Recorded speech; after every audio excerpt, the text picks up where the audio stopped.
kami daily.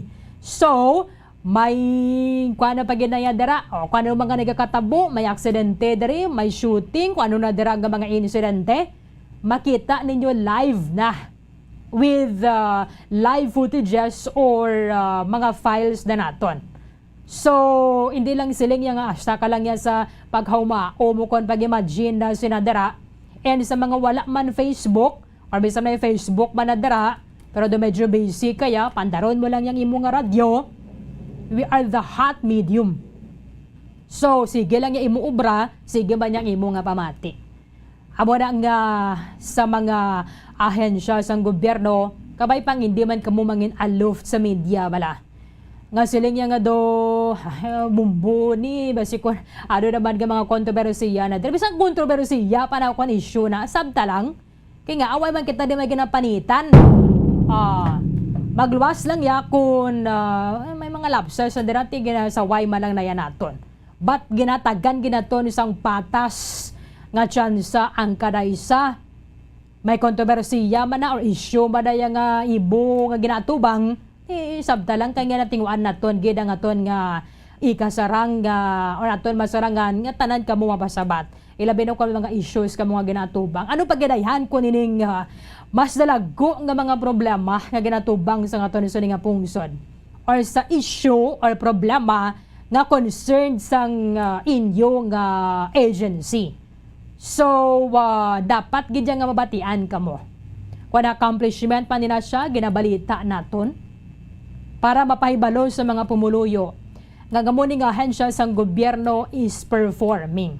Kay kung hindi kaya mabatian sa media, why kaya hinimuan? Why kaya nag-perform? Because ang mga opisyalis ng gobyerno nga nag-perform, magluwas na ganyan sa mga ahensya na balang nga daw hindi na sila pwede ka pa-interview kay may spokesperson na para sa agency nila. Inaya maintindihan tagid na iya.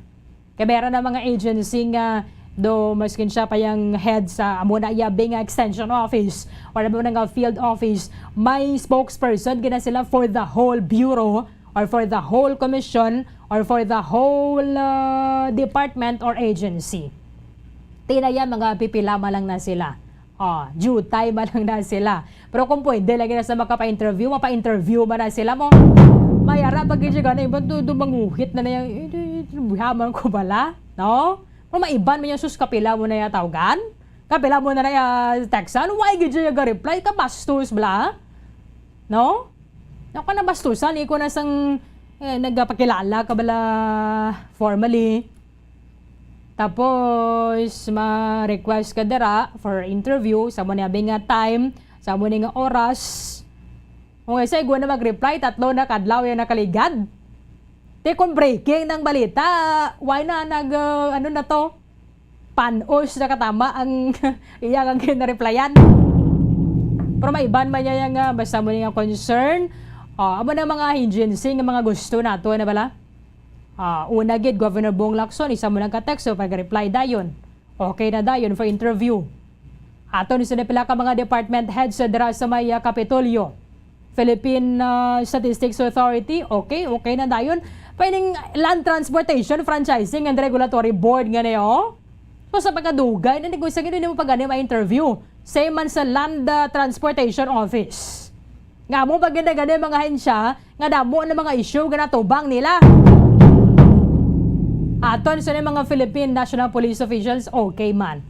Sa Philippine Drug Enforcement Agency, okay man. Duway kita balaya may masaway, tinega-perform sila mo. Kita ninyo, kinilo nga siya buwang mga ma-retrieve nila, kag ma-seize nila, bala. Tingnan yung bugal na para sa hensya mo, nga pa'y accomplishment ka nga mo sila. Dapat yung pahibalo sa mga pumuluyo.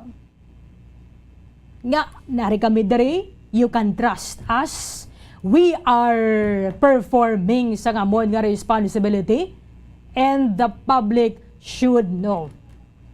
Iba na dira, ipagilan nila sa Facebook na, i-post na nila. Hindi gani mga vlogger ng paagyan ninyo bala? Ano na yung mainstream media ang dapat naton nga saligan all the time.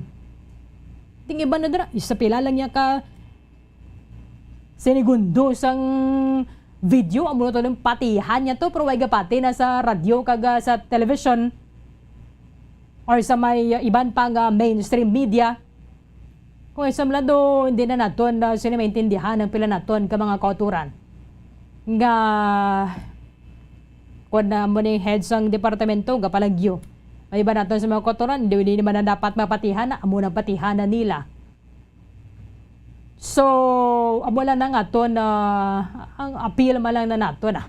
Sa pila ka mga department heads, hindi ka mo magminanol. Hindi ka mo yung magbinuki na daraya nga kung gusto mo hindi ka magpa-interview, hindi ka mag-obra sa gobyerno.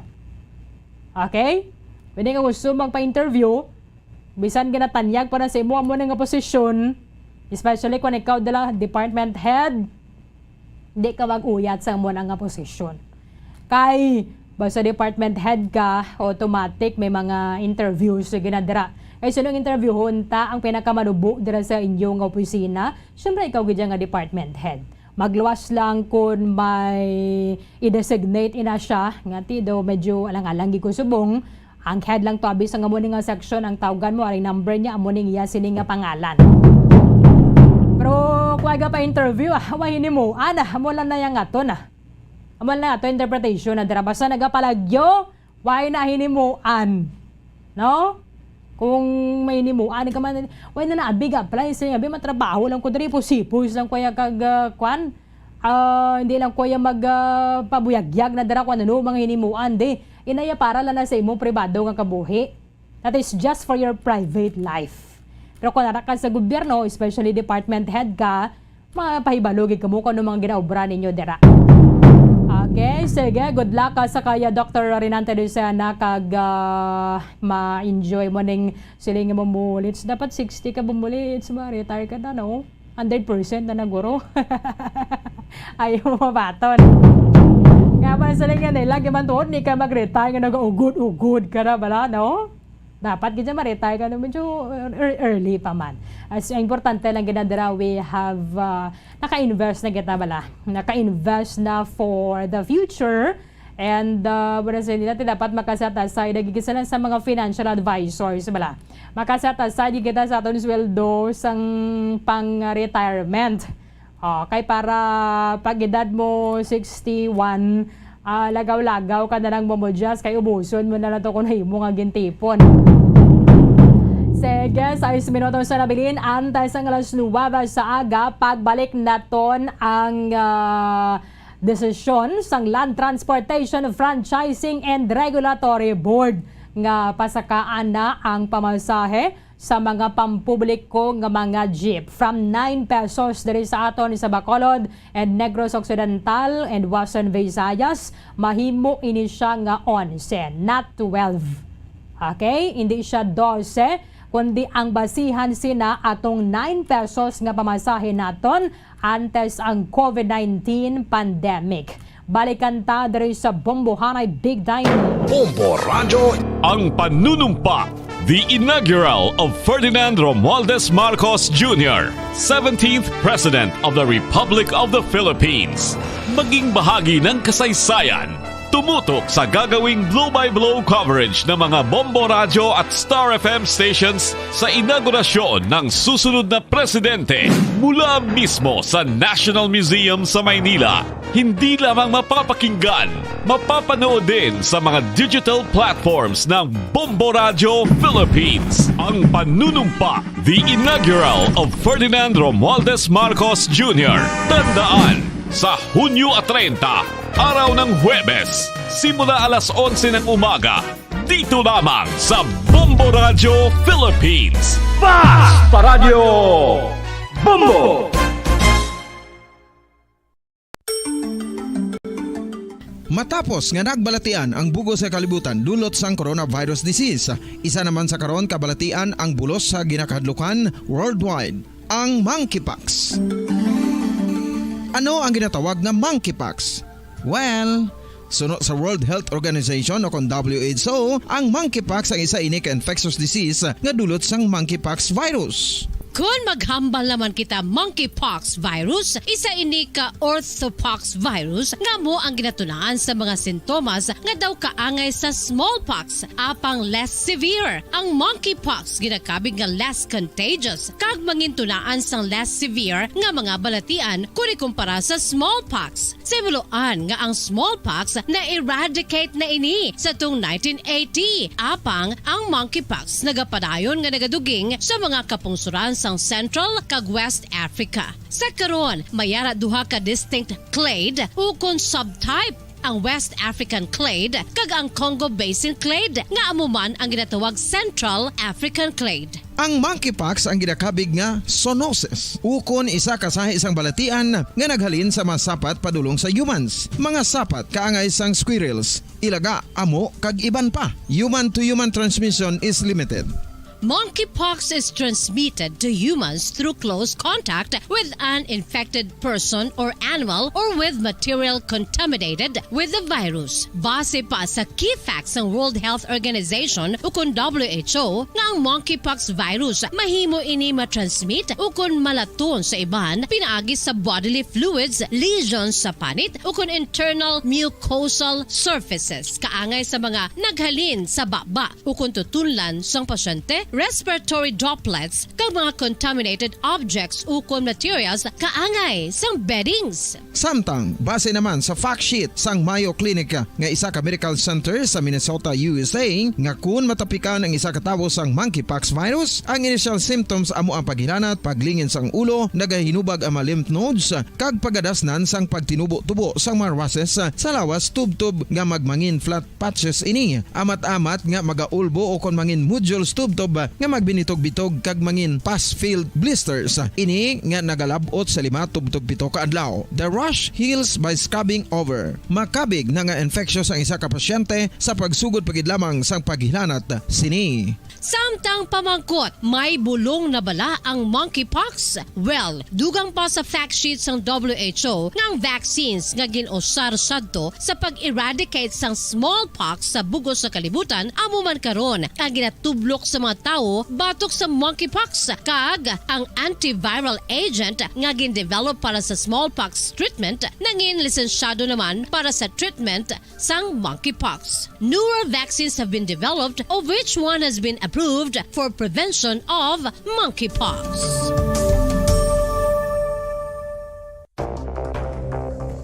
Ano ang dengue hemorrhagic fever? Ang dengue hemorrhagic fever isa ka balatian halin sa virus nga nagalaton paagi sa kagat sang babayi nga lamok nga ginatawag Aedes aegypti kag Aedes albopictus. Ini nga lamok nagakabuhi sa sudod kagwa sa palibot sang balay, nagaistar sa matinlo kag wala nagailig nga tubig kag nagapangagat sa adlaw humalin sa kaagahon tubtob sa kahaponanon. Paano makaangkon sang dengue ang isa ka tawo? Kung ikaw ang makagat sang lamok nga nakasuyop sang dugo sang pasyente nga may dengue. Kung ikaw ang makagat sang lamok nga halin sa pagkaitlog may dala nga virus. Ano ang mga palatandaan o kung sintomas sang dengue? Hinali nga hilanat nga nagadugay sang duha, tubtob 7 ka adlaw, bleeding o kung pagdugo sang ilong, panit o kung baba, kag pagsuka o kung paghigko nga may dugo, sakit sang ulo, pagpalangluya, pagdula sang gana sa pagkaon, sakit sa tiyan kag pagpalanakit sang tutunan, pagpalamula, rashes, shock, pagpalangyami, pagpalamugnaw, pagpalanglapsi, pagpalangitom, pagdasig apang mahina nga pulso, pagkalipong, pagsalasala o kon delirium. Sa karon nga uso naman ang dengue kag nagasugod na ang tigululan, ginapanugyan sa tanan nga magpanglimpyo sa aton palibot kag ugsaran, pakulbon o kon pangulaon ang tanan nga mga suludlan o kon bisan ano lang dira nga may stagnant o kon nagsupot nga tubig, agud matapna ang pagbreed sang mga lamok. Pahanumdum, nagikan sa Bombo Radio Bacolod. Basta Radio, Bombo!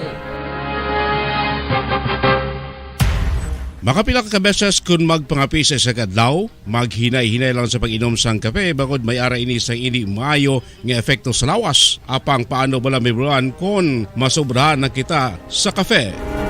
Nahibaluan nga ang 400 mg sang caffeine o kung kapin 4 katasa sang brewed coffee sa isa ka adlaw ang makabig pa nga safe para sa pila ka mga healthy adults. Apang dapat naman ini nga hagan-haganon kung makabatyag na sa mga sintomas nga nagapahibalo nga nasubrahan ka na sa kape. Ini ang ginalakipan sang pagsakit sang ulo, hindi makatulog, anxiety, kag masami nga ginanerbiyos, kalakip na ang paglingin sang ulo, pagka-irritable, masami nga pagpangihi, pagpalangurog sang unod, kag pagdasig sang kuba-kuba sang dughan. Gani mga kabombo, hagan-hagan lang sa kape. Pamangkot, sino sa inyo ang may tanom nga saging nga saba sa inyo balay o kun uma? Kagaangay sang halos kalabanan, paborito man bala ninyo ang saba nga saging?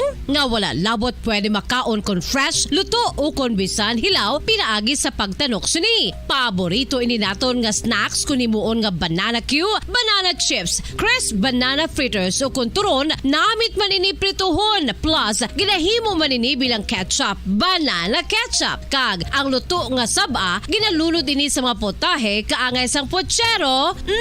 Yum yum. Well, sa mga utod naton dira nga hindi kumpleto ang ila adlaw kung hindi makakaon sang luto nga saging nga saba, good news! Bangod tuman kadamo gali ang makuha naton nga benepisyo sa pagkaon sang saba nga saging. Ang saging nga saba ang mahimo matawag Cardava banana. Gina-classify ini botanically bilang Musa acuminata ex balbisiana, isa ini ka hybrid cultivar nga native diri sa Pilipinas. Ginatawag man ang saba bilang praying hands, bangod daw kaangay sang mga kamot nga nagapangamuyo ang kortes ni. Yari ang pila ka mga surprising health benefits nga mahatag sang saba nga saging. Number 1, manggaranon sa potassium ang saging nga saba nga kinahanglan gid sa aton lawas para sa pag-function sa mga nerve cells kag muscle cells. Kalakip na diri ang aton nga korason. Mas naton mabatian nga kun daw malupog ang isa ka tawo, bangod nagapalang luya ang iyang nga mga tiil kag tuhod, ginapakaon ini sang saba nga luto. Ang Cardava banana naghatag man ini sang mineral nga importante sa pag-regulate sa aton blood pressure, fluid balance kag makapaayo man sa aton nerve and muscle function. Uy, agud nga mapaiway ang pagbatsyag sang muscle cramps kada tapos exercise, magkaon sang saging nga saba to avoid cramps. Manggaranon man ang saging sang vitamin C kag B6. Kalakip na ang magnesium, potassium kag magnesium rich nga saba banana makabulig sa aton lawas to regulate healthy heart rate besides lowering blood pressure. Ang isa ka tawo nga palakaon sang saba nga saging naganubo ang risgo nga magkabalatian sa korason. Sa karon nga may pandemic, mapuslanon gid ang pagkaon sang saba nga saging bangod napamatud-an nga makapaboost ini sang immunity bangod sang ginaangkon nga high concentration sang vitamin C. Sa pagpamahaw kun aga upod ang pagkaon sang saging, makapa-kickstart ini sang aton nga immune system kag makaamlig sang aton nga lawas batok sa mga infections, dala na ang pagpabakod sang antioxidant sa aton nga lawas. Gani wala labot sang apple, mahimo man mahambal. A banana a day keeps the doctor away and does your body a bunch of good.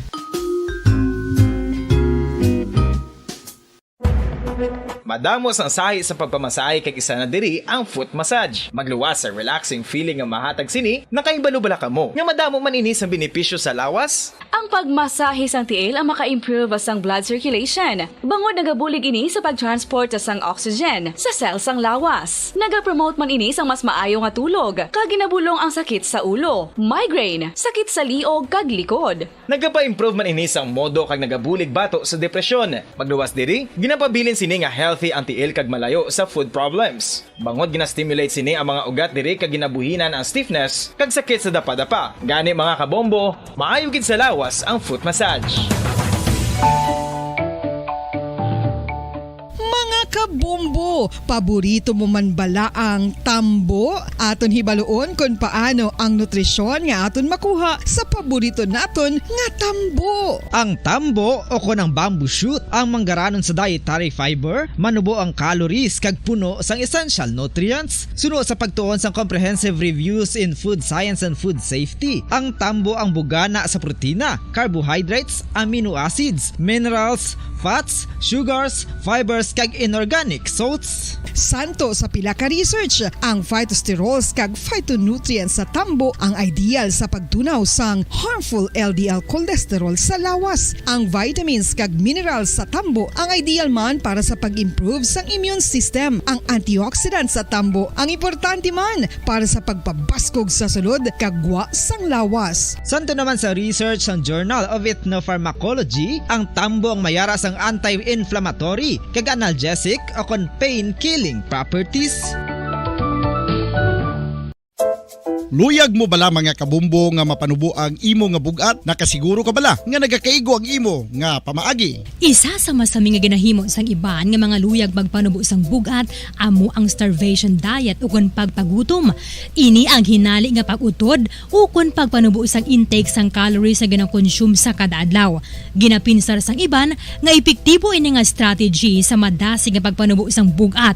Apang nakahibalo-bala kamo nga ang hinali nga pagbaylo sang pinaagi sang pagkaon ang makatuga sang suli nga resulta?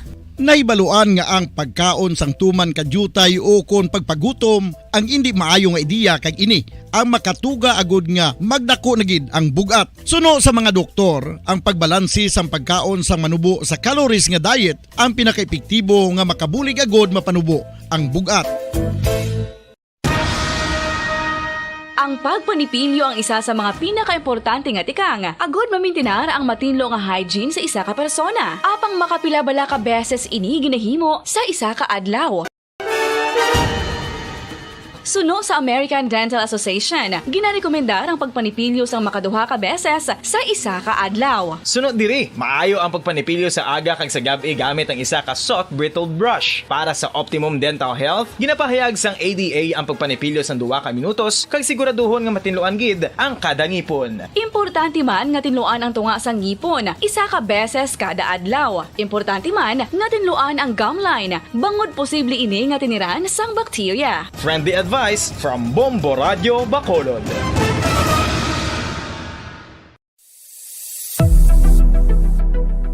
Nakahibalo bala kamo kung nga ginatawag bilang miracle liquid ang gata sang lubi? Well, ini bangod nga madamo sang mahatag nga amazing benefits sa ang coconut milk sa aton nga lawas. Suno sa pagtuon sa mga dermatologist, ilabi na gid sa kay Dr. Rahul Nagar sang Max Healthcare Institute Limited, isa ka hospital chain nga nabase sa New Delhi, India, nga napamatud-ana nga may amazing benefits ang coconut milk sa aton buhok, guya kag panit. Ang gata sang lubi manggaranon sa vitamin C, E, B1, B3, B5 kag B6 kalakip ng iron, selenium, sodium, calcium, magnesium kag phosphorus. Coconut milk also contains good concentration of lauric acid, isa ka medium chain fatty acid nga nag-convert sa monolarin sa aton lawas. Ang monolarin isa naman ka compound ginagaangkon sang antiviral kag antibacterial properties. Kaangay sa pagpati ka ginahimo sa aton nga katigulangan, ilabirigid sang aton mga lola, napamatudaan man sa research nga may maayo nga madulot ang pagnusnos o kon pagmasad sang aton scalp kag buhok sa ulo gamit ang gata sang lubi. Ini bangod nga nagapa-restore sang pagka-dry, brittle kag pagka-damage sang aton buhok kaangay sang split ends. Ang coconut milk ang may ginaangkon nga excellent moisturizing properties nga makadulot sang good nourishing effect. Uy, makabulig man patubo sang buhok ang gata sang lubi pagod sa mga essential nutrients sa pag-angkon sang healthy, shiny hair. Ginpanugyan nga mag-apply sang homemade coconut milk sa aton buhok. I-gentle massage ini sa sulod sang 3-5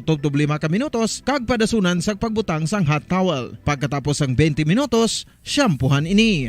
Samtang maayuman nga makeup remover kag facial scrub ang coconut milk upod sa olive oil. Hindi lamang nga ginatinluan sini ang aton guya, gina-nourish man sini ang aton skin deeply. Apang, importante nga pahanumdum. Rub it gently. Maayo man nga cleanser ang gata sang lubi, bangod may antibacterial properties ini, makabulig sa pagtapna sang pagtubo sang punggod kag acne sa aton guya. The fats in coconut milk do not clog pores, thereby preventing acne. Samtang ang gata sang lubi epektibo man sa paghatag sang alibyo sa sunburns bangod sang ginaangkon nga anti-inflammatory properties sini. Ang coconut milk napamatud-an nga makapaayo man sa mga skin ailments bangod sang excellent moisturizing effect sini sa dry skin conditions kaangay sang eczema, dermatitis kag psoriasis. Ang natural fatty acid sa gata sang lubi ang makabulig sa dry kag irritated skin kalakip na nga ginakakas sini ang mga harmful bacteria sa aton panit. Ano pa ang ginahulat nyo? Magamit na sang homemade nga coconut milk for it really works wonders.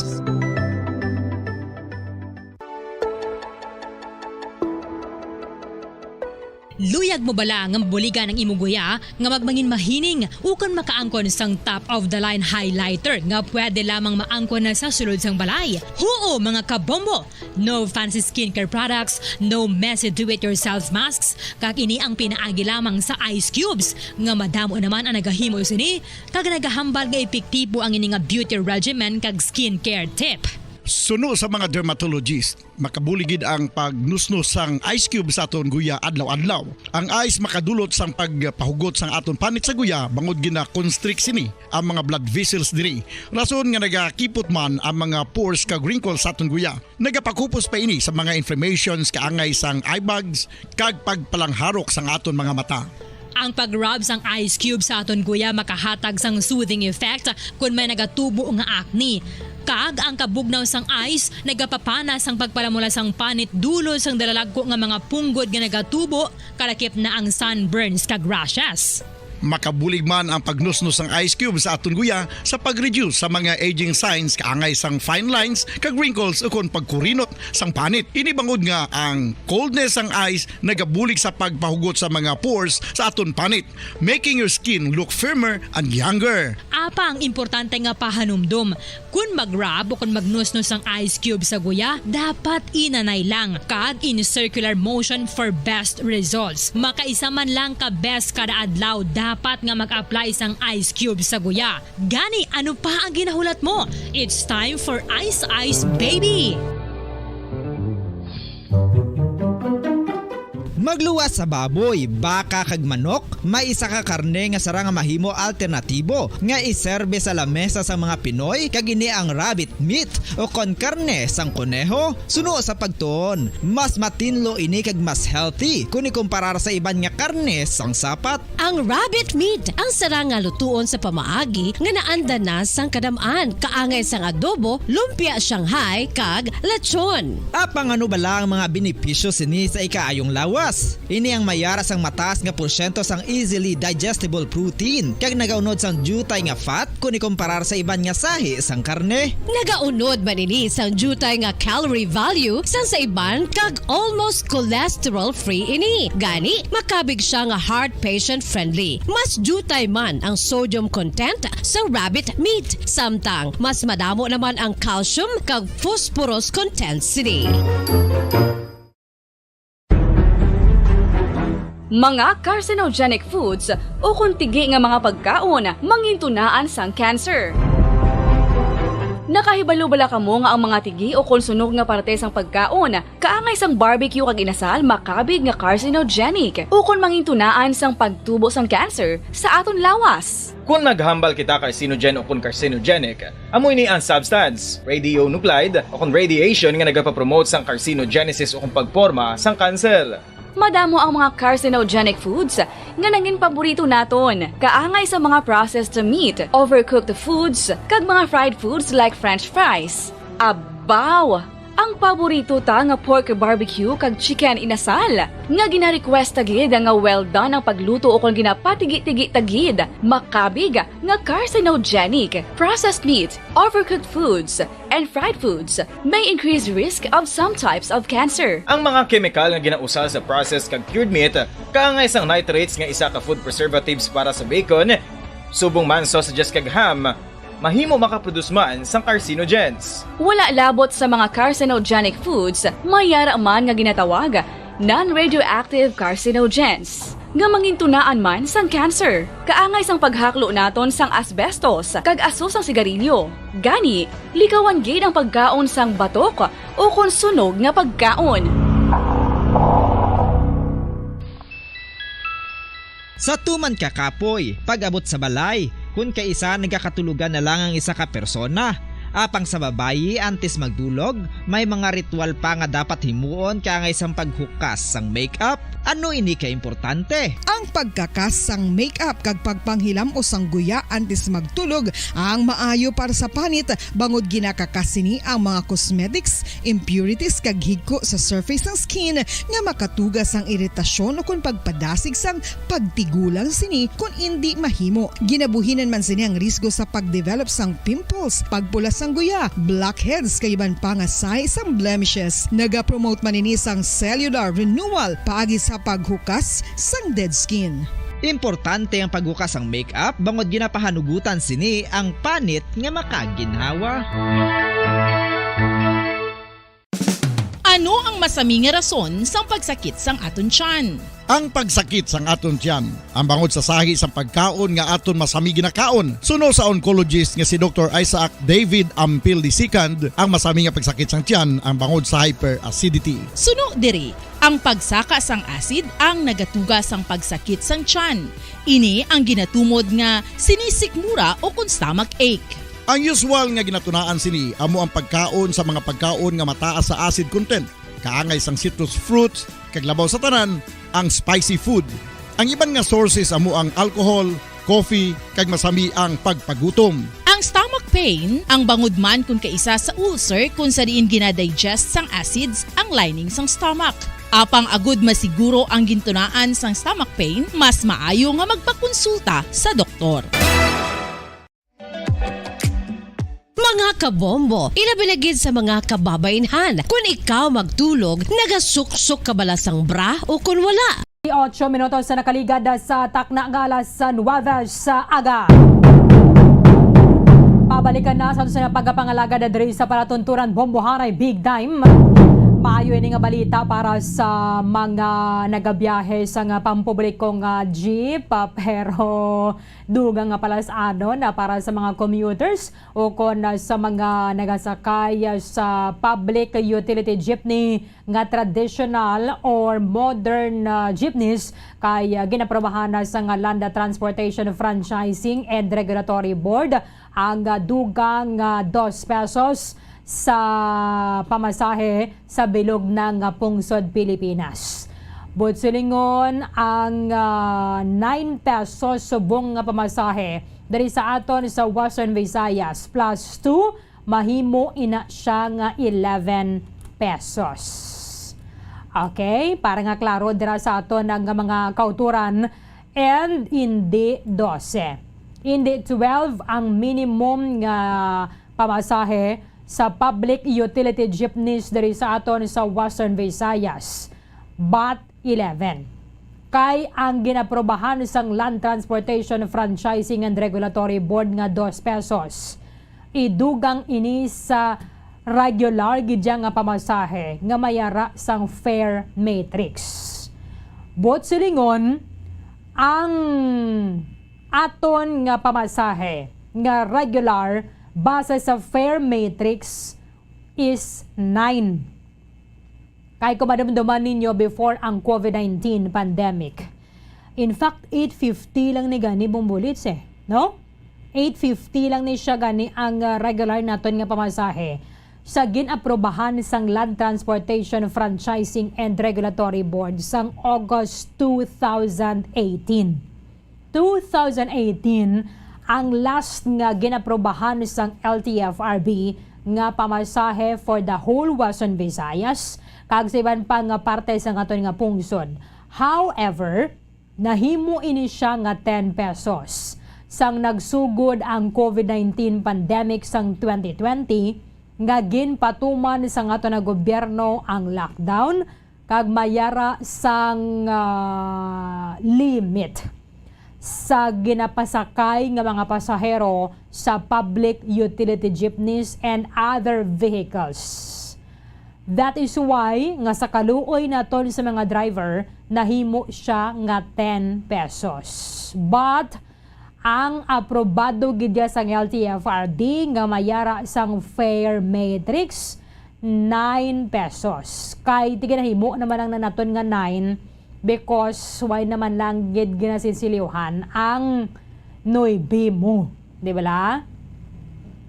Bisan 850 to ang aton nga pamasahe, why nagimba nagasinsilyo ang mga driver. So okay naman lang. Although nga tibisan pa ang 25 centimos nagamatter gyapon kay di man mabuo ang aton nga 1 nga piso kung wala ang 25 centavos.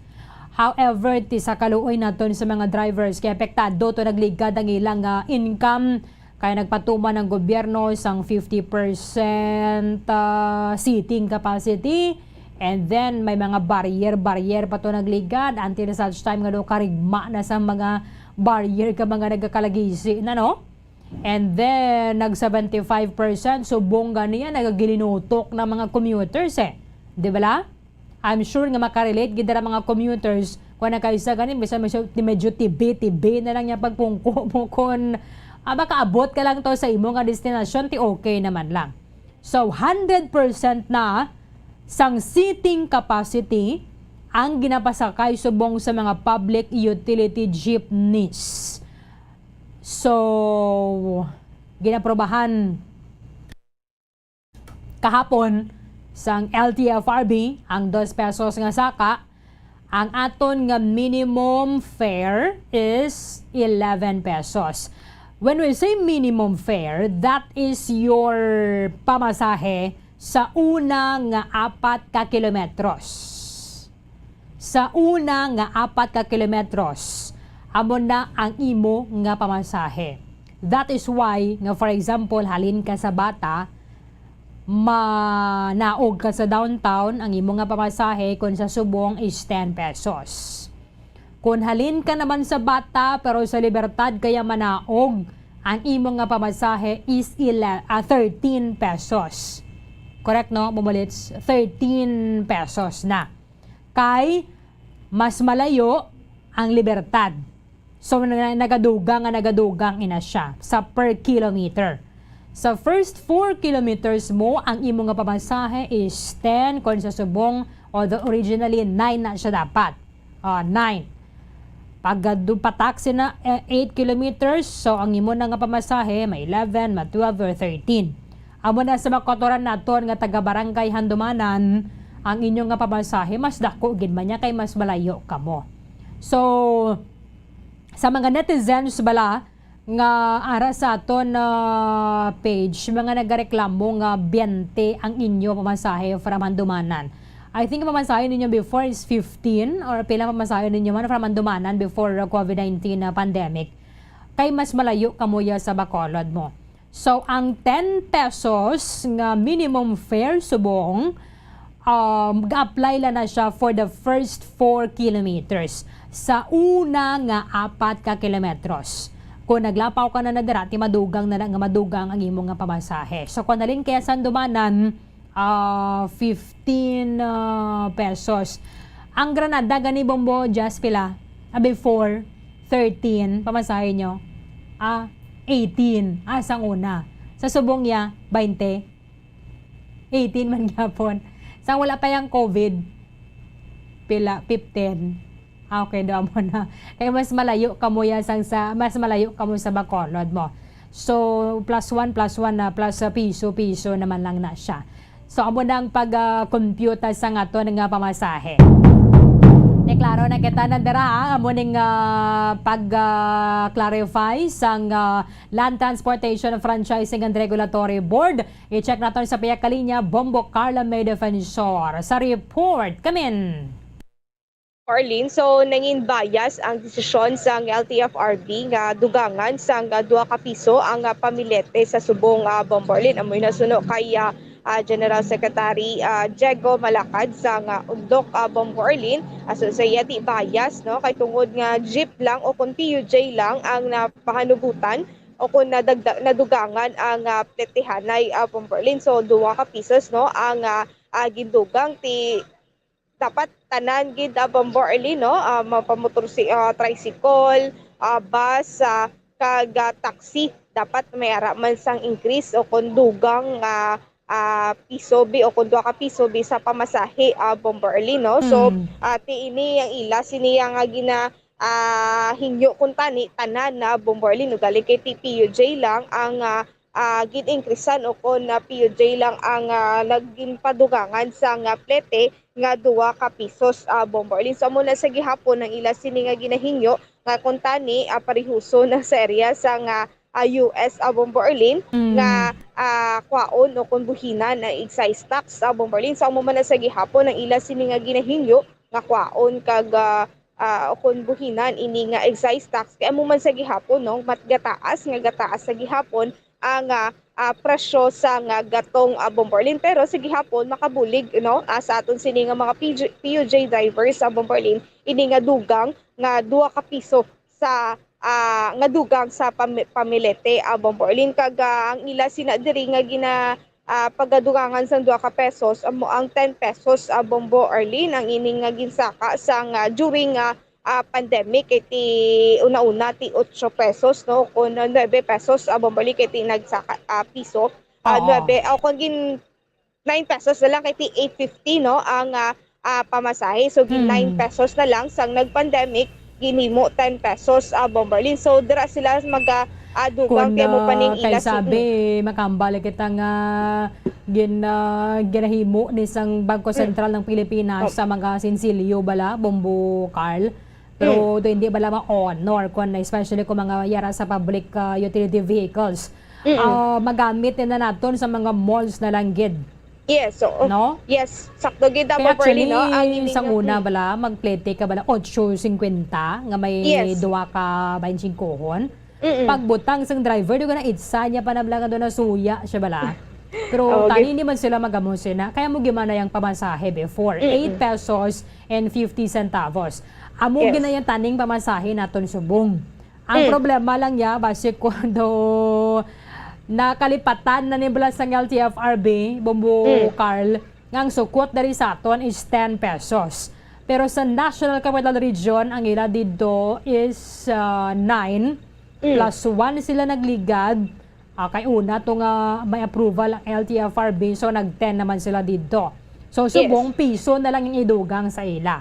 Kaya order sa LTFRB is for the whole Philippines 11 pesos ang minimum nga regular fare. Yes, Bombo Arlene. No? So may initial kita diri nga information nga gikan sa LTFRB Bombo Arlene nga 2 pesos sa increase iga-apply ini both traditional kag modern jeepneys Bombo Arlene. Only for the first 4 kilometer lang ang dugang nga 2 pesos Bombo Arlene. No increase after 4 kilometer Bombo Arlene. So ang base ako ng base ni Bombo Arlene 9 pesos for traditional kag 11 pesos sa modernized nga mga jeepneys Bombo Arlene. So dapat ang saka ako ng plate lang dapat Bombo Arlene is 11 pesos sa traditional, 13 pesos sa modernized Bombo Arlene. So only for the first 4 kilometer lang gid ya Bombo Arlene. Wala na sang increase after 4 kilometers Bombo Arlene. Wala? Yes, Bombo Arlene na muning aton sini nga initial nga information nga gikan sa message lang na no from Attorney Altura. Pero sige lang matiwaan gid sa nato nagkaroon nga makuano sang statement Bombo Carl para at least klaro lang gid sa aton sa nga mga kauturan. Sa mga jeepney drivers, hindi ninyo pag-awayon ang pasahero sugod buwas. Hindi pa ya sugod subong ha sa mga jeepney drivers, buwas pa niya. Ina pagigani kumayara na sang fare matrix. But i-clarify gina naton karon sa LTFRB kung pwede na sila makasukot sang 11 pesos nga wala pa fare matrix sa Bombo Carl. Kay dapat may matrix ginandira sa likod sang driver bala nga nakatapik sinandira is either may nalalaminate na nila or nabutang man nila sa plastic. Basta klaro, amo nang basihan nga amo na ang pamasahe sang mga commuters. So, i-clarify na naton sa LTFRB kung pwede na ni masukot sugod buwas ang 11 pesos bisan pa nga wala fare matrix. Kay i-issue na sa LTFRB, mabayad na sila. I think that is 650 pesos Bombo Carl mo. Kung kaya sabi ng LTFRB, hindi naman may maintindihan nga mo ginakadako ang sukot sa mga driver para sa fare matrix. Yes, sa Bomberlin kay ti nakabutang man diri is effective July 1 ang pagdugang sang 2 ka pesos sa pamasahe only for 4 kilometers sa Bomberlin. First Pero 4 kilometers. dapat may fare matrix gid kay Yes. kung kaysa nga dan nagailinaway ang gabay say walang driver kag commuter ba mo Carl. Kung kaysa ikaw nga commuter, ikaw tani ang tsakto mo. Kay mas updated ka sa balita or medyo nalingat-lingatan man nila kaya naka-drive yung mga driver, maintindihan mo natin kung ligid sila maka-monitor sang husto. Ang commuter nakaibalo man niya kung pilang gid ang pamasahe. Kagang iya man niya nga dapat nga ibayad. Yes. Pero sabton ka lang na natin hindi dos ang ginisaka ti papulo ang pamasahe subong. Ang pamasahe subong 9 lang gid ya. Yes. 9. However, naanad kita nga halin sang April 2020 after to sa mga lockdown ginhimo naton nga pulo ang pamasahe. Yes. But inang pulo why na yung fare matrix. Temporaryo lang ina as kaluoy naton bala sa mga jeepney drivers. Kay jutay ang income nila to nagligad kay jutay ang pasahero. Yes. Sakto na Bomberlin no. So wala man to sang gin-release gid nga mangin 10 pesos gid ang pamasahe. So ginabulig balibulig na lang gid ato no. Ang 10 pesos pagduga ako na nangin 10 pesos sa aton sini nga mga drivers Bomberlin. So amo ni ang initial information naton nga 9 pesos dugangan sang duwa, so 11 pesos para ina sa traditional, and then sa modernized 11 pesos dugangan sang duwa, so 13 pesos Bomberlin. So amo ni karon ang aton pagid naton aton pagadugangan pagid kung makuha na naton pagid sang voice pagid no si Attorney June Altura, ang voice ako na spokesperson sang LTFRB Region 6 Bomberlin. Okay, sige. Yes, Bomberlin, but before that, pamatian nato ng pakayag gikan kay General Secretary Diego Malacad. General. Okay. General Secretary. Sige, Diego Malacad. Una, gina-appreciate naton ang initiative ng Central Office ng LTFRB, but hindi amo na ang amon nga mayor nga ginapangayo. Kaya ang mabuligan ng sina is only sector sang driver no sa transportation sang PUG. Wala ma-include ang aton taxi, ang aton minibus, kag ang tricycle nga mostly sina apektado man sang pagsaka. So bias kayo ang ang central office sa piyak nga gintiang niya ang mga regional offices ng LTFRB, but din may kwadsa na may implikasyon sa part sang transport industry kay PUG lang ang ginbutang. And then supposed to be ang ginayo naton ang natabo bala sa Amerika nga tanan nga public transport gintagaan nila sang daw gamay nga benepisyo, partikular na ang iyan ang nga equivalent sa Pilipinas is excise tax no. Gin-suspended dito sa Amerika. Nagtanya mo man ginayo para tanan kita makaabil no, both ang tricycle, ang taxi, jeepney, minibus, tananda nga yellow plate nga nagaserbisyo sa Pumuloyo. Amo mga taning ginapangayo namon bat dinti ang ini yung ginatag niya is bias kayo kag makaluluoy ang atong mga pasahero. Sa driver ya, kung may pasahero ka, halimbawa kung maka-entertain ka pasahero, more or less di mga 100, so may 200 pesos ka nga idugang sa imo 150 nga ginapulik kung nadlaw. So may ara ka na total nga 350, makabulig-bulig siya. Ba't yun ang atong gina-insindi dahil hindi man lang na di problema sa driver ang ginaatubang naton sa Pungsod Pilipinas. Mo Pungsod Pilipinas ang inistoryanta kay nationwide din siya nga kalamidad. Ba't yun ang amon tani, tagaan takwa no nang dulaon pang discrimination bala sa ibang nga transport industry kaya ang undok ang iyang ginabuligan minibus, taxi, tricycle, jeepney, kag mga for hire nga mga yellow plate nga mga tracking ni kag mga services. So nasubuan kami nga mayo kun kami lang ang nagakaon kag nagasuffer no. Ang aton nga mga utod nga mga taxi kabudlay sina kung i-implement mo na sa ila ang amo na nga rate. Remember nga may mga calibration na isang ilang automatic per collection system no. That's why wala tagid siya gina-welcome subong no. But dinti makabulig-bulig siya for the meantime sa problema sa aton nga mga driver. Sir, ano ni sir ang 2 ka pesos kani sir? Di ini siya madugang? Well, magsiling kita National Central Office, automatic na siya. Dali mabase to sa 10 pesos automatically 12 din na siya, no? Ang first 4 kilometers. So may mga succeeding siya nga ti isang nagligad nga pandemic. Ang aton nga ginalantaw dira supposed to be 60 centavos per kilometer ano sa succeeding.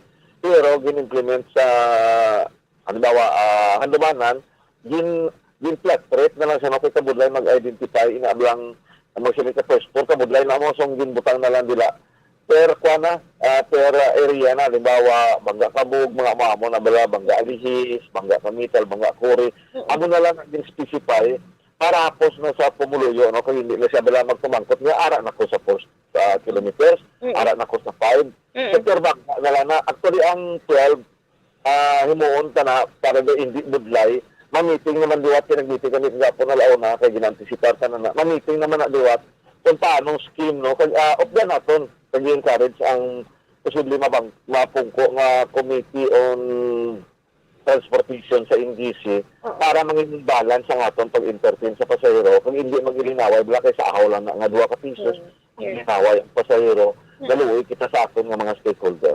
Well, grabe pa mabasi, no, kay special proclamation siya sang, I think ang pag-intindi namon tie-up man ni ang LTFRB sa IETF National Office. So, wala na ni ang mga regional center naton, like Region 6 ang LTFRB, why na siya, mabayaan siya. Kay nationwide kagapon ang declaration. But, amo na makuha kita dyan, makonsulta kita sa atong mga grupo sa local government unit, kaya para may basyan kita sa atong poll implementation. At una, ginapasalamatan taban ang effort sa atong mga grupo sa inyo sa broadcast, sa television, kag sa print, nga nangin kabahin kamo sa amon advocacy kag siguro na mungol na, no? Nag-ana gurong LTFRB Central Office, nga wala man ni may recommendation ang mga regional offices kaya nakabatyag ang mga pang-probinsya ang mga transport industry. Ang kulang na kaya ang mga regional director wala naga-pick up, wala naga-konsulta, wala naga-labing, wala naga-meeting. So wala gina sila i-report dito sa ila chairman, no, kay Martin Delga. But din sa outgoing chairman sa LTFRB sa incoming, amo na diapon nga among panawagan para mangin balansi ang gulong sa aton ekonomiya kag industriya. Ang pag-suspended na sang excise tax kag jutay nga kasama ganito ni do panakit bukas malang ni ang 2 ka pisos mo kay sa market masaka naman duwat. Okay, sige lang. Okay lang nasa sa wala gid sa pamasahe. High time na giba na bibumbokar parang dugangan ang pamasahe sang mga commuters kay diesel nga danang ginagamit nga gatong sang mga public utility jeepneys. Yes. Pero kabay pa nga guided ang tanan sa kay Sir Diego Malacad basin nilagay na muna siya ka updated aga pa. Pero gina-clear naton Bombo Carl, 11 ang pamasahe. Yes. That is the order of the Land Transportation Franchising and Regulatory Board nationwide. So lingon, hindi dira exempted ang Negros Occidental or ang Western Visayas. Yes, sa Kay ang Arlene. 2 pesos, idugang siya sa regular fare nga amo ginayang tuod-tuod. Ang tuod gid naton nga regular fare subong is 9 pesos, not 10. Yes. Okay? Not Yes. 10 pesos. Kay ang 10 pesos sa siling tana, amo na ang ginpapasahe naton sang ginbuhinan sang gobyerno ang numero sang mga pasahero nga mapasakay sang mga jeep. So, dapat mabalik na siya gani subong sa 9 pesos. Just like sa National Capital Region, 9 pesos ang pamasahe dito. Nagdugang sila nagligad nga adlaw piso and then ginaprobahan naman sa LTFRB kay provisional man lang ato mo. So, ginaprobahan ang ining dos. So, bali piso na lang to ang idugang sa ila kay una na yan aprobahan ang ilang piso. Ang diri sa aton sa Western Visayas, dos ang dugang, idugang ina sa 9 pesos. So, 11 ang pamasahe. Sa liwat, that is nationwide. Yes. Land Transportation Franchising and Regulatory Board announced an increase in the minimum fare for traditional jeepneys to 11 pesos across all regions in the country. So, bali nationwide na siya nga maga-apply. Yes. So, kabay pa nga sundon ini sang mga driver. Anyway, sa mga pasahero dira, kita yan intindihan tagin ni ang sentimento sa mga driver. Pero hindi man ang mga driver ang nag-aagunto sa buong Bumukal. Sila apektado, ang ilang income, ang mga empleyado apektado man. So, kung nadugangan ang pamasahe sa jeep, be thankful kay may tikang diri ang Land Transportation Franchising and Regulatory Board. Kabay pang matawhay lang sa sulod sang jeep. Kay okay lang ina kung may 11 pesos kada nga daan, asinsilyo bala, amo na itong hol mo sa driver. And hindi na to yung magreklamo kahit amugi manaya ang tuod ya nga pamasahe. Sa mga transport groups naman, kindly disseminate the information sa inyong mga upod nga husto. Nga 11 pesos ang pamasahe, not 12. Kay karon, kung nag-inform sa mga transport group sa ilang mga upod 12, amo man ang patihan nila Bumukal. Magluwas lang gidya kung mayara sang fair matrix nga gapagwa ang Land Transportation Franchising and Regulatory Board. Kaya muna ang sundon, hindi na ito magbinaisay. Sa sining mga pasahero, updated ba ni sila nga daan sa balita? Yes. Ang pamasahe, as to advisory naton, 11, kung ang i-disseminate karon sa mga driver, 12, tinag-ilinaway sila. Abagid, sakto kita, bombardin. Gabaisay bala sa sulod sang jeep. Anyway, take-away naman lang na sa aton, bisan magdugang pagkita piso, pero kung ano ang husto lang. Yes. Kung ano ang lang. sakto nga pamasahe, amo nang ibayad naton.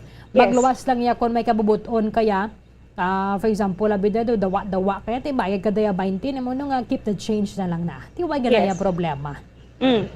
Sakto gida Bomborlin. No? So amo ni karon nga to sini nga pagkalabuton tagid sa LTFRB Bomborlin para at least nga maklaro Bomborlin no kung ipatuma na giniini sa gilayon, bisan pa nga wala sang fair matrix sa Bomborlin. Pero dapat may aragid fair matrix kay desisyon na isang LTFRB para nga klaro why na ya bala damo dira yang mga binaisay payasang kung kaysa nga daan kung ikaw bala commuter Bumukal, ikaw pa wala tamaran ka naman lang na yan sang madamo nga mga bais da.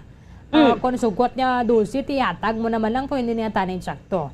Yes, so magluwas lang niya para sa mga drivers. I'm sure nga partigan sila kapisa na Bumukal kag subong kaluluoy because 150 200 pesos na lang madala nila pauli para malikaw na nagkata sa gamo kating iba ng mga commuters mabais man sila mo. Yes, so ang imo pagpati balang husto manangimo yang aside insist gina nila yung 11. 11 ang pamasahe. Sige. Bumukal, kuanta na karang LTFRB. Thank you, Ged. Yes, Bomborlin, amoy nag-report nagkikat sa patrol yun si Bumukal Lamida para sa Pambansang Radyo ng Pilipinas. Assistant Patrol number 1 sa Bacolod, Basta Radyo. Bumbo. Madamo nga salamat kay Bumukal Lamida Defensor. Hamoni ang order sa Land Transportation Franchising and Regulatory Board. Again sa order sa LTFRB sa Metro Manila sa Region 3 kag Region 4 ang gindugang na lang to sa ila piso. Kay 10 pesos na ang pamasahe subong dito sa ila. NCR, Region 3 and Region 4 kay ginaparubahan sang nagligad nga semana ang piso. However, provisional fare increase lang ato, gindugangan na lang subong sang piso for the first 4 kilometers of travel. In other regions, including Western Visayas, ang minimum fare increases by 2 pesos from 9 pesos to 11. Okay? From 9 pesos to 11 sunod sa LTFRB for the first 4 kilometers with no increase, with no increase in the succeeding kilometers of travel.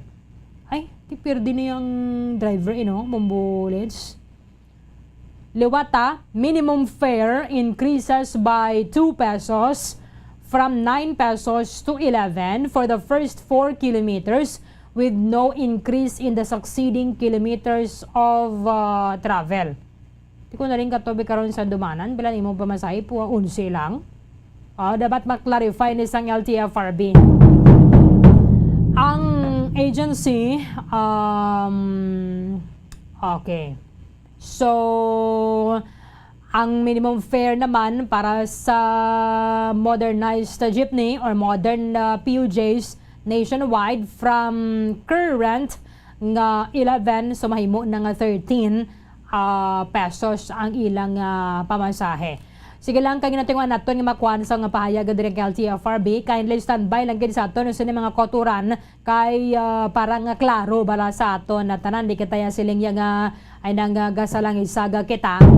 Kag ma-insist ang driver, ma-insist man balayang commuter kung napilagid man ang pamasahe. 46 minutos sa nakaligar sa nang alas 9 sa aga. Asa na lang diri ang aton sa nga pagpangalaga sa palatuntunan bombohanay big time. But standby ka mo, mangin kaupod na nato ng Bombo News Center Makati para sa inaugural ni President-elect Bongbong Marcos. Sa katapusan, si Bombo Erdin Bayonita ang inyong alagad para sa pambansang radyo ng Pilipinas. Consistent overall number 1 sa Bacolod, Basta Radio. Bombo! Na 17th President ng ating Republika, Bombo Elmar. Alright, Bombo Raymond, sa maya-maya pagdating ito nga si President-elect Bongbong Marcos, ano kayang una niyang gagawin dyan sa Malacanang, Bombo Raymond? Aside from meeting nila for the first time dyan sa Malacanang, dilan sa makasaysayan talaga yung incoming at outgoing, dilan sa dito pinapakita Bombo Raymond yung formalidad na pag-alis ng isang incumbent at yung peaceful transition. Sabi nga rito, ito yung simbolo ng demokrasya, Bombo Raymond. Idinadaan sa maayos, mapayapa na pagsasali ng kapangyarihan dito sa ating bansa, Bombo Raymond. Well, tama ka dyan, Bombo Elmar. So, ito, ang una niyang magiging aktibidad ay yung kanyang pagpirma. Kumbaga, pag-register. Bahagi ito, traditionally and customarily, yung kanyang pag-sign sa guest book ng Palasyo ng Malacanang. Kung saan usually, yung mga bumibisita doon ay pumipirma, gaya ng mga VIP at ganoon din mga heads of state na nagkakaroon, nagsagawa ng state visit sa ating bansa. So yan yung kanyang unang gagawin, Bombo Elmar. And then eventually, magkakaroon na ng mga honors. Pangunahan yan ng PSG Honor Guards, Bombo Elmar. At bibigyan ng mga departure honors para kay outgoing President Rodrigo Roa Duterte, Bombo Elmar. So, pagkatapos itong departure at ginarin ay honors para kay Pangulong Duterte at ito kay Pangulong incoming Marcos, hindi na sasama itong si Pangulong Duterte papunta ng National Museum.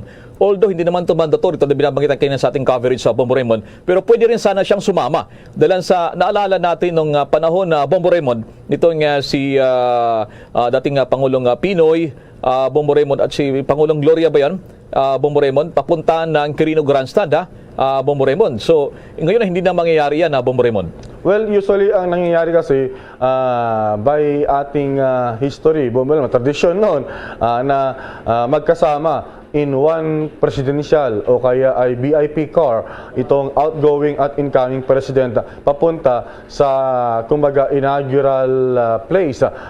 Pero depende naman dahil siguro mas minabuti ng Pangulong Duterte na dito na lamang or doon na lamang sa Malacanang magkakaroon ng parting ways, ika nga Bombo Elmar, at doon na para hindi na siya mang-agaw ng eksena, at the same time ay masusulo na ni incoming President-elect Bongbong Marcos yung kanyang time.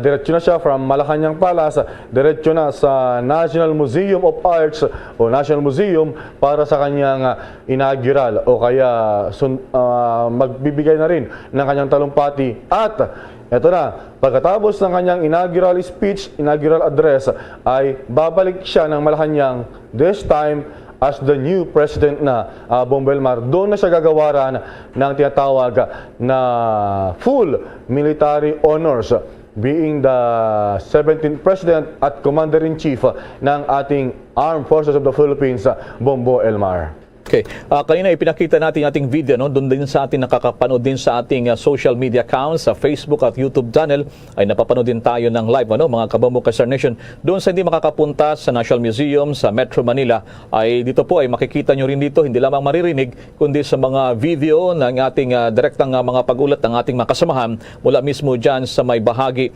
ng National Museum. Kanina napansin natin, Bombo Raymond, marami sa mga VIP dyan ay hindi na naka-face mask. Dahil ang iba dito, Bombo Raymond, yung report nga sa atin nating mga kasamahan dyan, ay sumalalim na sila sa antigen test, Bombo Raymond, mga congressman, ilang mga senador, itong malalapit sa pamilya Marcos, hindi yan naka-face mask, Bombo Raymond. Dahil sa kanina, sumalalim sila sa antigen test, Bombo Raymond, mga negative. May mga naririnig na tayo, Bombo Elmar, na unfair daw dahil yung mga miyembro ng media RT-PCR, negative result ng RT-PCR, yung kailangang i-present bago sila makapasok. Pero doon lamang sila doon sa lobby o harapan ng National Museum kumpara doon sa mga dignitaries, mga VIP guests na sila mismo makikihalubilo, makipag-shake hands, makipag-beso-beso o ano man yan, mga pleasantries sa mga kapwa guests. Pero antigen test lamang, Bombo Elmar. Pero well, that's the protocol. So, yun na lamang, yung sundin talaga, Bombo Elmar. So, tama dyan, sumailalim lamang sila sa antigen sa bahagi ng PICC bago sila in-escort papunta sa venue sa National Museum, Bombo Elmar. Alright, inaabangan po natin ngayon, mga kabombo Star Nation, ang pagdating sa Malacanang, makasaysayang pag-apak muli, pagbalik ng mga Marcoses dyan po naman sa Malacanang after 36 years. At itong tradisyon na pagsundo ng isang incoming president at gina rin sa incumbent president outgoing, sinasabi rito, ito'y tradisyon na noon pa ginagawa ni President Manuel Rojas, yung tinatawag na transfer of power mula sa incumbent doon sa president-elect. At that time, si President Osmeña, yung naging kalaban niya sa pagka-presidente way back years ago.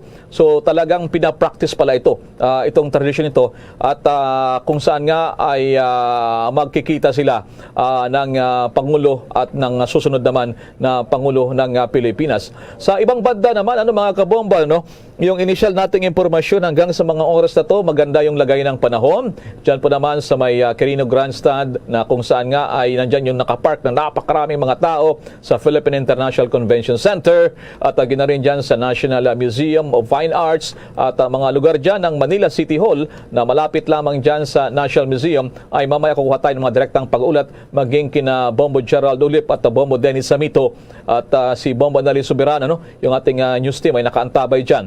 Isa sa pinakaabangan din natin dito, Bombo Raymond, pagkatapos ng ilang mga aktibidades dyan sa Malacanang, ay dadako sila dyan sa National Museum.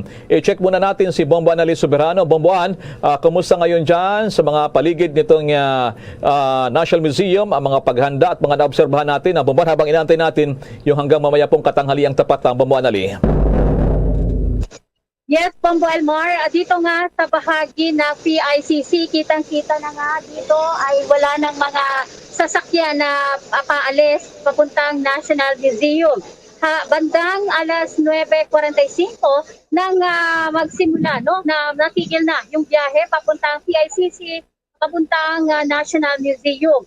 Nasa halos 20 bus sakay ang mga very important person at mga very important person ng mga VIP ang nakaalis na ngayon dito sa PICC. Pag sinabi natin BVIPs, ito ay mga miyembro ng Diplomatic Corps at iba pang mga bisitang nasa mataas na antas. Ang mga VIPs naman ay kinabibilangan mga senators, congressman, mga opisyal ng gobyerno at military at PNP officials at iba pa.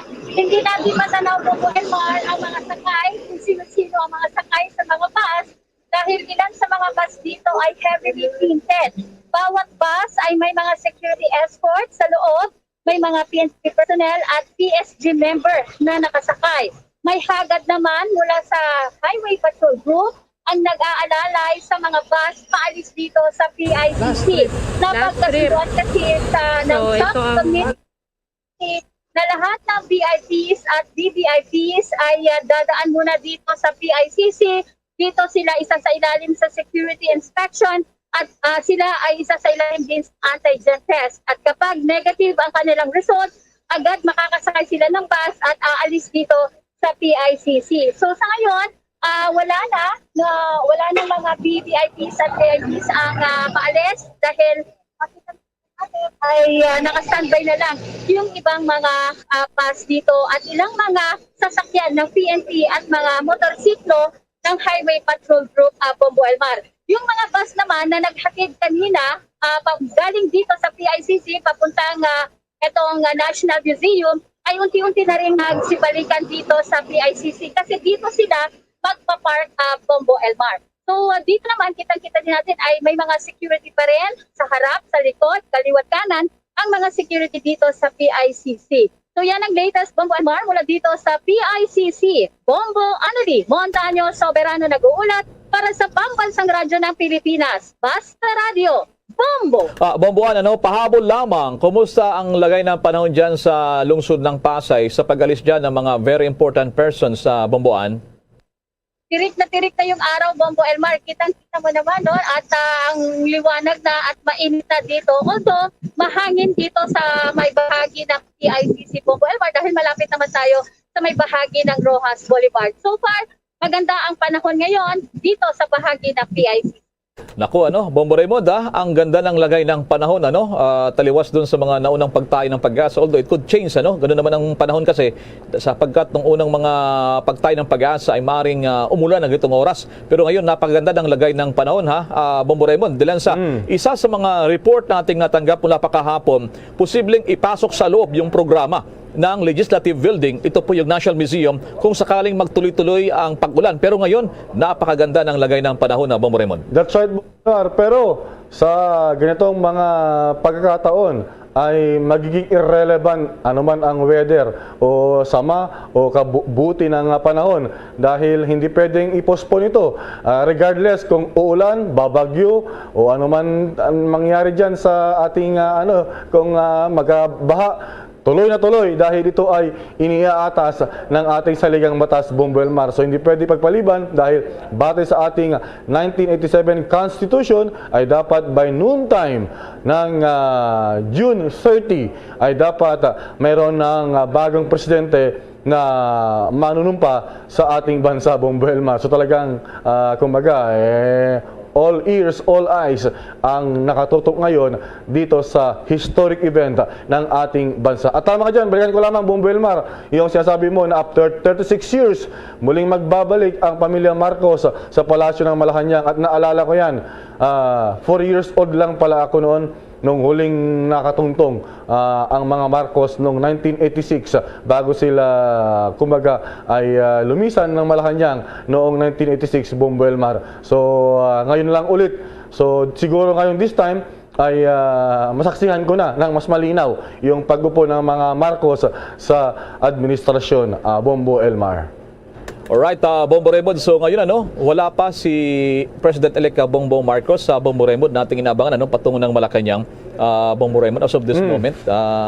Bombo Raymond. Well, inaabangan natin, wala pang movement sa ngayon sa Malacanang, Bombo Elmar. At pero we expect na magiging on time naman doon sa target na dapat by 12 noon ay makapag-inaugural na o kaya ay makapagsalita na itong si soon to be, anytime from now, President Ferdinand Bongbong Marcos, Bombo Elmar. So baka nagkaroon lamang ng traffic o kaya nagkaroon pa ng mga last minute na mga adjustment at pagsasaayos ng magiging kasuotan ni Bongbong Marcos, Bombo Elmar.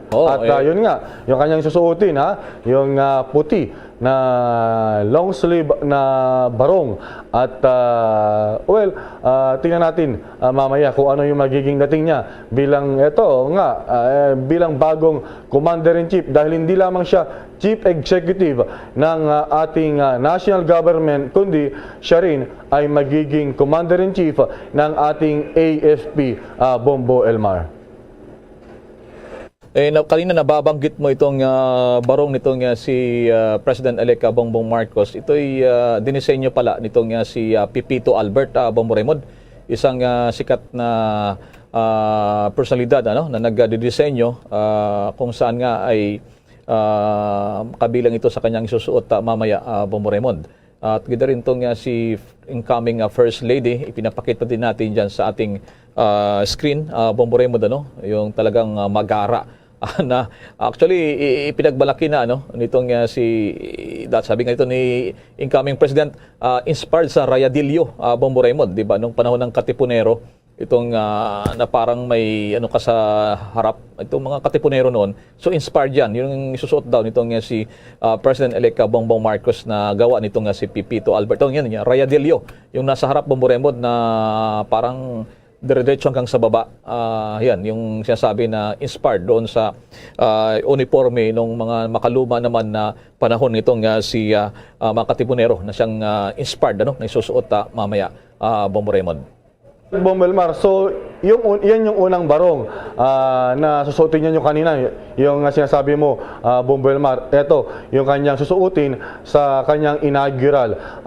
At yung pangalawa naman na barong na ating ipinapakita, ito naman yung kanyang susuotin sa dinner o yung tinatawag na state banquet mamaya, yung inaugural dinner sa palasyo ng Malacanang, Bongbong Elmar, after na ng mga aktibidad at bago siya pupunta sa People's Concert o yung selebrasyon doon sa Menjola. So dalawang set yan ng barong na susuotin ni incoming President Bongbong Marcos, Bongbong Elmar.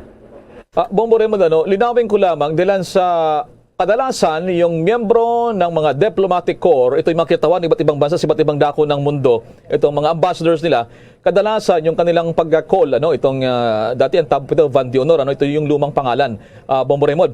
Diyan na mismo gaganapin sa National Museum, unlike before, doon mismo sa Palasyo ng Malacanang. So pagkatapos ng inaugural speech nitong si President-elect Bongbong Marcos, ay sa likod lamang nitong stage na makeshift stage ng National Museum, ay doon na mismo sa luma all the legislative building sa loob Bongbong Raymond na dating Senado ng Pilipinas gaganapin yung pagpulong naman niya sa mga miyembro ng diplomatic corps, diplomatic community Bongbong Raymond. That's right, Bongbong Elmar. So hindi nakagiwan natin na yung Van de Honor na sinasabi mo, yung French word yan, yung kung i-translate natin sa English ay yung toast of wine, na usually ito ay parang ceremonial. Usually kapag Rizal Day o kaya New Year's Call o kaya may mga ganitong aktibidad gaya nito, yung inaugurasyon ng ating bagong presidente. So tama dyan, hindi na sa Malacanang, bagkos ay doon na mismo diretso. So para magiging tay-atay, ika nga, chika-chika moment with the diplomatic community yung mangyayari, at itong si Marcos ay diretso na afterwards sa Malacanang para sa kanyang mass oath-taking pangunguna sa panunumpa ng kanyang mga miyembro ng gabinete, Bongbong Elmar.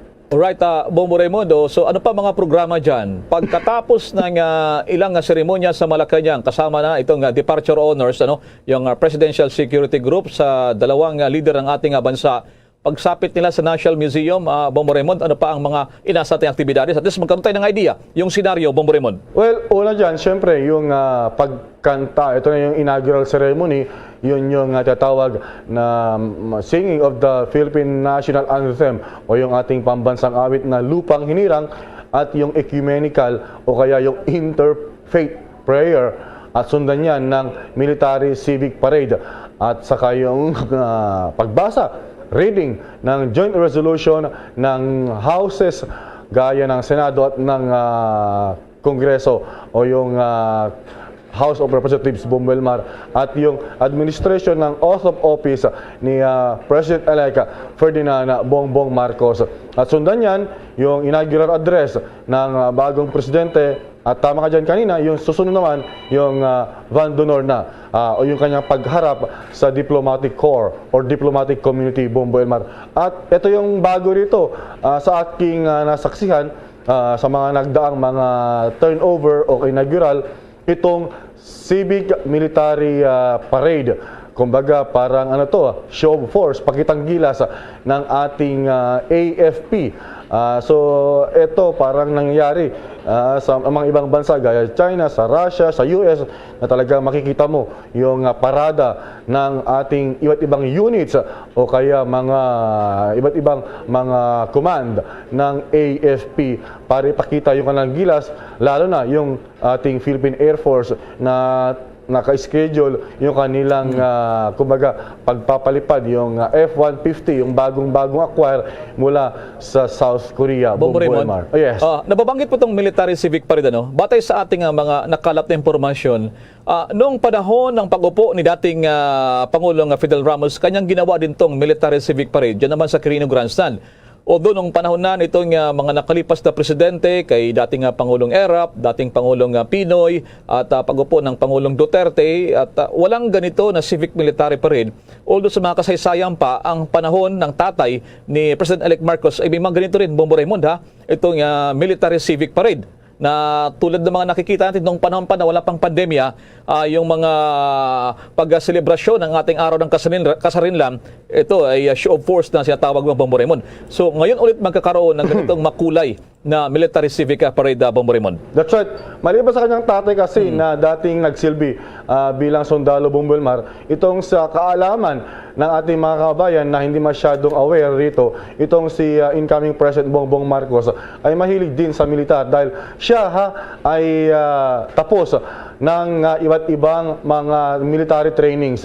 Actually, siya ay nag-train at siya ay membro ng Scout Ranger, gayon din sa Special Forces, Philippine Marines at isa pa. So, kumbaga, hindi lang tatlong elite unit or forces yung kanyang kinabibilangan sa military, kumbaga Bombo Elmar, kundi 4 yan na may mga jungle training yan na pinagdaanan itong si Marcos, at ito ay verified na nasa record talaga na dumaan siya sa training, Bombo Elmar. Okay, i-check muna natin si Bombo Gerald Ulip, Bombo Gerald dyan sa Palasyo ng Malacanang. Naulinigan nyo na ba? Darating na ba dyan ang President-elect Marcos dyan sa Malacanang? Bombo Gerald, go ahead. Yes, Bombo Elmar. Bago ang lahat, how's my signal dyan, Bombo Elmar? Okay, siguro mag-move ka ng konti. Medyo may konting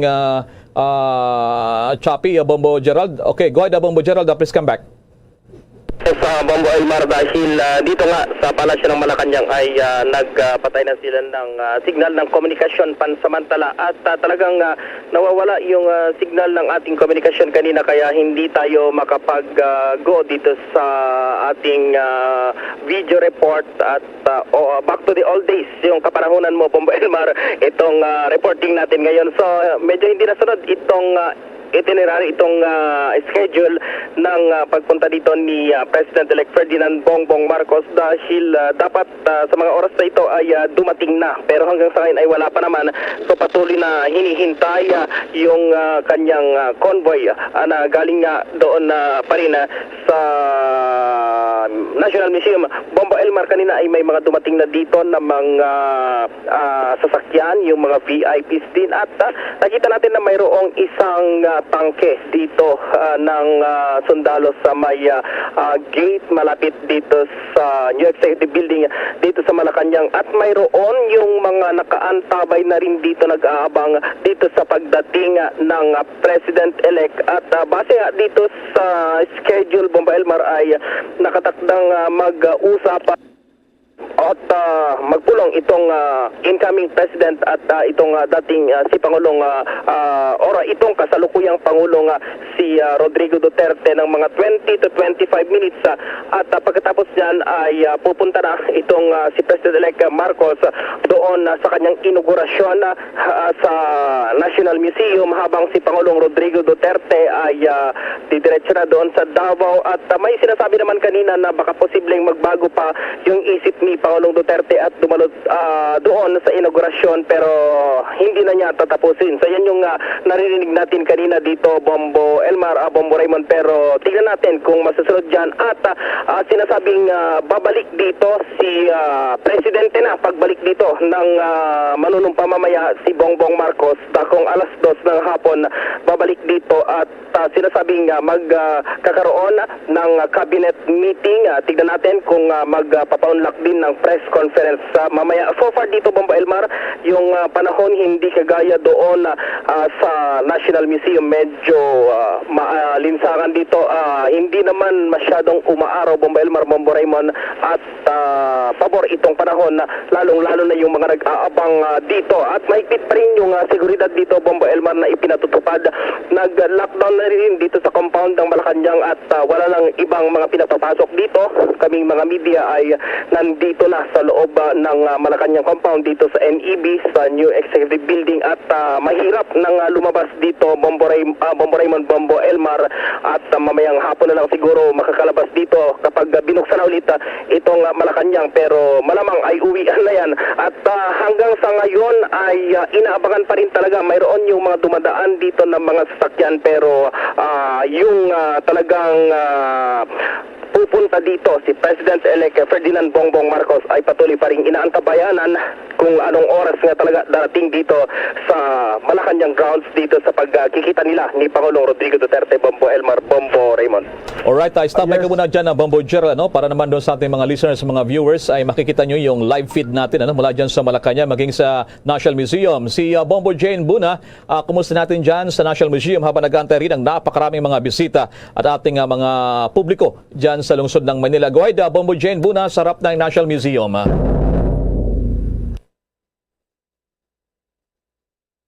Bombo Jane. Okay, babalikan natin sila mamaya. So yan, ang sitwasyon na Bombo Raymond, the past few days, binabanggit ng DILG Secretary by 10:15 AM ay posibleng simula na itong civic military parade that would last siguro mga 20 to 30 minutes sa yung parada.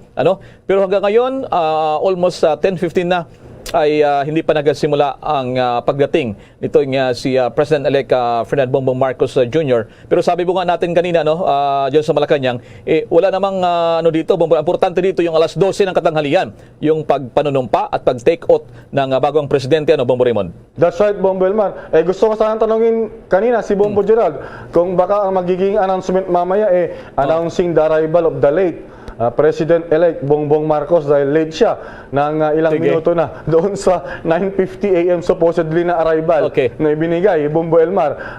So medyo magkaroon tayo rito ng adjustment, kumbaga pag-urong ng mga movement, mga schedule dahil nga sa ilang minuto na pagkaantala ng kanyang arrival sa Malacanang. Bombo Raymond, balikan natin si Bombo Jane Buna. Please come back, Bombo Jane, dyan sa National Museum. Go ahead, Bombo Jane.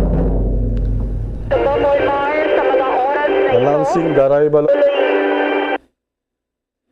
tuloy na bumubuo sa parin ang mga supporters ni President-elect Ferdinand Bongbong Marcos Jr. dito sa Maya National Museum ground. Bombo Elmar, dapat sana itong mga supporters pinapayagan lamang sila na mag-standby doon sa May Intramuros Golf Course. Dito mga alas 8, alas 7 ng umaga, payagan na sila dito sa may National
Right, Alright, maraming salamat Bombo Jane Buna, no? Diyan pa rin sa National Museum. So, excited na yung marami nating kababayan na nag-aabang po dyan sa harapan, ano? Sa pagdating itong si President-elect Ferdinand Bongbong Marcos Jr. At mula dyan sa may bahagi ng Palasyo ng Malacanang na manggagaling po, ano? May mga maiksing tinatawag na mga aktibidades dyan sa Malacanang, no? Pagbibigay pugay, ano? Yung Presidential Security Group, yung binigay ngayon na video at mga photos ni Bobo Gerald Ulip ay nakaposisyon niya dyan. Ano, Bobo Raymond? Ang tawag dito, Bobo Raymond, itong lugar na may nakahanay ng mga miyembro ng Presidential Security Group, Bobo Raymond? That's right, Bombo Elmar. Ito yung tinatawag na PSG Honor Guards. So, ang trabaho lang talaga nila, all year round, on a 24-hour day, sila yung nagbibigay ng mga honors sa mga visiting VIP dignitaries sa Palasyo ng Malacanang. So, yan, makikita natin sa pinapalabas, may mga nakalatag na red carpet kung saan ay dito gagawin yung panghuli na trooping of the line nitong si outgoing President Rodrigo Roa Duterte, Bombo Elmar. At dito na ay ibibigay niya yung huling mensahe para sa PSG, Bombo Elmar. So ito, live na live ito na ating finifeed sa ating Facebook at YouTube live channels, Bombo Elmar, at naka-formation na yung Honor Guards. Kinabibilangan ng 3 units, AFP units ng Philippine Army, Philippine Navy, at ng Philippine Air Force. So 3 contingent yan, yung makitawan dyan sa Honor Guards, Bombo Elmar. So ito ay nasa tabi lamang ng fountain natin pinapakita na nasa harapan ng mismong palasyo ng Malacanang. At sa harap nito o kaya sa kanyang kabila ay ito yung Premier Guest House kung saan ay doon noon nag-opisina itong si dating Pangulong Erap Estrada, Bombo Elmar. So yan yung magiging senaryo na inaabangan natin. At pagdating mamaya ni incoming President Marcos ay magkakaroon ng yung raffles at saka yung tinatawag na 21 actually, Bombo Elmar, na gun salute. Ito yung cannon fires, Bombo Elmar. Sige. Bombo Elmar. Okay, sige. Mamaya magkikwento tayo rin, Bombo Raymond, Karamihan ng mga presidente hindi tumira ng Malacanang mismo. Binabanggit ni Bombo Raymond, Premier Guest House, si Pangulong Duterte, sa kabila po ng Pasig River, si dating Pangulong Cory Aquino, nandoon sa Borloloy Building nun. So ganun, itong si President-elect Ferdinand Bongbong Marcos, ang binabanggit niya, baka hindi rin daw dyan sa mismong Malacanang, Anyway, let's see, mamaya pa sa may mga kwento, balikan natin ay bahagi ng harapan ng National Museum. Bombo Dennis, please come in, Bombo Dennis. Yes, Bombo Elmar, Bombo Raymond, may ilan ang hinimatay dito sa mga sandaling ito. Karamihan dito sa mga nakita natin na hinimatay, mga nakakatanda. Ito, Bombo Elmar, Bombo Raymond, ay mga senior citizen na Marcos loyalist. Sila ay nagstay kanina ng napakatagal na doon sa may golf course at dahil walang masilungan ay nakaramdam ng pagkahilo at nirescue ito ng mga tauhan dito ng PNP at ng iba pang rescue unit na nakabase dito sa may harapan ng National Museum, Bombo Elmar. Sa pagkakataong ito ay peaceful naman. Pinayagan niya makalapit yung ilang mga supporters. Ang problema lang, medyo umaalma yung nagpakuha ng RT-PCR dahil sila hinigpitan. Pero yung ibang audience ay nakapasok ng tuloy-tuloy matapos maghintay doon sa may bahagi ng golf course sa Intramuros, lungsod ng Maynila, Bombo Elmar. Sige, maraming salamat. Babalikan namin kayo dyan mamaya, pagdating dyan ni President-elect Ferdinand Bongbong Marcos. Balikan natin dyan sa issue pa rin ng inaabang pagdating. Bombo Raymond, yung kwento natin kanina, may tinatawag tayong mismong Malacanang, yung Premier Guest House, merong pangarap, Bombo Raymond? Pagbabago. bahay pagbabago o bahay pangarap. O pangarap. Meron pa doon yung Borloloy building noon na Bombo Raymond. Well, yung Borloloy building, yan yung new executive building. Oh, yun, yung yung building. NEB ngayon, Bombo Elmar. Kung saan ngayon ay naka-cordon off yung mga miyembro ng media na naka-standby, naka-monitor. Yung sinasabi mo naman na tinirahan noon ni dating Pangulong Cory Aquino ay yung Arlegui Guest House. Arlegui Guest House. Oo, doon naman sa kabilang street yan ng JP Laurel. So medyo tawid ka lamang ng JP Laurel, sa kabila yan. Malapit lamang din sa palasyo ng Malacanang. Ang naalala ko lamang, Bombo Elmar, itong si dating Pangulong Gloria Macapagal Arroyo ang tumira doon sa mismong palasyo ng Malacanang.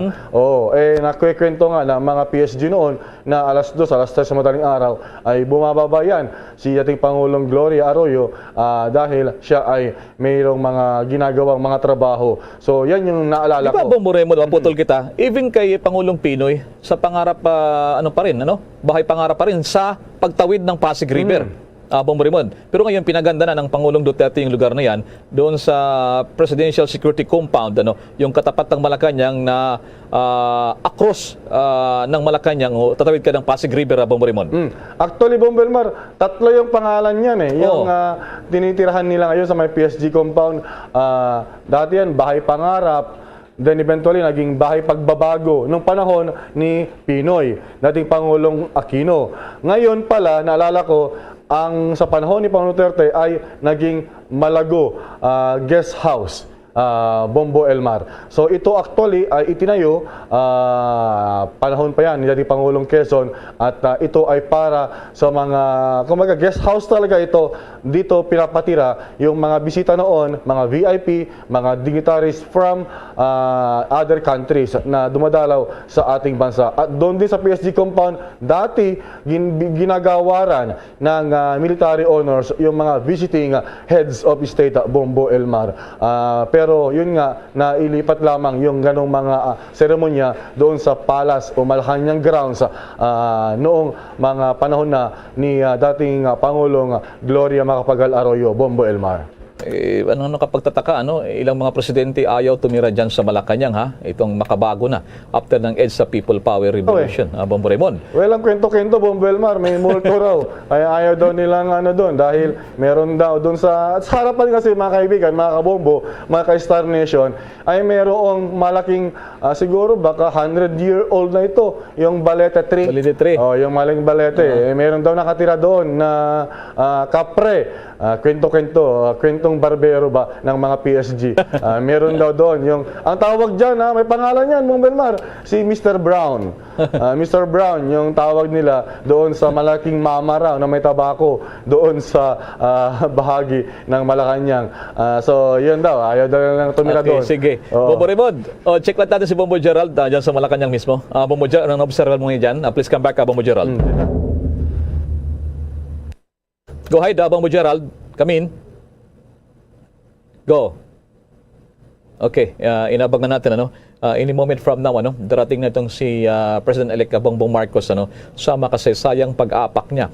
Dito rin natin makikita, mga kabombo Quezon Nation, ang kauna-unahang pagbibigay gawad sa kanya bilang presidente ng Pilipinas, itong honors bilang pagbibigay pugay sa kanya ng Presidential Security Group na siya na ngayon ang magbabantay sa kanya mula naman dito kay Pangulong Rodrigo Duterte na siyang pag-secure sa First Family na siya namang peaceful transfer of power bilang hudyat din naman ng pagpapakita ng demokrasya dito sa ating bansa, yung peaceful transfer of power mula sa incoming o mula sa outgoing patungo naman sa incoming, Bombo Raymond. Yes, Bombo Elmar, habang tayo ay nagkikwentuhan kanina, dumating na itong si incoming, kumbaga designated na Chief Executive Secretary o Executive Secretary, kasama niya yung kanyang counterpart, si outgoing Executive Secretary Salvador Villardea, itong si Attorney Vic Rodriguez.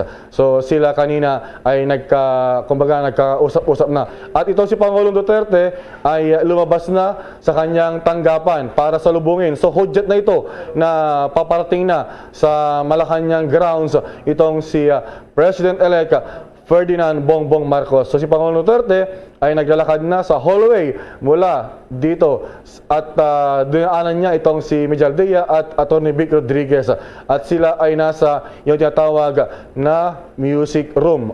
Sa harap ito, Bombo Elmar. Ito ay nasa hallway na kumbaga bago ka makatawid, makapunta naman doon sa Rizal Hall kung saan ay ginaganap yung mga malalaking mga state events gaya ng mga selebrasyon o iba pang mga aktibidad ng Pangulo ng ating bansa, Bombo Elmar. Sige, check natin kung meron ng movement yan sa Malacanang. Please come back, Bombo Gerald Ulipa. Sa Bombo Elmar, dahil nandito na itong incoming Executive Secretary si Atty. Vic Rodriguez, kasama niya itong kasalukuyang ES na si Salvador Medialdea. So siguro yan na yung hudyat na malapit-lapit na dito ang incoming President, si President-elect Ferdinand Bongbong Marcos. Pero sa ngayon, yung napapansin natin, lumabas tayo, nasa loob tayo kanina, Bombo Elmar, ng Executive Building, yung pinag-uusapan nyo kanina, itong new Executive Building, at na-monitor nga natin doon na nandoon na itong grupo ni Marcos, pero si President-elect Bongbong Marcos mismo ay wala pa. So yun yung inaabangan natin ngayon, Bombo Elmar. So far dito sa labas ay nagkalat yung mga PSG na dito. So ibig sabihin ay talagang siguro malapit na dito ang President-elect na dapat ay kanina pa naka-schedule na dumating, pero medyo naantala. Hindi natin alam yung rason kung bakit medyo late ang pagdating ni President-elect Bongbong Marcos. Alamin natin mamaya kung ano yung naging rason. Break muna, Bombo Gerald. Balikan natin si Bombo Raymond Tinasa. Baka nakikita na niya. Bombo Raymond, please, go ahead. Nasa kahabaan na ng JP Laurel Street. Ito yung main street, ika nga, sa Malacanang, Bombo Elmar, yung convoy ni President-elect Bongbong Marcos. At tatlong sakyan. Una, yung kanyang advance party at apat actually, pang gitna, yung kanyang sasakyan. Banggitin ko na, nakasakay sa Mercedes-Benz. At sila papasok na sa Gate 6. Ang Gate 6, mga kaibigan, ito yung main entrance ng Palasyo ng Malacanang. Dito pumapasok yung presidente ng ating bansa at ilan pang mga miyembro ng gabinete. So, yan lamang yung main entrance. Kumbaga, sila lamang yung pwede. At nakapasok na sila dito sa Malacanang Grounds, Bombo Elmar, at any moment, tuloy-tuloy na yung kanilang pagpasok sa Malacanang Grounds. At binabantayan natin yung Chideng, yung Mercedes-Benz na sinasakyan nitong si Marcos, Bombo Elmar. Ito na, lumabas na sa harapan ng Premier Guest House, Bombo Elmar, itong si President-elect Bongbong Marcos, at meron lamang siya. Wala pa siyang PSG dahil, syempre, hindi pa siya presidente ngayon. Mamaya pa. Ito, siya ay pumasok na sa... So, nakaapak na, Bombo Raymond. Balik Malacanang na. Oo, tama ka dyan, Bombo Elmar. Itong si President-elect Bongbong Marcos. At tingnan natin mamaya yung kanilang pagharap. Ito na, paakyat na siya sa makasaysayan ito, yung ladder o hagdan ng Palasyo ng Malacanang. Siya ay nag-aayos ng kanyang barong. Kumbaga, parang tinitimpla na maayos. Ito, at nagbigay pugay kay Pangulong Rodrigo Duterte. Sila ngayon ay nagkakamayan at nagkaroon ng exchanges of pleasantries. Si Pangulong Duterte ay naka-face mask habang si Marcos ay walang face mask. So safe pa naman. At least sa kanilang dalawa ay may naka-face mask, Bombo Elmar. At sila ay nag-uusap-usap at isa-isang pinapakilala ngayon ni Pangulong Duterte yung kanyang outgoing cabinet secretaries, Bombo Elmar. At nandun din itong si Senador Christopher Bongo, Executive Secretary Salvador Mejaldea, at ilan pa na miyembro ng gabinete. So paket na actually ang dalawa patuloy o papunta na sa guest room kung saan ay doon magsasign sa guest book itong si President-elect Bongbong Marcos. So ito, traditional talaga ito. Yung Bombo Raymond, yes, Bombo kung Elmar. nagkikwentuhan sila, dito lumaki si President-elect Bongbong Marcos. Mas matagal siya kay Pangulong Duterte. Dito sa Malacanang, Bombo Raymond. Dito siya lumaki. Parang nakita ko nga, parang nagkwentuhan sila eh, 'di ba? Last time may patama noon si Pangulong Duterte kay Marcos. Bongbong Raymond. Para siya sabi, joke lang 'yun. Tatawanan sila eh. Bongbong Raymond, ito na. Pumipirma na ngayon, lumalagda na itong si Marcos sa guest book ng Malacanang. So malaki ito, Bongbong Elmar, yung libro na ito, yung guest book, nasa siguro mga mahigit yung lapad nito pag hindi ni-spread ay nasa mahigit 12 inches. Mas mahaba kaysa sa akin, Bongbong Elmar, yung guest book na yan. So ang nakasulat ay Ferdinand Romualdez Marcos Jr., 30 June 2020. So yun lang, yung kanyang pangalan at lumagda. Walang dedication walang dedication. Wala. Unlike sa iba na mayroong binibigay na best wishes, ika nga, o mga regards, Bongbong Elmar.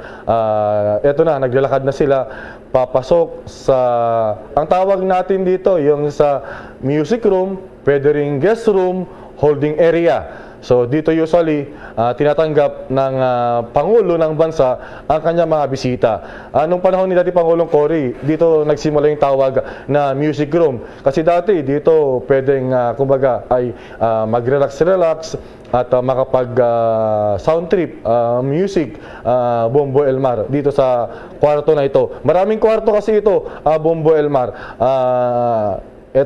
Nagkakaharap na parang bilateral meeting yung ginagawang pag-uusap.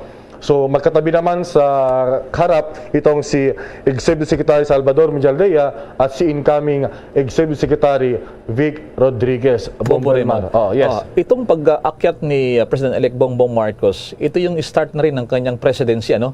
Pag-climb niya sa stairs, Bongbong Raymond, at mamaya din gagawin niya rin ulit ng Bongbong Raymond. So dito makikita natin kung gaano talaga kasaysayan at gaano tuloy-tuloy yung continuity, Bongbong Raymond, yung word dito, continuity, Bongbong Raymond. Well, i-correct ko lamang yung sarili ko kanina, Bongbong Elmar, yung nakasulat, dahil mali yung dikta ni Bongbong Yao.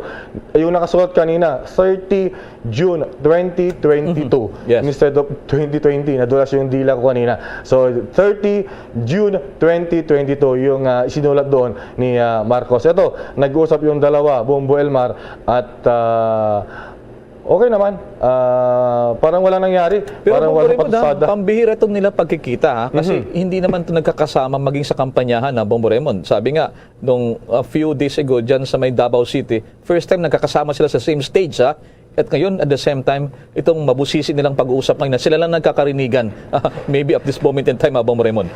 Tama ka dyan, Bongbong Elmar. Parang sa ating obserbasyon, para nagbibigay lamang ng siguro pieces of advice itong si Pangulong Duterte kung ano yung gusto niya na ipagpatuloy ng Marcos administration, yung kanyang mga nasimulan. At parang warm and cordial yung kanilang pagharap, Bongbong Elmar. At so kung we are facing to them, Bongbong Raymond, nasa kanan si Bongbong, nasa left naman si Duterte. Yes, that's right, Bongbong Elmar. Pero sa pagka nandun ka sa area, ang Pangulong Duterte ay nasa kanan at si Marcos ang nasa kaliwa kapag doon sa kwarto mismo. Pero pag dito sa screen natin tingnan ay the other way around. Si Pangulong Duterte ay nasa kaliwa, si Marcos ang nasa kanan, Bongbong Elmar. So ang nasa likuran ni Pangulong Duterte ay yung watawat ng Pilipinas. At yung likuran naman ni Marcos ay yung flag ng Office of the President, Bongbong Elmar. So, Bongbong Raymond, itong pag-uusap nila, talagang parang ito yung first time na talagang masinsinan yung pag-uusap din nila, Bongbong Raymond. Pambihira itong pag-uusap nila. This is the first, maybe the last. After this, si Pangulong Duterte na, hindi katulad ng ibang presidente daw nun, sumasama mga kabombo, sumasama doon sa inaugural site. Ngayon, ang informasyon, hindi sasama ang Pangulong Duterte. Kasi may nangyari ito before, Bongbong Raymond, panahon yata ni dating Pangulong Pinoy. Same car, Bongbong Raymond. To President, Bongbong Raymond. Pero ngayon, hindi na ito mangyayari, Bongbong Raymond. Ganon, maiiwan na. O kaya ay aalis na.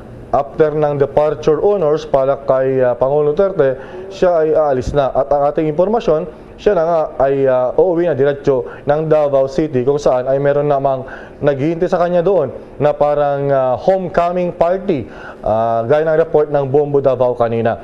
At itong si incoming President-elect Bongbong Marcos ay siya na lamang ang pupunta sa kanyang inaugurasyon sa National Museum, Bombo Elmar. So mahaba-haba ha. Oo. Nakailang minuto na sila na nag-uusap, parang nagpapaliwanagan na itong dalawa, Bombo Elmar. Actually, ito yung ikalawang pagkakataon na nagkaharap sila simula or after ng elections. Ang una, noong inaugurasyon o panunumpa, ika nga, oath-taking ni Vice President-elect Inday Sara Duterte, Bombo Elmar. Dahil nandun din si Marcos noon at nagkaroon lamang sila ng quick and brief na kumbaga kamayan, batian, walang pag-uusap na ganito. So ito yung first time na talagang nagkaroon ng parang masinsinan at seryosong usapan yung dalawa, yung outgoing at incoming President Bombo Elmar. Yun nga. Mapansin ko lang, Bombo Raymond, si Pangulong Duterte naka-face mask, si incoming President Bongbong Marcos ay hindi naka-face mask. Sa kanyang collar, si Bongbong Marcos meron Philippine flag. Sa likod naman ni Pangulong Duterte, nandiyan naman yung Philippine flag. Sa likod naman itong si Bongbong Marcos, nandiyan yung flag ng Office of the President. So ayan na, Bombo Raymond, tumayo na, nagkamayan. Yun nga. At nagbibigay na mga, ika nga siguro, mga huling tagubilin ni Tatay Digong. Babay Ano yun, nagbabay siya?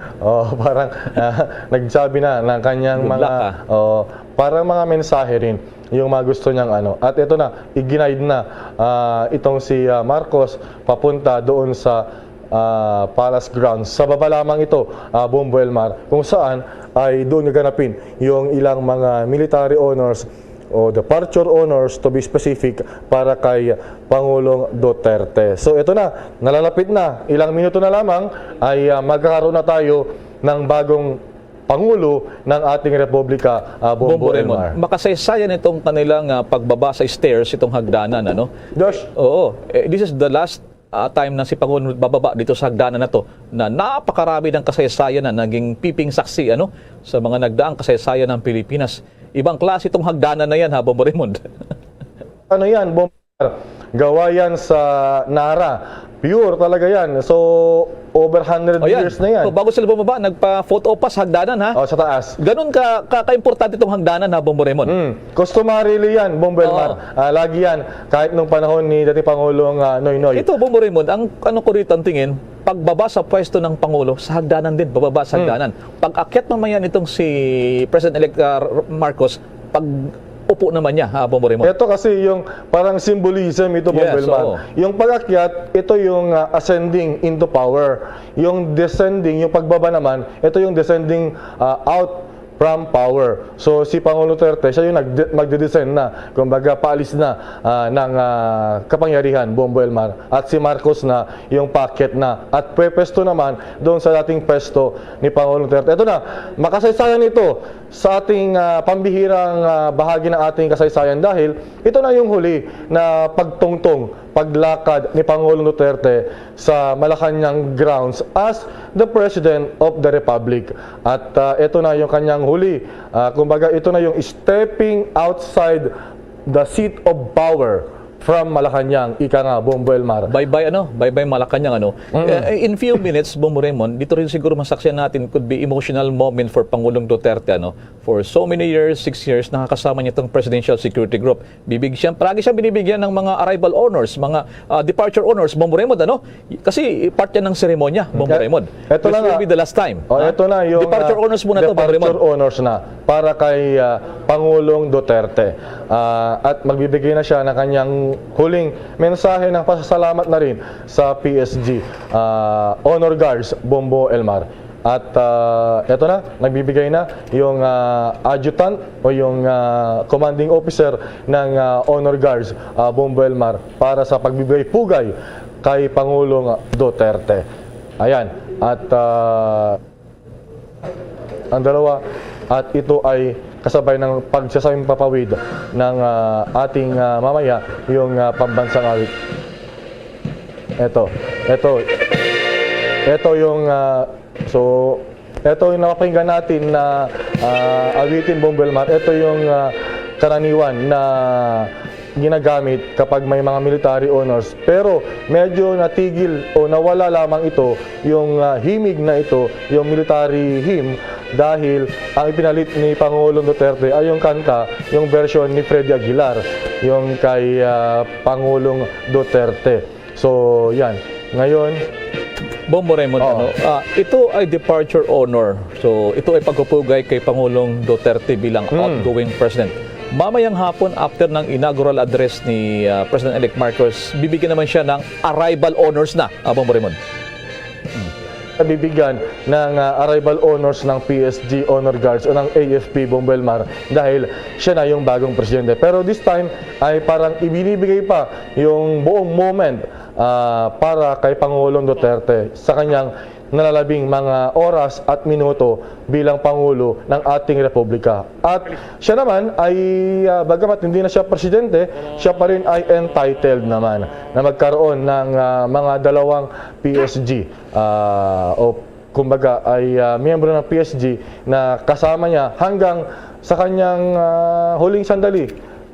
Hanggang kamatayan, may PSG siya, Bongbong Elmar, at siya rin ay bibigyan ng dalawang staff na ito ay empleyado pa rin ng Office of the President.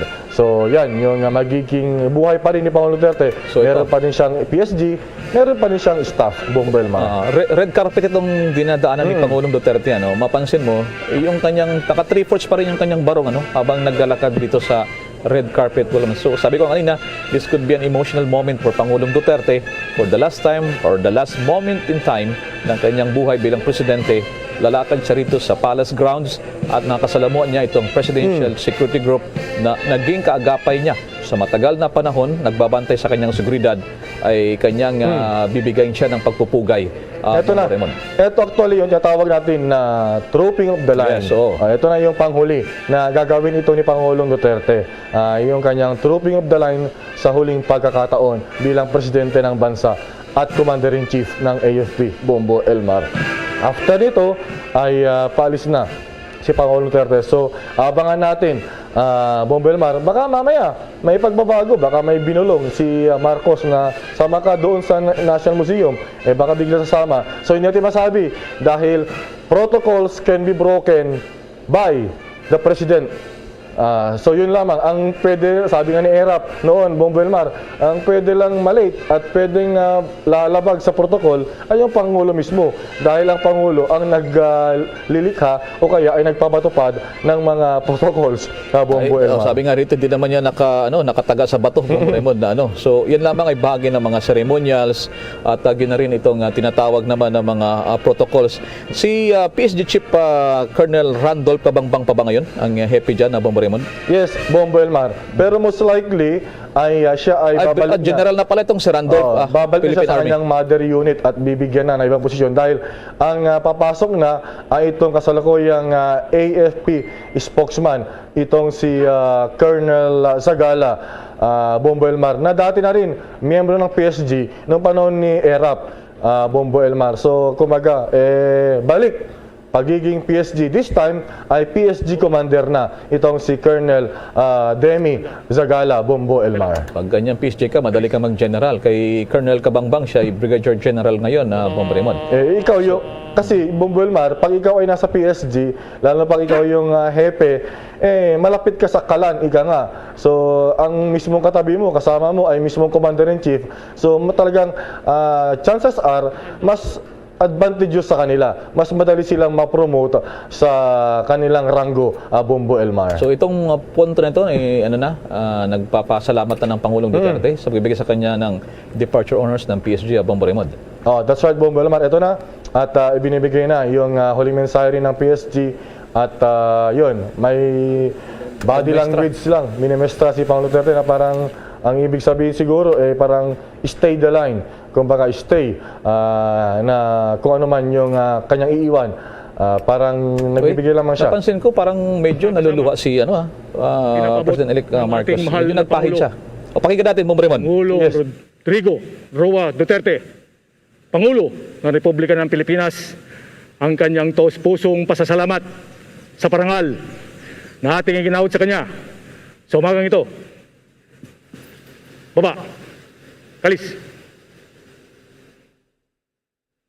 Yan, Bombo Elmar, yung prepared speech ng PSG Honor Guards Commanding General o Adjutant. Lagi na yan. Walang pagbabago rin sa linya na yan, Bombo Elmar. Yung pinapabot yung pasalamat kahit hindi naman sila nag-uusap. So bahagi na yan ng tradisyon din ng Honor Guards, Bombo Elmar. Alam mo, malakay na doon sa tinayuan ni Senator Bongbong Marcos o siyang incoming president. Ayun, nagpahid siya ng kanyang handkerchief. So, I assume, Bombo Raymond, na naluluha itong si BBM, Bombo Raymond. Ayun, pinapalakpakan siya. Ano to? Si Pangulong Duterte. Kanyang mga cabinet members, Bombo Raymond. Yes. Nasahanay si Secretary Anyo, Secretary Finance Secretary Dominguez, Agriculture Secretary William Dar, Defense Secretary Lorenzana, Senator Bongo, itong si Lopez ng DTI, Anyo ng DILG, at itong pinakamakata, pinakamakata sa lahat, si Secretary Art Tugade ng DOTR, at itong si Dar Secretary to. Saka si William Dar, saka si Secretary Martin, PCOO, at si Secretary Esperon, ang kanyang National Security Advisor. Itong si Del Rosario ng HADC, at itong si Galvez, at si Prospero de Vera ng CHED, at DOE Secretary. Oo, POEA, nandiyan lahat sila, Bombo. At itong si Borge, ang Presidential Chief Protocol Officer, Bombo Elmar. At itong ang paborito ni Bombo Elmar na si RJ, yung mga awit si Jacinto, Bombo Elmar. Rocker, yan. Ano yan? Elvis Presley ng Pilipinas na tinagurian. Presidential Advisor ng Duterte Administration, Bombo Elmar. So yan, nagpalakpakan itong ating mga cabinet members, matapos yung departure order kay Pangulong Duterte. Siguro yung pagbibigay pugay din nila sa Pangulo, Bombo Raymond, at napansin din natin itong si incoming President Bongbong Marcos ay medyo naluluha, maya't maya ay pinapahid na yung kanyang handkerchief dun sa kanyang mata, Bombo Raymond. So siyempre, iba ito yung moment na ito, Bombo Raymond, para dyan, sa dalawang leader, Itong si Selfie. Siyempre, nag-selfie sa pamumuno ni Senator Bongo. Actually, hindi na selfie, groupie kasi tatlo pala sila nagkakasama, Bombo Elmar. At naglalakad na sila, so sinasamahan ni Pangulong Duterte si Pangulo or incoming President Bongbong Marcos. At eto na, tinatid yung sinaunang sasakay na palabas ng Malacanang, Bombo Elmar, mga kabombo, mga ka-Star Nation. At nagkamayan ang dalawa habang sila ay nasa harapan ng Gate 6 at dito na nag-aabang yung presidential car. Eto na, mukhang mauuna nga na sasakay, aalis si Pangulong Duterte, Bombo Elmar. At yan, yung ating... para may binubulong ito may binubulong si Pangulong Duterte bago sumakay ng presidential car, Bombo Raymond. Mga panghuling mga instruction o mga panghuling mga pakiusap siguro, pasuyo ba, na gusto niya na mangyari gagawin ni President-elect Bongbong Marcos. Ito na, at pasakay na sa kanyang sasakyan. Itim ito, black car ba to? Oo.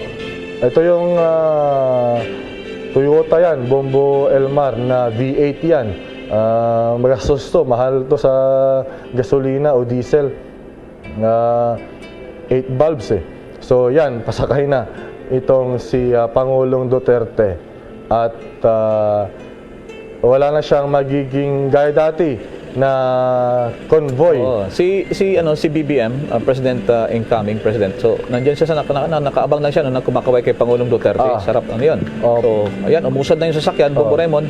So, nagbabay na rin yung Malacanang employees, bye-bye as outgoing president palabas na ng Malacanang grounds, si Pangulong Duterte. So, this is it, Bombo Raymond. So, ating natunghayan kung paano yung change of leadership ngayon sa paraan na makasaysayan at peaceful to the incoming President Bongbong Raymond. So we have now incoming President in just a few hour from now, Bongbong Raymond. In fact, Bongbong Raymond, less than 2 hours na lamang ay formal ng panunumpa habang itong So, itong kahabaan, anong street na to sa labas ng Malacanang fence sa Bongbong Raymond? Ito yan yung JP Laurel, Okay. Bomber. Yan so, labas na si Pangulong Duterte dyan. Main street. So, binabaybay na ng kanyang convoy ang kahabaan ng JP Laurel. Ito ay papunta doon sa Ayala Bridge, palabas na. So most likely ito palabas ng Malacanang Complex. Papunta na ito sa airport dahil ang impormasyon ay diretso na siya ng uwi ng Davao City. Bongbong Raymond, putol kita. Yes. Hindi na dadalaw ang Pangulong Duterte sa inaugurasyon. Hindi katulad na may nangyaring ibang presidente noon, dumalo pa, inanantay pa ang inaugural speech. Pero hindi naman yan, sabi nga Bongbong Raymond, ibatas. Mga tradition lamang yan. Pwedeng hindi na makisali pa ang outgoing president doon naman sa kanyang programa ng incoming president. So we have now Bongbong Raymond. Siguro ito matatawag na part 2 na Bongbong Raymond on the way to National Museum na si President-elect Bongbong Marcos for sa formal na inaugural ceremony Bongbong Raymond. That's right, Bombo Elmar. So, ito, unti-unti na rin nagsisialisan yung mga sakyan ng mga outgoing cabinet secretaries. So, talagang, kumbaga, ito na yung last minutes nila sa Malacanang Complex, Bombo Elmar. At any moment, ang oras natin ay 10:50 sa ating orasan. So, malapit-lapit na para naman doon sa pinaka-main event sa National Museum sa lungsod pa rin ng Maynila, Bombo Elmar. Naalala ko lang yung sa boxing, main event, Bombo Raymond. So, incoming president on his way na to inaugural ceremony sa National Museum, Bombo Raymond. Although na-delay ng konti batay sa official program, pero it's just on time talaga, Bombo Raymond. Dahil sa sabi nga nila, hindi naman ganun kahaba rin yung inihanda na programa dyan sa bahagi ng National Museum of Fine Arts sa Bombo Raymond. Dyan sa lungsod ng Maynila pa rin, Bombo Raymond. Dahil sa sabi nga nito, maging yung military civic parade, it could last siguro mga 30 minutes or less than, Bombo Raymond. That's right, Bombo Elmar. At malapit lang yan para sa kabatiran ng ating mga kabayan, itong distansya ng Malacanang Complex at yung National Museum ay nasa mahigit 1 kilometro lamang, Bombo Elmar, kung ikaw ay iikot pa. Pero pag diretso ka doon sa mula sa Malacanang mismo, baya doon sa Ayala Bridge ay mga lang yan, mahigit 1 kilometro lamang. So mabilis lamang yan. Lalo ngayon, puro lockdown yung mga kalsada, so wala na magiging delay na traffic, Bombo Elmar. Sige, briefly lang si Bombo Gerald. Bombo Gerald, please come back. Bombo Gerald dyan sa Malacanang. Balikan natin si Bombo Gerald mamaya ulit, Bombo Raymond, kaugnay pa rin. So patungo na dyan sa National Museum. This is it, Bombo Raymond. Ito na yung part 2 matapos ang part 1 na pagpapaalam na ng Pangulong Rodrigo Duterte pag-alis dyan sa Palasyo ng Malacanang. Hudyat din na kanya ring formal na pagbaba dyan sa pwesto. Seat of power. Itong Malacanang talaga tinagurang seat of power, Bombo Raymond. Simbolismo ng pagiging makapangyarihan sa ating bansa. So tutungo tayo dyan sa ikalawang parte ng programa batay sa kanilang official na programa, itong inaugural ceremony, Bombo Raymond. So ito, Bombo Elmar. So ito na yung part 2 at masaksihan natin kung ano yung magiging bago rin dito at kakaiba. Okay. Bombo Sige, Elmar. ito, balikan ko si Bombo Gerald, Bombo Gerald for the last time dyan sa Malacanang. Please come back. Elmar, Bombo Raymond, so naghiwalay na ng landas itong si Pangulong Rodrigo Duterte at ni President-elect Ferdinand Bongbong Marcos. Yung convoy ni President Duterte ay patungong part ng nagtahan at naghiwalay sila nitong si President-elect Ferdinand Bongbong Marcos. So 100% na confirmed hindi dadalo dito sa inaugurasyon ni President-elect Marcos itong si President Duterte. Sa ngayon ay malungkot itong mga nandito ngayon na supporters ni Pangulong Rodrigo Duterte. Nakadamit sila nung parang damit ng mga nagsagawa ng concert doon sa bahagi ng Quirino Grandstand doon sa Manila noong linggo. Itong mga nandito ngayon yung may Salamat PRRD at ito nga nag-picture taking na lamang itong mga supporters dito at mayroon silang inaabangan na convoy at hindi natin masyadong matanaw kung ano yung convoy na ito, Bombo Elmar, Bombo Raymond, dito sa labas ng Malacanang, pero ito ay siguradong pupunta doon sa inaugurasyon ni President-elect Ferdinand Bongbong Marcos. So kanina ay maiksi lang yung pag-uusap ng Pangulong Rodrigo Duterte at ni President-elect Bongbong Marcos. Parang hindi pinagtagal ng 20 minutes dahil yung nandoon sa kanilang schedule, nasa 25 minutes yung nakatakdang meeting nila, pero about 10 to 15 minutes wala pa yata. Kanina ay nagkamaya na sila at bumaba dito sa sinasabi nyo nga kanina dyan, makasaysayang hagdan at kitang-kita na kanina ay talagang sabay silang bumaba and then pagbaba doon ay pumapalakpak pa itong President-elect kanina bago yung trooping of the line. So ngayon ay hinihintay na lamang kung sino nga itong iba pang mga lalabas dito sa Malacanang compound, Bombo Raymond at Bombo Elmar. Thank you very much sa Bombo Jera, no? Kaugnay pa rin ang mga senaryo dyan sa Palasyo ng Malacanang, itong formal na pag-alista ng Pangulong Duterte. Ang sabi nga rin dito ay formal act of leaving office for the incumbent, So doon sa kanyang pagbaba doon sa hagdanan ng Palasyo for the last time, habang itong si President-elect ay Ferdinand Bongbong Marcos ay on his way na doon po naman sa National Museum, Bombo Raymond.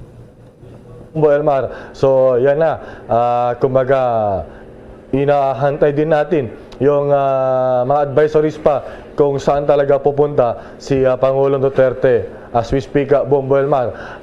Pero yun nga, ang impormasyon ay talagang uwi na ng Davao. Gaya ng kanyang paulit-ulit na sinabi naman noon na pagkatapos ng kanyang termino, June 30, ay siya ay uwi na. Bombo Raymond, Yes. sa mga oras na to ay kararating lamang itong si dating First Lady Imelda Romualdez Marcos, Bombo Raymond. Siya ay naka-wheelchair, Pero pag straight naman yung kanyang dadaan ay nakakalakad to, pero just to support yung katawan lang naman niya, Bombo Raymond, itong si dating First Lady Romualdez Marcos, Bombo Raymond.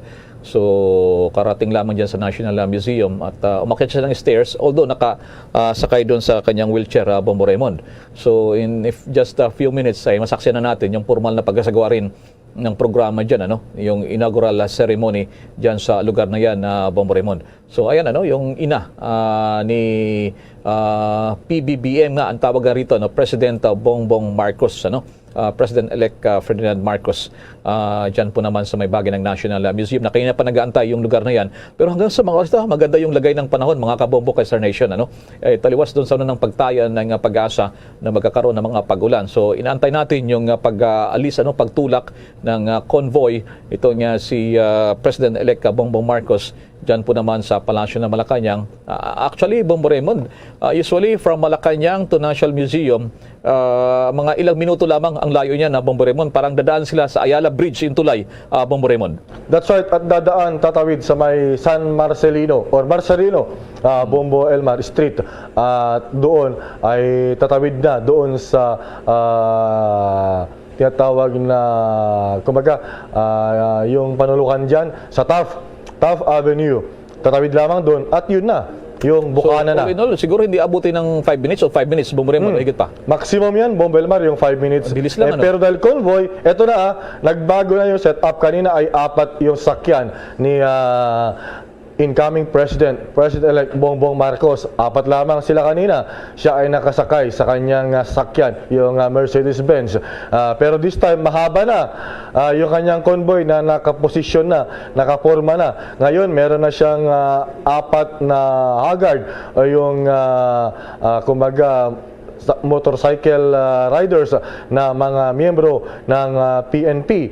At meron na rin siyang convoy at ilan pa, meron na rin yata yung ambulansya So talagang parang convoy na ito ng Pangulo Bongbong Elmar, yung magiging Yung setup, setup na ng convoy. Siyempre, any minute now, siya na yung magiging presidente. So talagang kailangan na most likely ay i-take over na rin ng PSG yung paghawak ng kanyang security, Bongbong Elmar. Nababanggit po yung napakahabang convoy na ngayon. Dahil sa yung iba dyan, yung mga advancer niya, ng mga opisyal na nandun sa Malacanang, so makakasama niya on his way doon sa National Museum, Bongbong Raymond. Kung saan nga, kung mag-start yan ng a little past of 11 AM, Bongbong Raymond, siguro baka magbawas sila ng oras dyan para in time for the formal na pag take out o taking itong. Dati Bongbong Raymond yung nakalipas ng mga presidente, ang kasamang kanyang vice president, sabay sila nagti-take out, Bongbong Raymond, sa isang lugar magkasunod sila. Pero ngayon ay ang incoming President Marcos na lamang dila na nakalipas na nga itong kay President o Vice President elect Sara Duterte. So ngayon mag-isa na lamang siya, Bongbong Raymond. Naalala natin noon panahon ni kay dating Vice Presidente Binay at si kanyang presidente, magkasabay sila, Bongbong Raymond. Si dating Pangulong Aquino noon, saka si BP Binay, Bongbong Elmar. So, siguro yung ginagawa nila ngayon parang killing the time, para eksakto, parang gusto nila eksakto yung sa oras, parang kalkulado na nila, Bongbong Elmar, bago uusad itong convoy na papunta ng National Museum, Bongbong Elmar. So, nandito pa sila sa harapan ng Gate 6, sa kahabaan pa rin ng JP Laurel Street, Bongbong Elmar. So, dito sila manggagaling papunta sa National Museum. So, siguro ay meron lamang silang tinatimingan din, Bongbong Elmar, para talagang yung oras ay masunod bilang bahagi ng nakagawian o yung tradisyon, Bongbong Elmar. Okay, nakikita ngayon natin sa ating screen dyan, sa ating YouTube channel at saka Facebook channel, yung mga very, very important person, maging yung second gentleman ng Amerika, Bongbong Raymond, kinatawan ni US President Joe Biden, ay nandyan na rin sa may National Museum, at ilang pang mga kinatawan mula sa Thailand, sa Vietnam, at gina rin sa China, Bongbong Raymond. So, ilat ibang mga leader sa iba't ibang dako ng mundo, maging yung mga miyembro ng diplomatic corps, mga ambassadors ng iba't ibang mga bansa ay nakikisama rin sa pagbati ng bagong presidente dito sa ating bansa. Nababanggit ni Bongbong Raymond na actually mga kabomba, hindi pa pala tumutulak dito sa Malacanang. So, maybe may oras na sila tinatimingan, Kasi kung mapaaga doon ng presidente, baka mapaaga rin yung programa at hindi umiksakto doon sa alas 12, mag-waiting time sila, Bongbong Raymond, waiting for the 12 noon, So, ceremonious pa rin na protocols, Bongbong Raymond, tradition, Bongbong Raymond. So, sinasabi siguro ng binabudget nila yung oras, Bongbong Raymond. Maybe kung magsagawa ng prayer, interpret prayer, ilang minuto lamang yan, military civic parade, o 20 minutes o 30 minutes, reading of joint resolution, bago na ang administration of oath of office ni President. So, tama, Bongbong Raymond, binabudget nila yung oras ngayon, umiksakto doon sa alas 12, Bongbong Raymond. Bongbong Elmar, at yun nga, batay sa update sa atin ni Bongbong Gerald, itong si Pangulong Duterte pala ay papunta na nga, pauwi sa Davao City via commercial flight. So, hindi na yung dati na kanyang kinagawian na private plane o private jet, yung kanyang service ng Davao to Manila, to and fro, Bongbong Elmar. So, tingnan natin mamaya sa mga updates ng Bombo Davao din. At tama ka dyan, meron na lamang silang hinihintay na oras talaga. At siguro, meron pang hinihintay na ibang mga bisita. Siguro, yung miyembro ng First Family, incoming First Family, Bongbong Elmar, may mga hindi pa siguro nakakarating. At kanina rin, gaya ng binabanggit mo kanina, yung US contingent o yung kinatawan ni US President Joe Biden sa pangunguna ng mister ni Vice President Kamala Harris, Bongbong Elmar. Siya yung first gentleman. Ika nga, siya yung nanguna doon sa US representatives na sasaksi sa event na ito ng pag-upo ni President-elect Bongbong Marcos, Bongbong Elmar. So talagang medyo may nakaposisyon pa lang, hindi pa gumagalaw mga kabombo, mga ka-Star Nation, yung convoy ni President-elect Marcos papunta sa National Museum. So mag-aantay tayo ng ilang sandali pa. Siguro, baka tatayimingan lamang din na mga 11:15 magsimula yung programa para eksakto talaga on the dot. 12:00 yung magiging inaugural address niya. So tingnan natin, Bombo Elmar, mga kabombo, mga ka-Star Nation. So yan. So napansin natin nagbago yung kanilang official program, ha, yung sinusundang oras nila, Bombo Raymond. Siguro gusto pala silang manatili doon sa mga tradisyon, Bombo Raymond, na programa, kung saan nga ay in punto alas 12, Bombo Raymond. Pero dati naalala ko mga 11:50 o 11:55 ay saka nag-take out yung presidente. Although sabi nilang ilang restorya natin nakausap, Bobo Raymond, hindi naman talaga ito ay nakataga sa bato na dapat alas 12 punto o kaya anong oras, Bobo Raymond. Wala namang ganun kasi it varies eh. Different style, may mga ganun na yung mga dating presidente daw, Bobo Raymond. Well, ang nakalagay lang naman sa ating saligang batas, Bombo Elmar, ay dapat ay sa June 30 yung gaganapin na turnover o inaugural ceremony, Bombo Elmar, ng incoming president. So wala naman nakalagay talaga na 12:00 or 12:001 yung oras sa katanghalian, Bombo Elmar. So pwede magbago, depende sa schedule. Pwede ring alauna ng hapon na kung doon aabutan ng oras, Bombo Elmar. Okay, so ganoon talaga, mga sabi nga ito, mga simbolismo. Yung proper ceremony nga rito, yung iba, Bombo Raymond, nag-start na rin dito, maalala ko, yung kay dating Pangulong Pinoy, alas 11:10 noon, mga past 11, Bombo Raymond, nagsimula ang programa, dyan sa Quirino Grandstand, Bombo Raymond. Nagsagawa sila ng kanilang programa, past 11 na. Bombo Raymond. So, it could be na tama nga yan na yung mga practice na yan ay magkaroon pa ng kanilang sapat na oras pa na in time, Bombo Raymond. Ang sabi nga dito dati, 11:45 dati, kay dating Pangulong Pinoy, binabasa na noon that time ng Senate President yung proklamasyon na Bombo Raymond. Ito yung mga naalala natin. Itong practice na binabasa, yung boto na natanggap, announcing the results of the elections, way back noong mga 1935 pa raw ito, na mga practice ito, maging noong 1969, yung pagproklama, Bombo Raymond, na mismo ang Senate President, ang eksena dyan, Bombo Raymond, sa ganyan, sa pagbasa ng nakuhang boto ng Presidente. At naalala rin natin noon, 11:50 AM, dyan sa may bahagi ng Quirino Grandstand noon, si dating Vice President Jojo Marbinay, nag-take out siya 11:50 AM, Bombo Raymond, 10 minutes before 12, Bombo Raymond. At kung saan nga ay eksakto 11:55 ang mismong presidente na eksakto ang inaugural address sa Bombo Raymond, alas 12 in punto. So may mga ganyan silang mga inuurasan. Mga iba nga dito, sabi nila mga pamahiin pa, Bombo Raymond. Tama ka dyan, Bombo Elmar, kanya-kanyang style, ika nga, kanya-kanyang, kumbaga, packaging sa kanilang sarili, kumbaga, sa kanilang gusto na paraan na kanilang oath of office, ika nga, yung kanilang panunumpa sa posisyon, Bombo Elmar. Dahil once in a lifetime lang naman ito, maging presidente, so talagang sinasagad na kung anong gusto nila na magiging, kumbaga, kaganapan, mga disenyo, atmosphere, at iba pa na gusto nila, Bombo Elmar. At tama ka dyan, at simula nga panahon ni dati Pangulong Aguinaldo, Toquerino, ay dati naman ay hindi sila nanunumpa sa Biblia. Ngayon lamang naman, mga nagsimula yung mga paggamit ng Biblia, ipinapatong yung kanang kamay habang ay, o kaliwang kamay, dahil yung kanang kamay yung nakataas para sa panunumpa, Bombo Elmar, sa pagiging bagong presidente, leader ng ating bansa, Bombo Elmar. Naalala ko doon nagkakamali nung manumpa itong si Vice President-elect Sara Duterte. Parang dalawang Bible ba yun, Bombo Raymond?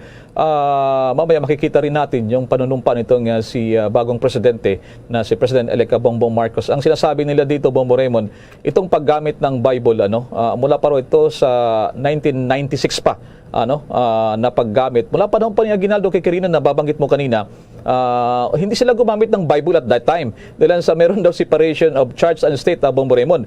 Si Presidente Magsaysay, ang kauna-unahang presidente na gumamit ng Bible, Bombo Raymond, isa nga dito, galing doon sa kanyang tatay, yung isang Bible pa, ay mula doon sa kanilang pamilya ng kanyang nanay.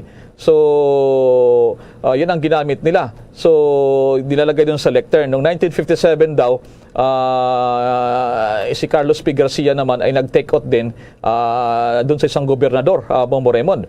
So, noong 1965, si dating yumaong Pangulong Marcos naman, ay dalawang Bible pala, itong sinasabi natin, Bombo Raymond. Dalawang Bible ang ginamit ng kaama noon ni BBM, PBBM, sa dalawang Bible. Isa sa Bible na galing sa kanyang tatay, isang Bible galing naman sa regalo doon sa kanyang misis, Bombo Raymond. So may mga pamahiin sila. Si Aguinaldo naman ay nag-take out siya noon sa salitang Espanyol. Si President Quezon, President Osmeña, President Rojas, Quirino, Magsaysay, Garcia, Macapagal, Corazon Aquino ay nag-take out sila sa lingwaheng Ingles, Bombo Raymond. Pero maalala ko, dyan sa ilang mga na-research natin, si dating Yumaong Marcos ang ama ngayon ng susunod na presidente sa Pilipino, Bombo Raymond. Maging si dating Presidente Laurel, si FBR noon, si ERAP ay Filipino, Bombo Raymond, yung kanilang pagsasalita nitong panunumpa nila, Bombo Raymond. That's right, Bombo Elmar. Ito na, yung sa National Museum, unti-unti nang napupuno yung mga upuan doon. At kanina ay nakita natin na nag-uusap itong si Vice President-elect Sara Duterte at itong si, expecting na magiging, kumbaga, Senate President na si Mig Zubiri.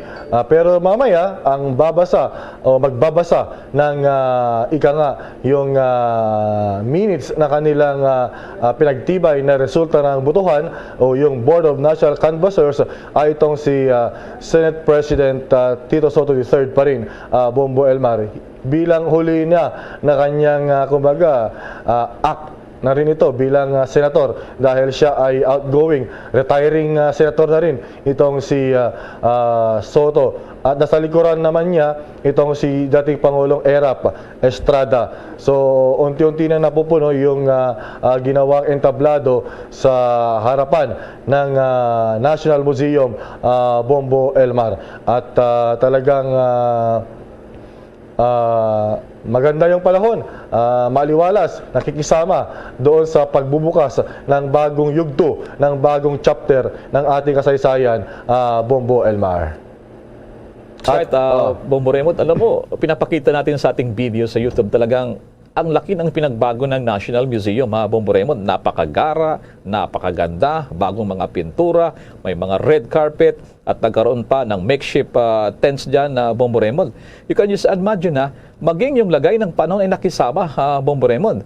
So talagang presidential ang dating, Bombo Raymond, at makikita mo iba't ibang lugar dyan ay nandyan yung watawat ng Pilipinas na nakapustura dyan, Bombo Raymond. So I understand, lumalabas na yata ngayon sa Malacanang ang convoy nitong si President-elect Ferdinand Romualdez Marcos Jr., Bombo Raymond. Well, tama ka dyan, Bombo Elmar, inaabahan pa natin dahil kanina yung eksena na ito, Bombo Elmar.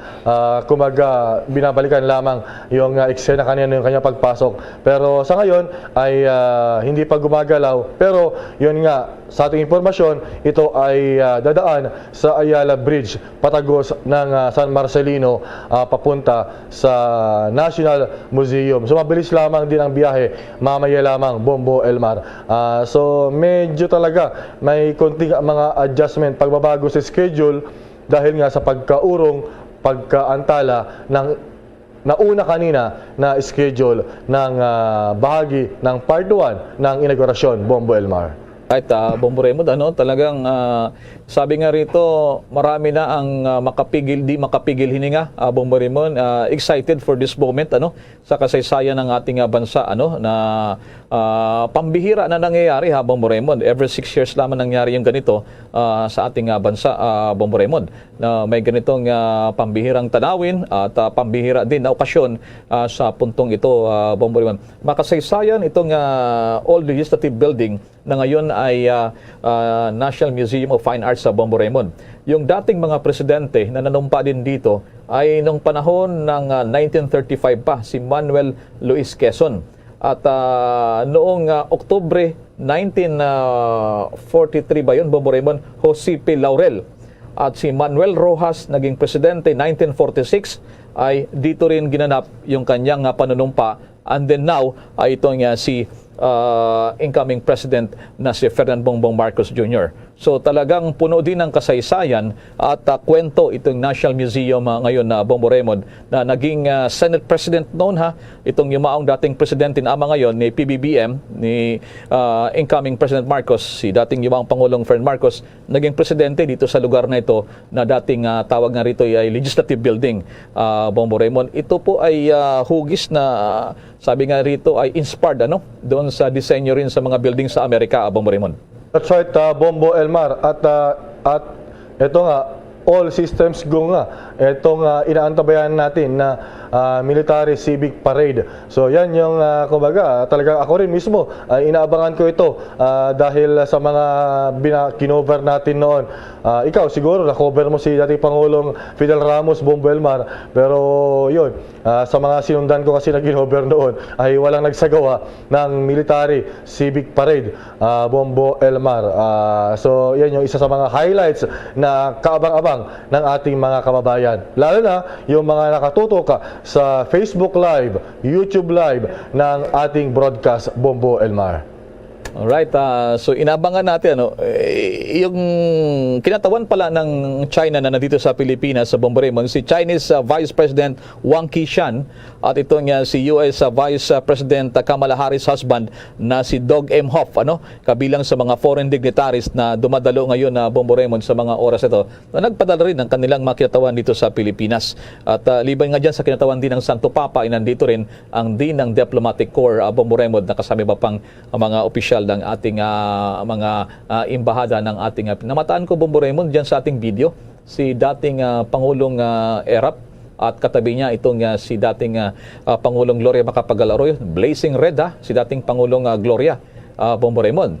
So mga top officials ng ating mga bansa ay talaga namang ay full force dito naman sa National Museum na dinisenyuhan Bombo Raymond ng isang magara din na tent na upang magsilbing pananggalan doon sa sikat ng araw at sama ng panahon. Pero ngayon talagang so far ay sugod itong lagay ng panahon dyan na Bombo Raymond sa mga oras na to.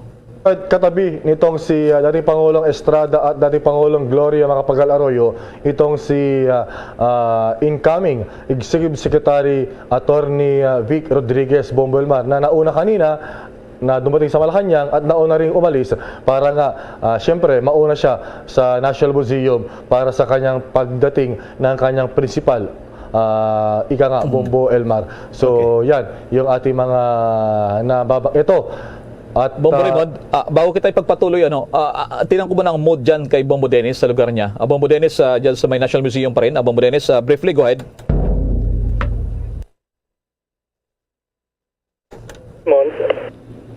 Sa kasalukuyan ay pinapirmi na yung mga bisita dito. Hindi na sila pinapayagang maglisaw-lisaw o gumalaw ng gaano.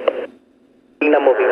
At maliban dito, Bombo Elmar, yung mga tauhan ng PNP at mga otoridad dito, naka-alerto na. Ilang minuto mula ngayon daw kasi ay dadating na yung convoy ni President-elect Ferdinand Bongbong Marcos Jr. And of course, yung mga VIP, pinaupo na sila. Yung kanina kasi, may mga naglalakad-lakad pa, may mga palipat-lipat ng pwesto.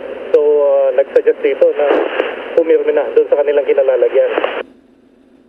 Napansin din natin kanina, may mga last minute dito na naglilibot yung K9 unit dito malapit sa may entablado. Nasa harapan kasi tayo mismo ng entabladong gagamitin. Kaya kita-kita natin yung mga dumarating na mga personalities. Kaya lang pagka mamaya magkakaroon ng ilang adjustment dito. May mga movement ng ginagawa itong mga tauhan dito ng ating mga otoridad. So, mamaya, okay. Bobo Elmar, okay, sige. bibigay pa kami ng update. Balikan kita dyan, Bombo Dennis, ano? Si Bombo Raymond, please come back, Bombo Raymond. Ito na, mga kabombo, mga ka-Star Nation, Bombo Elmar, umusad na. 1 minute makalipas kanina ay gumalaw na itong convoy. At talagang PSG na yung nag-take over, Bombo Elmar. At kanina, yung Mercedes-Benz na sinakyan ni incoming President Bongbong Marcos ay walang flag ha. Pero ngayon, habang papunta na sa National Museum, ay nilagyan na ng watawat ng Pilipinas saka yung watawat ng Office of the President. So meron na sa kanyang harapan yung maliit, parang banderitas o yung flaglet doon sa harapan. So bilang simbolo na yan, na siya na yung incoming president. At yung kanyang convoy ay convoy na ng presidente talaga. Dati kanina ay 4 lang na sakyan, pero ngayon ay mahigit 10 na sa ating bilang. Kasama na yan yung ambulansya for emergency purposes at ilan pa na mga security escorts na kinabibilangan na yan ng PSG, Bombo Elmar. So mabilis lamang ito.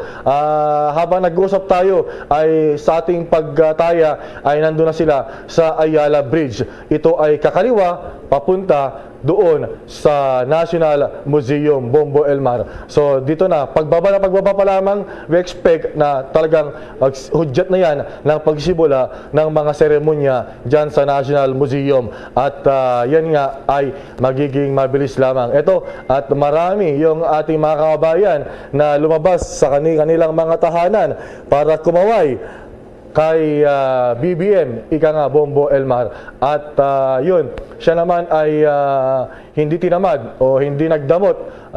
Binuksan yung bintana ng sakyan at siya ay kumaway din doon, nag-wave back doon sa mga kababayan natin na nag-aantabay doon sa labas ng kanilang tahanan sa kabahaan ng JP Laurel, Bombo Elmar. So yun, magiging mabilis na lamang ito na takbo, lalo pat may mga mga miyembro na ng security escort, yung riders ng PSG na siyang magbibigay ng mas mabilis. Kumbaga, sweeper yan. Talagang tagalinis ng kalsada para walang sagabal. So, eto na. At may maging yung mga miyembro ng Bureau of Fire Protection ng Malacanang ay nagbigay pugay din. Eto, eksakto ngayon, kumaliwa na sila sa Ayala Bridge at pagtawid yan, sila ay tatawid din sa may San Marcelino Street at saka doon sa Taft Avenue. Yan ay malapit sa Rizal Park banda at sila ay kakanan konti. Yun na, yung National Museum, Bombo Elmar, Bombo Radio Philippines. Nakita natin yung sa video ng ating Facebook live YouTube channel. Maganda yung kuha din ng drone shot dyan, footage. Andun sa mga nag-abang po sa ating mga tagapakinig nationwide, worldwide. Pinabati po rin natin dyan sa ating Facebook na nagsubaybay sa mga oras na to. So mga kabobo ka Star Nation ay alis na 1 hour na lang tayo or halos 25 minutos na bago mag-inpunto alas 12 ng gabi. So sa binabanggit ni Bombo Raymond ay napakahabang convoy. Ito na yung siguro makikita natin na usual na tanawin bilang isang presidente ng Pilipinas. Napakahabang convoy, napakaraming mga security escort at presidential security group. Bilang bahagi ito ng perks na maging minsan bulletproof pa yung iyong sasakyan, parang ligtas ka doon sa banta ng anuman para naman sa presidente ng Pilipinas. Maalala ko kanina kasi nababanggit natin si Pangulong Duterte na hindi pala dumalo ngayon sa inaugurasyon. Ang tanging presidente na dumalo sa isang inaugurasyon si President Osmeña, 1946. Si dating Pangulong Cory Aquino, 1992. Si Presidente Ramos, 1998. Tatlo lamang sila dumalo daw doon sa mga inaugurals ng kanilang mga sumunod sa kanilang mga presidente sa mga nakalipas po na mga panahon. So ngayon din na sa mga puntong ito, ang Pangulong Duterte naman ay patungo naman doon sa kanyang lugar sa Davao City. So sa mga oras na to, Bombo Raymond, dahil sa holiday sa lungsod ng Maynila at ilang pang lugar sa Metro Manila, mga 4 yata yun na mga syudad, yung ilang kababayan natin nagkasya sa lansangan, nadadaanan ng convoy, Bombo Raymond, na siyang nandyan at nag-abang sa napakahabang convoy na ito, Bombo Raymond, patungo na dyan sa may bahagi ng National Museum, Bombo Raymond. Ang convoy ngayon, Bombo Elmar, solong-solo nila yung papunta sa National Museum. Sila na ngayon ay nasa harapan ng Normal University of the Philippines, kung saan ay dito nga ay nag-aaral yung mga gustong maging guro. At maraming mga universidad din dito, by touring din na University Belt. At tumawid na yung convoy sa Taft Avenue, Bombo Elmar. At sila na ay kumanan konti, pumihit lang konti, papunta sa National Museum. So actually, alalay lamang yung takbo nila pero talagang mabilis lamang, Bombo Elmar. So talagang ang eto, kakaiba yung yung mga convoy formation. Ito talagang nakakahon yung presidential car, kung saan maliban kay BBM ay kasama rin sa loob itong kanyang may bahay, si incoming First Lady Lisa Araneta Marcos, Bombo Elmar, na kumakaway din sa mga nadadaanang mga kumakaway sa labas ng kanilang mga bahay. Ito na, at parang Stan Ramos, yung convoy niya, dekahon. Ay, Bombo Raymond, bago natin makalimutan, gusto lamang natin pasalamatan din natin katuwang sa coverage kayo ng RTVN Malacanang. At napakaganda ng kuha ng kanilang drone shot, Bombo Raymond. Nakatuwang ngayon sa binibigay nating pagbibigay ng special coverage sa public service. Dito po naman sa ginagawa nating pagbibigay ng audio at video coverage sa Bombo Raymond. Right, partner natin yan. Partner yan ng Bombo kahit saan coverage yan. Usually, itong RTBM, Bombo Elmar. At yan, at makikita sa ating ipinapalabas ngayon na live feed sa ating Facebook at YouTube channel yung pagkonting pihit kanan. At ito na yung entrance sa likurang banda ito ng National Museum. So talagang parang alalay lang, hindi minamadali yung biyahe, Bombo Elmar, parang tinutugma. So ang target yata nila ay para mga 11:30 AM yung kanilang target, Bombo Elmar, na oras na pagsisimula. Baka yun yung tansya nila para eksakto by 12 noon siguro ay magsimula na yung inaugural address o kaya yung mismong panunumpa ni BBM bilang PBBM o President Bongbong Marcos, Bombo Elmar. So yan na. At kanina talagang simpleng-simple lang yung convoy, pero ngayon paglabas ng Malacanang, kung todo na. Siyempre, sa US nga, sa amin, sa US, Bombo Elmar, tumatakbo ka pa lamang na presidente, meron ka ng Secret Service. Dito sa atin, medyo delayed nga proklamado ka ng presidente, wala ka pang PSG. Kumbaga parang ngayon lamang mismo sa inyong inaugurasyon, saka ka lamang bibigyan ng PSG. Yung talagang security guard. Baka nandiyan na si Bombo Dennis, baka masalo niya, pagbaba nitong sa presidential car, bagong sunod na presidente at bagong first lady ng ating bansa, Bombo Raymond.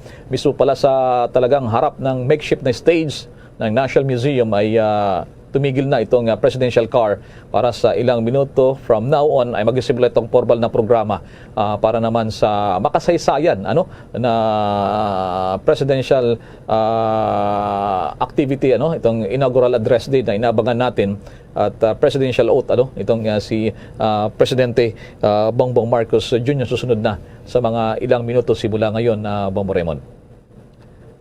Mo Elmar, at ito ay kumakaway. Ito na si Bombo Dennis. Check ko si Bombo Dennis. Bombo Dennis, go ahead.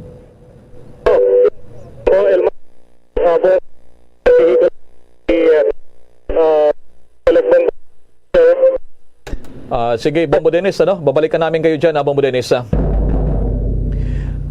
Alright, so bumaba na nga doon sa presidential car, kumaway si incoming President Marcos Jr., President-elect, at kasamang kanyang First Lady, incoming, at pakyat na doon sa steps, patungo na doon sa makeshift stage din na gagawin. Ito'y kontudo talaga na nagkaroon ng facelift doon sa harapan nitong National Museum, kasama ang kanyang anak din, kanyang first family na may tuturing, itong si President-elect Bongbong Marcos Jr. So, 3 anak ito niya, Bombo Raymond, nakasama niya. ng kanyang anak na si Congressman Sandro Marcos Bombo Elmar. So sila na ay nasa makeshift na entablado at nandun na sila sa kumbaga eto na at nagsimula Kuha na. tayo siguro ng audio dyan, Bombo Raymond, kina Bombo Dennis. Yes. Okay.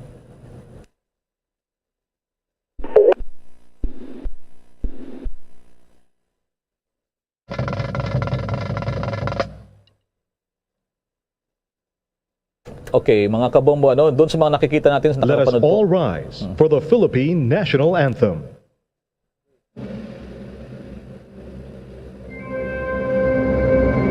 Bayang magiliw, perlas ng silanganan, alab ng puso, sa dibdib mo'y buhay. Lupang hinirang, duyan ka ng magiting, sa manlulupig, di ka pasisiil, sa dagat at puntok, sa simoy at sa langit mong baghaw. May dilag ang tula at awit sa paglayang minamahal, ang kislap ng watawat mo'y tagumpay na nagdiniging, ang bituin at araw niya kailan pa may di magdidilim. Lupa ng araw ng luwalhating pagsinta, buhay ay langit sa piling mo. Aming ligaya na pag may mga api, ang mamatay ng dahil sa'yo. Yan ang actress-singer na si Tony Gonzaga. In punto at 30 minutos matapos ang alas 11 ng umaga, nagsagawa ng Philippine National Anthem. Madako tayo sa ecumenical prayer. Ito po yung interpret prayer ng iba't ibang mga religious sect sa ating bansa. Narito.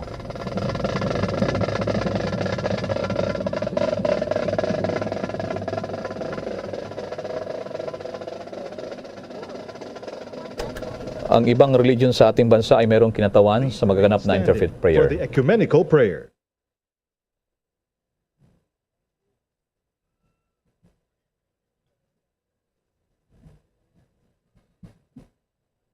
Inaantay natin. Kindly bow your heads in prayer.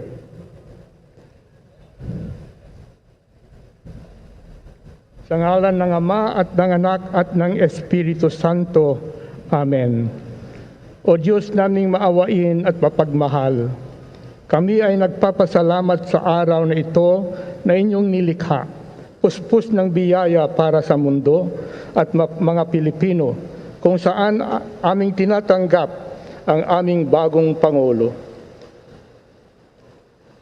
Nawa ang araw na ito ay maghatid ng pagkakataon upang maging ganap ang aming hinahangad na pagkakaisa, kaunlaran at kapayapaan.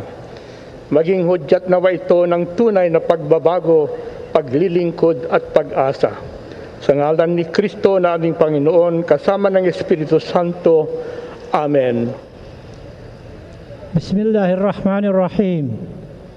Qala rabbukum ud'uni astajib lakum. Ya Allah, the most gracious and the most merciful, please fill our mind and soul with good health and wellness forever.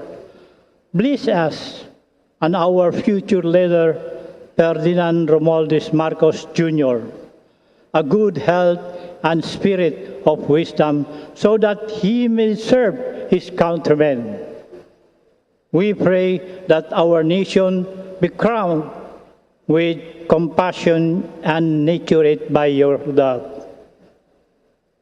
ربنا آتنا في الدنيا حسنة وفي الآخرة حسنة وقنا عذاب النار وادخلنا في جنة مع الأبرار يا عزيز يا غفار يا رب العالمين. Panginoon po naming Diyos, banal ka po at makapangyarihan sa lahat. Pakitanggap po ang aming taos-sa-pusong pasasalamat sapagkat taglay pa naming lahat ngayon ang aming buhay at ang aming lakas. Sasaksihan po namin ang panunumpa ng bagong Pangulo ng aming Republika Nagmamakaawa kaming lahat na tulungan mo po ang aming Pangulo, maging lahat ng mga nangunguna sa aming pamahalaan, maipatupad ng pantay-pantay lahat ng mga batas, tungo po sa pag-unlad ng aming lipunan. Hinihiling po namin maghari sa amin ang iyong katwiran, sa ngalan po, Ama, ng aming Panginoong Hesukristo. Amen. Mapagpala po namin Diyos, binabalik po namin ang papuri at pasalamat sa inyong saganang biyaya na sa kabila ng mga krisis, pandemya, kami po ay patuloy na tumitingin na kami po ay merong bagong lipunan na kung saan ang bawat isa sa amin ay magkakaisa upang kami po ay umunlad. Panginoon, inyo pong puspusin ng biyaya ang aming bagong Pangulo. 10 po ng kanyang buong sambahayan at pamilya. Gayon din po ang lahat ng mga gabinete, ang kanyang administrasyon. At salamat po na kami ay walang dapat ipangamba sapagkat kayo po'y nangako na kayo po ang sa amin. Ito po ang aming pakiusap sa pangalan po ng aming Panginoong Hesus. Amen. Salamat po, Ama, sa pag-ibig na pinupuno nyo sa puso ng bawat Pilipino. Pag-ibig na maaaring sandalan, gawing pundasyon at balangkas ng aming pagkakaisa. Patuloy niyo po kaming pag-umapawi ng pag-ibig sa bayan, sa inyo at sa aming kapwa. Sa pangalan ng Panginoong Hesus. Aming Amang manlilikha at tagapagtaguyod, nagkakaisa po kami ngayon na nagtatalaga sa inyong hinirang na maging Pangulo at lingkod ng bayan, si Ginoong Ferdinand Bongbong Romualdez Marcos Jr. Sa kanyang pamumuno at pamamahala, liwanagan niyo po siya ng inyong maningning na ilaw, kasihan at puspusin ng inyong banal na diwa, lapatan ng inyong mapagpalang kamay, pangunahan at akayin ng inyong makatwirang tinig, at patuloy na pagkalooban ng nag-uumapaw na pag-ibig at pagmamalasakit sa sambayanang Pilipinas. Bigyan niyo po siya ng mga makakatuwang sa pamamahala na may busilak na kalooban, mga manunungkulang maalam, mabunga at marubdob ang pagmamahal sa bayan. Kami pong lahat na mamamayan ay patuloy ninyong gabayan na maging matapat sa aming mga tungkulin sa bayan para sa isang maunlad at nagkakaisang Pilipinas. Sa maiksing sandali po ng tahimik na pakikipagniig sa ating Ama sa Langit, ipabatid natin ang ating mga niloloob at pasalamat. So yan po mga kabombo, patuloy pong narinig natin itong panalangin bilang hudyat na pagsisimula ng programa. Itong interfaith prayer ng iba't ibang mga religion sa Please be seated. Welcome to the inaugural ceremony of President-elect Ferdinand Romualdez Marcos Jr. To begin, let us now witness and give a big round of applause to the military and civic parade. So ito na po mga kabombo ka Star Nation, magsisimula ng parada itong sa show of force. makasaysayang araw na ito, ating binibigyang pugay ang bagong Pangulo ng Republika ng Pilipinas, Pangulong Ferdinand Romualdez Marcos Jr. Kung kaya't narito po ang isang parada bilang pagpaparangal. Atin na pong tunghayan ng mga tagapangalaga ng bansa, naglilingkod sa iba't ibang larangan, isinasanggalang ang bansa sa anumang pagbabanta. Sila na nagtataglay ng katapangan at kagitingan, patuloy na nakikipaglaban para sa kapayapaan at kalayaan na ating tinatamasa. So yan ang programa.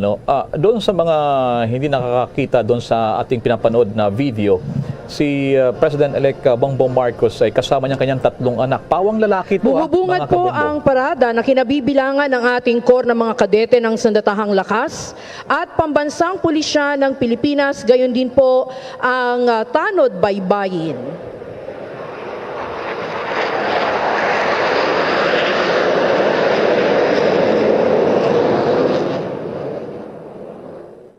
So doon sa mga napapanood nyo, makikita nyo rito yung show of force ng ating Armed Forces of the Philippines, mga frontliners, ang EAP, Philippine Navy, Philippine Coast Guard.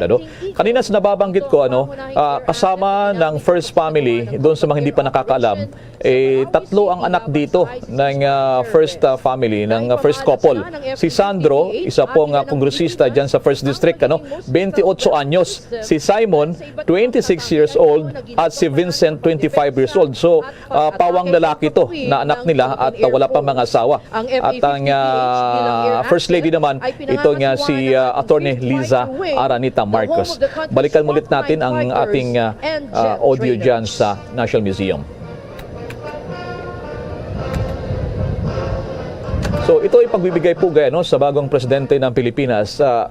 Huling nagkaroon ng ganitong military and civic parade way back nung panahon ni dating Pangulong Fidel V. Ramos. Parada ang pinagsamang banda ng Sandatahang Lakas ng Pilipinas.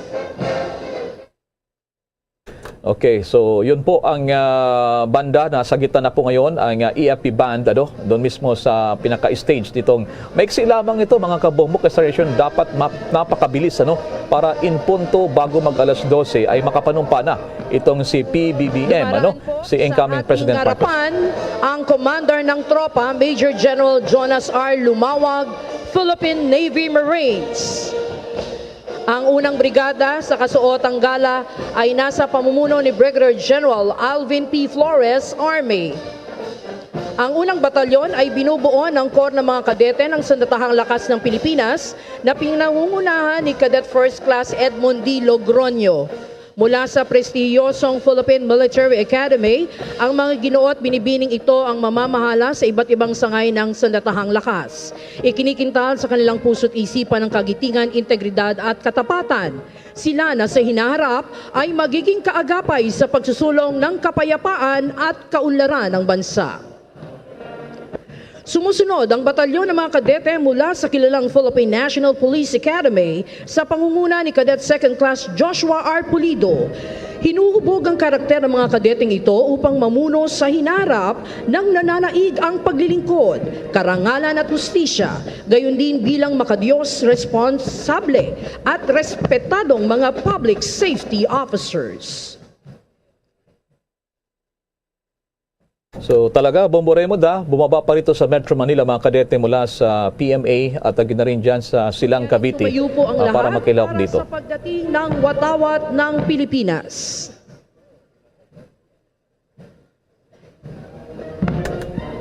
Tumayo po ang first family at ang publiko para magbigay galang sa paparating na watawat ng Pilipinas bilang bahagi ng ginaganap na military and civic parade. At sa puntong ito, yung iba't ibang mga bandila ng iba't ibang armed services ng ating bansa ay siya ngayong bumabandera ngayon at nagbibigay pugay. Ating natutunghayan ng mga sagisag mula sa Sandatahang Lakas, Pambansang Pulisya at sa Tanod Baybayin ng Pilipinas. Ang pangalawang brigada sa kanilang kasuotang battle dress attire ay pinamumunuan ni Brigadier General Joanis Leonardi B. Dimaano ng Air Force. Sumusunod ang batalyon ng Special Operations Forces ng Sandatahang Lakas sa pangunguna ni Commander Ray R.G. Habonete ng Navy. Binubuo ang batalyon ng Scout Ranger at Special Forces ng Philippine Army, Naval and Special Operations Group ng Philippine Navy at 7th Special Operations Wing ng Philippine Air Force. Sila mga piling individual na ang kasanayan ay sa iba't ibang larangan at nakakaangat lalo na sa mga espesyal na operasyon. Narito naman ang batalyon na binubuo ng kapulisan at Tanod Baybayin na pinamumunuan ni Police Lieutenant Colonel Joseph C. Bayan. Ang ating kapulisan na tagapagpatupad ng batas sa papanatili ng kapayapaan at kaayusan at nagsisiguro sa kaligtasan ng ating mamamayan. Ang Tanod Baybayin ay nakatuon sa Maritime Search and Rescue, Maritime Law Enforcement, Maritime Safety, Marine Environmental Protection at Maritime Security. Tunghayan natin ang mga sasakyan at gamit pandigma ng Sandatahang Lakas ng Pilipinas, Pambansang Pulisya ng Pilipinas at Tanod Baybayin ng Pilipinas, gayon din ang mga tauhang kabilang sa mga espesyal na unit, kasama na din po ang pansuportang unit. Nangunguna ang mga espesyal na unit ng Sandatahang Lakas ng Pilipinas. Nariyan po ang Explosive Ordnance and Disposal Units, kabilang na rin po ang Chemical, Biological and Radiological Nuclear Teams.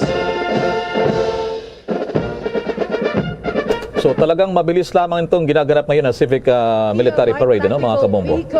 At troop carrying vehicle.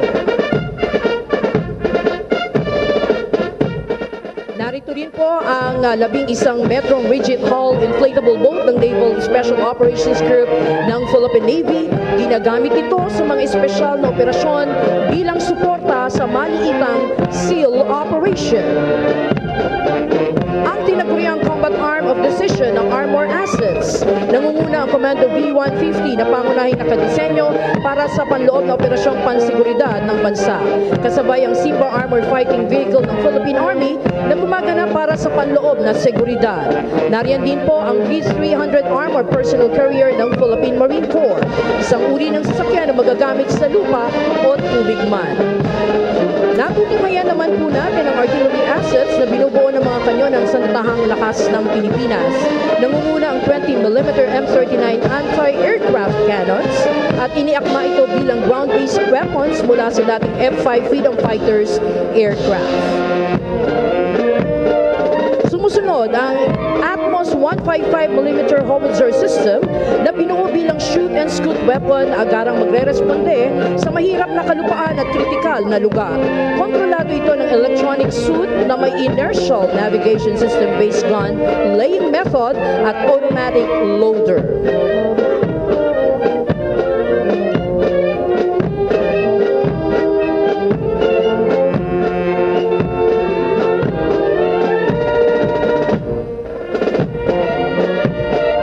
So mga kabomba, no, natunghayan natin ngayon yung makabagong mga armas ng higman ng Pilipinas na nagpapalitong parada. Mga ito sa mga puwersang nasa gitna ng operasyong militar. Ang gamit pandigmang ito ay nagbibigay ng close fire support.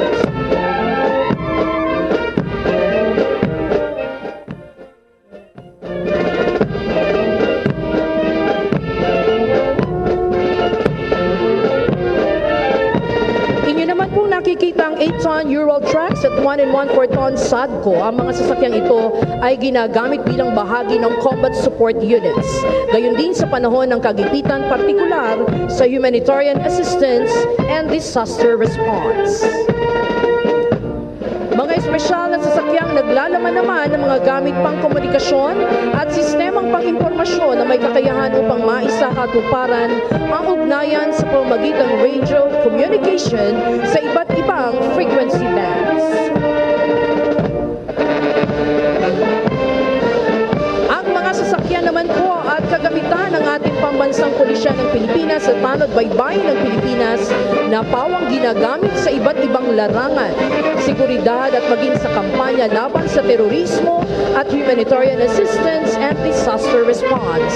Pinangungunahan ito ng PNP Highway Patrol na tinaguriang Guardian of the Highways na nakatuon sa operasyon sa lansangan para sa traffic safety at maging sa paglaban sa krimen.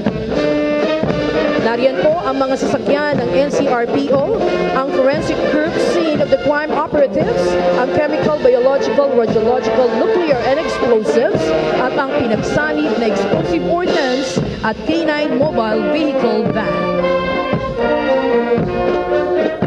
Natutunghayan natin ang SWAT van, ang Special Action Force, na lula ng Multipurpose Armored Vehicle Personnel Carrier at MG Rubber Boat.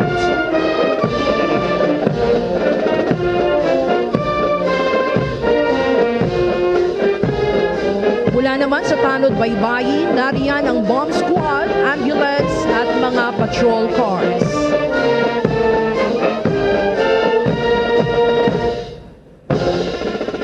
Nariyan po ang kanilang jet ski para naman sa agarang makatugon sa seguridad at search and rescue operations. Ang aluminum search and rescue boats na nakadisenyo upang mabilisang makaresponde ang rescue team sa mga nalunod o biktima ng sakuna sa karagatan. Samantalang ang Regional Hull Boat ay ginagamit sa iba't ibang misyong isinasagawa ng Coast Guard Anti-Terrorist Unit. Ngayon po, ibalik ang inyong atensyon sa kalangitan at natutunghayan ang pagdaan ng mga sasakyang panghimpapawid ng Santahang Lakas ng Pilipinas. Inyo pong nakikita ang 4 na 829 Super Tucano. Sumusunod ang 10 SF-260 Marchetti, nakadisenyo para sa basic at intermediate training at nagsisilbing dependable attack aircraft para sa close air support. Nariyan din ang 4 na Cessna aircraft at ang panghuli sa hanay ng mga sasakyang panghimpapawid, ang 9 na T-41 trainer aircraft. Ang tinatawag na trainer aircraft ay ginagamit sa basic pilot training ng Air and Education Command ng Philippine Air Force. Mga kababayan, atin pong natunghayan ang ating sandatahang lakas, ang pambansang pulisya at ang tanod baybayin ng Pilipinas na maaasahan mapaanumang larangan saan man at kailanman. Sila ang ating mga kaagapay upang mapanatili ang kaayusan, katiwasayan at kapayapaan sa buong kapuluan para sa masaganang kinabukasan ng ating bayang Pilipinas. Alright, mga kabomba, no? Katatapos lamang nitong military and civic parade. Ngayon ay babasahin itong joint resolution ng both houses ng Senate. President, kaugnay pa rin ng nakuhang boto bilang hudyat ng panunumpana ng President-elect Ang Ferdinand ating Romualdez mga bayaning katuwang Pero sa bago lalong yan, mga pagpapaganda kabomba, meron at mo ng bahagi pa ng programa, mga frontliners bilang pagbibigay pugay din dito po naman sa parada. ang ating mga medical frontliners.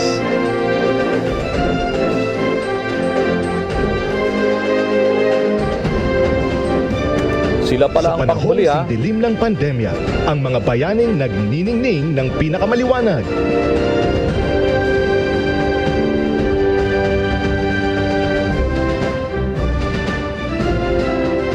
Sila ang ating mga medical at healthcare frontliners.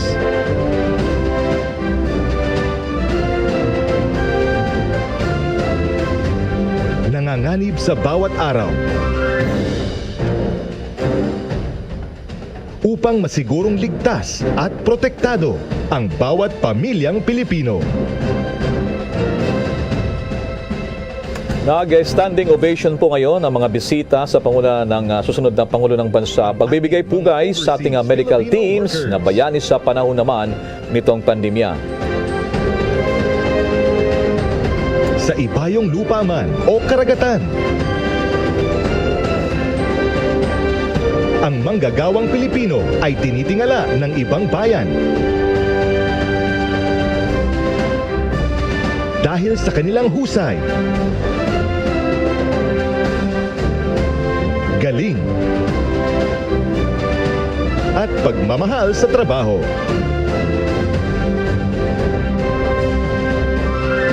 Karangal-rangal ang kanilang mga sakripisyo.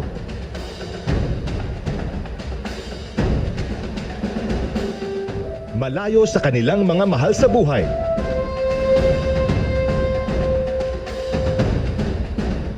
Kapalit ng kanilang di matatawarang kontribusyon sa ating ekonomiya.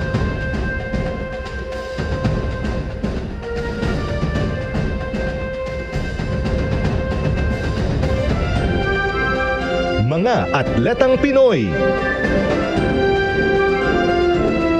sa larangan ng palakasan. Walang tatalo sa puso ng atletang Pinoy. Dugot pawis at sakripisyo mula pagkabata upang makamtan ang medalyang hinahangad.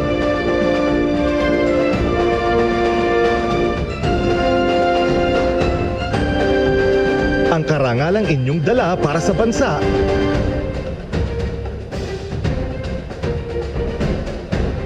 sa bawat labang buhay ang inyong itinataya ay kabayanihang ating kinikilala.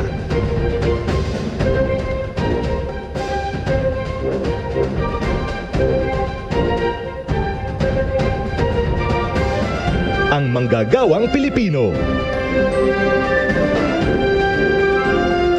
Kinikilala bilang haligi ng ating pag-unlad bilang isang bansa.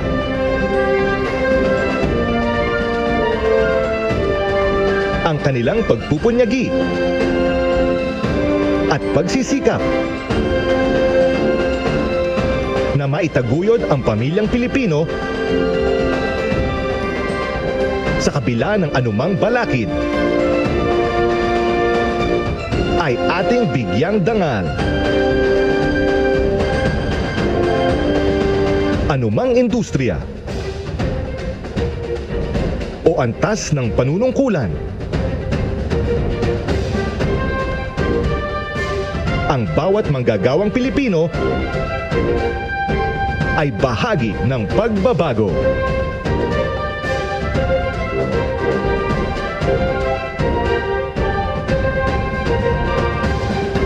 Ang ating transport sector, panlupa, pantubig,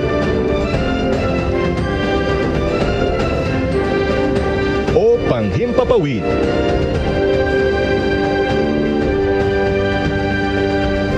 Ang ating ligtas na paglalakbay ay hatid ng ating transport sector. Mula sa mga tsuper, piloto, at flight attendants, o mga seafarers, at kapitan ng barko. Ang kanilang husay at galing ay katuwang natin sa paglalakbay tungo sa maunlad na bukas.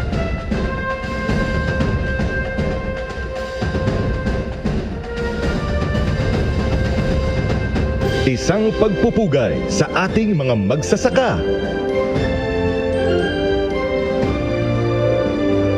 at mangingisda.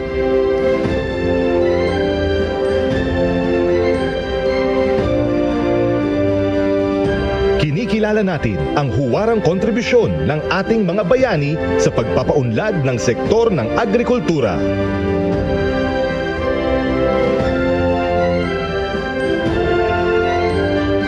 Ang ating likas na yamang lupa at karagatan,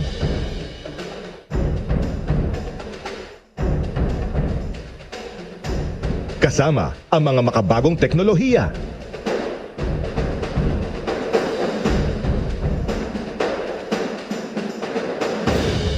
isang masaganang kinabukasan para sa agrikultura at matibay na seguridad sa pagkain ang naghihintay sa atin.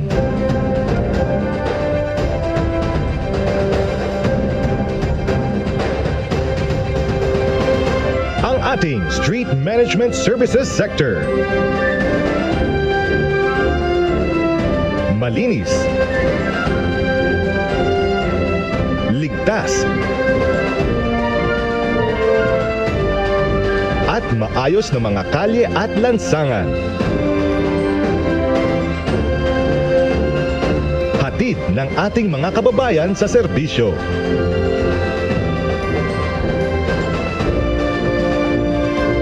Sinisigurong malinis ang ating kapaligiran.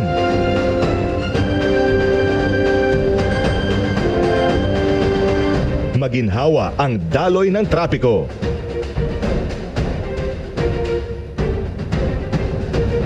At ligtas ang ating publiko sa daan. Saludo po sa inyo.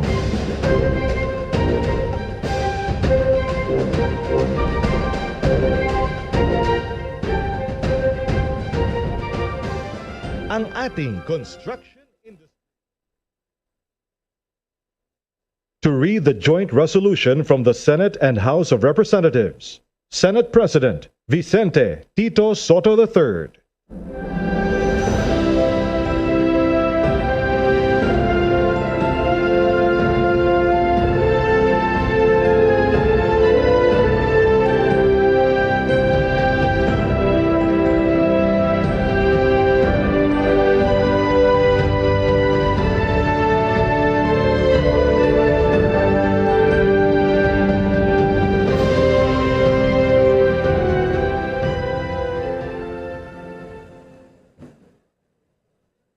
As the Senate President and co-chair of the joint public session of Congress that canvassed the votes for presidential and vice presidential candidates in the national elections held on the 9th of May, 2022, it is my distinct honor and privilege to join you in this historic occasion and read the dispositive portion of the resolution of both houses, which proclaimed the duly elected President and Vice President of the Republic of the Philippines. The dispositive portion of the said resolution reads as follows. Resolved further to declare that candidate Ferdinand Bongbong Marcos Romualdez Marcos Jr. and candidate Sara Zimmerman Duterte received the highest number of votes cast for President and Vice President respectively in the national elections held on the 9th of May 2022, and by virtue thereof to proclaim Ferdinand Bongbong Romualdez Marcos Jr. as the duly elected President of the Republic of the Philippines and Sara Zimmerman Duterte as the duly elected Vice President of the Republic of the Philippines.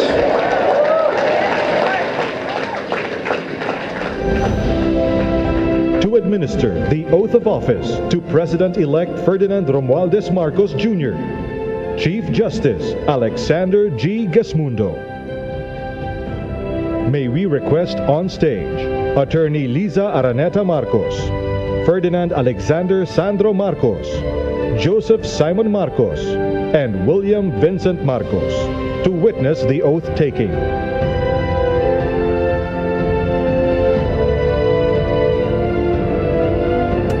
Alexander Gesmundo po ang Chief Justice ng Pilipinas mula 2021 ang siyang manguna sa panunumpa. No? Siya po ay appointee ni President Pangulong Duterte. Mangyaring taas ang kanang kamay at wikain ang mga sumusunod. Ako, si Ferdinand Romualdez Marcos Jr. Si Ferdinand Romualdez Marcos Jr. ay mataimtim na nanunumpa. Natutuparin ko ng buong katapatan at sigasig. Natutuparin ko ng buong katapatan at sigasig. Ang aking mga tungkulin. Bilang Pangulo ng Pilipinas. Pangangalagaan at ipagtatanggol ang kanyang konstitusyon. Ipatutupad ang mga batas nito. Magiging makatarungan sa bawat tao. At itatalaga ang aking sarili. Sa paglilingkod sa bansa. Kasinawa ako ng Diyos. Congratulations, Mr. President. Maraming salamat. So yan ang mga kabomba, no? Ang kaliwang kamay ng bagong presidente ng Pilipinas pinatong sa Bible doon sa maiksing mesa, ano? Yan ang napakakapal na Bible nito ng panunumpa ng Pangulo ng Pilipinas at para sa kanyang susunod na ang inaugural address ng bagong presidente ng Pilipinas, ano? At katapos ito ay pinirmahan yung oath of office, ano, na siyang binasa. Sabi nga, ito yung oath of office, yung pag-oath niya na binasa. 1935 pa to, Constitution, walang pagbabago. Ano? Ito yung kanyang ginamit pa rin. Yun pa rin yung nakasaad sa ating saligang batas. At ang kanyang napanumpa sa kanya, ang Chief Justice ng Pilipinas, ito nga si Chief Justice Alexander Gesmundo. Siya po ay 65 years old, taga San Pablo City, na-appoint nga ng dating Pangulong Rodrigo Duterte. So inantay natin ngayon ang magiging talumpati, makasaysayan. Unang talumpati bilang presidente ng Pilipinas. Ito yung inaugural address, ano? Dito pa rin sa makasaysayang lugar ng National Museum of Fine Arts dyan sa lungsod ng Maynila. So binabati pa rin natin yung patuloy na nakikinig din at nanonood sa iba't ibang dako ng mundo sa mga social media accounts ng Bombo Radio, Star FM, nationwide at worldwide. Kaugnay pa rin na makasaysayang araw na to para naman sa ating bansa. Ang panunumpa ng bagong presidente ng Pilipinas ay katatapos lamang at maririnig naman natin yung kanyang mga adhikain, mga pananaw at lalo na sa pagiging presidente ng Pilipinas. So yan mga kabombo, natunghayan ang katatapos lamang na panunumpa. Susunod na dito itong kanyang talumpati. At matapos pumirma itong si Pangulong Marcos, itong pumirma din doon sa oath of office itong si Chief Justice Gismundo. At ito na balikan natin ang kaganapan diyan pa rin sa National Museum.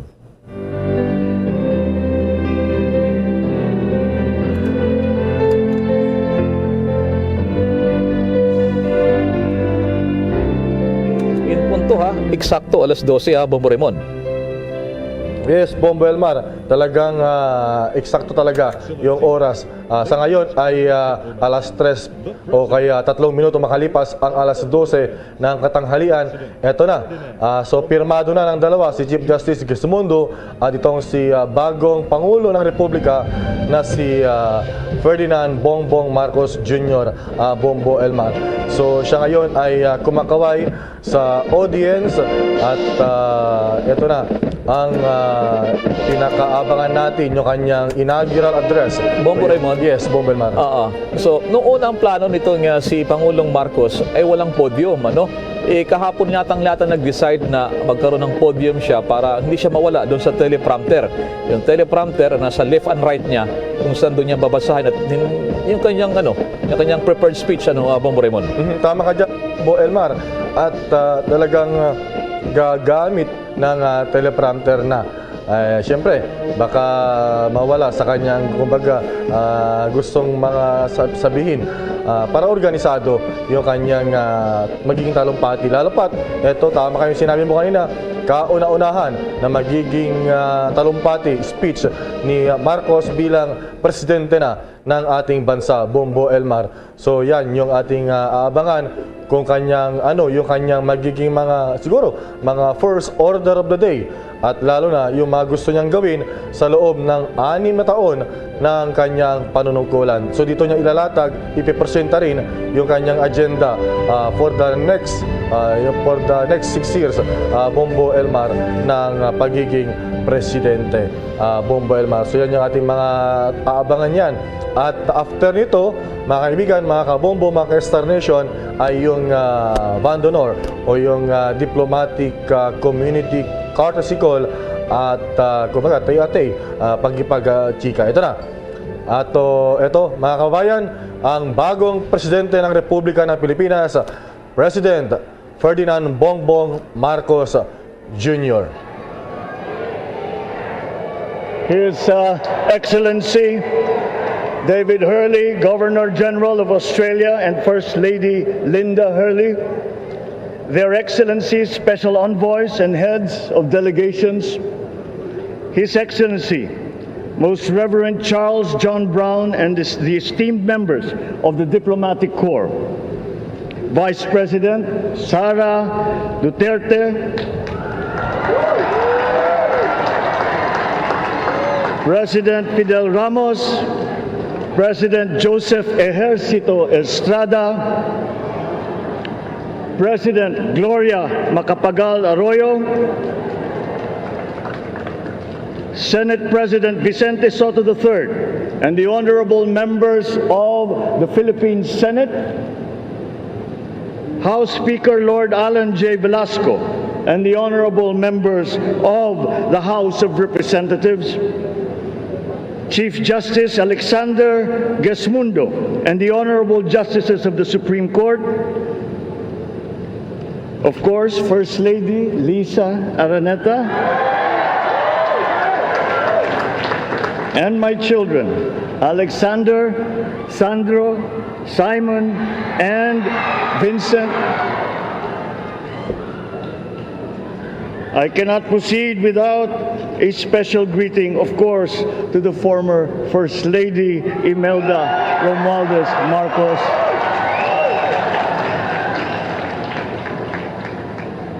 Other distinguished guests, ladies and gentlemen, my friends, ang aking minamahal na mga kababayan, magandang tanghali po sa inyong lahat. This is a historic moment for us all. I feel it deep within me. You, the people, have spoken, and it is resounding. When my call for unity started to resonate with you, it did so because it echoed your yearnings, mirrored your sentiments, and expressed your hopes for family, for country, and for a better future. That is why it reverberated and amplified as it did, to deliver the biggest electoral mandate in the history of Philippine democracy.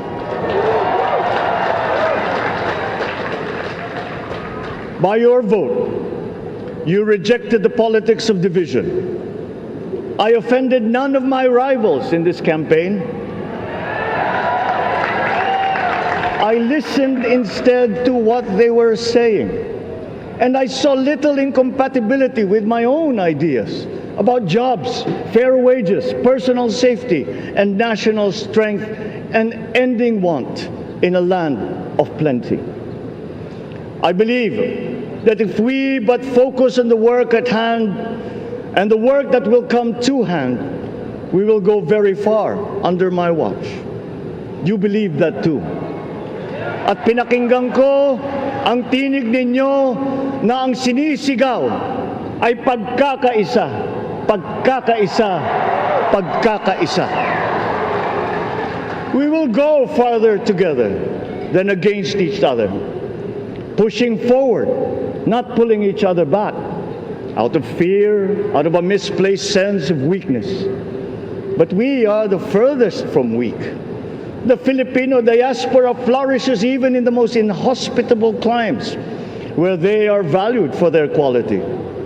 The changes we seek will benefit all and will shortchange no one. I was not the instrument of change. You were that. You made it happen.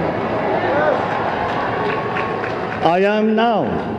You picked me to be your servant, to enable changes to benefit all. I fully understand the gravity of the responsibility that you've put on my shoulders. I do not take it lightly, but I am ready for the task.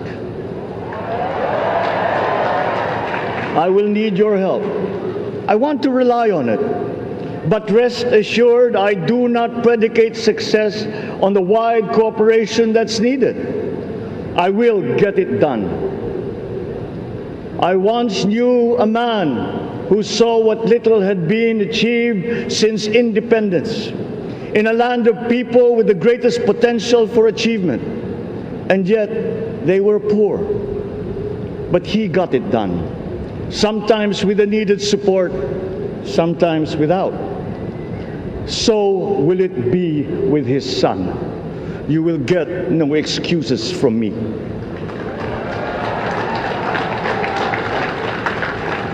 I am here not to talk about the past. I am here to tell you about our future. A future of sufficiency, even plenty, of readily available ways and means to get done what needs doing, by you, by me. We do not look back, but ahead, up the road that we must take to a place better than the one we lost in the pandemic. Gains made and lost, opportunities missed, well-laid plans superseded by the pandemic. Indeed, ours was the fastest growing economy in ASEAN by ways now outdated. We shall be again by a radical change in the way the world must now work to recover what we have lost in that fire. and move on from there. We face prospects of the spread of the war abroad, of which we are totally blameless. We seek friendship with all. But our countries like ours will bear the brunt of it. And if the great powers draw the wrong lessons from the ongoing tragedy in Ukraine, the same dark prospect of conflict will spread to our part of the world. Yet, there is more out there. Like going forward by new ways of doing that the pandemic forces to adopt. A stronger resilience, quicker adaptability. They are our best prevention. They are our best protection. Quiet reflection in a rough and tumble campaign of a breadth and intensity never experienced revealed some of them, such as the willingness to listen despite the noise, the hesitation to quarrel over differences, and to never, ever give up hope of reconciliation. These gave me the peace to ponder deeper. There are hints of a road not taken that could get us out of here quicker to something better, something less fragile. There is also what you, the people, did to cope. But this time empowered by new techniques and more resources. You got by, getting some of what you needed with a massive government help. And for this, I thank my predecessor for the courage of his hard decisions. But there is a way to put more means and choices in your hands. I trust the Filipino. Imagine how much more you'd achieve if government backstops instead of dictating your decisions. Always there to pick you up when you fall, giving what you need to get past a problem. Imagine if it invested in your self-empowerment to bring it closer to taking on whatever challenges come. Imagine a country that, in almost every sense, is you. Now imagine what you and government can achieve together. We did it in the pandemic. We will do it again. But again, I will not predicate my promise to you on your cooperation. You have your own lives to live, your work to do, and there too I will help. Government will get as much done alone without requiring more from you. That is what government and public officials are for. No excuses, just deliver. It was like that once upon a time.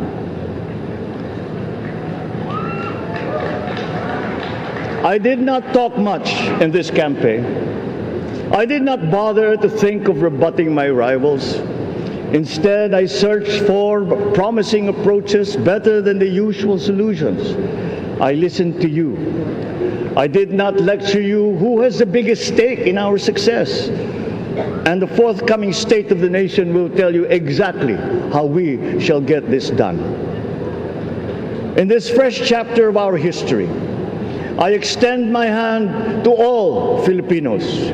Come, let us put our shoulders to the wheel and give that wheel a faster turn to repair and to rebuild and to address challenges in new ways to provide what all Filipinos need to be all that we can. We are here to repair a house divided, to make it whole, and to stand strong again in the Bayanihan way, expressive of our nature as Filipinos. We shall seek, not scorn, dialogue. Listen respectfully to contrary views. Be open to suggestions coming from hard thinking and unsparing judgment. But always from us, Filipinos. We can trust no one else when it comes to what is best for us. Past history has often proven that. Solutions from outside divided us. None deepened our understanding. They were always at our expense. Never forget, we are Filipinos. one nation, one republic, indivisible. We resisted and never failed to defeat foreign attempts to break up our country in my father's watch. His strongest critics have conceded that. So let us all be part of the solution that we choose. In that lies the power to get it done. Always be open to differing views, but ever united in our chosen goal. Never hesitating to change it, should it prove wanting. That is how agile, resilient republics are made. Our future we decide today. Yesterday cannot make that decision anymore, nor can tomorrow delay it. The sooner we start, the surer and quicker the prospect of achieving our future. These are troubling times. What's happening to others can happen to us, but it will not. We see what's happening. We are witness to how it is being stopped, and we have seen the glory that crowns struggle against all odds. Giving up is not an option. We've been through times of bitter division, but united, we came through to this when it shall begin again, but better. The campaigns I've run have taken me here where I stand today. I listened to you, and this is what I have heard. We all want peace in our land. You and your children want a good chance at a better life in a safer, more prosperous country. All that is within reach of a hard-working, warm, and giving race. Your dreams are mine. Pangarap nyo ay pangarap ko. How can we make them come true? How can we do it together? But I will take it as far as anyone with the same faith and commitment can, as if it depended entirely on himself. Sa pangarap na maging mapayapa ang ating bansa, ang pangarap nyo ay pangarap ko. Sa pangarap na maging maunlad ang ating bansa, ang pangarap nyo ay pangarap ko. At sa pangarap na maging mas masinang ang kinabukasan natin at ng ating mga anak, ang pangarap nyo ay pangarap ko. We are presently drawing up a comprehensive, all-inclusive plan for economic transformation. We will build back better by doing things in the light of the experiences that we have had, both good and bad. It doesn't matter. No looking back in anger or nostalgia. In the road ahead, the immediate months will be rough, but I will walk that road with you. The pandemic ravaged bigger economies than ours. The virus is not the only thing to blame. What had been well built was torn down. We will build it back better. The role of agriculture cries for the urgent attention that its neglect and misdirection now demands. Food self-sufficiency has been the key promise of every administration. None but one delivered. There were inherent defects in the old ways and in recent ways too. The trade policy of competitive advantage made the case that when it comes to food sufficiency, a country should not produce, but import what other countries make more of and sell cheapest. Then came Ukraine. The most vulnerable when it comes to food are the countries furthest away from the conflict, those bearing no blame for provoking it. Yet they face the biggest risk of starvation. If financial aid is poured into them, though it never is, there is nothing to buy. Food is not just a trade commodity. Without it, people weaken and die. Societies come apart. It is more than a livelihood. It is an existential imperative and a moral one. An agriculture damaged and diminished by unfair competition will have a harder time or will have no prospects at all of recovering. Food sufficiency must get the preferential treatment the richest free trade countries always gave their agricultural sectors. Their policy boils down to don't do as we do, do what we tell you to. I am giving that policy the most serious thought if it doesn't change or make more allowances for emergencies with long-term effects. There is a parallel problem in our energy supply. Sufficient fossil fuel-free technology for whole economies has yet to be invented, and it is not seriously tried by rich countries. Again, consider the response of the richest countries to the war in Ukraine. But surely, a free world awash with oil can assure supplies, or we will find a way. We are not far from oil and gas reserves that have already been developed. What we teach in our schools, the materials used must be rethought. I am not talking about history. I am talking about the basics, the sciences, sharpening theoretical aptitude and imparting vocational skills, such as in the German example, alongside the national language with equal emphasis and facility in a global language, which we had and lost. Let us give OFWs all the advantage.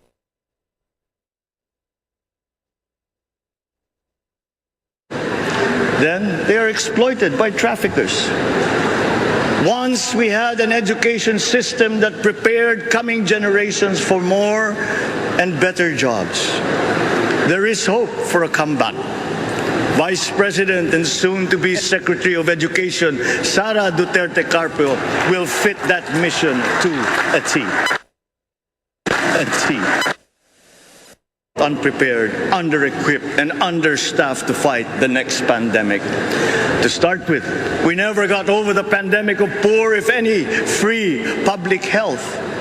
The last major upgrade of a public health system, exemplified by the resources poured into PGH, predates the current shambles by 3 generations. Our nurses are the best in the world. They acquitted themselves with the highest distinction abroad, having suffered even the highest casualties. With the same exemplary dedication at home, they just got by. They are out there because we cannot pay them for the same risk and workload that we have back here. There will be changes starting tomorrow. I am confident because I have an OPLE in my cabinet.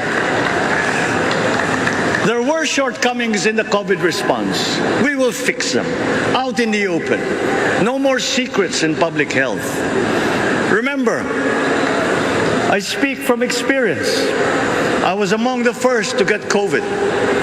It was not a walk in the park.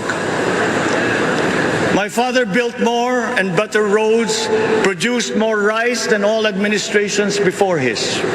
President Rodrigo Roa Duterte built more and better than all the administrations succeeding my father's. Much has been built, and so well, that the economic dogma of dispersing industry to develop the least likely places has been upturned. Development was brought to them. Investors are now setting up industries along the promising routes built. And yet, the potential of this country is not exhausted. Following these giant steps, we will continue to build. I will complete on schedule the projects that have been started. I'm not interested in taking credit. I want to build on success that's already happening. We will be presenting the public with a comprehensive infrastructure plan. 6 years could be just about enough time. No part of our country will be neglected. Progress will be made wherever there are Filipinos, so no investment is wasted. The recovery of Philippine tourism with its emphasis on accessing nature's beauty, I am sure will exceed expectations. And bigger is not always better, but there's something to be said for economies. It's not always better, but there's something to be said for economies of scale. And yet the country invites investments in fast-rising industries with quick returns and inflicts irreparable damage for future generations. We have yet to see large-scale practical solutions to pollution, though some are beginning to emerge. But there are tried and proven new ways of mitigation. Blades have been turning over the sand dunes of Ilocos Norte, harnessing a power all around but unseen long before this day. I built them. The rich world talks a great deal but does a lot less about it than those with much less, but who suffer more death and destruction from climate change and lack of adaptation. We will look to our partners and friends to help the Philippines, who, despite having a very small carbon footprint, is at the highest risk. First, spare victims, then help them recover, and move on to lessen the harmful impact of climate change. We too have our part to play. We are the third biggest plastics polluter in the world, but we won't shirk from that responsibility. We will clean up. You will not be disappointed, so do not be afraid. With every difficult decision that I must make, I will keep foremost in my heart and in my mind the debt of gratitude I owe you for the honor and responsibility that you have conferred on me. Whatever is in a person to make changes for the better of others, I lay before you now in my commitment. I will try to spare you. You have your other responsibilities to carry. But I will not spare myself from shedding the last bead of sweat or giving the last ounce of courage and sacrifice. And if you ask me why I am so confident of the future, I will answer you simply that I have 110 million reasons to start with. Such is my faith in the Filipino.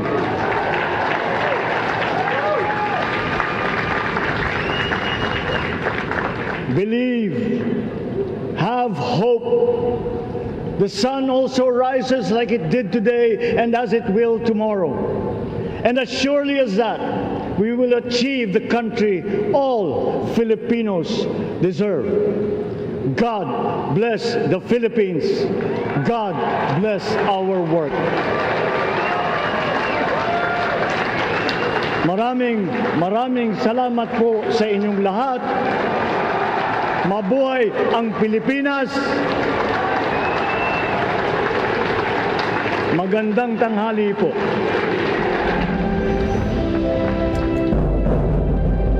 So yan mga kabombo, makasaysayan na inaugural address ni President Ferdinand Romualdez Marcos Jr.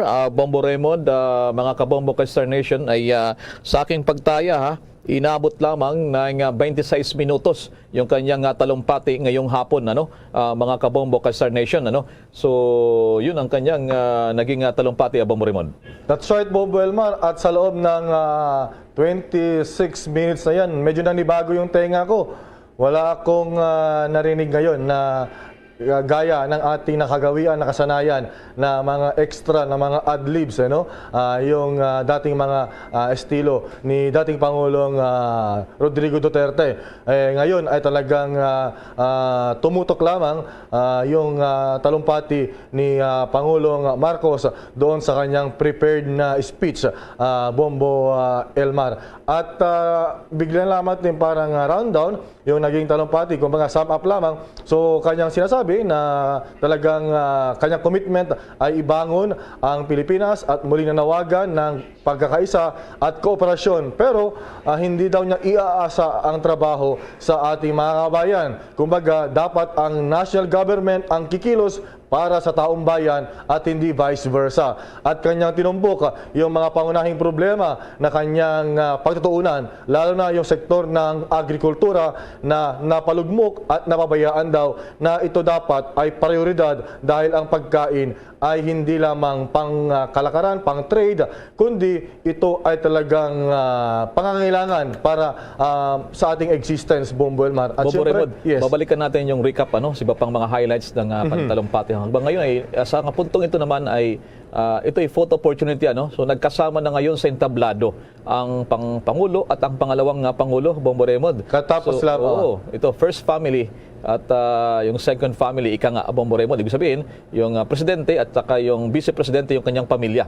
So photo opportunity sa puntong ito, Bombo Raymond. That's right. Kasama naman ngayon sa photo opportunity itong si Senate President Tito Soto III at itong si Chief Justice Alexander Gesmundo, Bombo Elmar. So nauna kanina sa naging naka-picture ng first family ay itong si Vice President Inday Sara Duterte Carpio, Bombo Elmar. At aasahan pa natin ito, mga pakikipagkuha ng larawan sa first family officially ngayong araw na, Bombo Elmar. So talagang simula na yung oras ng panunungkulan ni Pangulong Bongbong Marcos. At ito ngayon ay inaakay, naglalakad mula sa kanyang wheelchair itong si dating First Lady Imelda Marcos. Siguro ngayon ang tawag sa kanya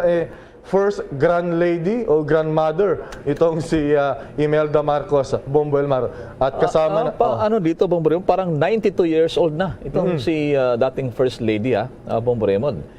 Parang light blue yung kulay ng kanyang damit, yung usual niya na inspired na Filipiniana na damit, Bombo Raymond. Tama ka dyan, Bombo Elmar. So malakas pa. So ito naman yung extended family ng Marcos at asahan natin mamaya yung kabila naman doon sa Romualdez side, Bombo Elmar. So pagkatapos ito ay pupunta sa bandang likuran, ito yung pansamantala na parang receiving area para sa mga bisita para sa Van d'Honor, Bombo Elmar, with the diplomatic community. So yan, mga kaibigan, nagtatapos yung kumbaga inaugural, yung ganoon din yung inaugurasyon nitong si now ay President Ferdinand Bongbong Marcos, Bombo Elmar. Doon sa talumpati na sinimulan mo kanina na ilang sa mga highlights, Bombo Raymond, isa rin sa nakita ko rito, yung pinapakita niya yung puno ng pag-asa na hinarap sa ilalim ng kanyang panunungkulan at yung sinabi niya, simula bukas, Bombo Raymond, meron ng pagbabago. There will be changes starting tomorrow.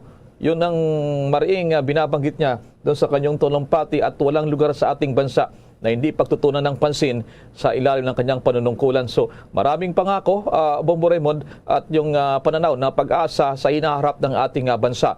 Doon po naman sa kanyang 26 minutos na kanyang inaugural address sa Bombo Raymond. Pero tama ka dyan, natumbok niya yung talagang dapat talaga, Bombo Elmar, matagal na itong kumbaga ay cancer sa ating lipunan, yung pagpapabaya sa sektor ng agrikultura, ganoon din yung dapat ay pagpapatayo pa ng mga kinakailangang infrastruktura at yung pagtugon sa problema sa enerhiya. Lalo pat naharap tayo ngayon sa patuloy na pagsipa sa presyo ng produktong petrolyo. So kabilang yan sa mga sinasabi ni Marcos na maging prioridad niya, pagtuunan ng pansin dahil ito yung mga pinakamahalaga na dapat talaga ay mapagtuunan ng pansin, Bombo Elmar. Lalo na ngayon, talagang nalulugmok tayo dahil nga maliban sa pandemya, ay nandyan pa yung Ukraine-Russia war, Bombo Elmar. So talagang marami daw talagang dapat trabahuin. Tama nga dyan, dapat as early daw by tomorrow ay meron ng pagbabago. At kanya ring nililinaw na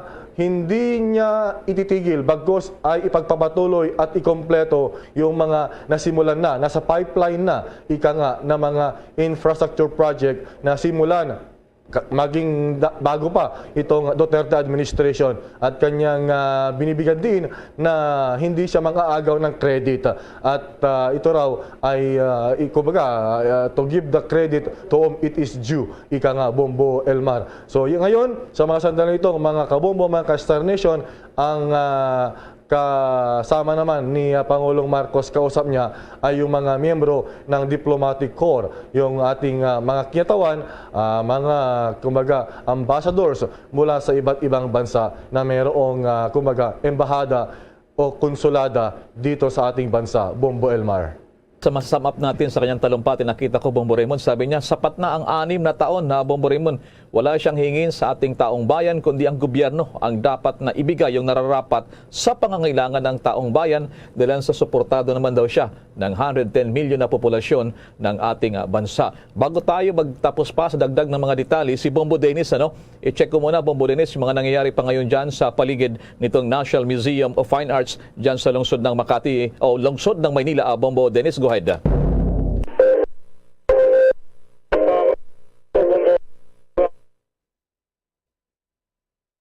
Okay, babalikan kita Bombo Dennis, maya-maya babalikan kita diyan sa iyong signal. Actually mga kabobo, Bombo Raymond, na wala yung signal diyan, nag-shutdown yung operasyon ng cell site ng ilang lugar diyan mismo sa sentro ng okasyon ngayon, Bombo Raymond. Kaya marami sa ating mga kababayan nahirapan din Bombo Raymond, yung komunikasyon sa magitan ng cellphone, Bombo Raymond.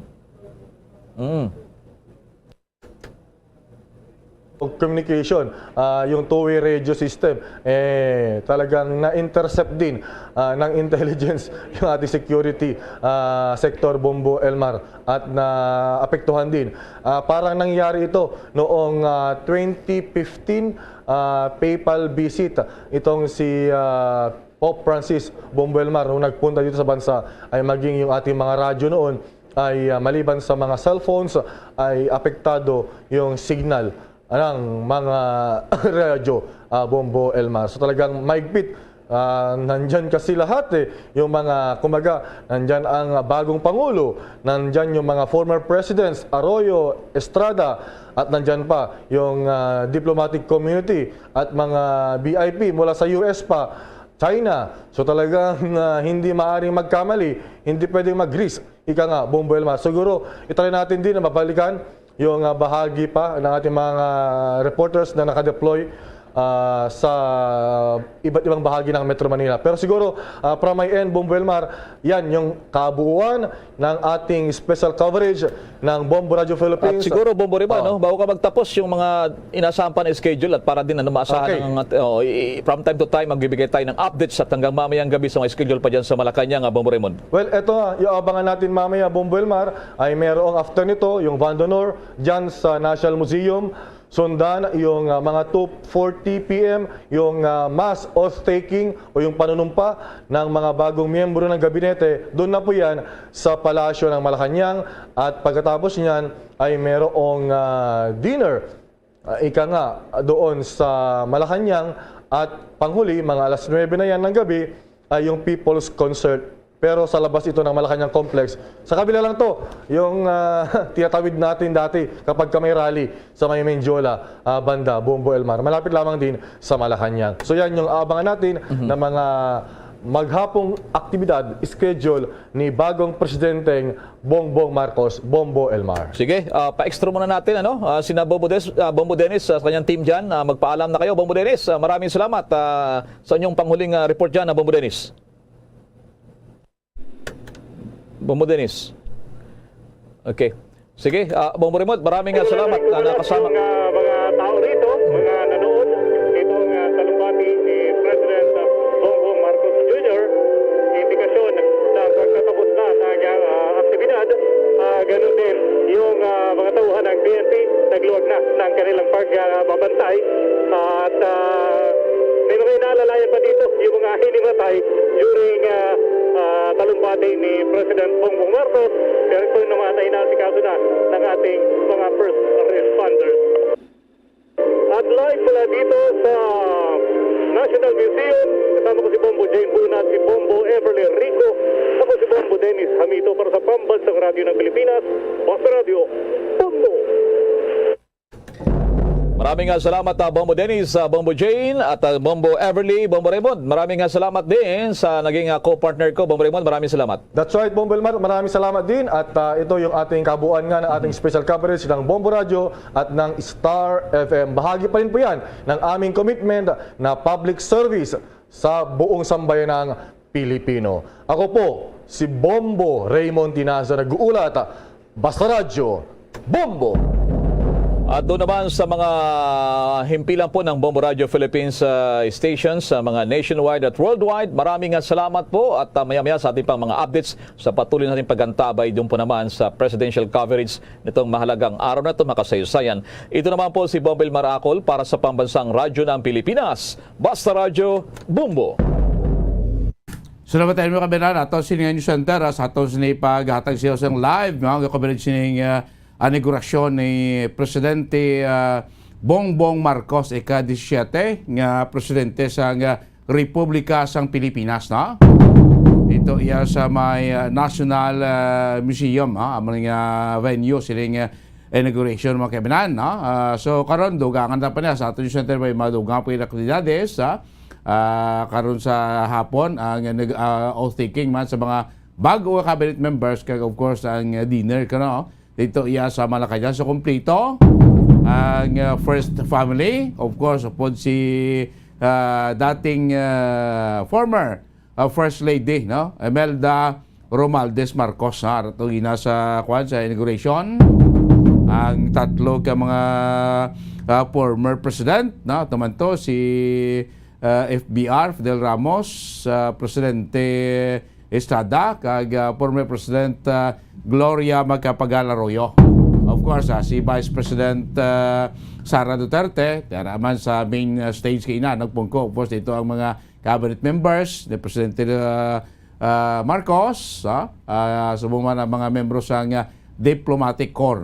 Antes pa ito kaina sigurasyon, itong kuhan gina ng kuhan lang, patigay mga seremonya dito sa Malacañang, ang pag-exit ni former President Rodrigo Duterte, mga 15 minutes na ito ila sa restaurant na idwa, naog sila diyon, nag-exit una iya si former President Duterte, ang report kati from Malacañang, ang yaman niya nga convoy going sa airport, kag mapuli siya, diretso sa syudad diya sang Davao mga kabinan. Kag si President Bongbong Marcos, of course, pa Malacañang, presidential convoy, padulong niya sa National Museum, kag dito ginpatigayon ining inauguration mga kabinan, ha? So, tayo itong speech ang pagpahayag na o kuning ginatawag nga inaugural speech ni Presidente Bongbong Marcos, si PBBM, Presidente Bongbong Marcos mga kabinan. So starting buwas ko starting tomorrow may aral sang pagbago sa pungsod Pilipinas. So initanan bangod sang 110 milyones ka mga pumuluyong Pilipino.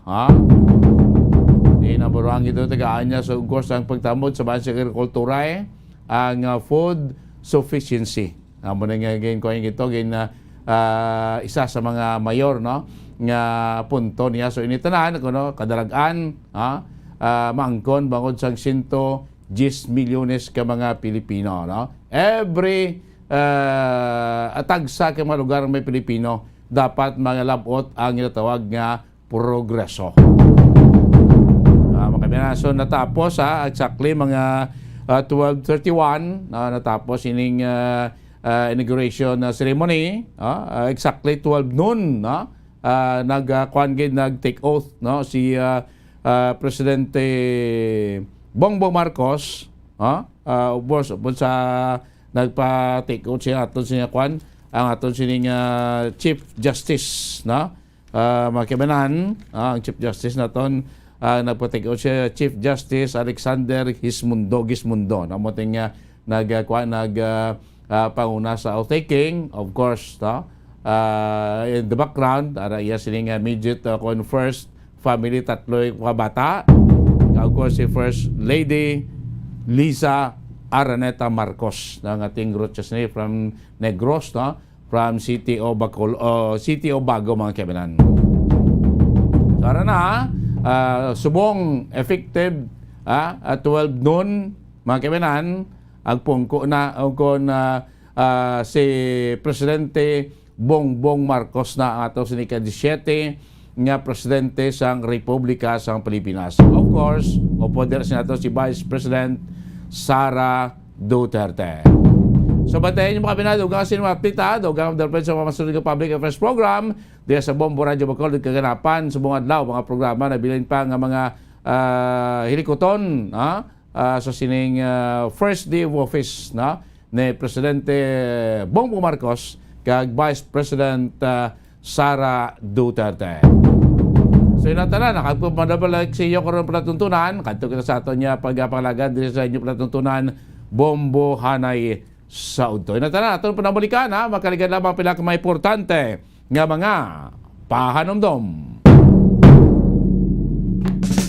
Ano ang masaming rason sa pagsakit sang aton tiyan? Ang pagsakit sang aton tiyan, ang bangod sa sahi sang pagkaon nga aton masami ginakaon. Suno sa oncologist nga si Dr. Isaac David Ampil II, ang masami nga pagsakit sang tiyan ang bangod sa hyperacidity. Suno diri, ang pagsaka sang acid ang nagatuga sang pagsakit sang tiyan. Ini ang ginatumod nga sinisikmura o kung stomach ache. Ang usual nga ginatunaan sini amo ang pagkaon sa mga pagkaon nga mataas sa acid content, kaangay sang citrus fruits, kag labaw sa tanan ang spicy food. Ang iban nga sources amo ang alcohol, coffee, kag masami ang pagpagutom. Ang stomach pain ang bangod man kung kaisa sa ulcer kung sa diin ginadigest sang acids ang lining sang stomach. Apang agud masiguro ang gintunaan sang stomach pain, mas maayo nga magpakonsulta sa doktor. Ang pagpanipilyo ang isa sa mga pinaka-importante nga tikang. Agod mamintinar ang matinlo nga hygiene sa isa ka persona. Apang makapilabala ka beses ini ginahimo sa isa ka adlaw. Suno sa American Dental Association, ginarekomendar ang pagpanipilyo sang makaduha ka beses sa isa ka adlaw. Sunod diri, maayo ang pagpanipilyo sa aga kag sa gabi gamit ang isa ka soft brittled brush. Para sa optimum dental health, ginapahayag sang ADA ang pagpanipilyo sang 2 ka minutos kag siguraduhon nga matinluan gid ang kada ngipon. Importante man nga tinluan ang tunga sang ngipon, isa ka beses kada adlaw. Importante man nga tinluan ang gum line, bangod posible ini nga tiniran sang bakterya. Friendly advice from Bombo Radio Bacolod. Luyag mo bala mga kabumbo nga mapanubo ang imo nga bugat? Nakasiguro ka bala nga nagakaigo ang imo nga pamaagi? Isa sa masami nga ginahimo sang iban nga mga luyag magpanubo sang bugat amo ang starvation diet ukon pagpagutom. Ini ang hinali nga pag-utod ukon pagpanubo sang intake sang calories sa gina-consume sa kada adlaw. Ginapinsar sang iban nga epektibo ini nga strategy sa madasig nga pagpanubo sang bugat. Apang nakahibalo bala kamo nga ang hinali nga pagbaylo sang pinaagi sang pagkaon ang makatuga sang suli nga resulta? Naibaluan nga ang pagkaon sang tuman kadyutay o kon pagpagutom ang hindi maayo nga ideya kag ini ang makatuga agud nga magdako na gid ang bugat. Suno sa mga doktor, ang pagbalansi sang pagkaon sang manubo sa calories nga diet ang pinakaepektibo nga makabulig agud mapanubo ang bugat.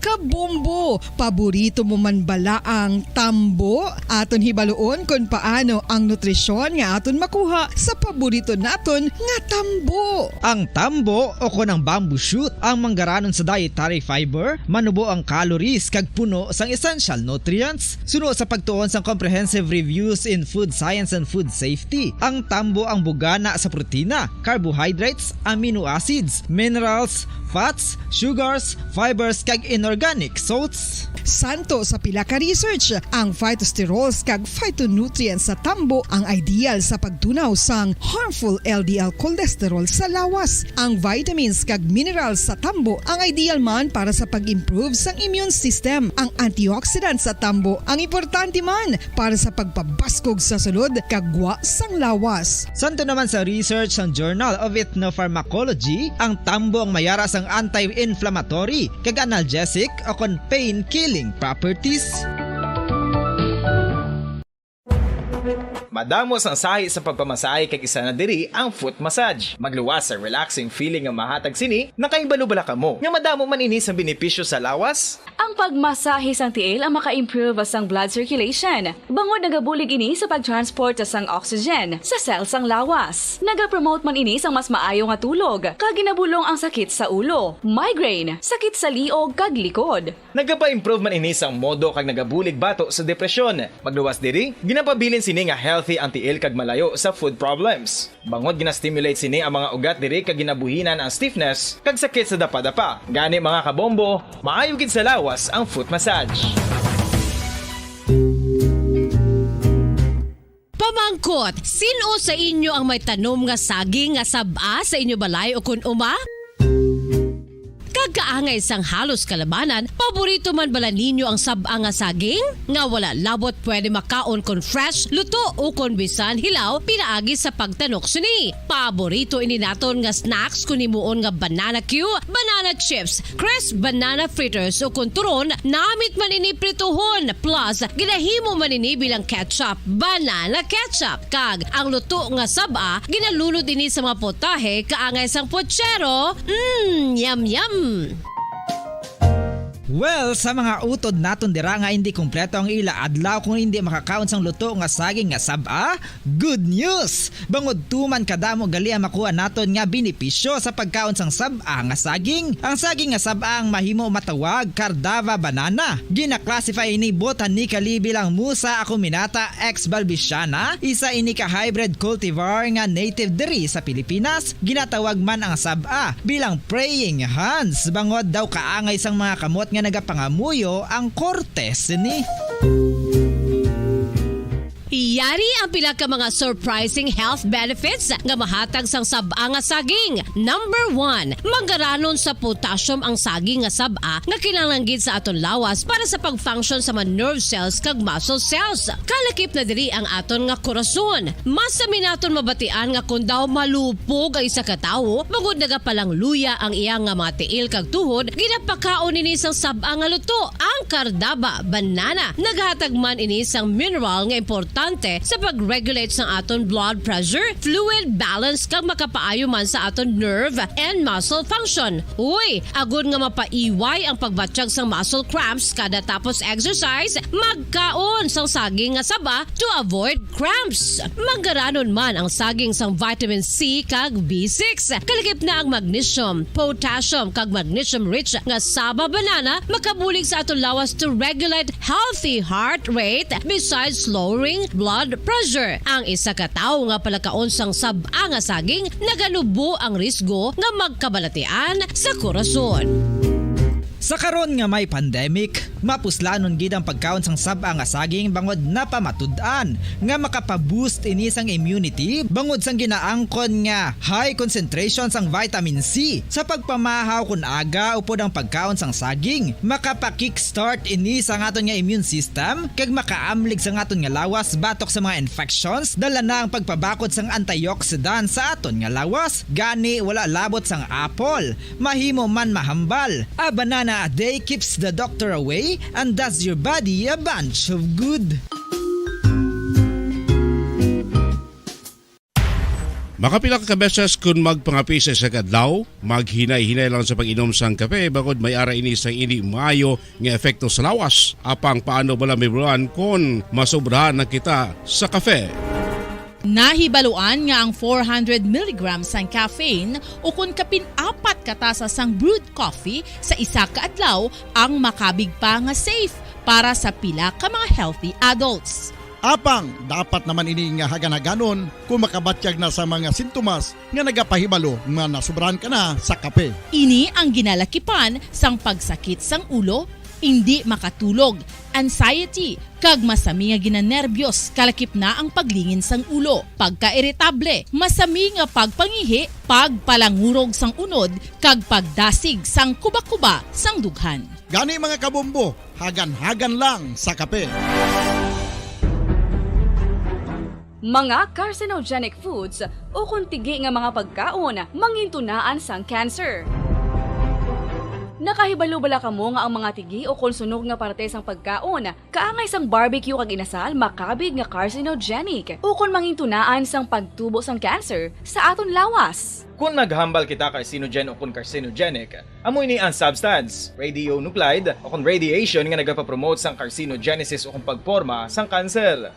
Madamo ang mga carcinogenic foods nga naging paborito naton. Kaangay sa mga processed meat, overcooked foods, kag mga fried foods like french fries.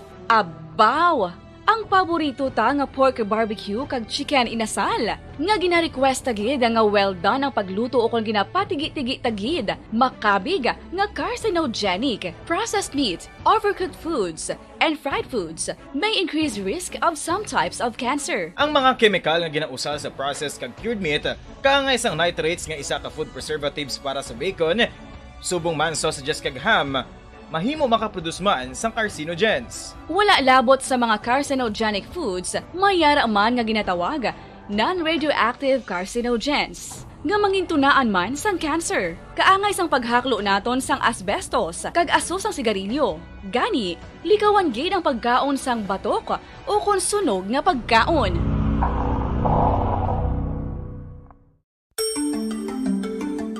Matapos nga nagbalatian ang bugo sa kalibutan dulot sang coronavirus disease, isa naman sa karon kabalatian ang bulos sa ginakahadlukan worldwide, ang monkeypox. Ano ang ginatawag na monkeypox? Well, sunod sa World Health Organization o kung WHO, ang monkeypox ang isa ini ka infectious disease nga dulot sang monkeypox virus. Kung maghambal naman kita monkeypox virus, isa ini ka orthopox virus nga mo ang ginatunaan sa mga sintomas nga daw kaangay sa smallpox apang less severe. Ang monkeypox ginakabig nga less contagious kag mangintunaan sang less severe nga mga balatian kung ikumpara sa smallpox. Simuloan nga ang smallpox na eradicate na ini sa tung 1980 apang ang monkeypox nagapadayon nga nagaduging sa mga kapungsuran sang Central kag West Africa. Sa karon, mayara duha ka distinct clade o kon subtype, ang West African clade kag ang Congo Basin clade nga amuman ang ginatawag Central African clade. Ang monkeypox ang ginakabig nga zoonosis. Ukon isa kasahi isang balatian nga naghalin sa mga sapat padulong sa humans. Mga sapat kaangay sang squirrels, ilaga, amo kag iban pa. Human to human transmission is limited. Monkeypox is transmitted to humans through close contact with an infected person or animal or with material contaminated with the virus. Base pa sa key facts ng World Health Organization o kung WHO nga ang monkeypox virus mahimo ini matransmit o kung malaton sa iban pinaagi sa bodily fluids, lesions sa panit o kung internal mucosal surfaces kaangay sa mga naghalin sa baba o kung tutunlan sang pasyente, respiratory droplets kag mga contaminated objects o kon materials kaangay sang beddings. Samtang base naman sa fact sheet sang Mayo Clinic nga isa ka medical center sa Minnesota, USA, nga kun matapikan ang isa ka tawo sang monkeypox virus, ang initial symptoms amo ang paghinanat, paglingin sang ulo, nagahinubag ang mga lymph nodes kag pagadasnan sang pagtinubo-tubo sang mga rashes sa lawas tub-tub nga magmangin flat patches ini. Amat-amat nga magaulbo o kon mangin nodules tub-tub nga magbinitog-bitog kag mangin pus-filled blisters. Ini nga nagalabot sa 5-7 ka adlaw. The rash heals by scabbing over. Makabig na nga infectious ang isa ka pasyente sa pagsugod pagid lamang sang paghilanat sini. Samtang pamangkot, may bulong na bala ang monkeypox? Well, dugang pa sa fact sheet sang WHO nga ang vaccines nga ginusar sadto sa pag-eradicate sang smallpox sa bugos sa kalibutan amo man karon ang ginatublok sa mga tao batok sa monkeypox kag ang antiviral agent nga gin-develop para sa smallpox treatment nangin lisensyado naman para sa treatment sang monkeypox. Newer vaccines have been developed of which one has been approved for prevention of monkeypox.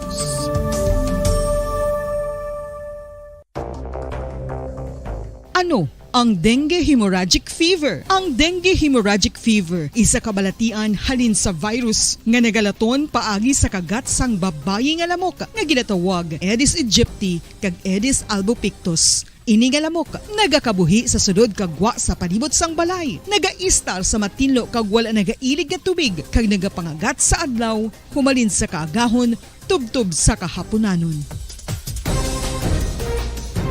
Paano makaangkon sang dinggi ang isa ka tawo? Kung ikaw ang makagat sang lamok nga nakasuyop sang dugo sang pasyente nga may dinggi. Kung ikaw ang makagat sang lamok nga halin sa pagkaitlog may dala nga virus. Ano ang mga palatandaan o kung sintomas sang dengue? Hinali nga hilanat nga nagadugay sang duha, tubtub 7 ka adlaw, bleeding o kung pagdugo sang ilong, panit o kung baba kag pagsuka o kung paghigko nga may dugo, sakit sang ulo, pagpalangluya, pagdula sang gana sa pagkaon, sakit sa tiyan kag pagpalanakit sang tutunan, pagpalamula, rashes, shock, pagpalangyami, pagpalamugnaw, pagpalanglapsi, pagpalangitom, pagdasig apang mahina nga pulso, pagkalipong, pagsalasala o kon delirium. Sa karon nga uso naman ang dinggi kag nagasugod na ang tigululan, ginapanugyan sa tanan nga magpanglimpyo sa aton palibot kag ugsaran, pakulbon o kon pangulaon ang tanan nga mga suludlan o kon bisan ano lang dira nga may stagnant o kon nagsupot nga tubig, agud matapna ang pagbreed sang mga lamok. Pahanumdum, nagikan sa Bombo Radio Bacolod. Basta Radio, Bombo! Makapila ka beses kung magpangapisa sa kadlaw, maghinay-hinay lang sa pag-inom sang kape bagod may ara ini sang hindi maayo nga epekto sa lawas. Apang paano bala may bulan kung masobrahan na kita sa kape. Nahibaluan nga ang 400 mg sang caffeine o kung kapin-4 katasa sang brewed coffee sa isa ka adlaw ang makabig pa nga safe para sa pila ka mga healthy adults. Apang dapat naman ini nga hagan-haganon kung makabatyag na sa mga sintomas nga nagapahibalo nga nasubrahan ka na sa kape. Ini ang ginalakipan sang pagsakit sang ulo, hindi makatulog, anxiety, kag masami nga ginanerbiyos, kalakip na ang paglingin sang ulo, pagka-irritable, masami nga pagpangihi, pagpalangurog sang unod, kag pagdasig sang kuba-kuba sang dughan. Gani mga kabombo, hagan-hagan lang sa kape. Pamangkot, sino sa inyo ang may tanom nga saging nga saba sa inyo balay o kun uma? Kagkaangay sang halos kalabanan, paborito man bala ninyo ang saba nga saging? Nga wala labot pwede makaon kon fresh, luto o kon bisan hilaw, pinaagi sa pagtanok suni. Paborito ini naton nga snacks kun himuon nga banana Q, banana chips, crisp banana fritters o kun turon, namit man ini prituhon, plus ginahimo man ini bilang ketchup, banana ketchup. Kag ang luto nga saba, ginalunod ini sa mga potahe kaangay sang pochero. Yum yum! Well, sa mga utod naton dira nga hindi kumpleto ang ila adlaw kung hindi makakaon sang luto nga saging nga saba, good news! Bangod tuman kadamo gali ang makuha naton nga benepisyo sa pagkaon sang saba nga saging. Ang saging nga saba ang mahimo matawag Cardava banana. Gina-classify ini botanically bilang Musa acuminata ex balbisiana, isa ini ka hybrid cultivar nga native diri sa Pilipinas. Ginatawag man ang saba bilang praying hands, bangod daw kaangay sang mga kamot nga nagapangamuyo ang kortes ni. Yari ang pila ka mga surprising health benefits nga mahatag sang saba nga saging. Number 1, manggaranon sa potassium ang saging nga saba nga kinahanglan sa aton lawas para sa pag-function sa mga nerve cells kag muscle cells. Kalakip na diri ang aton nga korason. Mas sa minaton mabatian nga kun daw malupog ang isa ka tawo, bangod nagapalang luya ang iyang nga mga tiil kag tuhod, ginapakaon ini sang saba nga luto, ang Cardava banana. Naghatag man ini sang mineral nga importante sa pag-regulate sa aton blood pressure, fluid balance kag makapaayo man sa aton nerve and muscle function. Uy, agud nga mapaiway ang pagbatsyag sang muscle cramps kada tapos exercise, magkaon sang saging nga saba to avoid cramps. Manggaranon man ang saging sang vitamin C kag B6. Kalakip na ang magnesium, potassium kag magnesium rich nga saba banana makabulig sa aton lawas to regulate healthy heart rate besides lowering blood pressure. Ang isa ka tawo nga palakaon sang saba nga saging naganubo ang risgo nga magkabalatian sa korason.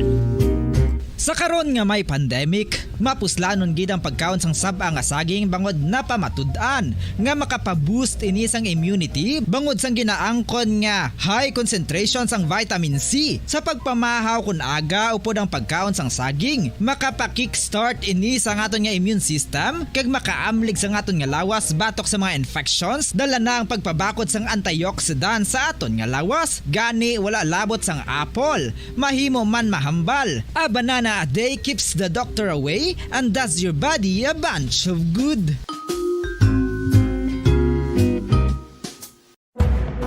Madamos ang sahi sa pagpamasahe kay isa na diri ang foot massage. Magluwas sa relaxing feeling nga mahatag sini, nakaibalo-bala ka mo. Nga madamo man ini sa benepisyo sa lawas. Ang pagmasahe sang tiil ang maka-improve sang blood circulation. Bangod nagabulig ini sa pag-transport sang oxygen sa cells sang lawas. Nagapromote man ini sang mas maayo nga tulog. Kag ginabulong ang sakit sa ulo, migraine, sakit sa liog kag likod. Nagapa-improve man ini sang modo kag nagabulig bato sa depresyon. Magluwas diri, ginapabilin sini nga healthy ang tiil kag malayo sa food problems. Bangod gina-stimulate sini ang mga ugat diri kag ginabuhinan ang stiffness kag sakit sa dapa-dapa. Gani mga kabombo, maayo gid sa lawas ang foot massage.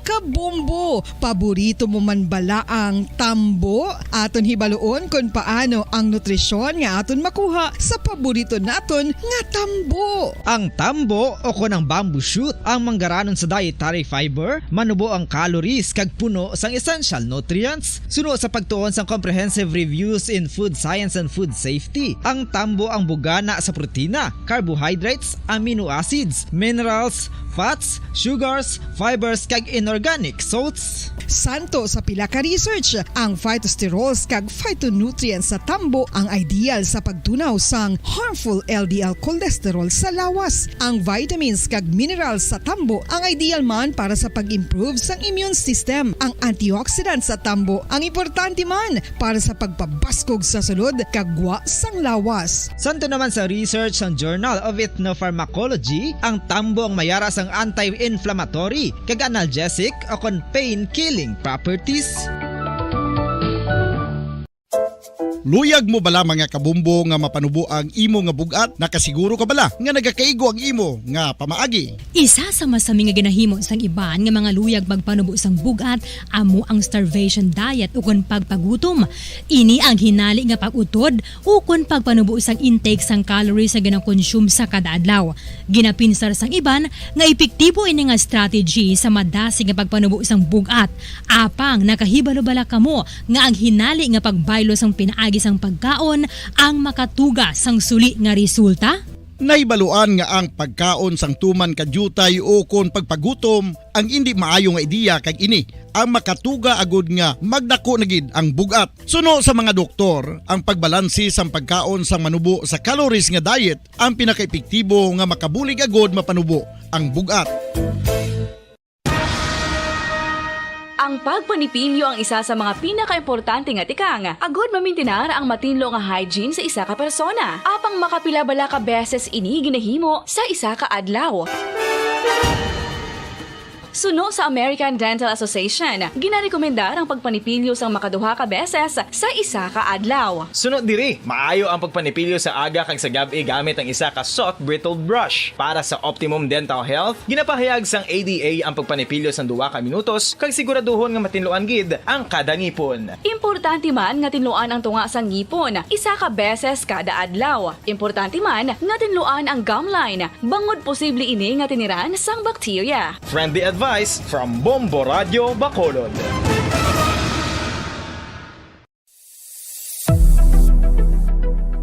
Nakahibalo-bala kamo kung nga ginatawag bilang miracle liquid ang gata sang lubi? Well, ini bangod nga madamo sang mahatag nga amazing benefits sa ang coconut milk sa aton nga lawas. Suno sa pagtuon sa mga dermatologist, ilabi na gid sa kay Dr. Rahul Nagar sang Max Healthcare Institute Limited, isa ka hospital chain nga nabase sa New Delhi, India, nga napamatud-ana nga may amazing benefits ang coconut milk sa aton buhok guya kag panit. Ang gata sang lubi manggaranon sa vitamin C, E, B1, B3, B5 kag B6 kalakip ng iron, selenium, sodium, calcium, magnesium kag phosphorus. Coconut milk also contains good concentration of lauric acid, isa ka medium chain fatty acid nga nag-convert sa monolarin sa aton lawas. Ang monolarin isa naman ka compound ginagaangkon sang antiviral kag antibacterial properties. Kaangay sa pagpati kag ginhimo sa aton nga katigulangan, ilabirigid sang aton mga lola. Napamatudaan man sa research nga may maayo nga madulot ang pagnusnos o kon pagmasad sang aton scalp kag buhok sa ulo gamit ang gata sang lubi. Ini bangod nga nagapa-restore sang pagka-dry, brittle kag pagka-damage sang aton buhok kaangay sang split ends. Ang coconut milk ang may ginaangkon nga excellent moisturizing properties nga makadulot sang good nourishing effect. Uy, makabulig man patubo sang buhok ang gata sang lubi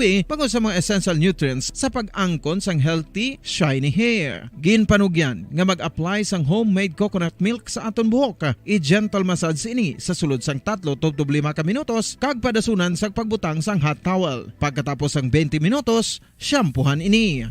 Samtang maayo man nga makeup remover kag facial scrub ang coconut milk upod sa olive oil. Hindi lamang nga ginatinuan sini ang aton guya, ginanourish man sini ang aton skin deeply. Apang, importante nga pahanumdum. Rub it gently. Maayo man nga cleanser ang gata sang lubi, bangod may antibacterial properties ini, makabulig sa pagtapna sang pagtubo sang punggod kag acne sa aton guya. The fats in coconut milk do not clog pores, thereby preventing acne. Samtang ang gata sang lubi epektibo man sa paghatag sang alibyo sa sunburns bangod sang ginaangkon nga anti-inflammatory properties sini. Ang coconut milk napamatud-an nga makapaayo man sa mga skin ailments bangod sang excellent moisturizing effect sini sa dry skin conditions kaangay sang eczema, dermatitis kag psoriasis. Ang natural fatty acid sa gata sang lubi ang makabulig sa dry kag irritated skin kalakip na nga ginakakas sini ang mga harmful bacteria sa aton panit.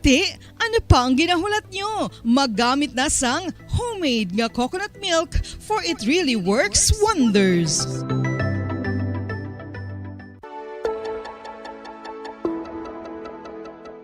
Luyag mo bala nga mabuligan ang imong guya nga magmangin mahining ukon makaangkon sang top of the line highlighter nga pwede lamang maangkon na sa sulod sang balay. Huo mga kabombo! No fancy skincare products, no messy do-it-yourself masks, kag ini ang pinaagi lamang sa ice cubes nga madamo naman ang nagahimo sini kag nagahambal nga epektibo ang ini nga beauty regimen kag skincare tip. Suno sa mga dermatologist, makabuligid ang pagnusnos sang ice cube sa aton guya adlaw-adlaw. Ang ice makadulot sang pagpahugot sang aton panit sa guya bangod gina-constrict sini ang mga blood vessels diri. Rason nga nagakipot man ang mga pores kag wrinkles sa aton guya. Nagapakupos pa ini sa mga inflammations kaangay sang eye bags kag pagpalangharok sang aton mga mata. Ang pag-rub sang ice cube sa aton guya makahatag sang soothing effect kung may nagatubo nga acne. Kag ang kabugnaw sang ice nagapapana sang pagpalamula sang panit dulo sang dalalagko nga mga punggod nga nagatubo kalakip na ang sunburns kag rashes. Makabulig man ang pagnusnos ng ice cube sa aton guya sa pag-reduce sa mga aging signs kaangay sang fine lines kag wrinkles ukon pagkurinot sang panit. Ini bangod nga ang coldness sang ice nagabulig sa pagpahugot sa mga pores sa aton panit, making your skin look firmer and younger. Apang importante nga pahanumdum, kung mag-rub o kung magnusnos ang ice cube sa guya, dapat inanay lang kag in circular motion for best results. Makaisa man lang ka best kada adlaw dapat nga mag-apply sang ice cube sa guya. Gani, ano pa ang ginahulat mo? It's time for Ice Ice Baby!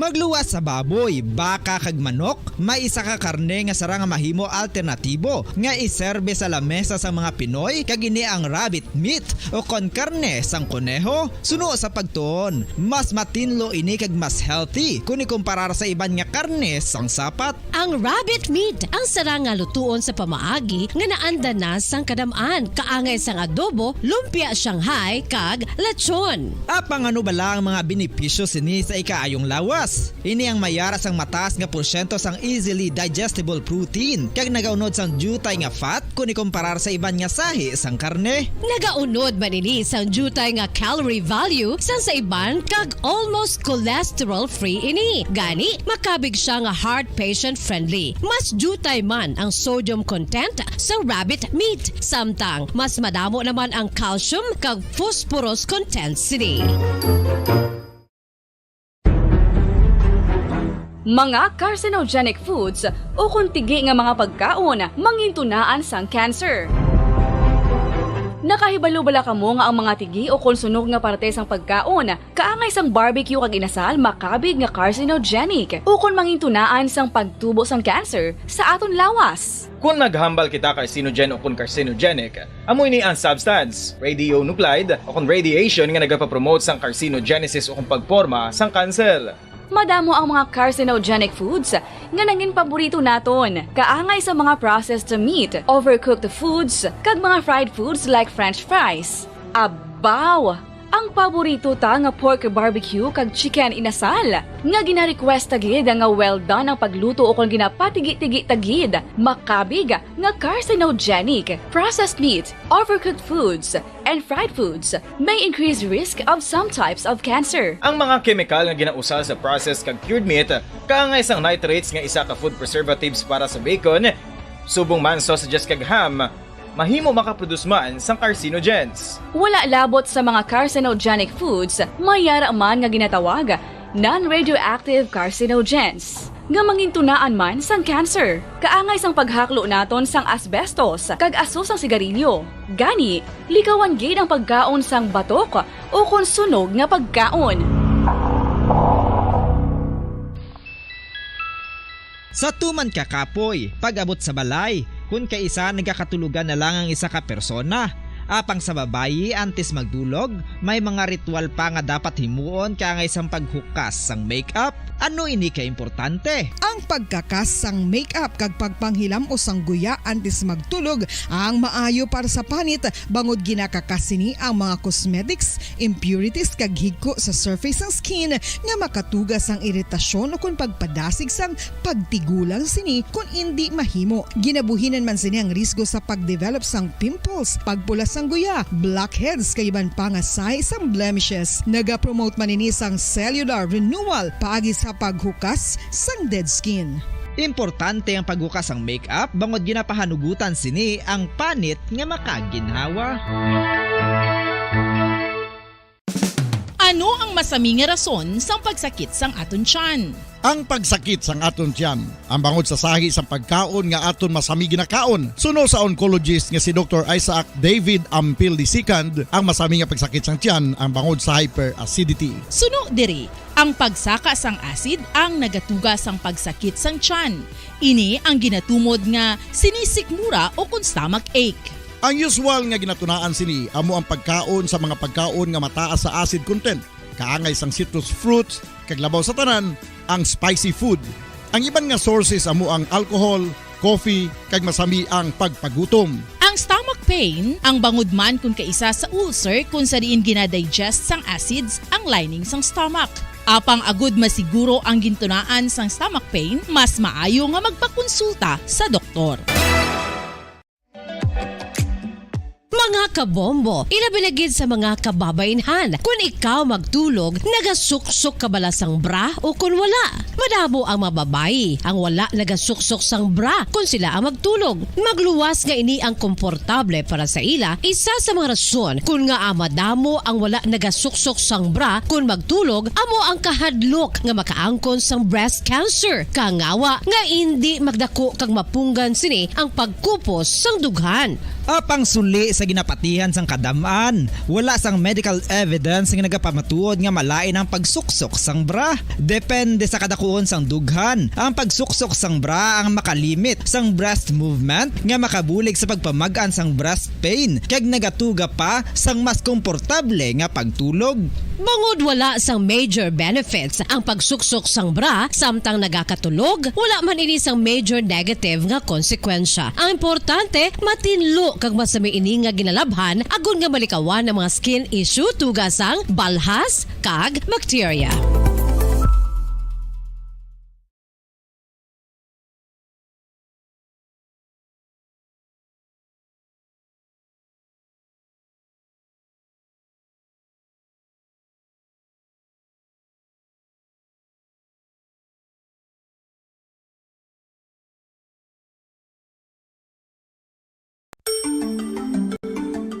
Matapos nga nagbalatian ang bugos sa kalibutan dulot sang coronavirus disease, isa naman sa karon kabalatian ang bulos sa ginakahadlukan worldwide, ang monkeypox. Ano ang ginatawag na monkeypox? Well, suno sa World Health Organization o kung WHO, ang monkeypox ang isa ini ka infectious disease nga dulot sang monkeypox virus. Kung maghambal naman kita monkeypox virus, isa ini ka orthopox virus nga mo ang ginatunaan sa mga sintomas nga daw kaangay sa smallpox, apang less severe. Ang monkeypox ginakabig nga less contagious kag mangintunaan sang less severe nga mga balatian kung ikumpara sa smallpox. Simuloan nga ang smallpox na eradicate na ini sa tung 1980, apang ang monkeypox nagapadayon nga nagaduging sa mga kapungsuran sang Central kag West Africa. Sa karon, mayara duha ka distinct clade ukon subtype, ang West African clade kag ang Congo Basin clade nga amuman ang ginatawag Central African clade. Ang monkeypox ang ginakabig nga zoonosis, ukon isa ka sa isang balatian nga naghalin sa mga sapat padulong sa humans. Mga sapat kaangay sang squirrels, ilaga, amo kag iban pa. Human to human transmission is limited. Monkeypox is transmitted to humans through close contact with an infected person or animal or with material contaminated with the virus. Base pa sa key facts ng World Health Organization ukon WHO nga ang monkeypox virus mahimo ini matransmit ukon malaton sa iban pinaagi sa bodily fluids, lesions sa panit ukon internal mucosal surfaces kaangay sa mga naghalin sa baba ukon tutunlan sang pasyente, respiratory droplets kag mga contaminated objects ukon materials kaangay sang beddings. Samtang, base naman sa fact sheet sang Mayo Clinic nga isa ka medical center sa Minnesota, USA, nga kun matapikan ang isa ka tawo sang monkeypox virus, ang initial symptoms amo ang paghilanat, paglingin sang ulo, nagahinubag ang mga lymph nodes, kag pagadasnan sang pagtinubo-tubo sang mga rashes sa lawas tubtub nga magmangin flat patches ini. Amat-amat nga magaulbo o kon mangin nodules tubtub nga magbinitog-bitog kag mangin pus-filled blisters. Ini nga nagalabot sa 5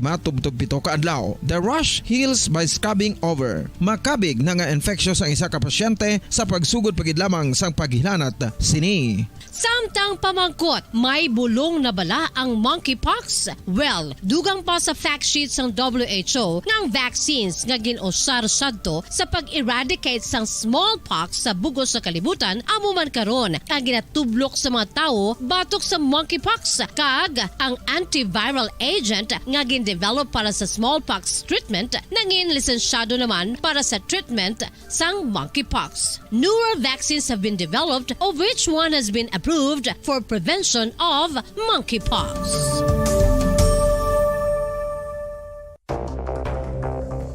Ano ang dengue hemorrhagic fever? Ang dengue hemorrhagic fever isa kabalatian halin sa virus nga nagalaton paagi sa kagat sang babayi nga lamok nga ginatawag Aedes aegypti kag Aedes albopictus. Ini nga lamok nagakabuhi sa sudod kagwa sa palibot sang balay, nagaistar sa matinlo kag wala nagailig nga tubig kag nagapangagat sa adlaw humalin sa kaagahon tubtob sa kahaponanon. Paano makaangkon sang dengue ang isa ka tawo? Kung ikaw ang makagat sang lamok nga nakasuyop sang dugo sang pasyente nga may dengue. Kung ikaw ang makagat sang lamok nga halin sa pagkaitlog may dala nga virus. Ano ang mga palatandaan o kung sintomas sang dengue? Hinali nga hilanat nga nagadugay sang duha, tubtob 7 ka adlaw, bleeding o kung pagdugo sang ilong, panit o kung baba, kag pagsuka o kung paghigko nga may dugo, sakit sang ulo, pagpalangluya, pagdula sang gana sa pagkaon, sakit sa tiyan kag pagpalanakit sang tutunan, pagpalamula, rashes, shock, pagpalangyami, pagpalamugnaw, pagpalanglapsi, pagpalangitom, pagdasig apang mahina nga pulso, pagkalipong, pagsalasala o kon delirium. Sa karon nga uso naman ang dengue kag nagasugod na ang tigululan, ginapanugyan sa tanan nga magpanglimpyo sa aton palibot kag ugsaran, pakulbon o kon pangulaon ang tanan nga mga suludlan o kon bisan ano lang dira nga may stagnant o kon nagsupot nga tubig, agud matapna ang pagbreed sang mga lamok. Pahanumdum, nagikan sa Bombo Radio Bacolod. Basta Radio, Bombo! Makapila ka beses kung magpangapi sa isa kadlaw, maghinay-hinay lang sa pag-inom sang kape bakod may ara ini sang hindi maayo nga epekto sa lawas. Apang paano bala mibruan kung masobrahan na kita sa kape. Nahibaluan nga ang 400 mg sang caffeine o kung kapin-apat katasa sang brewed coffee sa isa ka adlaw ang makabig pa nga safe para sa pila ka mga healthy adults. Apang, dapat naman ini nga hagan-haganon kung makabatyag na sa mga sintomas nga nagapahibalo nga nasubrahan ka na sa kape. Ini ang ginalakipan sang pagsakit sang ulo, hindi makatulog, anxiety, kag masami nga ginanerbiyos, kalakip na ang paglingin sang ulo, pagka-iritable, masami nga pagpangihi, pagpalangurog sang unod, kag pagdasig sang kuba-kuba sang dughan. Gani mga kabombo, hagan-hagan lang sa kape. Pamangkot, sino sa inyo ang may tanom nga saging nga saba sa inyo balay o kun uma? Kagkaangay sang halos kalabanan, paborito man bala ninyo ang saba nga saging? Nga wala labot pwede makaon kon fresh, luto o kon bisan hilaw, pinaagi sa pagtanok suni. Paborito ini naton nga snacks kun himuon nga banana Q, banana chips, crisp banana fritters o kun turon, namit man ini prituhon, plus ginahimo man ini bilang ketchup, banana ketchup. Kag ang luto nga saba, ginalulod ini sa mga potahe kaangay sang pochero. Yum yum. Well, sa mga utod naton dira nga hindi kumpleto ang ila adlaw kung hindi makakaon sang luto nga saging nga saba, good news! Bangod tuman kadamo gali ang makuha naton nga benepisyo sa pagkaon sang saba nga saging. Ang saging nga saba ang mahimo matawag Cardava banana. Gina-classify ini botanically bilang Musa acuminata ex balbisiana, isa ini ka hybrid cultivar nga native diri sa Pilipinas. Ginatawag man ang saba bilang praying hands. Bangod daw kaangay sang mga kamot nga nagapangamuyo ang kortes ni. Yari ang pila ka mga surprising health benefits nga mahatag sang saba nga saging. Number 1, manggaranon sa potassium ang saging nga saba nga kinahanglan sa aton lawas para sa pag-function sa mga nerve cells kag muscle cells. Kalakip na diri ang aton nga korason. Mas sa minaton mabatian nga kung daw malupog ang isa ka tawo, bangod nagapalang luya ang iyang nga mga tiil kag tuhod, ginapakaon ini sang saba nga luto, ang Cardava banana. Naghatag man ini sang mineral nga importante sa pag-regulate sa aton blood pressure, fluid balance kag makapaayo man sa aton nerve and muscle function. Uy, agud nga mapaiway ang pagbatsyag sang muscle cramps kada tapos exercise, magkaon sang saging nga saba to avoid cramps. Manggaranon man ang saging sang vitamin C kag B6. Kalakip na ang magnesium, potassium kag magnesium rich nga saba banana makabulig sa aton lawas to regulate healthy heart rate besides lowering blood pressure. Ang isa ka tawo nga palakaon sang saba nga saging naganubo ang risgo nga magkabalatian sa korason. Sa karon nga may pandemic, mapuslanon gid ang pagkaon sang saba nga saging bangod napamatud-an nga makapaboost ini sang immunity bangod sang ginaangkon nga high concentration sang vitamin C sa pagpamahaw kun aga upod ang pagkaon sang saging. Makapa-kickstart ini sa aton nga immune system kag makaamlig sa aton nga lawas batok sa mga infections, dala na ang pagpabakod sang antioxidant sa aton nga lawas. Gani wala labot sang apple, mahimo man mahambal. A banana a day keeps the doctor away and does your body a bunch of good.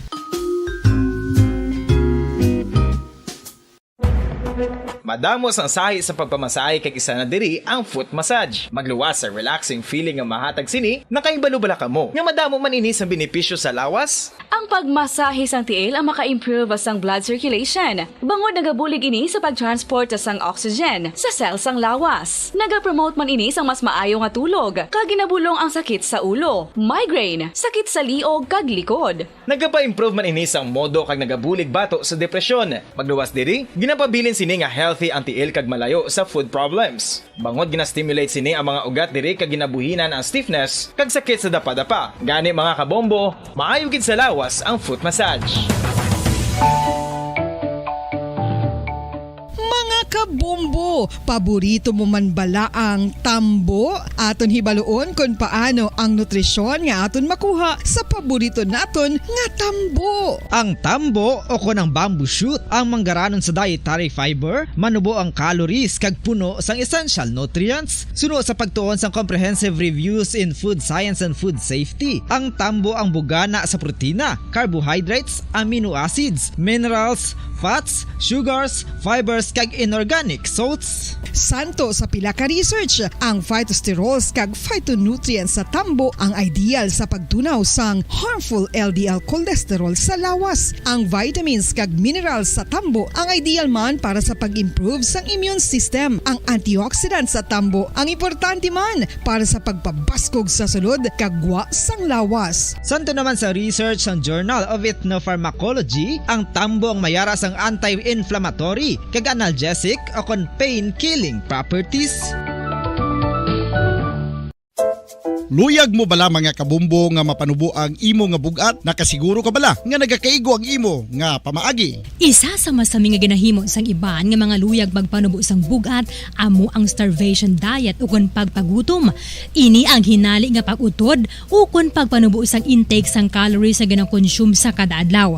Ginapinsar sang iban nga epektibo ini nga strategy sa madasi nga pagpanubo sang bugat. Apang nakahibalo bala kamo nga ang hinali nga pagbaylo sang pinaagi sang pagkaon ang makatuga sang suli nga resulta?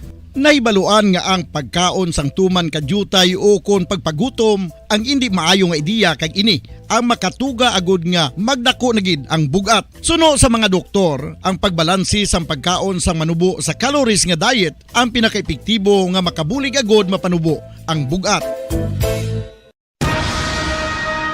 Ang pagpanipilyo ang isa sa mga pinaka-importante nga tikang. Agud mamintinar ang matinlo nga hygiene sa isa ka persona. Apang makapilabala ka beses ini ginahimo sa isa ka adlaw. Suno sa American Dental Association, ginarekomendar ang pagpanipilyo sang makaduha ka beses sa isa ka adlaw. Sunod diri, maayo ang pagpanipilyo sa aga kag sa gabi gamit ang isa ka soft brittled brush. Para sa optimum dental health, ginapahayag sang ADA ang pagpanipilyo sang 2 ka minutos kag siguraduhon nga matinluan gid ang kada ngipon. Importante man nga tinluan ang tunga sang ngipon, isa ka beses kada adlaw. Importante man nga tinluan ang gum line, bangod posible ini nga tiniran sang bakterya. Friendly advice from Bombo Radio Bacolod.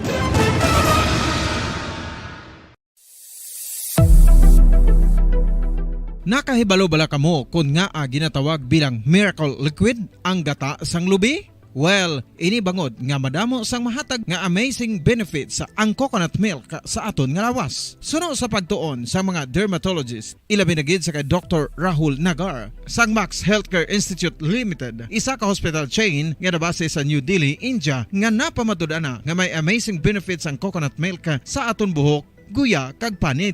Ang gata sang lubi manggaranon sa vitamin C, E, B1, B3, B5 kag B6 kalakip ng iron, selenium, sodium, calcium, magnesium kag phosphorus. Coconut milk also contains good concentration of lauric acid, isa ka medium chain fatty acid nga nag-convert sa monolaurin sa aton lawas. Ang monolaurin isa naman ka compound ginagaangkon sang antiviral kag antibacterial properties. Kaangay sa pagpati ka ginahimo sa aton nga katigulangan, ilabirigid sang aton mga lola. Napamatudaan man sa research nga may maayo nga madulot ang pagnusnos o kon pagmasad sang aton scalp kag buhok sa ulo gamit ang gata sang lubi. Ini bangod nga nagapa-restore sang pagka-dry, brittle kag pagka-damage sang aton buhok kaangay sang split ends. Ang coconut milk ang may ginaangkon nga excellent moisturizing properties nga makadulot sang good nourishing effect. Uy, makabulig man patubo sang buhok ang gata sang lubi pagod sa mga essential nutrients sa pag-angkon sang healthy, shiny hair. Ginpanugyan nga mag-apply sang homemade coconut milk sa aton buhok. I-gentle massage ini sa sulod sang 3 to 5 ka minutos kag padasunan sang pagbutang sang hot towel. Pagkatapos sang 20 minutos, shampoohan ini.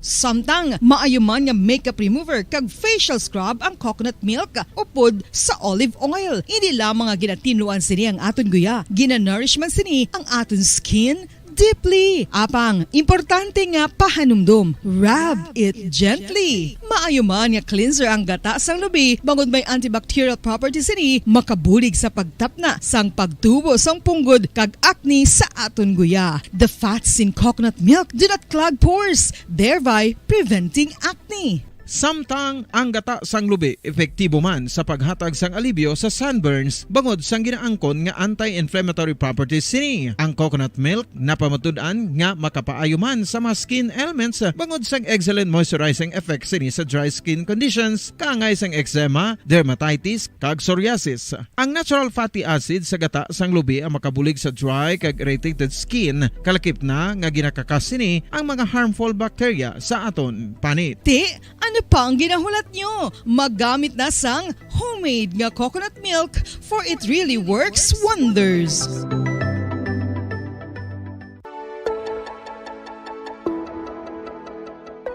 Luyag mo bala nga buligan ang imong guya nga magmangin mahining ukon makaangkon sang top of the line highlighter nga pwede lamang maangkon na sa sulod sang balay. Huo mga kabombo! No fancy skincare products, no messy do-it-yourself masks, kag ini ang pinaagi lamang sa ice cubes nga madamo naman ang nagahimo sini kag nagahambal nga epektibo ang ini nga beauty regimen kag skincare.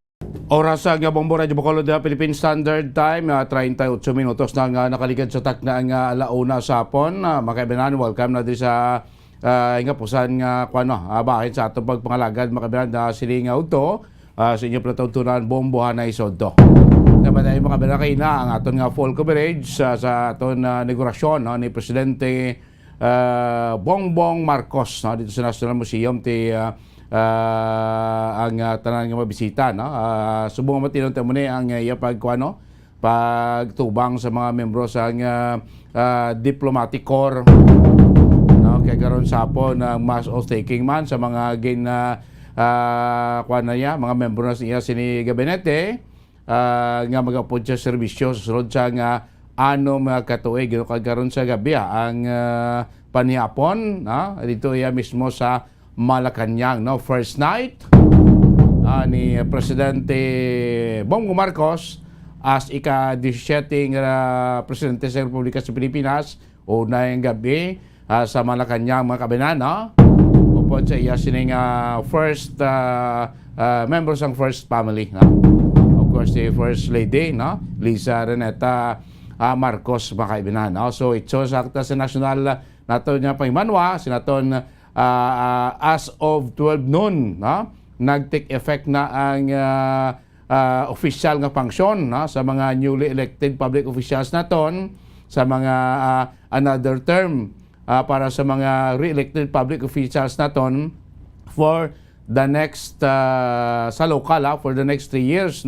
kag sa national ko sa presidente kag vice presidente para sa masunod man nga anom iya ka tuig kasi naton 12 noon kay natin nag-expire ng term sa mga nagligan naton ng official mapungkuan man sa mga magdalaog mga na-re-elect for another term magdalaog nato sa ligad nga May 9 nga election mga kabilan so this is Sudad sa Bacolod kaya Sudad sa Bacolod the buwas pa yung mga inauguration si Mayor Albe Benitez for si District Bacolod di sinaton kay na 12 noon na-expire naman ang term ni former mayor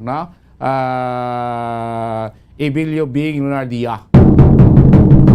Subong bago na mayor sa Sudad sa Bacolod kag sa tanan sa bilog pungsos di ko nag-take effect nga ila sini nga new mandate sa mga newly elected kag sa mga re-elected nga mga public officials naton by 12 noon kay inamang kebenan. So bilong tamis kay bumbuan diya sa Sudad sa Bacolod kay may transisyon makibanan anong pinaka-latest mong giyos sa ato sininga new government center kay mo na ginabalantayan ta mga Sudad sa Bacolod the rest iya sa atong probinsya okay naman itso naman ang Sudad sa Bacolod gani bilong tamis kay bumbuan ining sabayan sa transisyon diya sa may Sudad sa Bacolod kay buwas or base subong hapon nag-report na or ma-report si Mayor Albe Benitez sa NGC or buwas adlaw probably basta sa Lunes Lunes first day first flag raising ceremony sa mga newly elected kag mga re-elected public officials sa aton mga kabanana. Ara si Bomboan sa pagkalinya, kwanta report ni Bomboan Sindol Sorilla. Bomboan, mayong hapon, Kimin. Bombo Dennis, antes ang 12 noon no, sang sininga adlaw June 30, natapos na ang transition team meeting gagin patigayon tunga sang outgoing administration ni Mayor Bing Dinodia kag sa incoming administration ni Mayor-elect Albi Benitez. Susubong niya ti Mayor na sa Bombo Dennis sang siyudad sa Bacolod. Ikong tanawon naton, Philippine Standard Time, alauna, oras Bombo Dennis, alauna 38, correct? Alauna, pasado, alauna na ang takna subong hapon, alkalde na sa siyudad sa Bacolod. So, kaina, isa man ka smooth transition saging describe gadi sa Department of the Interior and the Local Government o kon DILG, no? Subong ang mga tinion, Bombo Dennis, syempre matulotawhay pa ang Bacolod City Government Center, no? Syempre ang outgoing administration tinatapos na gid man. Actually, medyo empty pa ang mayor's office, Bombo Dennis, no? And suno kaina gani sa DILG, no? Sang nag-interview kita. Ang tanan nga gina-require sa memorandum circular delivered man o kung na-comply man sang outgoing nga administration. Isa lang man to, isa sa mga ang mga jutay lang bala nga hindi basta kung complied with na Bombo Dennis ang DILG ma-report naman na sa regional office. Sa report sa regional office, so compliant ang kag nanging smooth ang transition. Pero syempre, between sa incoming kag sa outgoing, mga bagay like ang gina-question to kaina Bombo Dennis sa ginpatigayon nga meeting ang kopya balasang kundi ara na iya ang mga ngalan sa mga permanent employees kung pila na sila kag ang casual. Pero isa sa napangita to ang JO. Kay man, ang gina-explikar to kay nasa accounting office, ang may piyasi na ang lang gid, ang isa lang kuno ka-copy kay dapat tatlo na ka-copies pero sa administration ni Mayor Bing sa practice isa lang ka-copy so ato tanan sa COA. So in short, hindi nila makuha ang pilang numbers ng JO. Ikaduha, ginapa-account pang tanan, let's say mga properties la Bombo Dennis, mga talakyan, ang mga naka-MR bla na sa mga empleyado, so mo patong na pang recall gid. Ikatatlo, ang ining nakanungod la Bombo Dennis sa sa Yabi bla. Kay let's say for example, no, ang sa mayor's office, isa lang ka Yabi ang na turnover, no? And ang sa main door, so ginapakita pato kay tidamo man na doors pag sulod mo sa main door. May door na pasulod sa mayor's office, may door sa may conference. So amo na siyang ginapangita Bombo Dennis, no? So mga amo ni nga mga concerns and hambal kay ni Congressman Greg Desataya, hambal niya si Congressman Greg na bala naton head ni siya sang transition team. I-review pa ni Bombo Dennis ang mga documents nga gin-submit, no, since kay na lang man gid nakasubmit sini nga mga dokumento, no? So hindi pa sila makahambal kung bala ang pundo is naurot gid, no? Or wala, no? Syempre by next week pa na mahibaluan. Ang mga papeles nga gin-submit is okay gid tanan, no? So hindi pa na nila mahibaluan subong ang iyaya bilang head iya Bombo Dennis ang transition, hambal niya i-report siya kay Mayor elect Albi Benitez, no? Bilang head no sang transition sa kun bala Bombo Dennis, no, ang nag-transpire.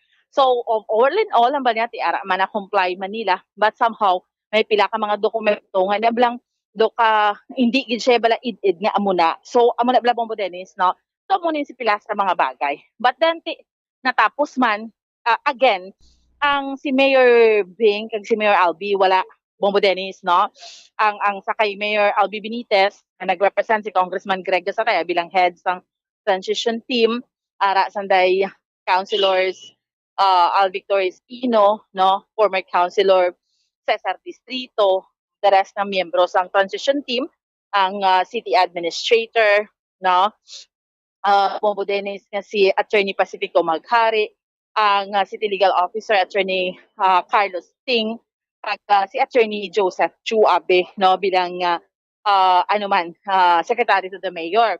And sa backing man kay Mayor Bing Lunardia, si Attorney Edward Consing wala na because nag-resign na siya by June 28. So meaning si Ma'am Victoria Parenya sa muna lang dito, kay si Ma'am Victoria Parenya sa muna Secretary to the Mayor. And we have Miss Hilda Luisma bilang JSO head, no? So ang kagpila ka mga department head. So amo na siya kay ina. So again, hambaga ni Bombo Dennis ang DILG. So ma-report na to siya sa regional office nga smooth ang transition, na comply ang tanan. So kag mapungko na gid subong kay iya na ni sang administration ni Mayor Albi Benitez kay again sa 12 noon abi, no, sang June 30, no, again Bombo Dennis, no, sa ato na mga kauturan kag sa ato niyang mga kabombo, okay na, no, pungko na ang administrasyon ni Mayor Albi Benitez. So nga si Mayor Albi ato siya sa Juan Bombo Dennis, no, sa Malacañang, no, ato siya dito, no, kag wala siya diri subong, no, kay timpas pa ring adlaw mo ang patigayon ang iyaman nga inauguration diri sa may Bacolod City Government Center. How's that, Bombo Dennis?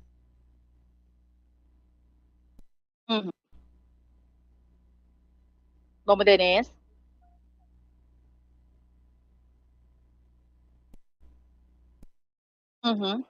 Okay.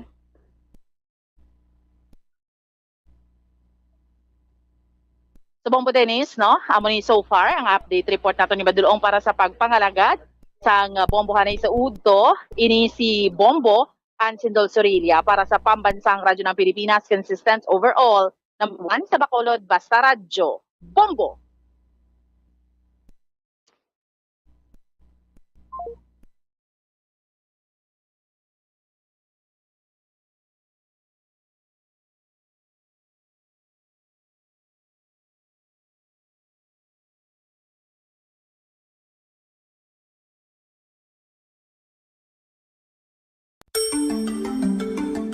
Matapos nga nagbalatian ang bugo sa Yes, kalibutan Bumbuan. dulot sang coronavirus disease, isa so naman si Bumbuan si Dulceria ang aton sining transition sa NGC, yung Government Center, at least na complete. Tulad man, sining adlaw makaibanan, no?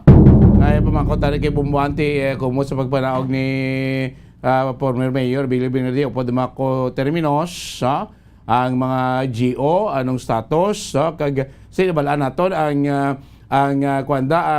nagabantay sa ato sining government center mismo sa building sa palibot, mga membro ni isang puso mo, public order safety office, no, nga halos tanan sila din mga GO, mga kaswal, mga kaibanan. So kung wala namang kaswal na ton, wala namang membro sa puso, sino mabantay daklo sa gabi sa aton NGC, sa aton sining government center, man pumangkot tada. Kay white kabalo, base bala, kung way bantay, ginapangransak kaning mga balay nga may tawo pa.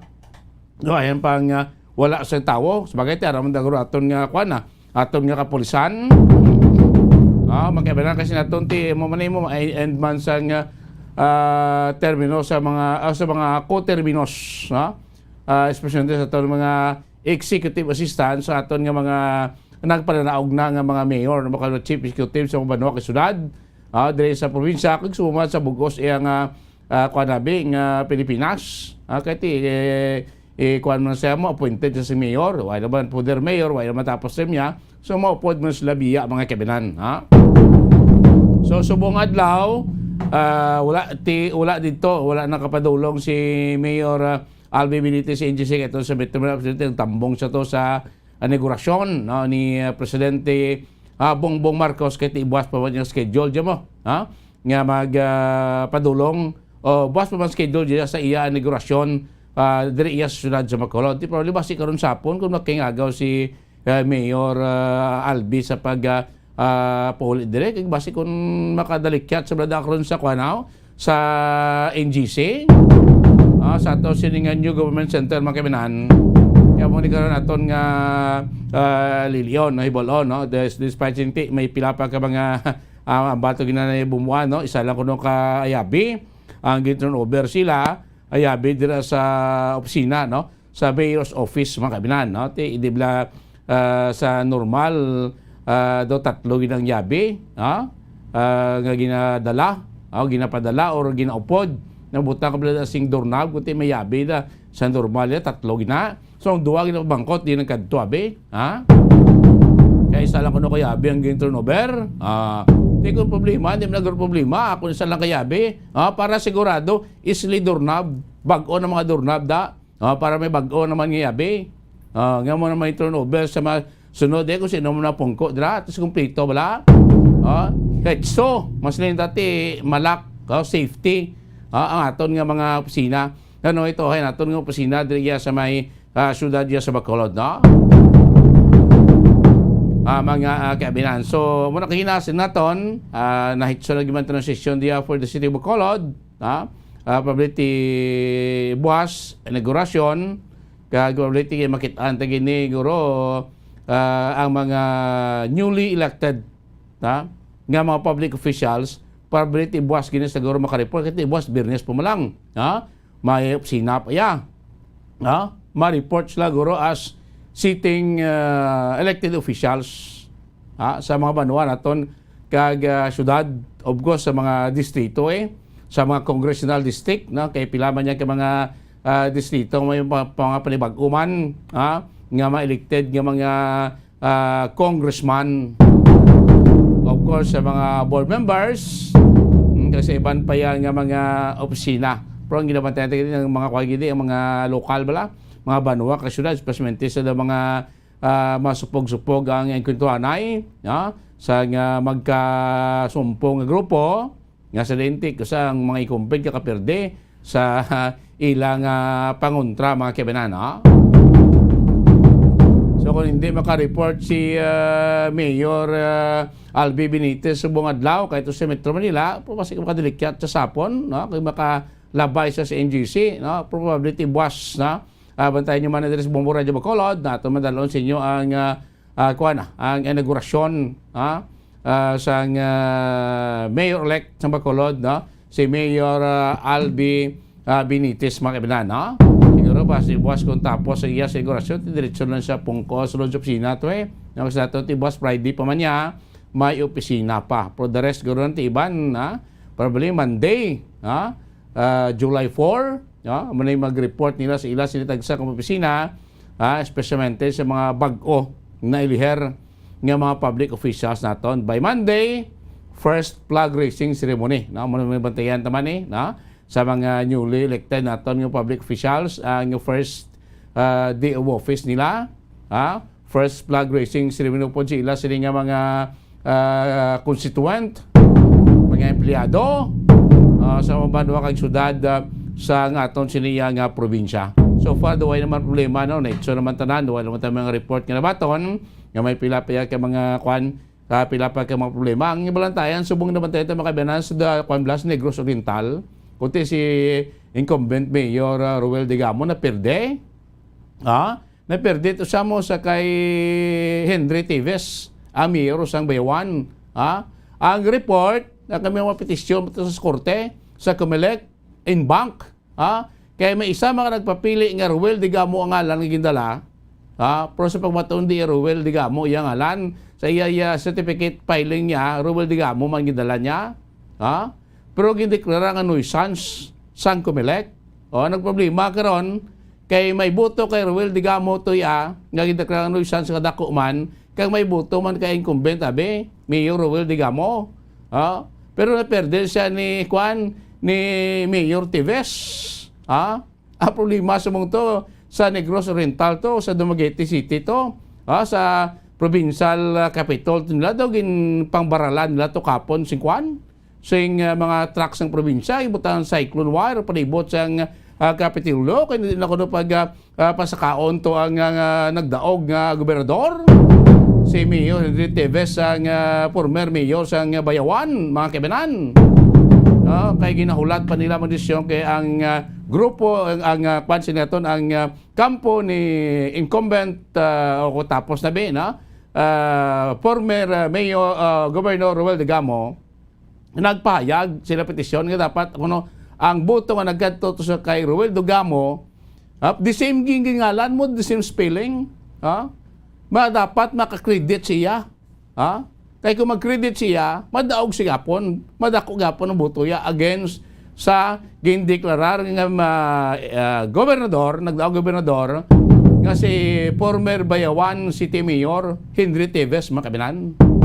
Mo sa sadya mo dito sa probinsya sa Negros Oriental, ang balantayan sa dito Makabinan, kaya ining problema karon sa nato na ang problema dito iya sa kamilik ng hambal ito ilang provincial kamilik kasi nga hindi sa ka-decide nga ang boto ni gindeklarado nga si Roel Digamo nga nuisance ihatag sa kay inkong former Governor Roel Digamo man yati ang na in-bank na national to ang madesisyon kung ihatag ina ang problema kaya na-deklarar ni Esteves as gobernador winning governor sa Negros Oriental. Tay ko madesisyon nato kung sa in-bank kabe, yang boto to ni Roel Digamo, gindeklara nga nuisance, makredit sa former Governor Roel Digamo. Tay maperti Esteves, ano magwa? Kaya na-deklara sa sing Comelec iya nga sa nagdaog ito. Kung magdesisyon ka ng bank sa nasyonal, ano ni masubo-subo mga kaminan. Dito iya sa probinsya sa Negros Oriental. Sa bantayan tama niya na kay masalo sa job man ito iya sa Negros Oriental. Pwede sa aton sa probinsya sa Negros Occidental, so far so good. Mga transisyon sa aton nga mga local government units from the incumbent nga naperde sa newcomers, daw wala man problema. Sa mga re-electionista tayo, okay man niya kay why man sa transisyon, sa pila lang naton ka mga LGUs, nga nagkalaperde ang mga incumbent like sa Bacolod, like sa Sudad ng Silay, sa iban to nagtapos naman ang term, may bag-o man niya nga nagpungko, iba niya nagaway naman nagpadlagan, yung imbos lang sa iban nga individual, makaiba po so far sa mga pila, ka mga LGUs naton, wala man problema ang transition sa karon sa pangginahom sa mga banwa kag syudad direya sa aton siniya nga probinsya mga kabinan. So tutok lang mo diri gapon sa Bombo Radio Bacolod, sa dugang nga update, dugang nga mabalita, dugang nga impormasyon spesimente karon sila tutukan ta pa. Wala pa matapos nga nga selebrasyon sa inaugurasyon ni Presidente Bongbong Marcos. Dugang na karon mabalita, bantayan niyo makaroon niya sa atong siningan center from time to time may matagkong event, dragkong dragkong nga mga development, sulod na gyapon sa atong siningan news center. So standby na kamo sa masunod nga programa kahapon lamang pud sa kay Bombo Jazz de Sus Madrigal. Inyo lagad Bombo Dennis Rubica para sa Pambansang Radyo ng Pilipinas, consistent overall, number 1 sa Bacolod. Basta Radyo, Bombo!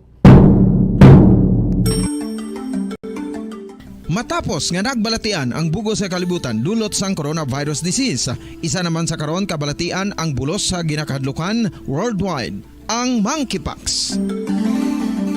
Ano ang ginatawag na monkeypox?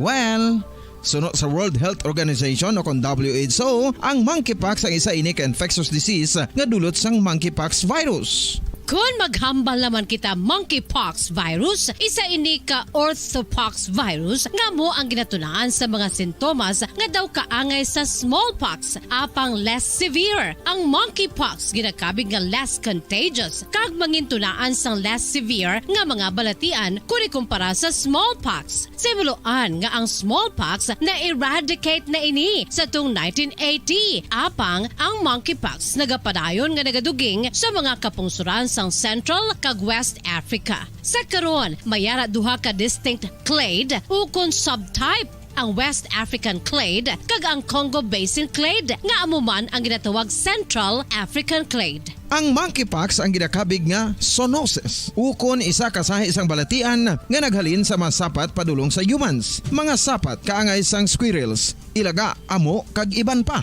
Human to human transmission is limited.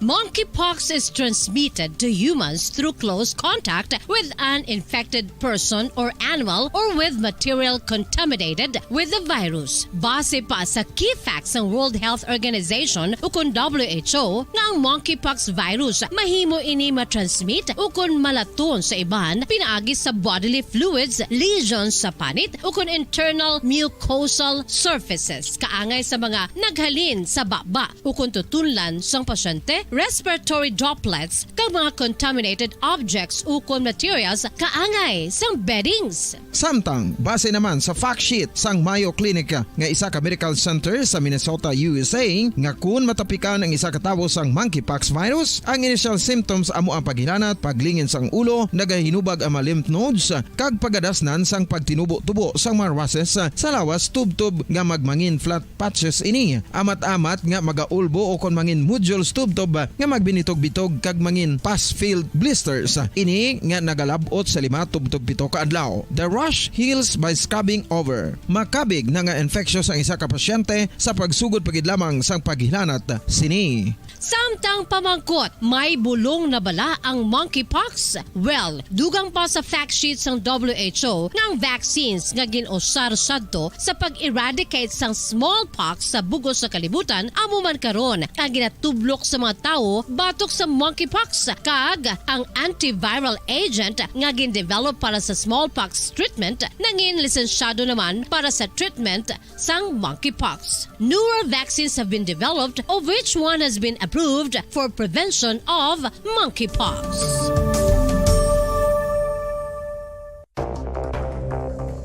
Ano ang dengue hemorrhagic fever? Ang dengue hemorrhagic fever isa kabalatian halin sa virus nga nagalaton paagi sa kagat sang babayi nga lamok nga ginatawag Aedes aegypti kag Aedes albopictus. Ini nga lamok nagakabuhi sa sudod kagwa sa palibot sang balay, nagaistar sa matinlo kag wala nagailig nga tubig kag nagapangagat sa adlaw, humalin sa kaagahon, tubtob sa kahaponanon.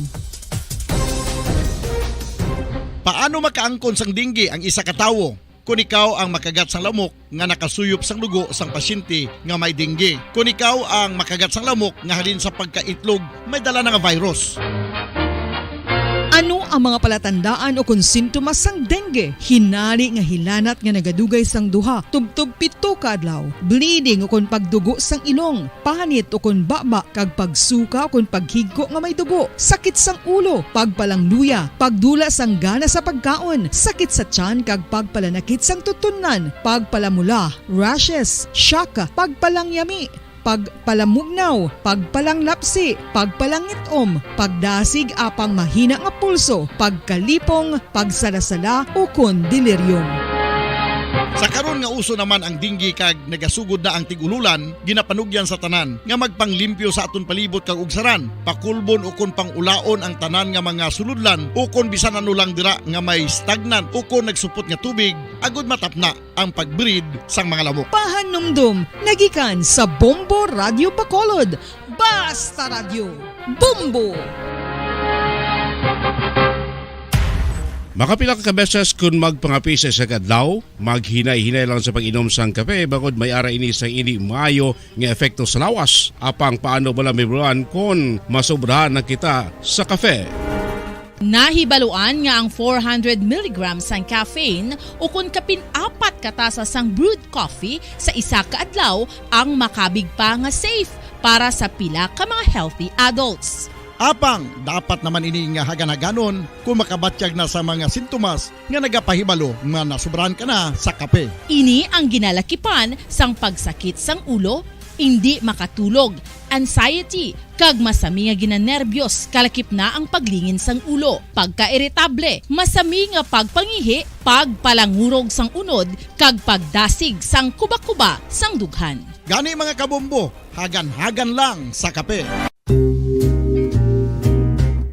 Pamangkot, sino sa inyo ang may tanom nga saging nga sab-a sa inyo balay o kun uma?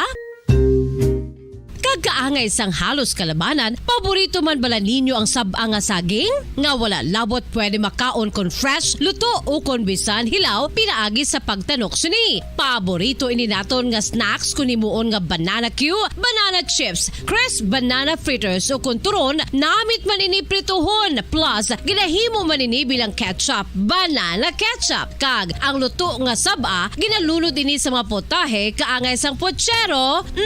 Yum yum.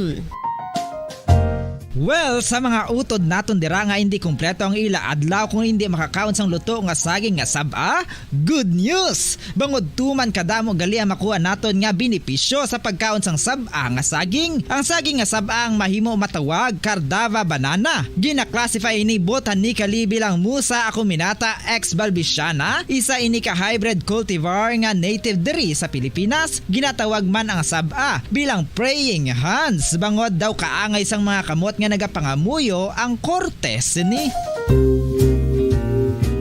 Yari ang pila ka mga surprising health benefits nga mahatag sang sab-a nga saging. Number 1, manggaranon sa potassium ang saging nga sab-a nga kinahanglan gid sa aton lawas para sa pag-function sa mga nerve cells kag muscle cells. Kalakip na diri ang aton nga korason. Mas sa minaton mabatian nga kun daw malupog ang isa ka tawo, bangod nagapalang luya ang iyang nga mga tiil kag tuhod, ginapakaon ini sang sab-a nga luto, ang Cardava banana. Naghatag man ini sang mineral nga importante sa pag-regulate sa aton blood pressure, fluid balance kag makapaayo man sa aton nerve and muscle function. Uy, agud nga mapaiway ang pagbatsyag sang muscle cramps kada tapos exercise, magkaon sang saging nga saba to avoid cramps. Manggaranon man ang saging sang vitamin C kag B6. Kalikip na ang magnesium, potassium kag magnesium rich nga saba banana makabulig sa aton lawas to regulate healthy heart rate besides lowering blood pressure. Ang isa ka tawo nga palakaon sang sab-a nga saging naganubo ang risgo nga magkabalatian sa korason.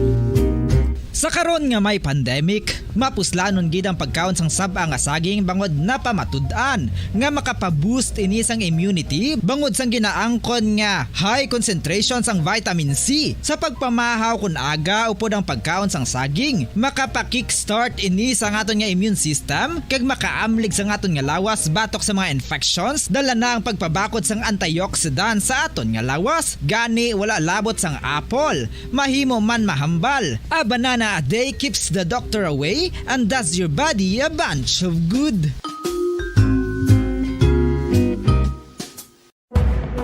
Madamos ang sahi sa pagpamasahe kag isa na diri ang foot massage. Magluwas sa relaxing feeling nga mahatag sini, nakaibalo-bala ka mo. Nga madamo man ini sa benepisyo sa lawas. Ang pagmasahe sang tiil ang maka-improve sang blood circulation. Bangod nagabulig ini sa pag-transport sang oxygen sa cells sang lawas. Nagapromote man ini sang mas maayo nga tulog, kag ginabulong ang sakit sa ulo, migraine, sakit sa liog kag likod. Nagapa-improve man ini sang modo kag nagabulig bato sa depresyon. Magluwas diri, ginapabilin sini nga healthy ang tiil kag malayo sa food problems. Bangod gina-stimulate sini ang mga ugat diri kag ginabuhinan ang stiffness kag sakit sa dapa-dapa. Gani mga kabombo, maayo gid sa lawas ang foot massage. Mga kabombo, sa aton sinigasigabong nga frequency 630 kHz, 630. Sililisuan sa inyo si tagsa ka mga radyo. Sa aton siniiyang nga mga suki diraho nga naga idag-idag samtang nga nagapamati no sa ila sinitag sa ka mga radyo samtang nga naga-enjoy naga-relax mga kabombo agod nga abo na ginatuwag bala nga kita na lang yan mapaisan-isan sang kagalingon ta mga kabombo no kay agod nga ang aton siniiya nga mga tagpalamati ang aton si makauturan nga makaibalo magulo unwind no mga kabombo sa aton siniiya nga mga dear listeners no kita na lang ya paisan-isan sa aton sini kaugalingon mga kabombo agod nga hindi kita matamaan no aton siniiya nga mental health dapat man naton nga amligan kag dapat man naton nga ulit doon no Hindi lamang aton siniyang physical health, kundi ang aton man sini nga mental health, no? Ang aton sini emotional health ti dalas-das na datanan.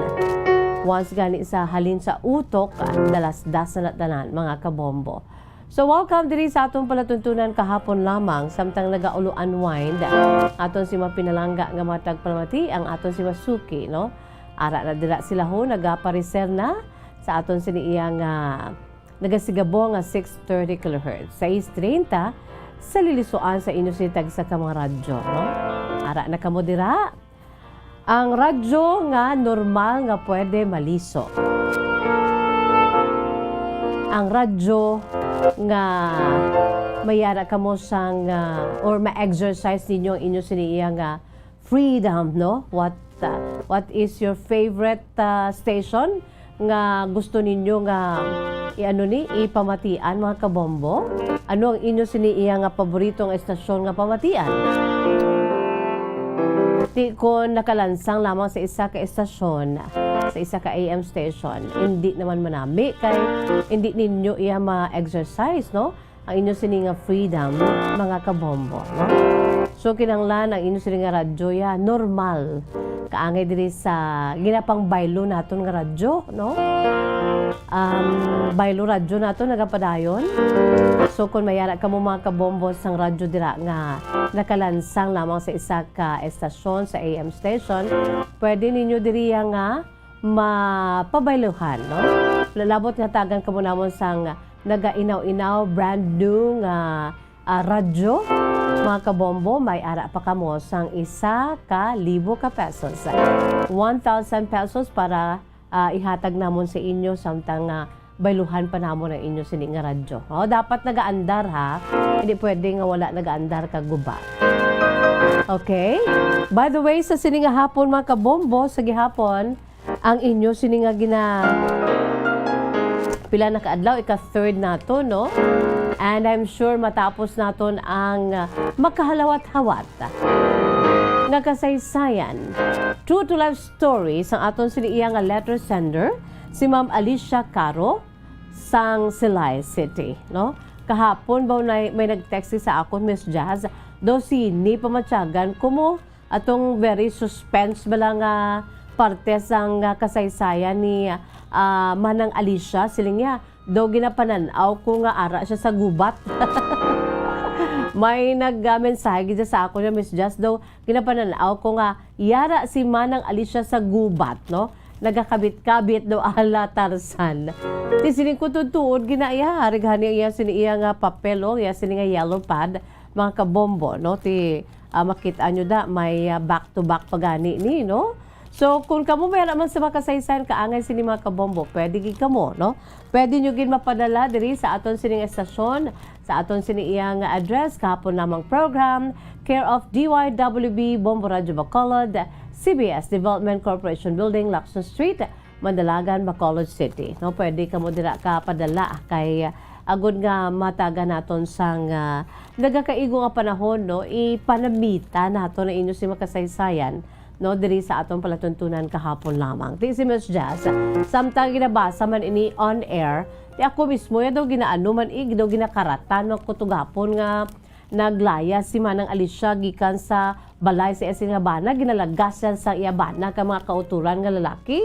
Di sino ba lang hindi tumaano man, kaya daw ka nami man sang paghimo, no, sang kasaysayan ni Manang Alicia Caro, no, sang Silay City, no. So sa Caro o Pao Bernales family dira sa may Barangay Lantad, Silay City, good afternoon lagi sa inyo. Labi na ginang nablo siya ni Ninita nga mo gid ang kadto diri kang nagdaho sa nga saysayan ni Manang Alicia Caro. So padala kamo i-email man kung wala kamo dira sang panahon nga magkadto diri o kung magkadto sa post office, no. Padala kamo ang aton siniya nga email address, no. I-email na lamang ninyo. Aton si email address bombo_bacolod@bomboradio.info. Again, ang aton si nga email address bombo_bacolod@bomboradio.info, mga kabombo, no? So sa sining hapon aton pamatian ang part 3 kagatapusan nga kasaysayan, no, ni Ma'am Alicia Caro sang Silay City. Ano gid bala madayunan niya gito si Ramon, matubo ang luyag niya kay Ramon. O hindi gani laya sa liwat kung bayaan niya si Ramon. Aton lang tawon, aton nga dugangan kag tapuso na kasaysayan ni Lola na Alicia Caro. Akay ti si Lola Alicia Caro, mga stentaho naman subong, no? Hindi na gani makakita. Kag ginpasulat lang niya inablos siya sa iya siniiya nga kasaysayan. Padala kamo ha, agod nga makuha naton sa leksyon kag inspirasyon. May premyo man kita akon wala, mga kabombo. May promo man kita akon wala.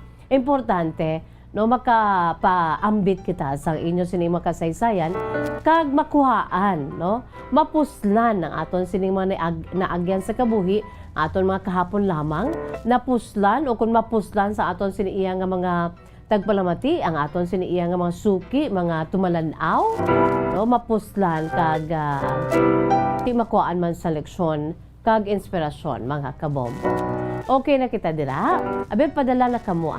So welcome sa aton si 630 kHz sa lisuan sa inyo sa kamaradyo, sa mga galantaw sa aton si Facebook Live, no, sa mga galantaw sa aton si nga YouTube channel sa YouTube, kag subong man sa nagapamati sa aton siniiya nga Bombo mobile app sa inyo si tag sa ka-cellphone. Syempre, ara man kita sa aton si local website ang www.bomboradio.com/bacolod, sa aton si official website ang www.bomboradio.com.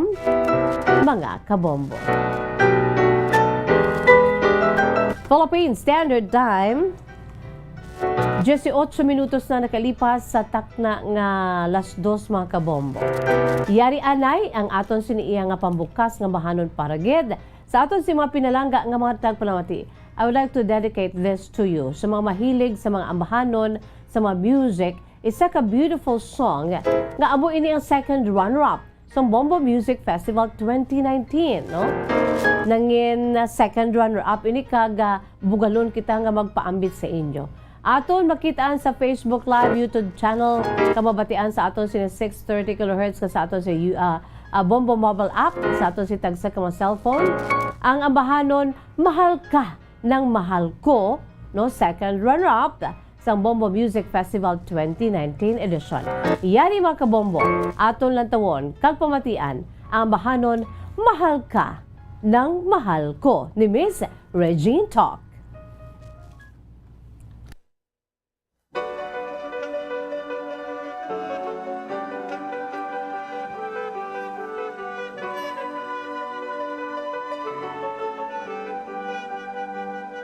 Sinta, kumusta ka na? Matagal na rin tayong tinagkikita. Sinta, ba't ka nawala? Nawala bigla na parang wala. Balang araw tayo makikita muli, tatandaan ng bawat sandali. Alaala'y hirap limutin, mga salitang binitawan mo sa'kin sa iyong bagong minamahal. Huwag sanang kalimutang ipaalala sa kanya na mahal mo siya, na di ka mawawala. Huwag sanang mapalitan ng luha, saya, swerte mo. Ang swerte mo, mahal ka ng mahal ko.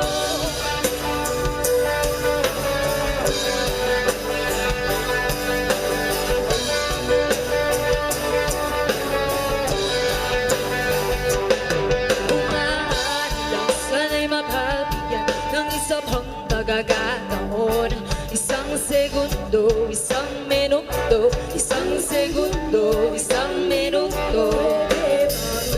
Tingkil ang panahon na di balik ang ating kahapon. Alaala'y hirap limutin, mga salitang binitawan mo sa'kin sa iyong bagong minamahal. Huwag sanang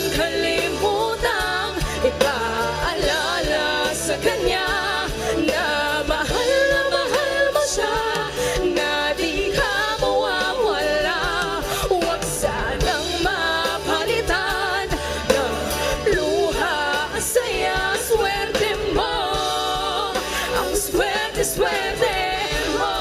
Mahal ka ng mahal ko.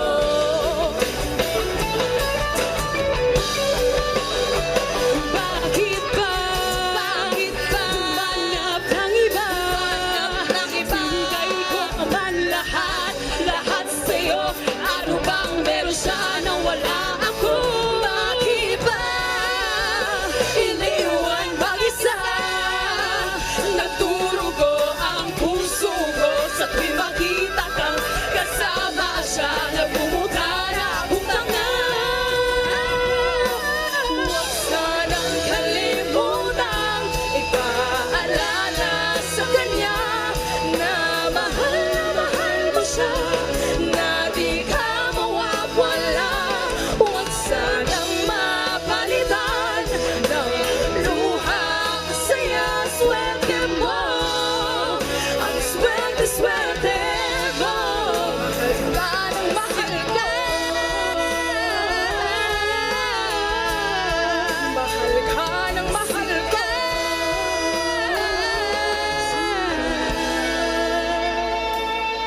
Sa'yong bagong minamahal.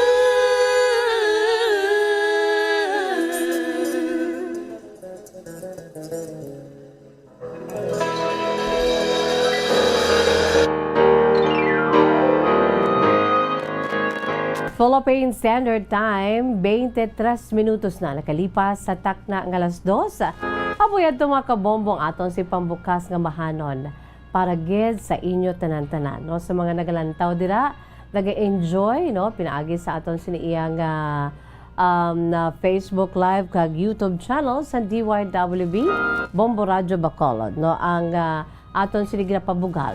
Produkto sang Bombo Music Festival 2019 mga kabombo, no? Second runner-up, no?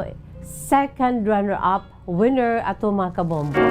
Sa ginhiwat nga tuig 2019 nga paindis-indis sa pag-compose sa mga original beautiful songs. Ang bahanon, Mahal Ka ng Mahal Ko, gin-compose sa isa ka maanyag nga composer, very young, Regine Talk, kagin interpret niya mismo together sa iya sining duha pagid ka mga beautiful, very young two friends mga kabombo. Kasanday Annie Beldano kag Leslie Marasigan. So kataho mga kabombo no sang ila siniiya nga pag-interpret sa ambahanon Mahal Ka ng Mahal Ko.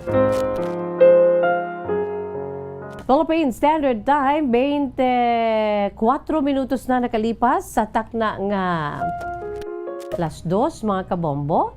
Antes mo kita magpadayon sa pag-continue no, sa pagbasa sang part 3 and the last part, I'm sure, no? Sa kasaysayan sa aton si letter sender nga si Ma'am Alicia Caro sa Sila City. Yari anay mga kabombo ho, ang aton siniiyang kahapon lamang Today in History, no? Incorporate naton diri ang iniiyang nga segment ang Today in History kay ti kulang tawon-ta amuman ini ang matudtuod nga kasaysayan, no? Sa maragta sa aton si Pungsod Pilipinas kung magdalalag ko kag bugos na kalibutan mga kabombo. This time kadto kita diri no sa Philippine history, no? Sa aton sini nga mga pinalangga nga matag palamati sa aton si Masuki. Kadto kita sa maragta sa aton si Pungsod Pilipinas. Abi ninyo mga kabombo, no? Nakaibalo-bala kamo nga subong nga adlaw. Today is Philippine-Spanish Friendship Day. Importante ang aton siniiya nga pagpakig-abyan sa iba nga makapungsuran sa bugos sa kalibutan to promote sa ginatuwag bala nga brotherhood, peace at the same time. Mga kabombo, no? So, kada petsa 30 sa bulan sang Hunyo, amo ini ang ginahiwat subong nga adlaw, just like today, ang Philippine-Spanish Friendship Day. Ang relasyon sa aton pungsod Pilipinas kag sang pungsod Spain madalom, no? Sa madumduman naton ginsakop kita sang pungsod Espanya sa malawig nga tinuig, no, ang 333 years ang pagsakop sang pungsod Espanya sa aton. Kung madumduman ta, that was 1565 to 1898. Imagine ka na, no? Grabe, no? 333 years. Amo nang rason ko nga ang daw ang aton si mga apelyido, mga daw yaman ka mga katsila, no? Kaysa kaangay nga petsa subong nga adlaw mga kabombo, no? Petsa 30 sa bulan sang Hunyo. Sa tuig 2003, mga 19 katuig na nakaligan. Sang ginaprobahan ang Republic Act Number 9187 nga amo ang nagahimo ka nagadeklarar sang petsa 30 sa bulan sang Hunyo kada tuig bilang amo na ang Philippine-Spanish Friendship Day. Kaangay man subong mga kabombo, no? Today is Philippine Friendship or Philippine-Spanish Friendship Day, no? Dia de la Amistad Hispano-Filipina. Imagine, kung i-anunta, pila pa lang ko di katuig, manog 53 anyos pa lang ang pag-exister ko diri sa kalibutan. Manog 53 years pa lang. Pero ang pagsakop sang pungsod Espanya sa aton, imagine, 333 years. Ang Philippine-Spanish Friendship Day, ukon sa Espanyol, Dia de la Amistad Hispano-Filipina. Nagaselebrar ini sang mabakod, no? Nga link ukon pagpakigrelasyon sa tunga sang Republika ng Pilipinas kag sang Kingdom of Spain.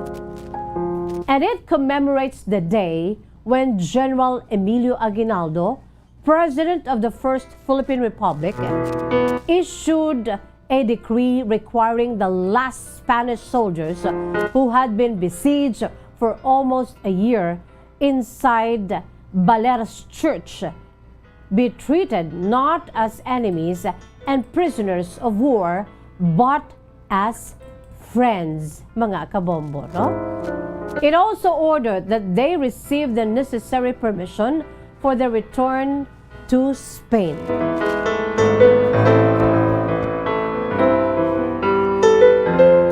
Abi ninyo kung sino ini ang main sponsor ged, no? Sang siniiyang paghimo sang sini nga adlaw bilang Philippine Friendship or Philippine-Spanish Friendship Day o kung Dia de la Amistad Hispano-Filipina. Ang main sponsor sini amo si Senador Edgardo Angara.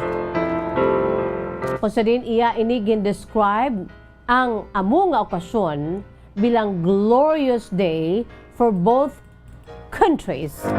Bangod sang natabo nga siege of Baler nga amo ang naghatag, nagdulong kag natabo ang pagtindog sa mga maisog nga mabaganihan, no? Kag sumuman ang kadalagan sang duha ka mga partido. Today, it symbolizes the great friendship between both countries, the Philippines and Spain, mga kabombo. Ti ang subong adlaw kada petsa 30 sa bulan sang Hunyo bilang Philippine-Spanish Friendship Day, amo ini kabahin man diri ang pag-commemorate, pag-share, no, sang mga cultural kag historical ties, no? Ang labi na gid ang pag-abyanay kag kooperasyon nga nagapatunga sa duha ka mga pungsod, ang Pilipinas ka Espanya.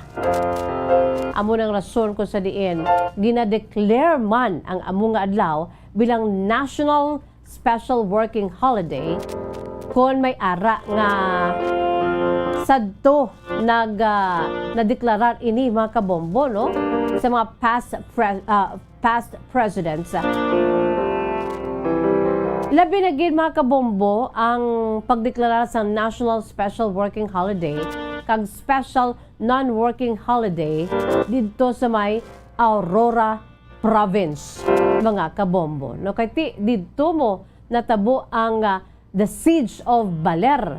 Nga mo nang rason ko nga ang ti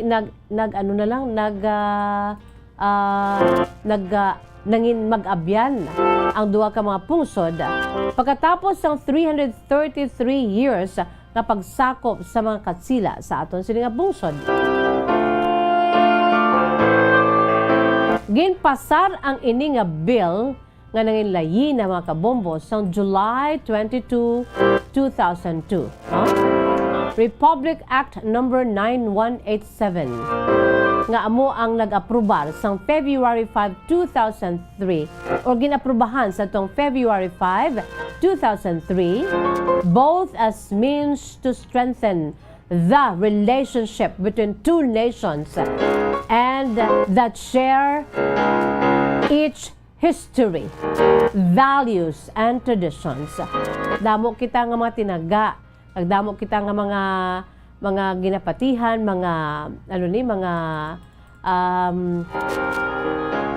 mga buluhaton kay likuton, mga kabombo, no? Na nakuha ginaton sa aton siniiya nga manugsakop nga mga katsila, mga kabombo, no? Republic Act number 9187 states, June 30 is a day when President Emilio Aguinaldo commended the besieged Spanish soldiers in the Church of Baler for their loyalty and gallantry. To mark this momentous occasion, there is a need to declare said day a national holiday to remember the act of benevolence which has paved the way in bridging better relationships between Philippines and Spain. To sa dito ya sa Baler, no, mga kabombo. Dito ya sa Aurora, no. Dito ya mga kabombo ya gin dumdum gid ini. Kag isa ini ka holiday, no? Every 30th of June.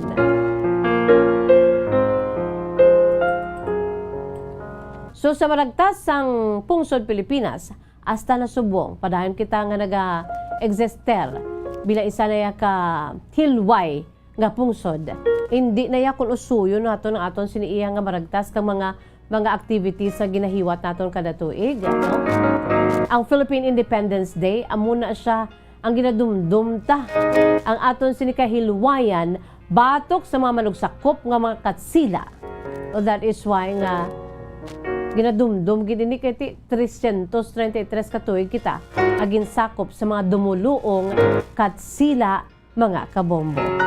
Hasta na lang ati nagsanyog ang relasyon kag nangin mag-abyan ang duha ka pungsod. Rason ko nga ang kada 30 sang Hunyo kada tuig amo ini, mga kabombo, no, ang ginahiwat bilang Philippine Friendship or Philippine-Spanish Friendship Day, just like today. Tigunusipon ang paghiwat, no, paghiwat abi, paghatag sang nagakaigo nga petsa.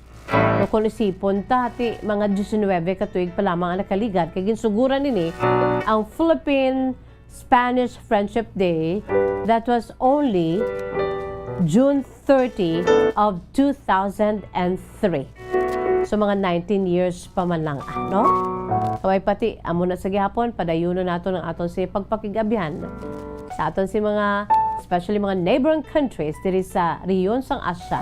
Kaiban pag ginawa ka pungsuran sa bugos na kalibutan, no? We should have the spirit of unity. Kay kada mga pumuluyan, ada mga kabataan sang Dios, no? Mga tinuga sang Dios. So ang gusto sang Dios sa aton nga magaisa kita. Hindi kita mag-ilinaway. Kaya ang pag-ilinaway nagautas sa madamo nga kabuhi. Kaangay nga nagakatabo karon sa pungsod Russia sa pag-invade nila sa pungsod Ukraine, nga may domino effect man sa bugos na kalibutan, no? Ang pagmahal sa mga balaklon, labi na gid sang gatong, mga kabombong apektado kita tanan-tanan. Philippine Standard Time, 36 minutos na nakalipas sa takna ang alas 2. Magabuya ako anay Bombo Michael sa pila ka mga pahanumdom. Pagabalik aton si palatuntunan kahapon lamang with the continuation of Nanay Alicia Caro's True to Life story, ang part 3 kagkatapusan nga chapter sa iya sini nga true story pagkatapos gid lamang sini. Matapos nga nagbalatian ang bugo sa kalibutan dulot sang coronavirus disease, isa naman sa karon kabalatian ang bulos sa ginakahadlukan worldwide, ang monkeypox. Ano ang ginatawag na monkeypox? Well, sunod sa World Health Organization o kung WHO, ang monkeypox ang isa ini ka infectious disease nga dulot sang monkeypox virus. Kung maghambal naman kita monkeypox virus, isa ini ka orthopox virus nga mo ang ginatunaan sa mga sintomas nga daw kaangay sa smallpox apang less severe. Ang monkeypox ginakabig nga less contagious kag mangintunaan sang less severe nga mga balatian kung ikumpara sa smallpox. Simuloan nga ang smallpox na eradicate na ini sa tung 1980 apang ang monkeypox nagapadayon nga nagaduging sa mga kapungsuran sa Central kag West Africa. Sa karon, mayara duha ka distinct clade ukon subtype, ang West African clade kag ang Congo Basin clade nga amuman ang ginatawag Central African clade. Ang monkeypox ang ginakabig nga zoonosis. Ukon isa ka isang balatian nga naghalin sa mga sapat padulong sa humans. Mga sapat kaangay sang squirrels, ilaga, amo kag iban pa. Human to human transmission is limited.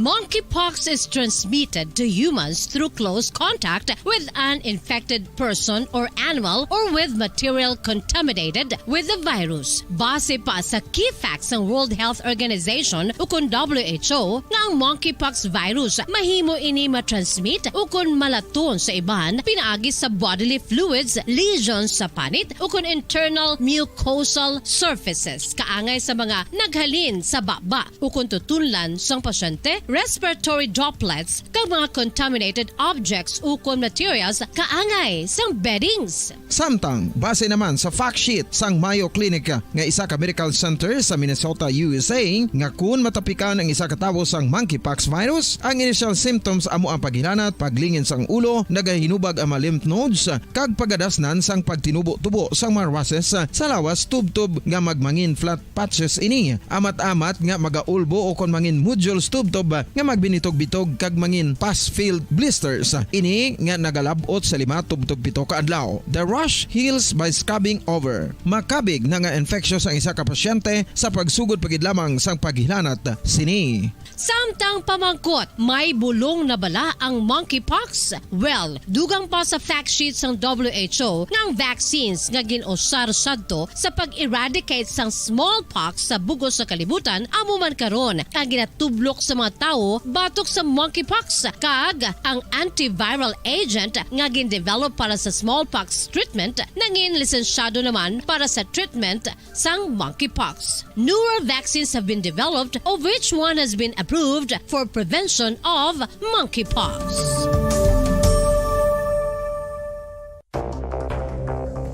Ano ang dengue hemorrhagic fever? Ang dengue hemorrhagic fever isa kabalatian halin sa virus nga nagalaton paagi sa kagat sang babayi nga lamok nga ginatawag Aedes aegypti kag Aedes albopictus. Ini nga lamok nagakabuhi sa sudod kagwa sa palibot sang balay, nagaistar sa matinlo kag wala nagailig nga tubig kag nagapangagat sa adlaw humalin sa kaagahon tubtob sa kahaponanon.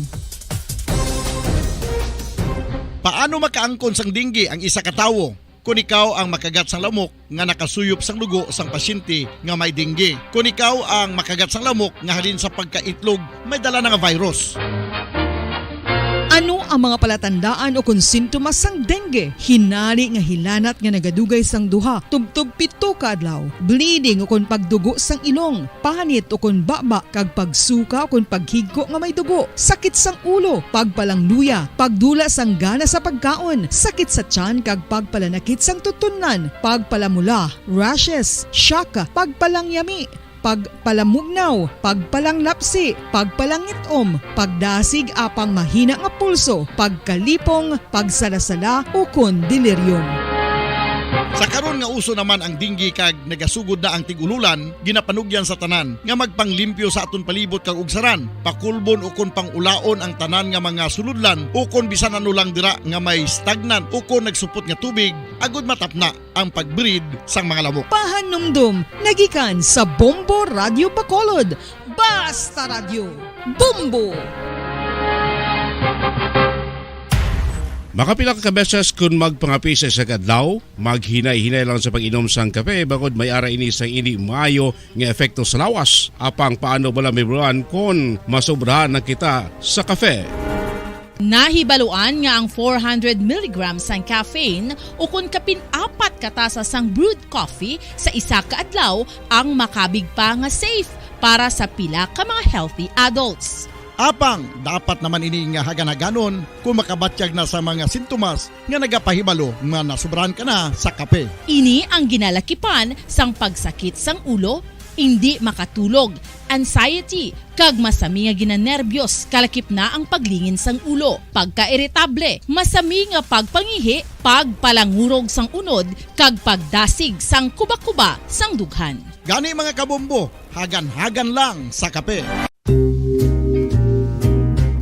Pamangkot, sino sa inyo ang may tanom nga saging nga saba sa inyo balay o kun uma? Kagkaangay sang halos kalabanan, paborito man bala ninyo ang saba nga saging? Nga wala labot pwede makaon kon fresh, luto o kon bisan hilaw, pinaagi sa pagtanok suni. Paborito ini naton nga snacks kun himuon nga banana Q, banana chips, crisp banana fritters o kun turon, namit man ini prituhon, plus ginahimo man ini bilang ketchup, banana ketchup. Kag ang luto nga saba, ginalunod ini sa mga potahe kaangay sang pochero. Yum yum! Well, sa mga utod naton dira nga hindi kumpleto ang ila adlaw kung hindi makaka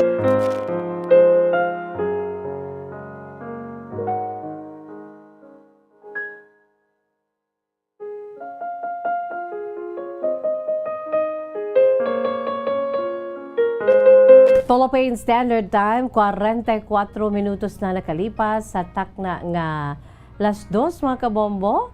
Pabalik kita diri sa aton sinipalatuntunan kahapon lamang.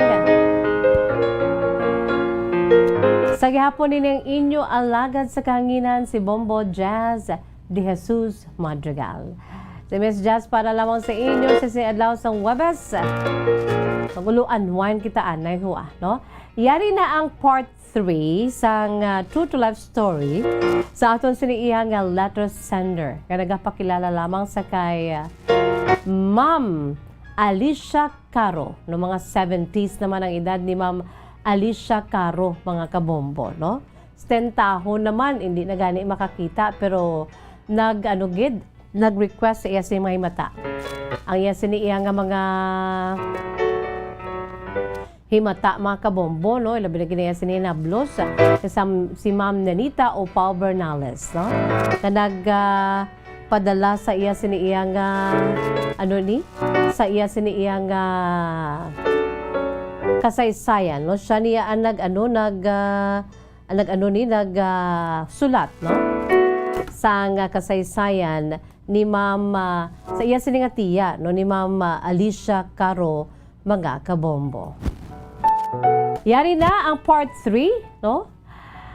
Dito na kita sang liwat nga nagpauli, no, sa balay sa iya sininga bana si Lola Alicia Caro. Matapos nga naglayas na kuntani, agud nga balikan ang iya sininga mga bayo kag mga pagkabutang o galing na abdan siya sa iya bana nga si Ramon. So ano ang natabo, mga kabombo? Yari, sa iya panugod sa liwat, Dear Miss Jazz.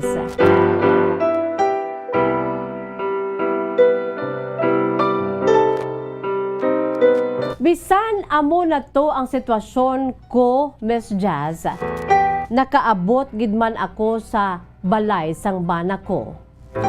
Sa bukid, las 12 sadto sang udto. Maayo kay wala pa sang tawo, wala pa nakabalik ang bana ko nga diri abi manyaga.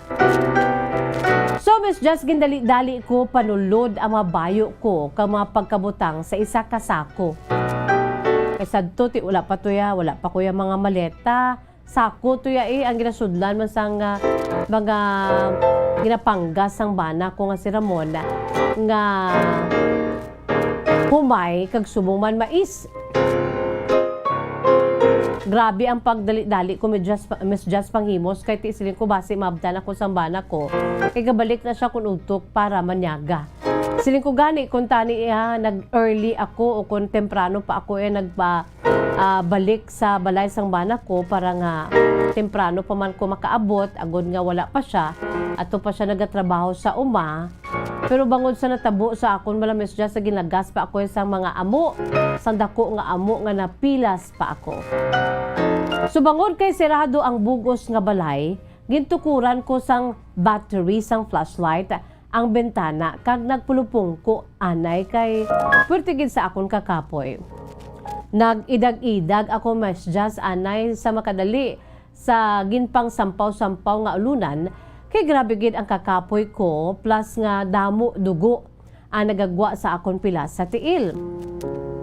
Ay abaw Miss Just, siling kuya mapulupahuway lang ako sa makadali. Sa wala ko ginhungod, natulugan baya ako Miss Just, no?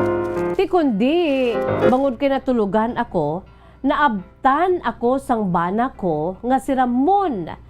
Sa nakabugtaw ako Miss Just, no? Iyara na namulalungan ko si Ramon kay nagapanyaga ini siya gikan sa trabaho sa talamnan, gapuli gina siya kada udto.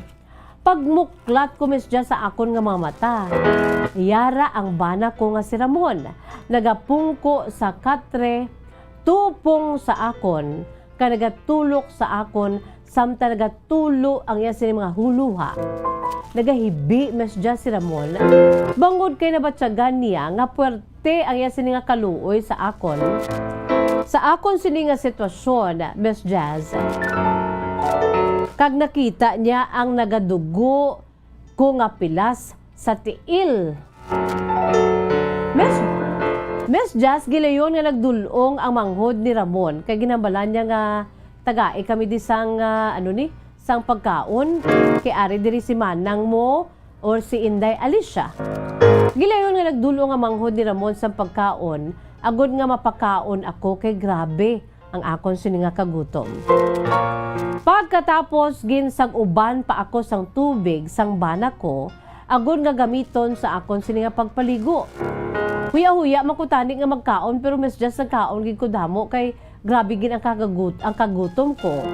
Tigka pagkatapos naligo naman ako kada wala naman ako sang ihambal sa iya nga magpalagyo abi naman Pagkatapos ginbulong pa sa iya manghod nga lalaki ang akon sini nga pilas. Ti bangod sini Miss Just tayuyon na langgid ako nga wala nakapauli sa balay sang mga ginikanan ko sa Lugway sa Silay City.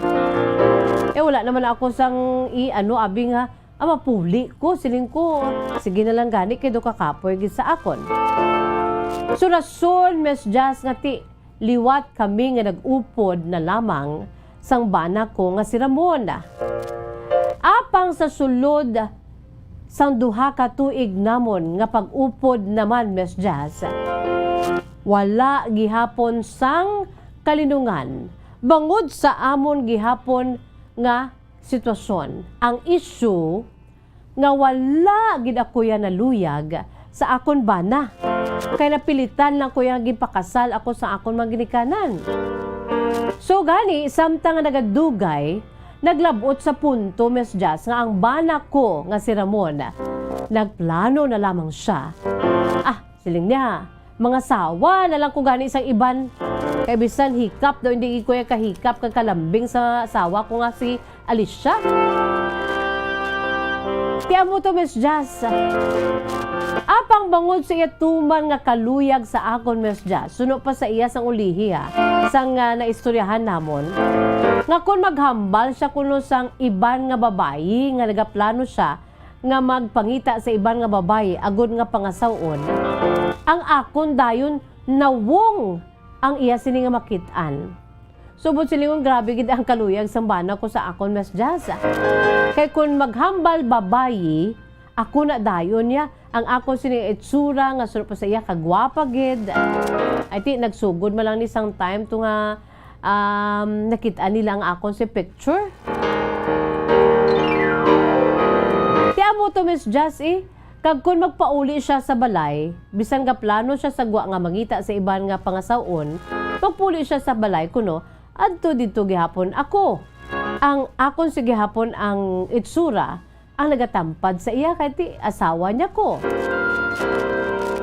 Gani ginuntata na lamang ni Ramon ang pagkonsiderar nga mga sawa na lamang siya sa iban nga babayi. Kay siling niya daw hindi gid ako makapalagyo sini sa iya kay ti akoon ko naluyag gid kuya kay Alicia.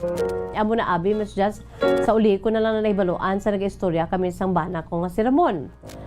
So matapos sa Miss Jazz, samtang nga nagalipas ang mga inadlaw, sinimana, binulan, tinuig. Samtang nga amat-amat nga nagadugay ang amon sini pag-upod ni Ramon.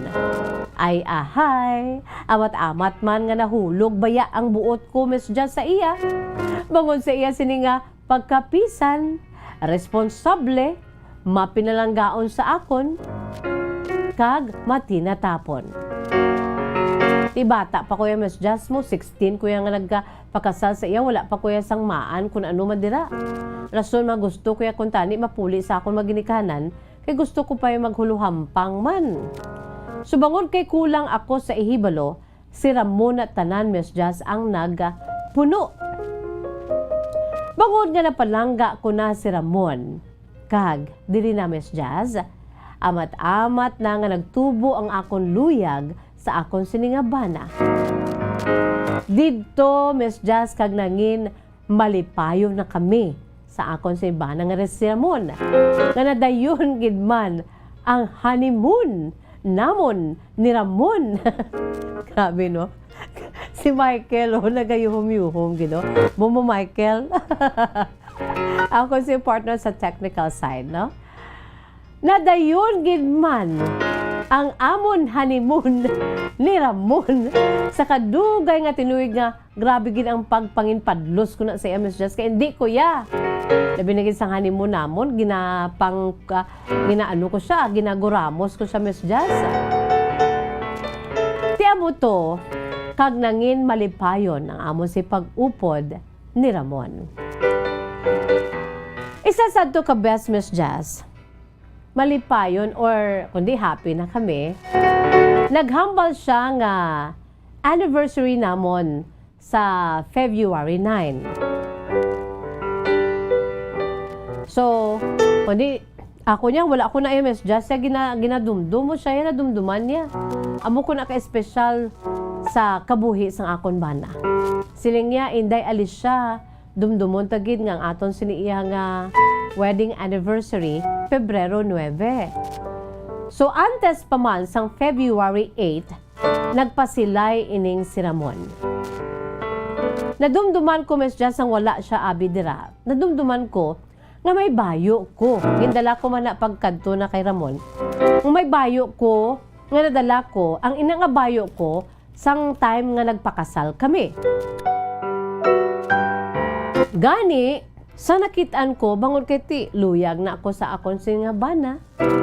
Amat-amat na ang akon siningatubo nga luyag sa akon bana. So sa nakitaan ko ang amo nga bayo, nga ilislan ko bali sang kasal ako Miss Jazz. Ginlabhan ko, nagti sa sulod sa isa kaadlaw, bisperas to mo, February 8, nagmala. So ginplansya ko pa Miss Jazz, kay siling ko pagkaaga, akon suksukon sa amon sining wedding anniversary ni Ramon. So sa pagkaaga Miss Jazz, anibersaryo na namon, sa amo to nga adlaw, nakita ko nga naligo aga pa si Ramon. Kag nag-ilis, kag nagpungko sa hagdanan, bit-bit ang gitara. Kag diri Miss Jazz, ginharanahan niya ako. Iti san uni dugay na nimo no? Uso pag idyang harana. So So sa pagkakita ko, gayuhom-yuhom ko Miss Jazz kami theme song kami na ni Ramon. Amon ang theme song namon. Ang tangi kong pag-ibig ay minsan lamang. Amo na Miss Jazz ang theme song namon, ang tangi kong pag-ibig. Ti ginaharanahan ako ni Ramon, niyara siya sa atangan sa amon si Hagdanan. Wala pa siya kakita nga ara ako sa likod niya. Sang ginhambalan ko siya Miss Jazz nga ti malakat na kita kadto kita sa aton si payag-payag tuhua. Diri ka nakatangla si Ramon sa akon, kada kitaan niya nga nakibot siya uy, ara pa nang imo bayo sang pagpakasalta. Nakibot siya Miss Jazz nga nagasuksok na ako sa akon bayo sangging kasal kami. Pagkakita niya, nanamian gid siya. Iya ginbutang, iya bit-bit nga gitara, kang nagsaka sa ibabaw, kang iya ako ginhakos sa hugot-hugot Miss Jazz. Kag gintamyaw na ako nga, Alicia, happy anniversary. Makita ko gid Miss Jazz, kamabatsagan ko gid, nga tuman ang kalipay sa akon bana nga si Ramon. At last, nangin matawhay kamalinong amon si pag-upod, may paghigugma na nga nagapatunga sa amon kaysa to one-sided love affair lang kami Miss Jazz. Siya lang gid ang nagahigugma sa akon, ako'y wala gid. Gapamiripig ko isang una Miss Jazz sa kay Ramon niya. Pero kay ang paghigugma nagtubo ti amo to. Sa amon si anniversary nangin malipayon kami Miss Jazz. Bata pa ko to, 16, 17. Ang kalipay nga ato Miss Jazz, ginbuslan sa uli sang katalagman. Bangod ang kamaturan nagasiling Miss Jazz. May isa ka chapter sa ako si kabuhi, nga bisan may bana na ako, may yara sang hitabo sa akon nga hindi ko gid malipatan. Kag ini matudtuod gid nga natabo sa akon. Ang kalipay namon ni Ramon sa amon sini nga wedding anniversary ginbuslan sang katalagman. Ini bangod Miss Jazz ang kamatuoran nagasiling nga nalugusan ako Miss Jazz. Sa isa ka traidor nga tigulang nga lalaki sa amon lugar. Isa ka tigulang nga grabe gid gali ang pagkaluyag niya, ginaay-ayagid ko Miss Jazz. Ti ang lugar nga daan namon ni Ramon, ilabalay bukid kang masiot, ti ginbantayan niya gid ako Miss Jazz. Pero sa laktod nga istorya ato nga hitabo, hindi ko na lang gid Miss Jazz pag isa-isahon. Isa pagid ato kadako nga pagtilaw sa akon kabuhi nga sang ulihi, sa bulig sang mahal nga Dios, nalampuasan namon ato tanan ni Ramon. Kalakip na maisa pagid gali ka kamatuoran nga ako nasapuan Miss Jazz sang ulihi. Sa ulihi na lang nga may hinablos pagid si Ramon nga huben pagid katama nga lalaki nga naluyag man sa akon. Pero si Ramon ged ang akon sini nga nadayunan. Apisar nga ginpilit lamang ako sang una, kag nagapamirip higid ako sa iya. Pero nagtubo ang tuman kadako-dako nga pagpalangga ko, kag paghigugma sa akon bana nga si Ramon.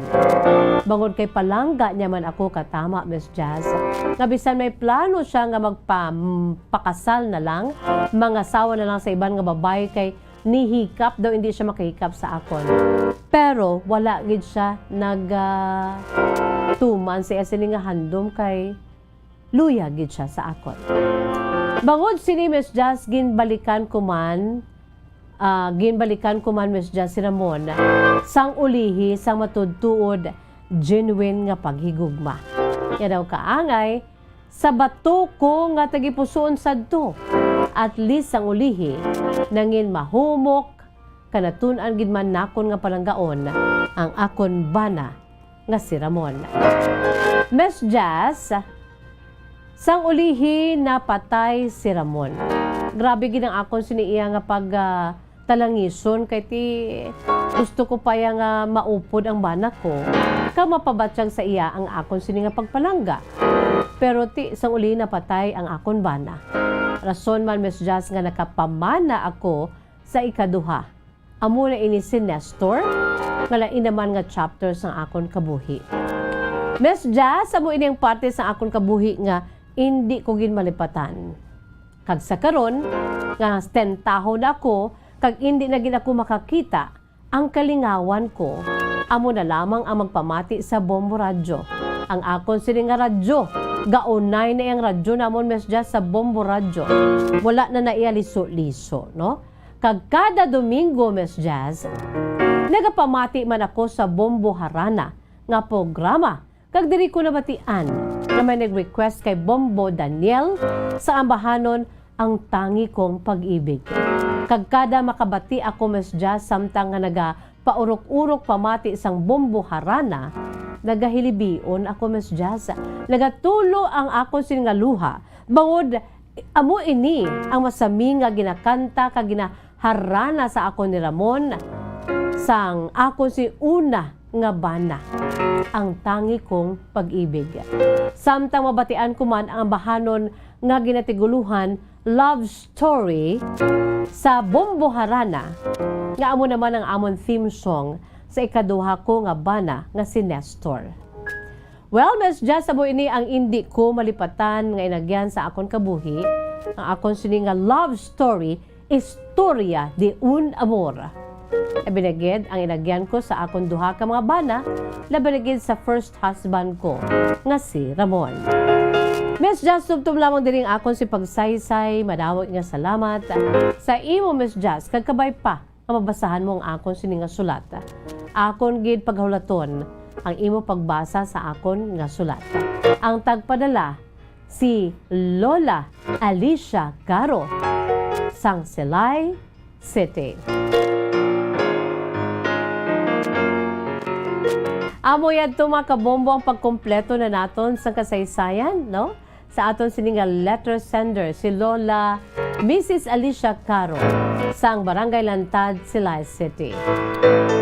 No, grabe, no? Daw pelikula, ang genre, suspense thriller with a bit of, rom-com.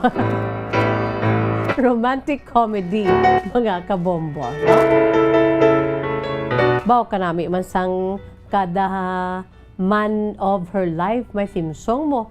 Ang first husband niya, ang tangi kong pag-ibig ay minsan lamang. Si Lola Alicia, nagapamati gid sang Bombo Harana, mga kabombo. Lang tawong ko bala ining ang tangi kong pag-ibig bala. Nga gin-request ni Lola Alicia, pero ti siling ko, Lola, hindi na kami diriya patukar sa mga ambahanon gani, no? Sa Bombo Harana lang gina ni Bombo Daniel ni mo mabatian. So, ining ambahanon, ang tangi kong pag-ibig, dugay na ni, pero nabatian ko man ni, no? Sa gin-revive ini ni Miss Cool Ledesma, nga taga syudad man sa Bacolod, no? Ang para ni sa imo, Lola, ha, kaya request ikaw, pero ti kulo ang bahon ko na lang antes kita mag-say bye-bye. Amo ni siya ang tangi kong pag-ibig, ang theme song sang pagigugmaanay ni Lola Alicia kag Lolo Ramon, siya sining first husband. Ang tangi kong pag-ibig ay minsan lamang, ngunit ang iyong akala ay hindi tunay. Hindi ko lilimutin magpakailan paman, habang ako ay narito at may buhay. Para na sa imo, Lola Alicia, ha? Malasin mo't nagtitiis ng kalungkutan. Kayom-yom, gini si Nanay Mildred mo. Ang buhay ko'y unti-unting nang pumapanaw, wari ko ba sinta, ako'y mamamatay kung di ikaw ang kapiling habang buhay. Ang tangi kong pag-ibig, mga kabombo, no? Amo na ang theme song ni Lola Alicia sa iya sini nga first husband nga si Ramon, nga amo gitoy ang iya sini iya nga ginluyagan, mga kabombo, no? Grabe, no? Ang ambahanon nga ang tangi kong pag-ibig. Philippine Standard Time, 7 minutos na nakalipas sa takna nga las 3 sa hapon, no? May isa pa kuntani, di nga ambahanon si Lola Alicia mo, no? Ang love story, bala pro naga-appear diriya yan ni Taylor Swift. hindi na yang buot silingon ni Lola Alicia. Inang love story, I'm sure, ang inang love story, favorite ko man na, nga ginapatukar ko diri sang una, no? Sa, ano bala, Romeo and Juliet bala sang una, no? Amo na siya ang soundtrack, mga kabombo, no? Sang pelikula nga Romeo and Juliet. Di bala, no? Drama na daging kuha ni Taylor Swift, ang daw amo-amo man sa iya siniya nga ang daw amo-amo man sa iya siniya nga ambahanon ganing sikat ang love story, mga kabombo, ni Taylor Swift.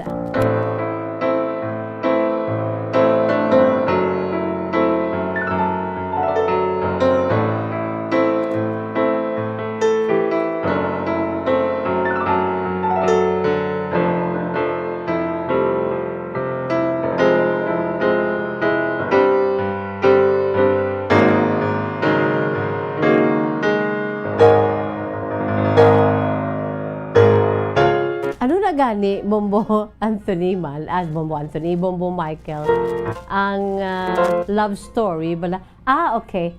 Where do I begin? Amo na yan, no? To tell the story of our great love can be. Pero hindi na siya, may ara na siya sang theme song, no, soundtrack ang love story ni Olivia Hussey patugani ang tsura bala. Ang nagdala bala sang papel ni Virgin Mary bala sa pelikula nga Jesus Christ Superstar, no? Mga kabombo, ining ambahanon nga love story.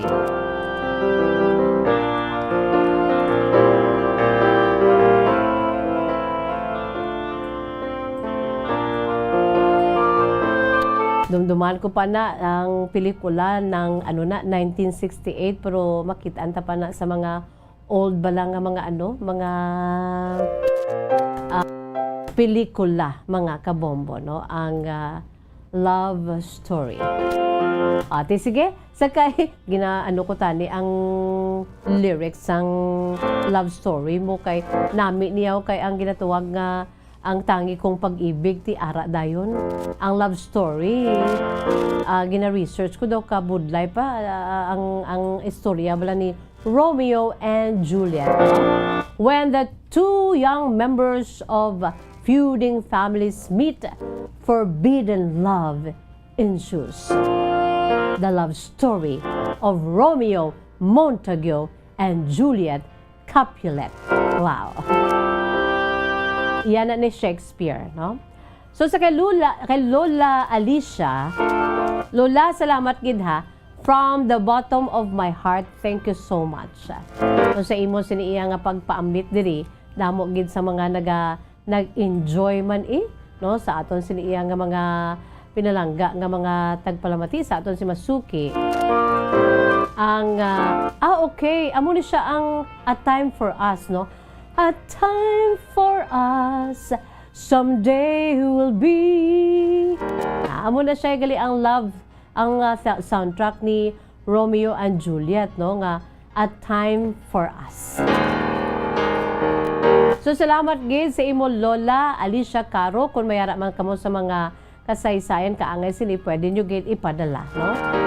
I-email sa aton sini nga email address bombo_, Bacolod at bomboradyo.info. Agod nga ano man ninyo, no?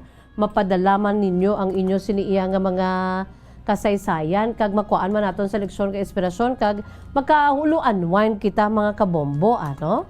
Sa aton sini mga pinalangga nga matag palamati sa aton si Masuki. Gusto ko lang yagid nga mapasalamatan si Lola Lola Alicia Caro. That is why nga ginulo-amba ko ang iya siniiya nga kanta. Amo ni gali ang iya sini nga theme song si sini nga second husband nga si Nestor, no? Love story. A time for us. Lola, this is for you, ha? Someday there'll be when chains are torn by courage born of a love that's free. A time when dreams so long denied can flourish as we unveil the love we now must hide. A time for us at last to see a life worthwhile for you and me. And with our love, through tears and thorns, we will endure as we pass surely through every storm. A time for us, someday there'll be a new world, a world of shining hope for you and me. A time for us at last to see a life worthwhile for you and me. Wow, soundtrack ina man mga kabombo sang pelikula Romeo and Juliet, ang original gid, no? Kaya mo na mga theme song sang True to Life Story, Love Story ni Lola Alicia Caro. Salamat gida. Wala ko utang lahaging kanta ko na lang kay di ko pwede ma-play diri ang imo mga theme song sa imo sini nga mga past nga mga pinalangga nga lalaki sa imo kabuhi. Lola, magulo enjoy bisan hindi makakita, pero enjoy si Lola Alicia, no? Kay bombo radyo na lang gidya ang iya siniiya nga kalingawan, no? Lola Alicia, salamat gid. Ipatukar ko na bala kay Bombo Daniel this Sunday kag i-ano niya sa Bombo Harana, no? I-dedicate niya sa imo, no? Bilang imo sini nga request, okay? Salamat gid, no? Wala kita sa panahon mga kabombo, it's bye-bye time na. Pero antes man ari anay aton si Words of Wisdom, precious words of God from the Holy Bible. This is all about our faith, no? Ang aton sini pagtuo nga hindi man iniya halin sa aton, no? Tanong ini sa Ginoo sa aton kung nga may ara makitaya sang pagtuo kon faith, no? Sa 1 Corinthians chapter 2 verse 5 dala nagasiling. Your faith should not be in the wisdom of men, but in the power of God, no? Amo na siya ang faith dapat, no? Ang human instinct taya to rely, no? Masalig kita sa aton siniya kagalingon, sa aton si abilidad, sa mga tao sa palibot, no? Pero let us always remember nga ang ginhalinan sini amo ang mighty hand of God. Siya lang gid, no? Siya as our Lord and Savior Jesus Christ, the power of God. Bisan ang aton sini nga faith, wala nakasandig sa aton sini iya nga kaugalingon, kag wala nakasandig sa ibang nga tawo kundi sa iyaman, no? Sang si Paul the Apostle, no? Ang una nga nag-abot sa Corinth, agud nga magpalapnag sa maayong balita sadto. Wala saya nagpabugal sa iya sini kaugalingon, no? Kay si Paul nami maghambal mo, no? May ang iya sini nga articulate abilities, no? Ang iya sini iyang apostle nga si Paul. Pero nagpag-guide siya sa Holy Spirit kag diri iya, no? Nahambal ini nga dilanan sa balaan kasulatan sa Dios that your faith should not be in the wisdom of men but in the power of God, mga kabombo, no? Paul did not floor them with persuasive words, but being moved by the Spirit of God, he determined to share nothing other than Jesus Christ and Him crucified for their sin and raised unto life eternal for all who believe.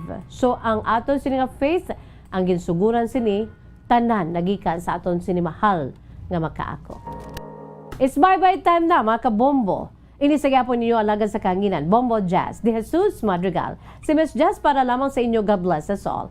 Para sa pambansang radyo ng Pilipinas, consistent overall, number 1 sa Bacolod, Basta Radyo. Bombo! Matapos nga nagbalatian ang bugos sa kalibutan dulot sang coronavirus disease, isa naman sa karon kabalatian ang bulos sa ginakahadlukan worldwide, ang monkeypox. Ano ang ginatawag na monkeypox? Well, sunod sa World Health Organization o kung WHO, ang monkeypox ang isa ini ka infectious disease nga dulot sang monkeypox virus. Kung maghambal naman kita monkeypox virus, isa ini ka orthopox virus nga mo ang ginatunaan sa mga sintomas nga daw kaangay sa smallpox, apang less severe. Ang monkeypox ginakabig nga less contagious kag mangintunaan sang less severe nga mga balatian kung ikumpara sa smallpox. Simuloan nga ang smallpox na eradicate na ini sa tung 1980, apang ang monkeypox nagapadayon nga nagaduging sa mga kapungsuran sang Central kag West Africa. Sa karon, mayara duha ka distinct clade ukon subtype, ang West African clade kag ang Congo Basin clade nga amuman ang ginatawag Central African clade. Ang monkeypox ang ginakabig nga zoonosis, ukon isa kasahi isang balatian nga naghalin sa mga sapat padulong sa humans. Mga sapat kaangay sang squirrels, ilaga, amo kag iban pa. Human to human transmission is limited. Monkeypox is transmitted to humans through close contact with an infected person or animal or with material contaminated with the virus. Base pa sa key facts ng World Health Organization ukon WHO nga ang monkeypox virus mahimo ini matransmit ukon malaton sa iban pinaagi sa bodily fluids, lesions sa panit ukon internal mucosal surfaces kaangay sa mga naghalin sa baba ukon tutunlan sang pasyente, respiratory droplets kag mga contaminated objects ukon materials kaangay sang beddings. Samtang, base naman sa fact sheet sang Mayo Clinic nga isa ka medical center sa Minnesota, USA, nga kun matapikan ang isa ka tawo sang monkeypox virus, ang initial symptoms amo ang paghilanat, paglingin sang ulo, nagahinubag ang mga lymph nodes, kag pagadasnan sang pagtinubo-tubo sang mga rashes sa lawas tubtob nga magmangin flat patches ini. Amat-amat nga magaulbo o kon mangin nodules tubtob nga magbinitog-bitog kag mangin pus-filled blisters. Ini nga nagalabot sa 5 tubtob 7 ka adlaw. The rush heals by scabbing over. Makabig na nga infectious ang isa ka pasyente sa pagsugod pagid lamang sang paghilanat sini. Samtang pamangkot, may bulong na bala ang monkeypox? Well, dugang pa sa fact sheet sang WHO nga ang vaccines nga ginusar sadto sa pag-eradicate sang smallpox sa bugos sa kalibutan amo man karon ang ginatublok sa mga tao batok sa monkeypox kag ang antiviral agent nga gin-develop para sa smallpox treatment nangin lisensyado naman para sa treatment sang monkeypox. Newer vaccines have been developed, of which one has been approved for prevention of monkeypox.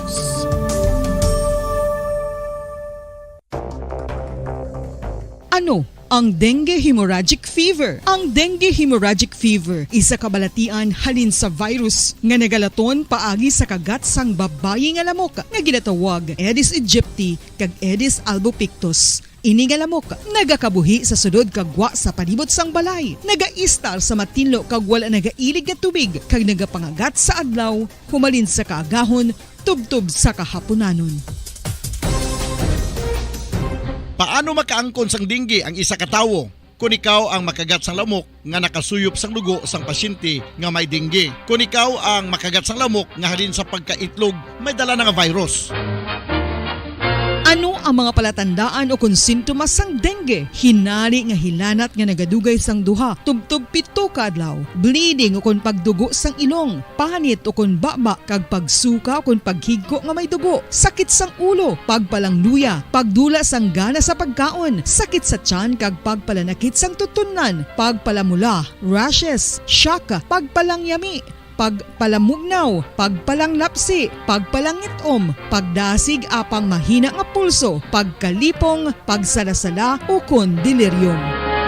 Sa karon nga uso naman ang dinggi kag nagasugod na ang tigululan, ginapanugyan sa tanan nga magpanglimpyo sa aton palibot kag ugsaran, pakulbon ukon pangulaon ang tanan nga mga suludlan ukon bisan ano lang dira nga may stagnan ukon nagsupot nga tubig agud matapna ang pagbirid sang mga lamok. Pahanumdum, nagikan sa Bombo Radio Bacolod. Basta Radio, Bombo! Makapila ka beses kung magpangapi sa isa kadlaw, maghinay-hinay lang sa pag-inom sang kape bakod may ara ini sa hindi maayo nga epekto sa lawas. Apang paano bala may buruan kung masobrahan na kita sa kape. Nahibaluan nga ang 400 mg sang caffeine o kung kapin-apat katasa sang brewed coffee sa isa ka adlaw ang makabig pa nga safe para sa pila ka mga healthy adults.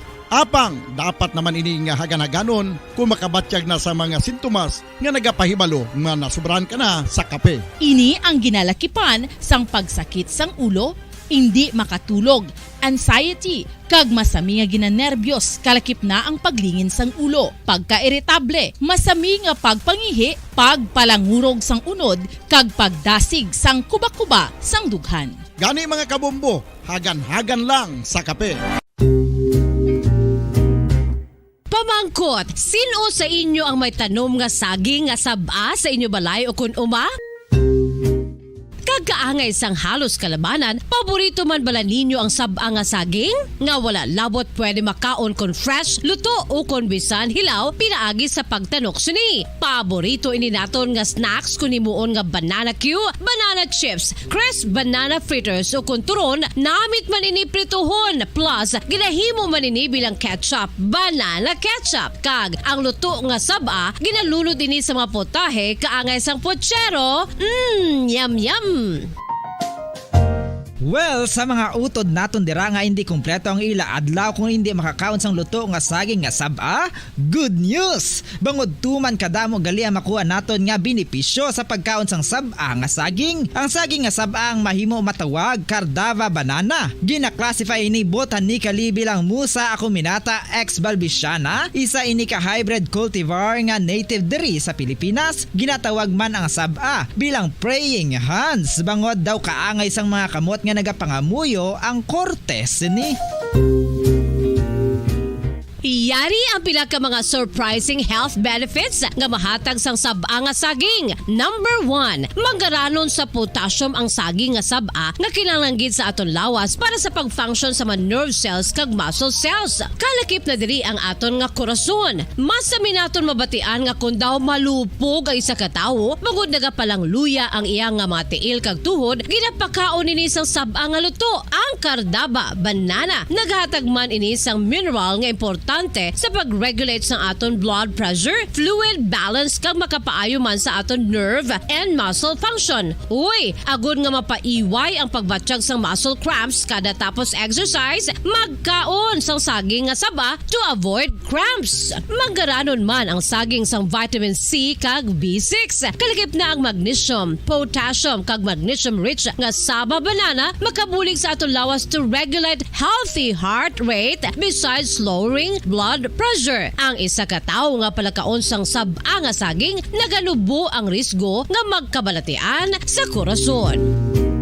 Sa karon nga may pandemic, mapuslanon gid ang pagkaon sang saba nga saging bangod napamatud-an nga makapaboost ini sang immunity bangod sang ginaangkon nga high concentration sang vitamin C sa pagpamahaw kun aga upod ang pagkaon sang saging. Makapa-kickstart ini sa aton nga immune system kag makaamlig sa aton nga lawas batok sa mga infections, dala na ang pagpabakod sang antioxidant sa aton nga lawas. Gani wala labot sang apple, mahimo man mahambal. A banana a day keeps the doctor away and does your body a bunch of good.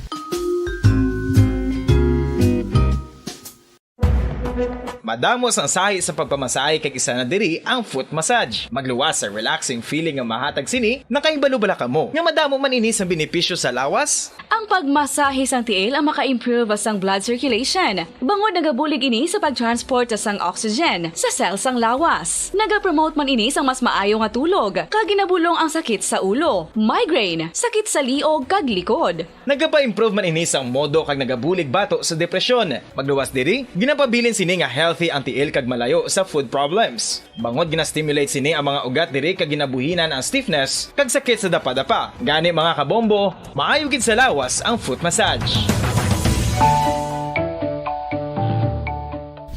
Kabombo, paborito mo man bala ang tambo? Aton hibaloon kung paano ang nutrisyon nga aton makuha sa paborito naton nga tambo. Ang tambo o konang bamboo shoot ang manggaranon sa dietary fiber, manubo ang calories kag puno sang essential nutrients. Suno sa pagtuon sang comprehensive reviews in food science and food safety. Ang tambo ang bugana sa protina, carbohydrates, amino acids, minerals, fats, sugars, fibers kag inorganic salts. Santo sa pila ka research, ang phytosterols kag phytonutrients sa tambo ang ideal sa pagtunaw sang harmful LDL cholesterol sa lawas. Ang vitamins kag minerals sa tambo ang ideal man para sa pag-improve sang immune system. Ang antioxidants sa tambo ang importante man para sa pagpabaskog sa sulod kag gwa sang lawas. Santo naman sa research ng Journal of Ethnopharmacology, ang tambo ang mayara sang anti-inflammatory kag analgesic o kon pain-killing properties. Luyag mo bala mga kabumbo nga mapanubo ang imo nga bugat? Nakasiguro ka bala nga nagakaigo ang imo nga pamaagi? Isa sa masami nga ginahimo sang iban nga mga luyag magpanubo sang bugat amo ang starvation diet ukon pagpagutom. Ini ang hinali nga pag-utod ukon pagpanubo sang intake sang calories sa ginakonsume sa kada adlaw. Ginapinsar sang iban nga epektibo ini nga strategy sa madasi nga pagpanubo sang bugat. Apang nakahibalo bala kamo nga ang hinali nga pagbaylo sang pinaagi sang pagkaon ang makatuga sang suli nga resulta? Naibaluan nga ang pagkaon sang tuman kadyutay o kon pagpagutom ang hindi maayo nga ideya kag ini ang makatuga agud nga magdako na gid ang bugat. Suno sa mga doktor, ang pagbalansi sang pagkaon sang manubo sa calories nga diet ang pinakaepektibo nga makabulig agud mapanubo ang bugat. Ang pagpanipilyo ang isa sa mga pinaka-importante nga tikang. Agud mamintinar ang matinlo nga hygiene sa isa ka persona. Apang makapila bala ka beses ini ginahimo sa isa ka adlaw. Suno sa American Dental Association, ginarekomendar ang pagpanipilyo sang makaduha ka beses sa isa ka adlaw. Sunod diri, maayo ang pagpanipilyo sa aga kag sa gabi gamit ang isa ka soft brittle brush. Para sa optimum dental health, ginapahayag sang ADA ang pagpanipilyo sang 2 ka minutos kag siguraduhon nga matinluan gid ang kada ngipon. Importante man nga tinluan ang tunga sang ngipon, isa ka beses kada adlaw. Importante man nga tinluan ang gum line, bangod posible ini nga tiniran sang bakterya. Friendly advice from Bombo Radio Bacolod.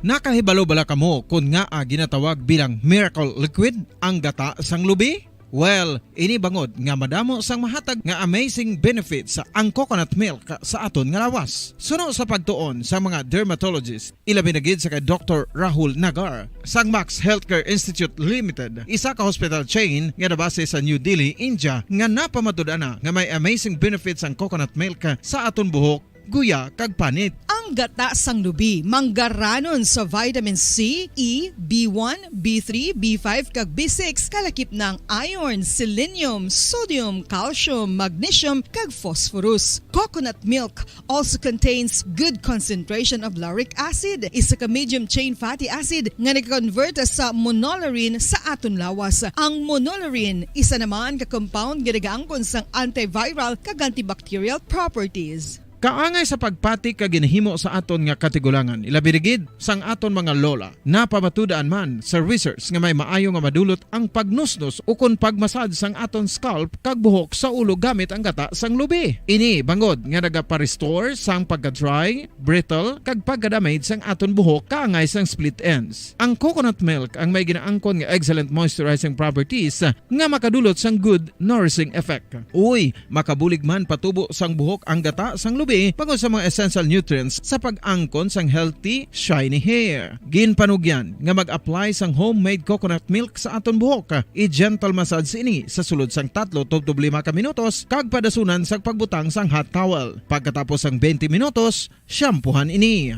Samtang maayuman nga makeup remover kag facial scrub ang coconut milk upod sa olive oil. Hindi lamang nga ginatinluan sini ang aton guya, gina-nourishment sini ang aton skin deeply. Apang, importante nga pahanumdum. Rub it gently. Maayuman nga cleanser ang gata sang lubi bangod may antibacterial properties ini makabulig sa pagtapna sang pagtubo sang punggod kag acne sa aton guya. The fats in coconut milk do not clog pores, thereby preventing acne. Samtang ang gata sang lubi epektibo man sa paghatag sang alibyo sa sunburns bangod sang ginaangkon nga anti-inflammatory properties sini. Ang coconut milk napamatud-an nga makapaayo man sa mga skin ailments bangod sang excellent moisturizing effect sini sa dry skin conditions kaangay sang eczema, dermatitis kag psoriasis. Ang natural fatty acid sa gata sang lubi ang makabulig sa dry kag irritated skin, kalakip na nga ginakakas sini ang mga harmful bacteria sa aton panit.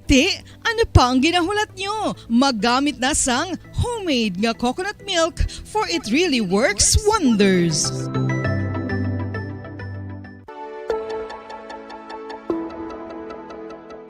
Luyag mo bala nga buligan ng imuguya nga magmangin mahining ukon makaangkon sang top of the line highlighter nga pwede lamang maangkon na sa sulod sang balay. Huo mga kabombo! No fancy skincare products, no messy do-it-yourself masks, kag ini ang pinaagi lamang sa ice cubes nga madamo naman ang nagahimo sini kag nagahambal nga epektibo ang ini nga beauty regimen kag skincare tip. Suno sa mga dermatologist, makabuligid ang pagnusnos sang ice cube sa aton guya adlaw-adlaw. Ang ice makadulot sang pagpahugot sang aton panit sa guya bangod gina-constrict sini ang mga blood vessels diri. Rason nga nagakipot man ang mga pores kag wrinkles sa aton guya. Nagapakupos ini sa mga inflammations kaangay sang eye bags kag pagpalangharok sang aton mga mata. Ang pag-rub sang ice cube sa aton guya makahatag sang soothing effect kung may nagatubo nga acne. Kag ang kabugnaw sang ice nagapapana sang pagpalamula sang panit dulo sang dalalag ko mga punggod nga nagatubo kalakip na ang sunburns kag rashes. Makabulig man ang pagnusnos ng ice cube sa aton guya sa pag-reduce sa mga aging signs kaangay sang fine lines kag wrinkles ukon pagkurinot sang panit. Ini bangod nga ang coldness sang ice nagabulig sa pagpahugot sa mga pores sa aton panit, making your skin look firmer and younger. Apang importante nga pahanumdum, kung mag-rub o kung magnusnos ang ice cube sa guya, dapat inanay lang kag in circular motion for best results. Makaisa man lang ka best kada adlaw dapat nga mag-apply sang ice cube sa guya. Gani, ano pa ang ginahulat mo? It's time for Ice Ice Baby!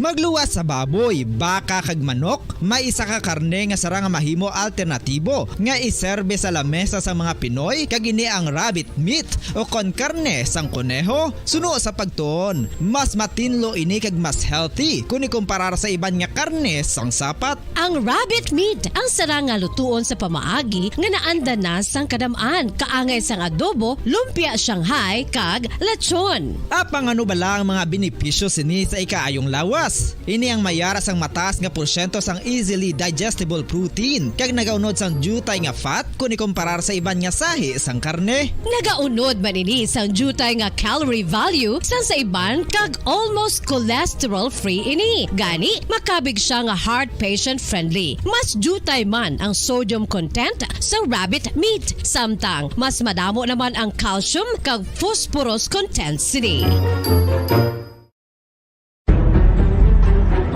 Mga carcinogenic foods o kung tigi nga mga pagkaon mangintunaan sang cancer. Nakahibalo bala kamo nga ang mga tigi o konsunog nga parte sang pagkaon kaangay sang barbecue kag inasal makabig nga carcinogenic o kung mangintunaan sang pagtubo sang cancer sa aton lawas. Kung naghambal kita carcinogen o kung carcinogenic, amoy ni ang substance, radionuclide o kung radiation nga nagapapromote sang carcinogenesis o kung pagporma sang cancer. Madamo ang mga carcinogenic foods nga nangin paborito naton. Kaangay sa mga processed meat, overcooked foods, kag mga fried foods like french fries. Abaw!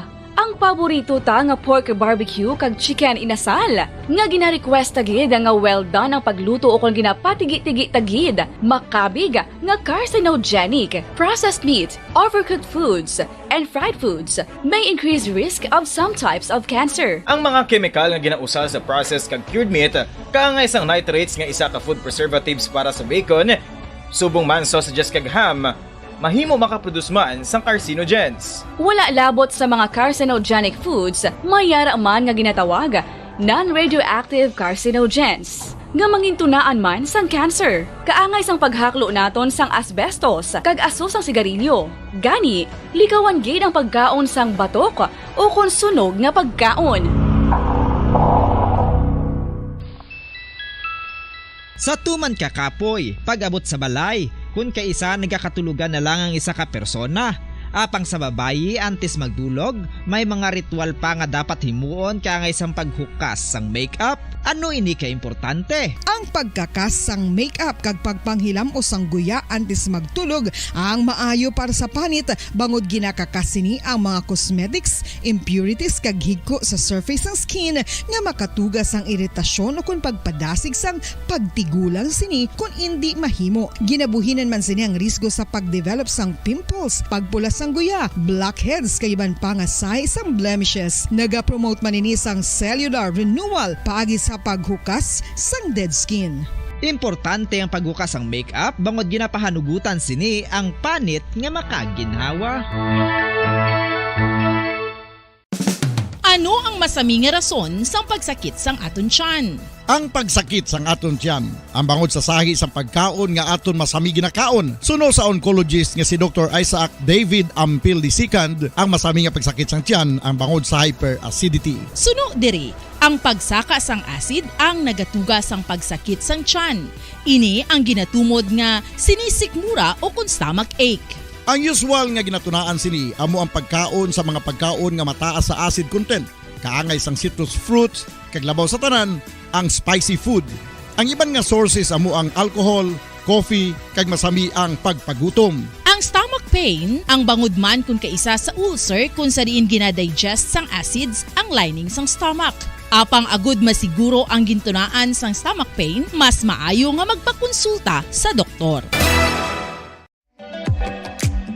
Mga kabombo, ilabilagid sa mga kababainhan. Kung ikaw magtulog, nagasuksok ka bala sang bra o kung wala. Madamo ang mababayi, ang wala nagasuksok sang bra kung sila ang magtulog. Magluwas nga ini ang komportable para sa ila, isa sa mga rason kung nga madamo ang wala nagasuksok sang bra kung magtulog, amo ang kahadlok nga makaangkon sang breast cancer. Kangawa nga hindi magdako kag mapunggan sini ang pagkupos sang dughan. Apang suli sa ginapatihan sang kadamaan, wala sang medical evidence nga nagapamatuod nga malain ang pagsuksok sang bra. Depende sa kadakuon sang dughan. Ang pagsuksok sang bra ang makalimit sang breast movement nga makabulig sa pagpamagan sang breast pain kag nagatuga pa sang mas komportable nga pagtulog.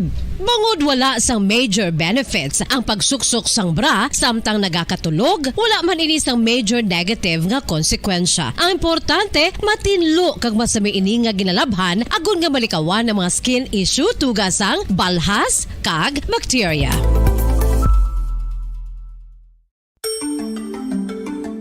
Matapos nga nagbalatian ang bugos sa kalibutan dulot sang coronavirus disease, isa naman sa karon kabalatian ang bulos sa ginakadlukan worldwide, ang monkeypox. Ano ang ginatawag na monkeypox? Well, sunod sa World Health Organization o kung WHO, ang monkeypox ang isa ini ka infectious disease nga dulot sang monkeypox virus. Kung maghambal naman kita monkeypox virus, isa ini ka orthopox virus nga mo ang ginatunaan sa mga sintomas nga daw kaangay sa smallpox, apang less severe. Ang monkeypox ginakabig nga less contagious kag mangintunaan sang less severe nga mga balatian kung ikumpara sa smallpox. Simuloan nga ang smallpox na eradicate na ini sa tung 1980, apang ang monkeypox nagapadayon nga nagaduging sa mga kapungsuran sang Central kag West Africa. Sa karon, mayara duha ka distinct clade o kon subtype ang West African clade kag ang Congo Basin clade nga amuman ang ginatawag Central African clade. Ang monkeypox ang ginakabig nga zoonosis. Ukon isa ka sa isang balatian nga naghalin sa mga sapat padulong sa humans. Mga sapat kaangay sang squirrels, ilaga, amo kag iban pa. Human to human transmission is limited. Monkeypox is transmitted to humans through close contact with an infected person or animal or with material contaminated with the virus. Base pa sa key facts ng World Health Organization ukon WHO nga ang monkeypox virus mahimo ini matransmit ukon malaton sa iban pinaagi sa bodily fluids, lesions sa panit ukon internal mucosal surfaces kaangay sa mga naghalin sa baba ukon tutunlan sang pasyente, respiratory droplets kag mga contaminated objects ukon materials kaangay sang beddings. Samtang, base naman sa fact sheet sang Mayo Clinic nga isa ka medical center sa Minnesota, USA, nga kun matapikan ang isa ka tawo sang monkeypox virus, ang initial symptoms amo ang paghinanat, paglingin sang ulo, nagahinubag ang mga lymph nodes, kag pagadasnan sang pagtinubo-tubo sang mga rashes sa lawas tubtob nga magmangin flat patches ini. Amat-amat nga magaulbo o kon mangin nodules tubtob nga magbinitog-bitog kag mangin pus-filled blisters. Ini nga nagalabot sa 5 tubtob 7 ka adlaw. The rash heals by scabbing over. Makabig na nga infectious ang isa ka pasyente sa pagsugod pagid lamang sang paghilanat sini. Samtang pamangkot, may bulong na bala ang monkeypox? Well, dugang pa sa fact sheets ng WHO nga ang vaccines nga ginusar sadto sa pag-eradicate sang smallpox sa bugos sa kalibutan amo man karon ang ginatublok sa mga tao batok sa monkeypox kag ang antiviral agent nga gin-develop para sa smallpox treatment nangin lisensyado naman para sa treatment sang monkeypox. Newer vaccines have been developed of which one has been approved for prevention of monkeypox.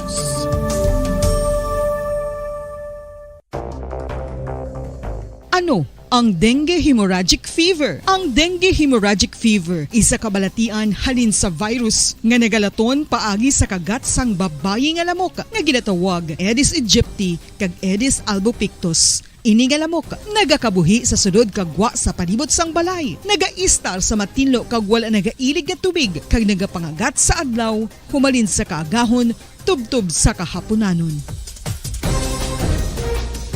Paano makaangkon sang dengue ang isa ka tawo?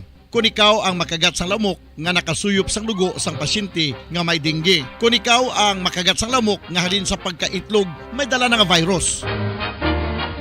Ano ang mga palatandaan o kung sintomas sang dengue? Hinali nga hilanat nga nagadugay sang duha, tubtob 7 ka adlaw, bleeding o kung pagdugo sang ilong, panit o kung baba, kag pagsuka o kung paghigko nga may dugo, sakit sang ulo, pagpalangluya, pagdula sang gana sa pagkaon, sakit sa tiyan kag pagpalanakit sang tutunan, pagpalamula, rashes, shock, pagpalangyami, pagpalamugnaw, pagpalanglapsi, pagpalangitom, pagdasig apang mahina nga pulso, pagkalipong, pagsalasala o kon delirium.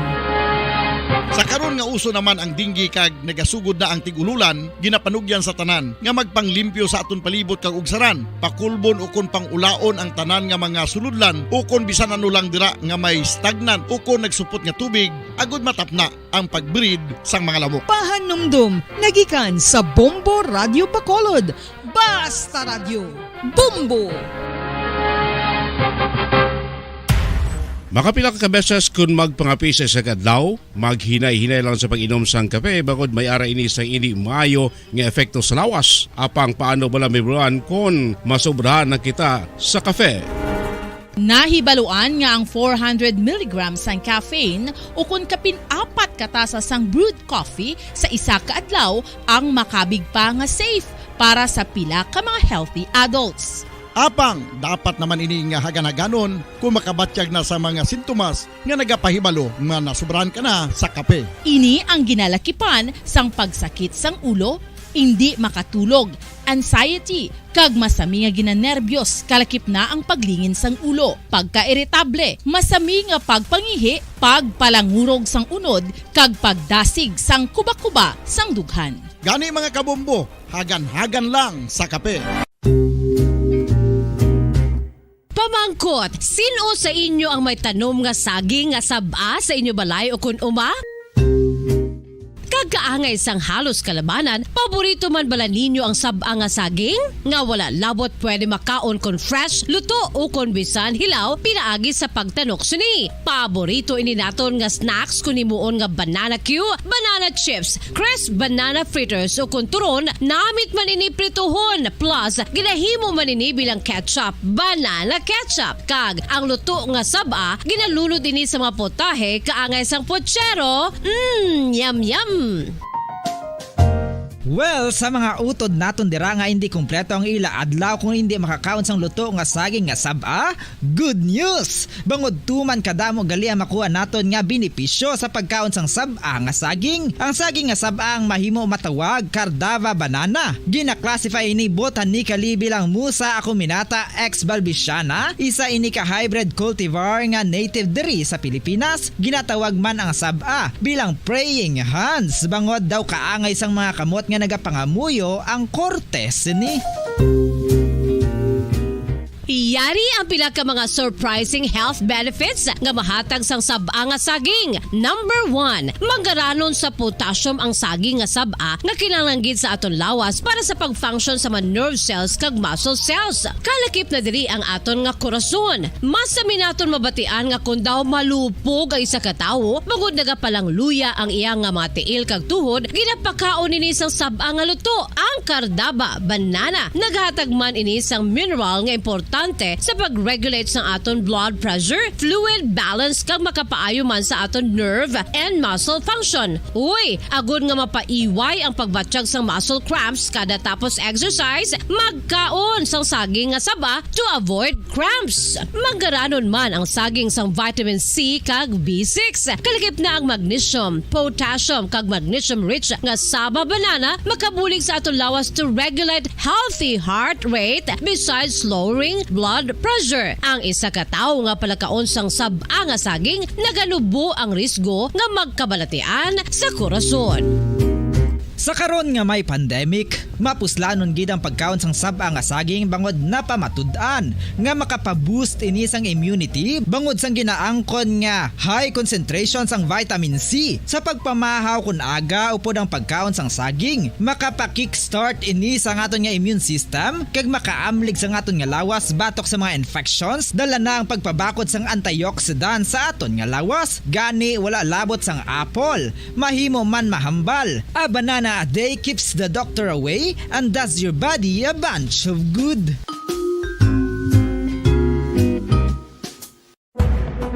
Madamos ang sahi sa pagpamasahe kag isa na diri ang foot massage. Magluwas sa relaxing feeling nga mahatag sini, nakaibalo-bala ka mo. Nga madamo man ini sa benepisyo sa lawas. Ang pagmasahe sang tiil ang maka-improve sang blood circulation. Bangod nagabulig ini sa pag-transport sang oxygen sa cells sang lawas. Nagapromote man ini sang mas maayo nga tulog, kag ginabulong ang sakit sa ulo, migraine, sakit sa liog kag likod. Nagapa-improve man ini sang modo kag nagabulig bato sa depresyon. Magluwas diri, ginapabilin sini nga healthy ang tiil kag malayo sa food problems. Bangod gina-stimulate sini ang mga ugat diri kag ginabuhinan ang stiffness kag sakit sa dapa-dapa. Gani mga kabombo, maayo gid sa lawas ang foot massage.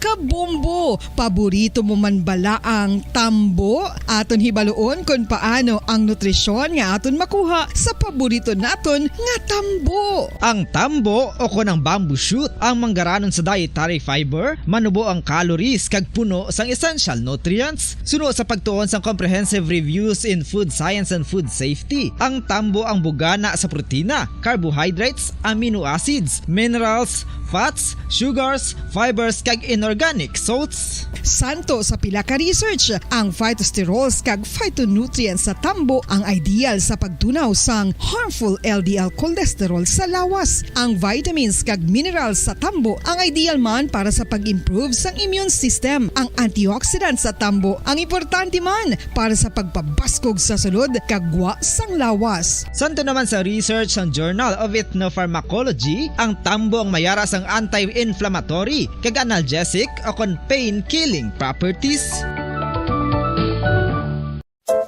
Luyag mo bala mga kabumbo nga mapanubo ang imo nga bugat? Nakasiguro ka bala nga nagakaigo ang imo nga pamaagi? Isa sa masami nga ginahimo sang iban nga mga luyag magpanubo sang bugat amo ang starvation diet ukon pagpagutom. Ini ang hinali nga pag-utod ukon pagpanubo sang intake sang calories sa ginakonsume sa kada adlaw. Ginapinsar sang iban nga epektibo ini nga strategy sa madasig nga pagpanubo sang bugat. Apang nakahibalo bala kamo nga ang hinali nga pagbaylo sang pinaagi sang pagkaon ang makatuga sang suli nga resulta?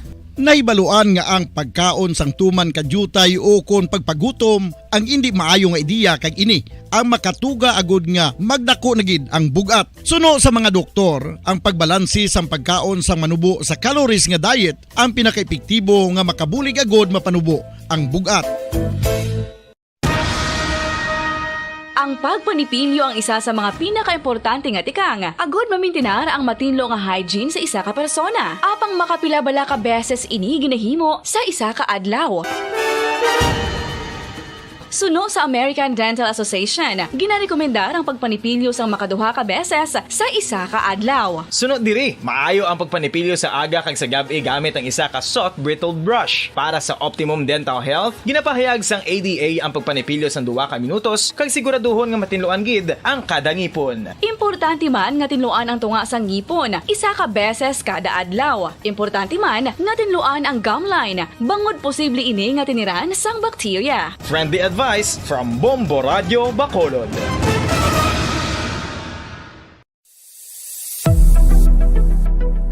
Nakahibalo bala kamo kung nga ginatawag bilang miracle liquid ang gata sang lubi? Well, ini bangod nga madamo sang mahatag nga amazing benefits sa ang coconut milk sa aton nga lawas. Suno sa pagtuon sa mga dermatologist, ilabi na gid sa kay Dr. Rahul Nagar sang Max Healthcare Institute Limited, isa ka hospital chain nga nabase sa New Delhi, India, nga napamatud-ana nga may amazing benefits ang coconut milk sa aton buhok, guya kag panit. Ang gata sang lubi manggaranon sa vitamin C, E, B1, B3, B5 kag B6 kalakip ng iron, selenium, sodium, calcium, magnesium kag phosphorus. Coconut milk also contains good concentration of lauric acid, isa ka medium chain fatty acid nga nag-convert sa monolarin sa aton lawas. Ang monolarin isa naman ka compound nga nagaangkon sang antiviral kag antibacterial properties. Kaangay sa pagpati ka ginahimo sa aton nga katigulangan, ilabirigid sang aton mga lola, napamatudaan man sa research nga may maayo nga madulot ang pagnusnos o kon pagmasad sang aton scalp kag buhok sa ulo gamit ang gata sang lubi. Ini bangod nga nagapa-restore sang pagka-dry, brittle kag pagka-damage sang aton buhok kaangay sang split ends. Ang coconut milk ang may ginaangkon nga excellent moisturizing properties nga makadulot sang good nourishing effect. Uy, makabulig man patubo sang buhok ang gata sang lubi pagod sa mga essential nutrients sa pag-angkon sang healthy, shiny hair. Ginpanugyan nga mag-apply sang homemade coconut milk sa aton buhok. I-gentle massage ini sa sulod sang 3 to 5 ka minutos kag padasunan sa pagbutang sang hot towel. Pagkatapos sang 20 minutos, shampoohan ini.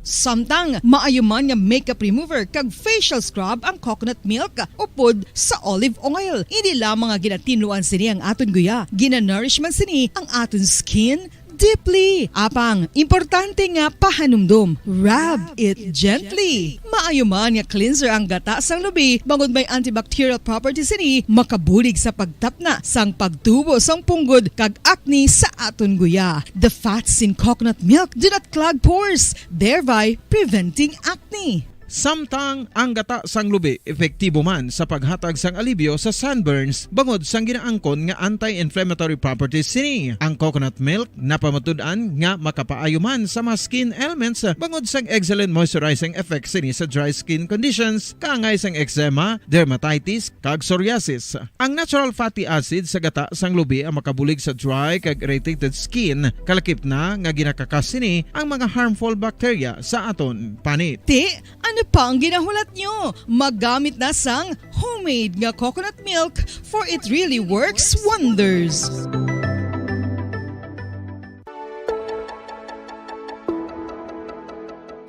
Luyag mo bala nga mabuligan ang imuguya nga magmangin mahining ukon makaangkon sang top of the line highlighter nga pwede lamang maangkon na sa sulod sang balay. Huom! kasaysayan ni Tuyang Ermitanya.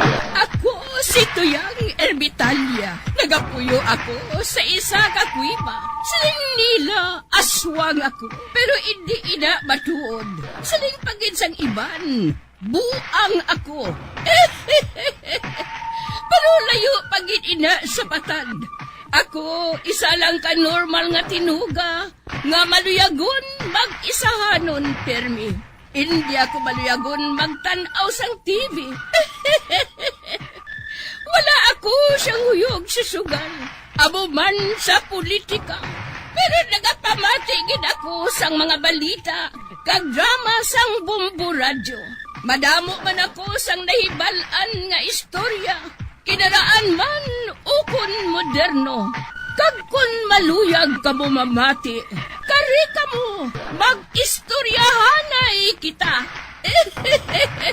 Mga kasaysayan ni Tuyang Ermitanya. Insulat ni Elizabeth Batiduan Navarro. Mga kasaysayan ni Tuyang Ermitanya. Kagaron, suguran ko na ang akon pagsaysay. One day, isasadto ka adlaw sa pagsugod gid sang akon kasaysayan.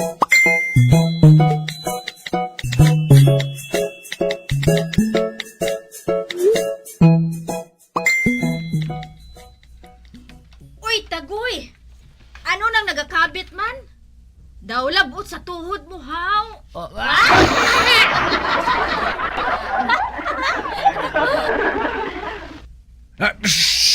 Hipos, basi may makabati. Ay, sinong makabati diri? Para nga kita lang nga duha ang ari diri. Oh, hala. Naglinong. Agoy! Uy!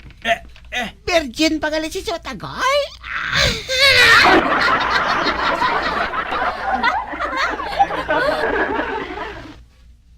Nagpitik ang rayuma ko.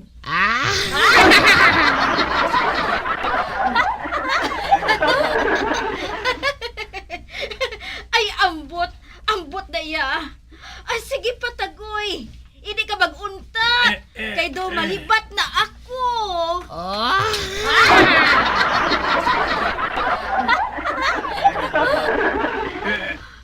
Ay, kanamit gidya sang tubo. Aba,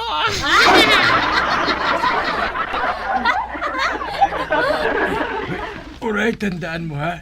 Hindi agad magpanugid kay bisan sino. Kung panugid mo gani, ipanghiwala ko ikaw. Daw si San Pedro kasi na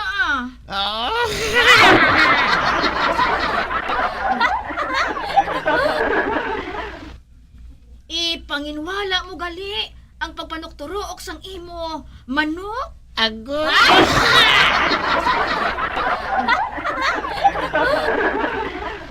Basta ikaw kag ako, may relasyon kita nga duha. Hala. Kalahin kay Tagoy. Si Uray lang ang niya masarangan.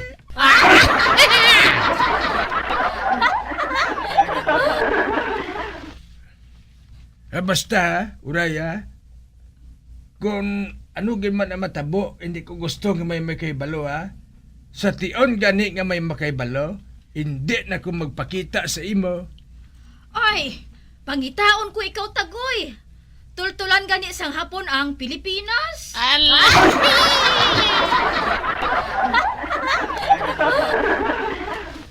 Kag Tagoy, patod nga sa imo gid makasunod ang akon mangin anak. Kung lalaki, patod nga may nagakabit man sa iya nga bukol.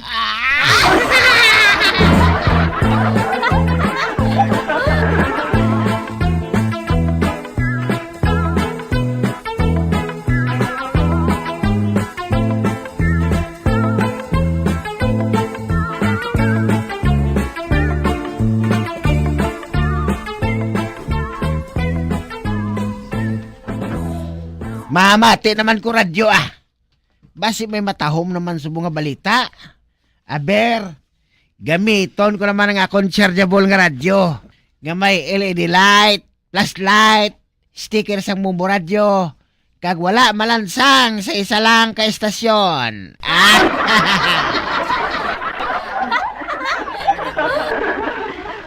Kag i-on ko man dayon na akong cellphone kay malantaw mo ko dayon sa FB Live. Oba!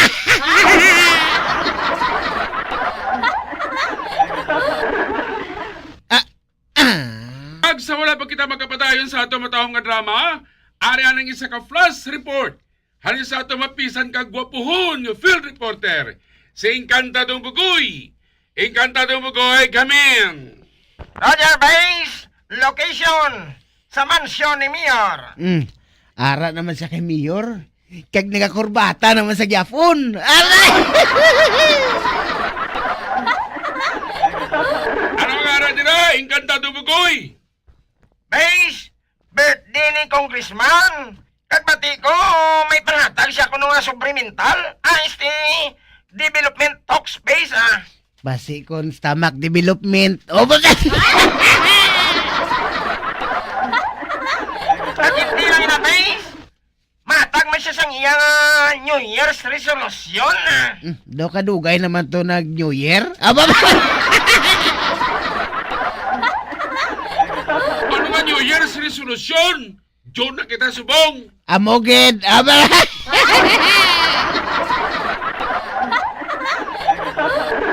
Kabalo ka, Base. Wala siya matabuhan sa New Year diri sa Pilipinas. Tungod ato siya sa States. Yan isubong na lang siya kuno may ipabutyag. Kag Base, maayo nilang bisan ulihi pero may ara. Kung sa English ba, it's better late than never. Abaw. Ari na si Mayor, Mayor, on air ka na subong sa amon nga estasyonan nga number 1. Agoy!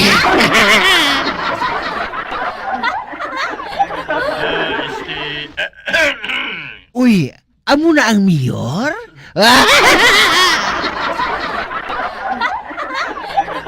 Mayong adlaw sa tanan niya tagpalamati. Uy, mayo man. Mr. Mayor, ang bugos nga banwa nagapamati subong sa imo New Year's resolution. Una, buligan ko ang mga tao nga nalubong sa kaimulon. Wow! Ano ba? Ikaduha, untaton ko na lang ang illegal gambling. Good. Ipaupra ko ang guba nga mga dalan.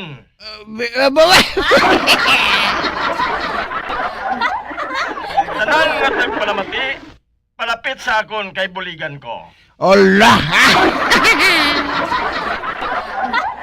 Amo yan to, Base, ang New Year's resolution sa aton Mayor. Uy? Kag Base, aring isa ka bisita ni Mayor, Pigado ni.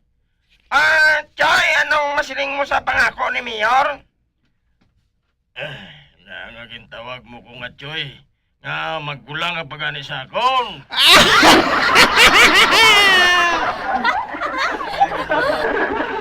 Ang masiling ko lang sa ginsiling ni Mayor. Amo nga, laino naman niya ang iya nga pangako. Kada tuig, amo lang ng mabatian ko. Amo yan to, Base, ang pagpabutyag sang isa ka bisita. Kag Base, nagapangatag na sang sobre si Mayor sa iban nga taga-Midyao. Oh, ala, ara na kuno. Bugoy! Bugoy! Instruction na rin sa Base o balik ka rin sa studio. Pero, Base, wala pa ko gani matagi sa sobre. Balik din sa studio! Roger, Base! Sige na gani! Encantadong Bugoy! Over and out! Nakita pang pagpangalot-kalot, ya?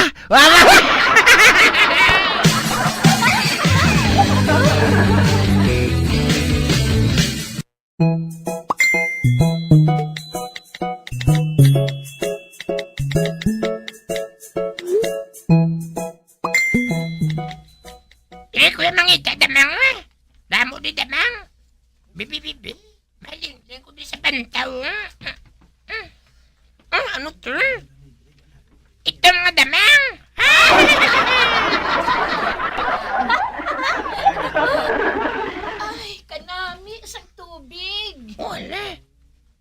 gapaligo sa sulod Si Maribik? Siya nga ra sa sulod. Gapaligo siya Ay abaw. Aray mo. Kwan nga. Kadako kayo ba? Kabo?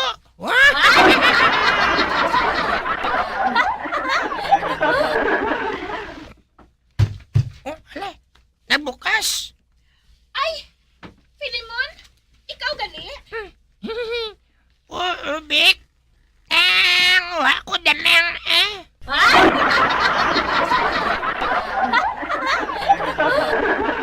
Filimon, may nakita ka ba lang nga hindi mo dapat makita?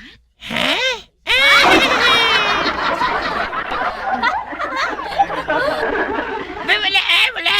Wala ko sa nakita nga kwan. Damang.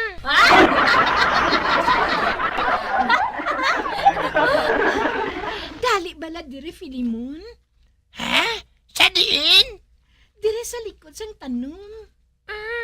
Ati, bata pa kuya. Dali lang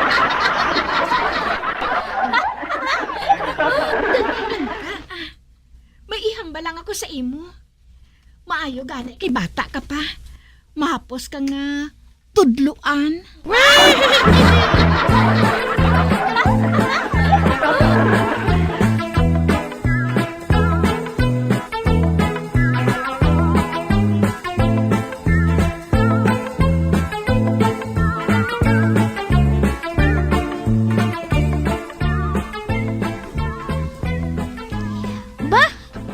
Filimon kag si Maribik.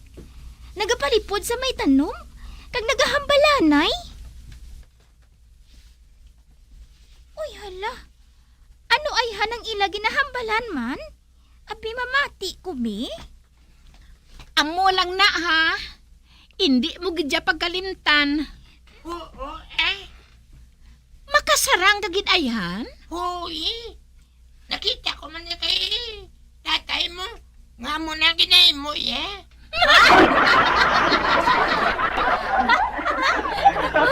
Sige. Hulaton ko ikaw dito sa likod sa kasagingan, ha? Maayo na kay wala sang tao. Duha lang kita ang ato dito. Oo,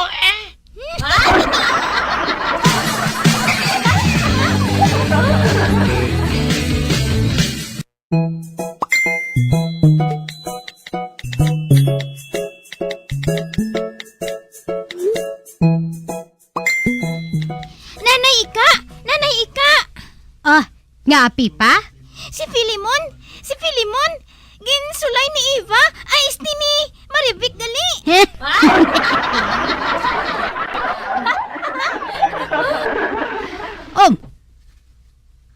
Sino nga Maribik man? Inang nagatrabaho bilang masahista? Oo.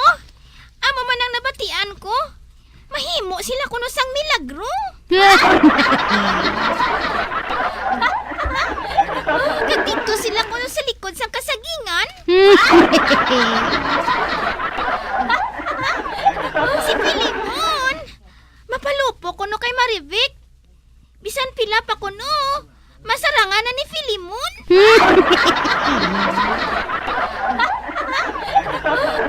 Ay, abaw! Ang animal nga bata? Wala gitsang huya! Jutay pa gani nag-intra na sa katuntuhan. Kag amo man si Maribik nga ina. Pati bata, ginatudluan niya.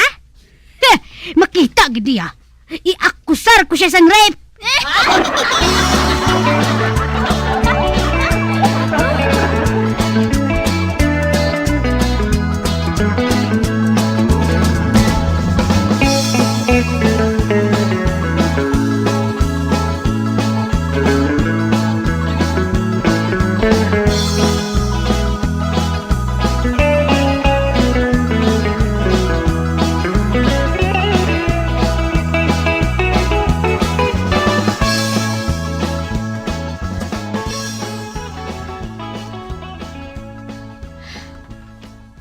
Ari na siya.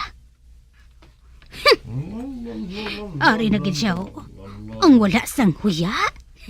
Hanuton ko siya sining tukod sang pintana. Ari na. Karon na.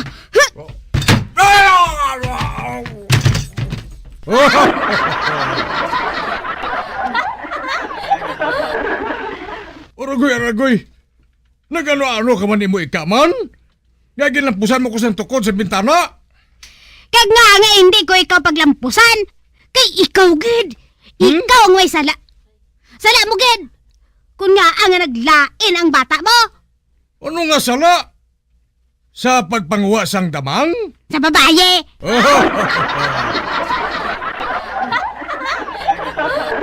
Ano nga babayeng ginangasal mo da? Wala pa gani na sang buhok ang iya ulo.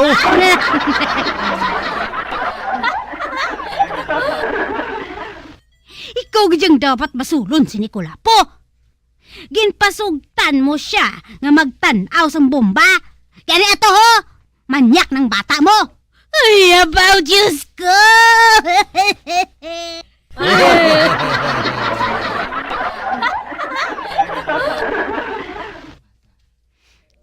Bisan nga si Maribek nga masahista, ginapatulan niya. Palukpan gid niya ako, no?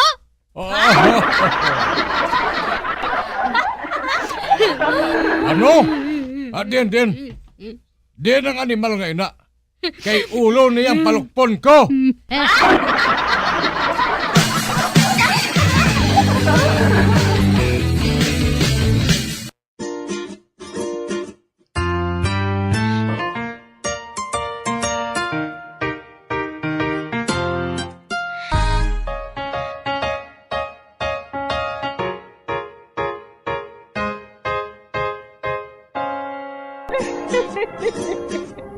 Ay, na lang nila ang akong pagsaysay.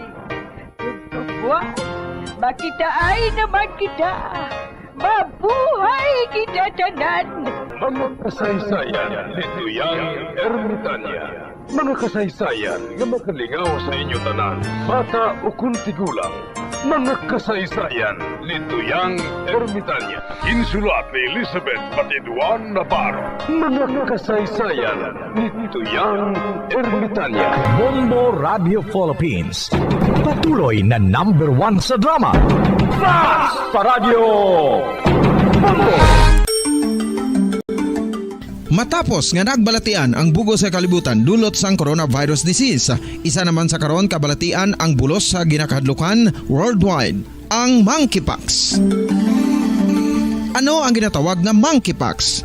Well, sunod sa World Health Organization o kung WHO, ang monkeypox ang isa ini ka infectious disease nga dulot sang monkeypox virus. Kung maghambal naman kita monkeypox virus, isa ini ka orthopox virus nga mo ang ginatunaan sa mga sintomas nga daw kaangay sa smallpox apang less severe. Ang monkeypox ginakabig nga less contagious kag mangintunaan sang less severe nga mga balatian kung ikumpara sa smallpox. Simuloan nga ang smallpox na eradicate na ini sa tung 1980 apang ang monkeypox nagapadayon nga nagaduging sa mga kapungsuran sang Central kag West Africa. Sa karon, mayara duha ka distinct clade ukon subtype, ang West African clade kag ang Congo Basin clade nga amuman ang ginatawag Central African clade. Ang monkeypox ang ginakabig nga zoonosis. Ukon isa kasahi isang balatian nga naghalin sa mga sapat padulong sa humans. Mga sapat kaangay sang squirrels,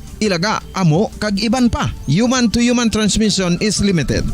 Monkeypox is transmitted to humans through close contact with an infected person or animal or with material contaminated with the virus. Base pa sa key facts ng World Health Organization ukon WHO nga ang monkeypox virus mahimo ini matransmit ukon malaton sa iban pinaagi sa bodily fluids, lesions sa panit ukon internal mucosal surfaces kaangay sa mga naghalin sa baba ukon tutunlan sang pasyente, respiratory droplets kag mga contaminated objects ukon materials kaangay sang beddings. Samtang base naman sa fact sheet sang Mayo Clinic nga isa ka medical center sa Minnesota, USA, nga kun matapikan ang isa ka tawo sang monkeypox virus, ang initial symptoms amo ang paghinanat, paglingin sang ulo, nagahinubag ang mga lymph nodes kag pagadasnan sang pagtinubo-tubo sang mga rashes sa lawas tubtob nga magmangin flat patches ini. Amat-amat nga magaulbo o kon mangin nodules tubtob nga magbinitog-bitog kag mangin pus-filled blisters. Ini nga nagalabot sa 5-7 ka adlaw. The rash heals by scabbing over. Makabig na nga infectious ang isa ka pasyente sa pagsugod pagid lamang sang paghilanat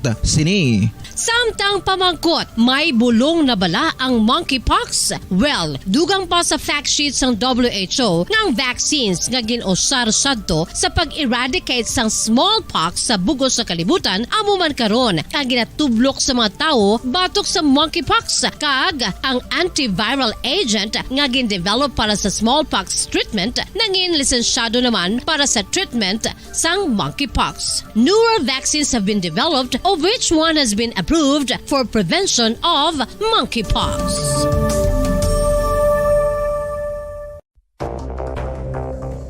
Ano ang dengue hemorrhagic fever? Ang dengue hemorrhagic fever isa kabalatian halin sa virus nga nagalaton paagi sa kagat sang babayi nga lamok nga ginatawag Aedes aegypti kag Aedes albopictus. Ini nga lamok nagakabuhi sa sudod kagwa sa palibot sang balay, nagaistar sa matinlo kag wala nagailig nga tubig kag nagapangagat sa adlaw humalin sa kaagahon tubtob sa kahaponanon. Paano makaangkon sang dengue ang isa ka tawo? Kung ikaw ang makagat sang lamok nga nakasuyop sang dugo sang pasyente nga may dengue. Kung ikaw ang makagat sang lamok nga halin sa pagkaitlog may dala nga virus.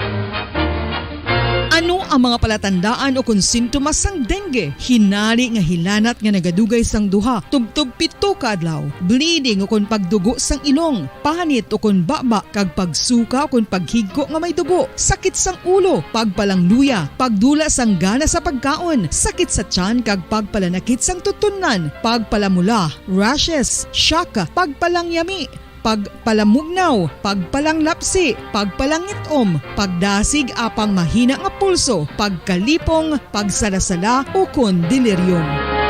Sa karon nga uso naman ang dengue kag nagasugod na ang tigululan, ginapanugyan sa tanan nga magpanglimpyo sa aton palibot kag ugsaran, pakulbon o kon pangulaon ang tanan nga mga suludlan o kon bisan ano lang dira nga may stagnant o kon nagsupot nga tubig, agud matapna ang pagbreed sang mga lamok. Pahanumdum, nagikan sa Bombo Radio Bacolod. Basta Radio, Bombo!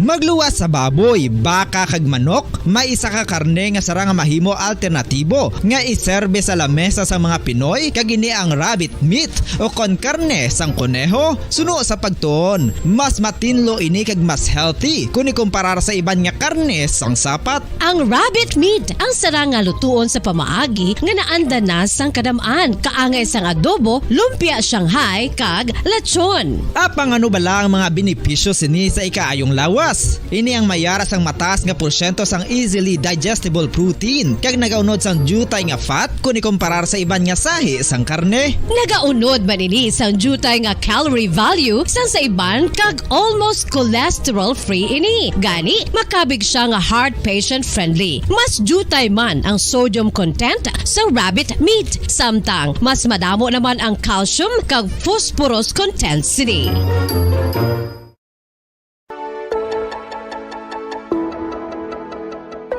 Luyag mo bala nga buliga ng imuguya nga magmangin mahining ukon makaangkon sang top of the line highlighter nga pwede lamang maangkon na sa sulod sang balay. Huo mga kabombo! No fancy skincare products, no messy do-it-yourself masks, kag ini ang pinaagi lamang sa ice cubes nga madamo naman ang nagahimo sini kag nagahambal nga epektibo ang ini nga beauty regimen kag skincare tip.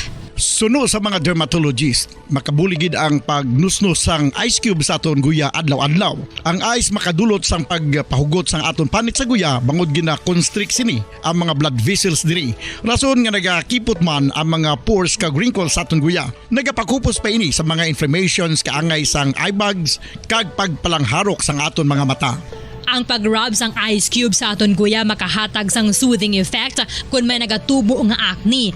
Kag ang kabugnaw sang ice nagapapana sang pagpalamula sang panit dulo sang dalalagko nga mga punggod nga nagatubo kalakip na ang sunburns kag rashes.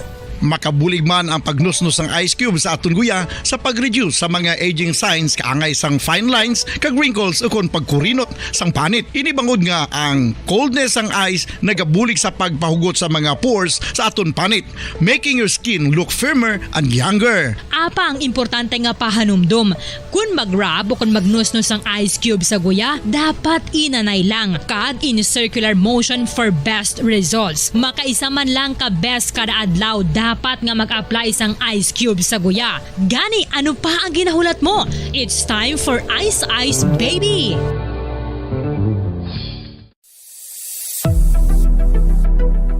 Nakahibalo bala kamo kung nga ginatawag bilang miracle liquid ang gata sang lubi? Well, ini bangod nga madamo sang mahatag nga amazing benefits sa ang coconut milk sa aton nga lawas. Suno sa pagtuon sa mga dermatologist, ilabi na gid sa kay Dr. Rahul Nagar sang Max Healthcare Institute Limited, isa ka hospital chain nga nabase sa New Delhi, India, nga napamatud-ana nga may amazing benefits ang coconut milk sa aton buhok, guya kag panit. Ang gata sang lubi manggaranon sa vitamin C, E, B1, B3, B5 kag B6 kalakip ng iron, selenium, sodium, calcium, magnesium kag phosphorus. Coconut milk also contains good concentration of lauric acid, isa ka medium chain fatty acid nga nag-convert sa monolarin sa aton lawas. Ang monolarin isa naman ka compound nga nagaangkon sang antiviral kag antibacterial properties. Kaangay sa pagpatik kag ginhimo sa aton nga katigulangan, ilabirigid sang aton mga lola, napamatudan man sa research nga may maayo nga madulot ang pagnusnos ukon pagmasad sang aton scalp kag buhok sa ulo gamit ang gata sang lubi. Ini bangod nga nagapa-restore sang pagka-dry, brittle kag pagka-damage sang aton buhok kaangay sang split ends. Ang coconut milk ang may ginaangkon nga excellent moisturizing properties nga makadulot sang good nourishing effect. Uy, makabulig man patubo sang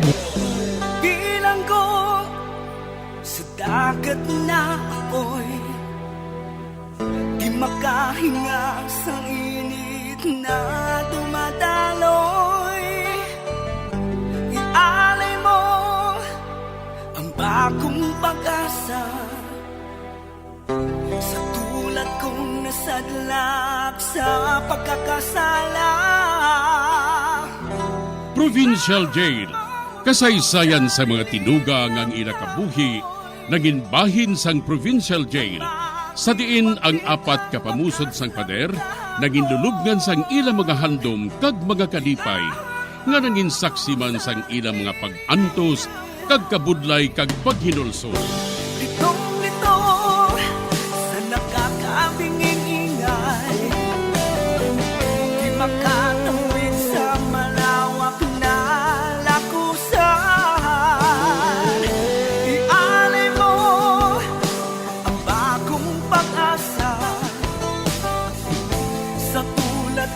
Nasadlak sa pagkakasala.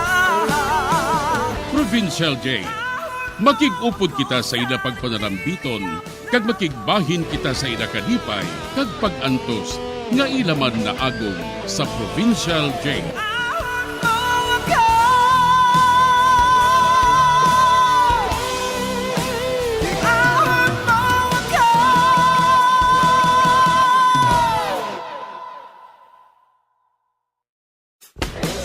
Bilang ko sa dagat na apoy, di makahinga sa init na dumadaloy. Ialay mo ang bagong pag-asa sa tulad kong nasadlak sa pagkakasala. Sa liwat may adlaw sa inyong mga palangga namong nga tagparamati. Sa karon nga adlaw padayuno naton ang kasugpon sang sulat nga ginatagan naton sang kabuhi diri sa aton panatuntunan Provincial Jail.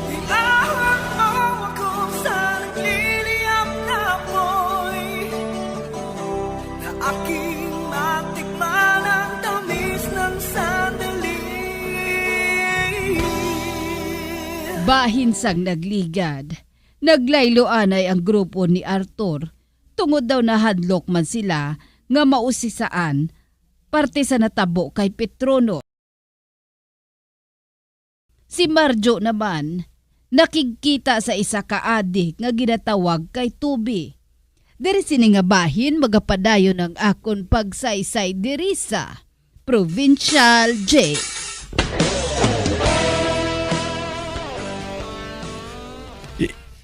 Tubi, ikaw ina? Ay! Oo, ako ni! Sino ka, haw? Ako si King. Ay!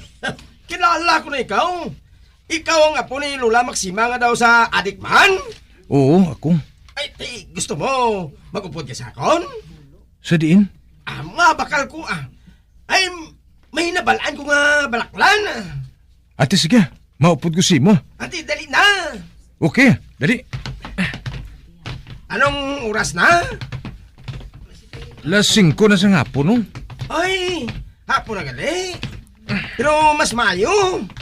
Man hapon man nagabantay nga akong nabaklan sang shabu mo. Ha? Sino na siya? Si Gabi. Gabi? Oo. Nagabaligya na siya sang tape nga piki. Upo na sa akon sa palaligyan niya sang iya mga tape. Diyan nagapusti na sila sa mga palaligyan sang insik mo. Ati, Mig. Gabi. Basi kung amuin siya ang isa man sa barkada ni Arthur.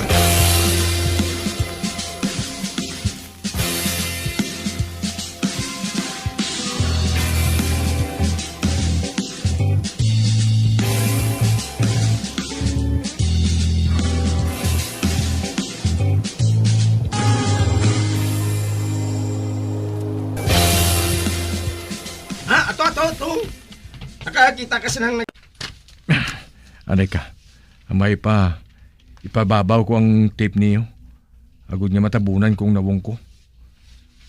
Apang, bisan siguro hindi ko napagtabunan ini. Hindi masagyapon makakilala sa akon. Sapat kang Gabi ka, sapat ka.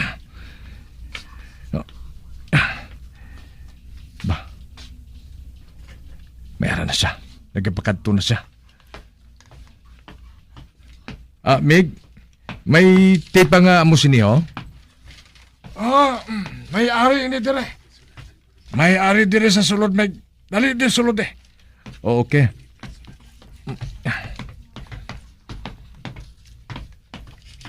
Mayo, kaya medyo nalipod diri sa sulod. Man kadamo sang tape nga na-display sa gwa eh. Aring DVD tape po. Bago ini. Kanami pa sang mga artista nga ari dire. Ate, sige. Kuhaon ko ina. Parts. Ay, ari pagid ako dire nga bago man. Kaga na DVD man ini Dali lang kay ihatag ko sa imo. Sige, Abimig. Palihog lang Okay.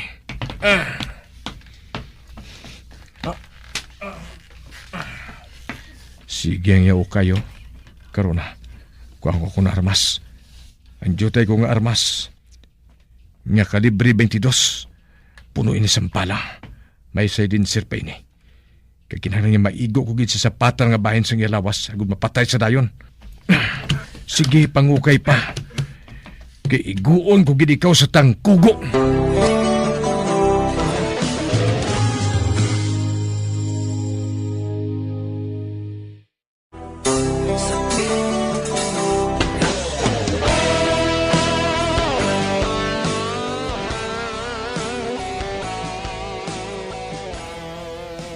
Sang nahibalan ni Marjo nga si Gabi ang nagabaligya sang shabu, nag-interes naman ini nga siya ang madason nga patsyon sa pagpadayon ko pagid.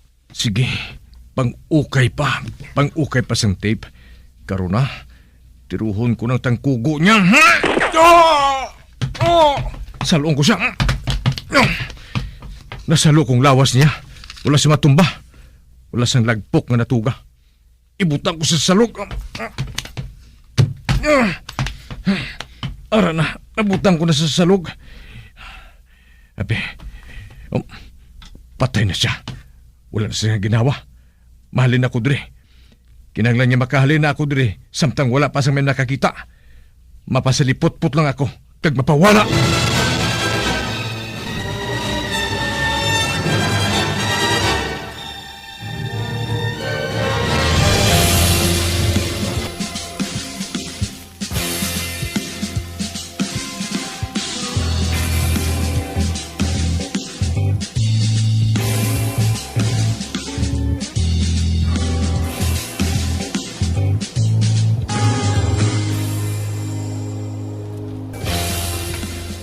Igo tubi, ari na ako.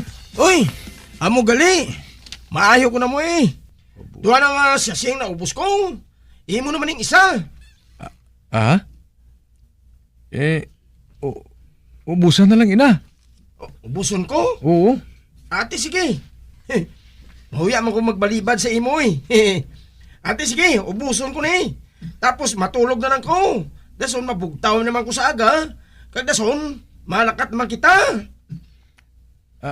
Ate, okay. Akong may balo. Sige Miga, mabiling ko na ikaw. May katuan pa ko.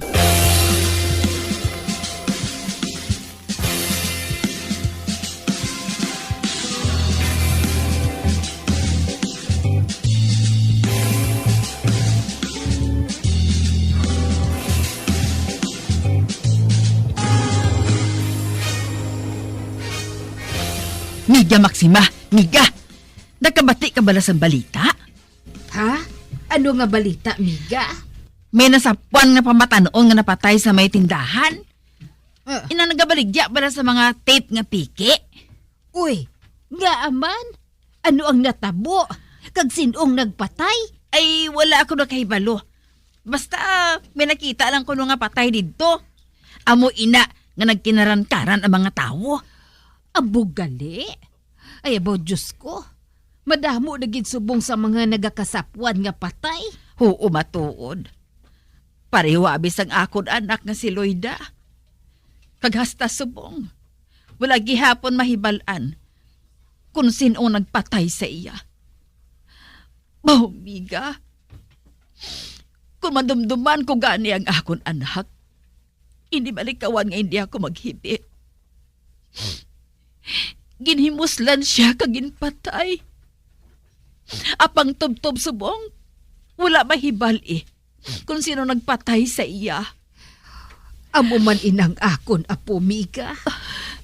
Nadula siya, kag wala gid makita. Wala na gid mahibalan kung ano lang natabo sa iya. Kag wala man sang may makapakot. Ay ti, sinugali ng lalaki nga ara dira sa imo? Apo ko ina sa tabok namon nga paryente. Nagkadto na siya dire, agud nga mangita sang ubra. Pero wala man siya gihapon makakita sang ubra. Paano siya makakita sang ubra, Miga? Kay pulos pika ang lawas niya. Hagdason, kalaba pa sang buhok niya, ho? Nga bala nga wala siya nagpagunting, haw? Ay, ano abi kay may panata ina siya.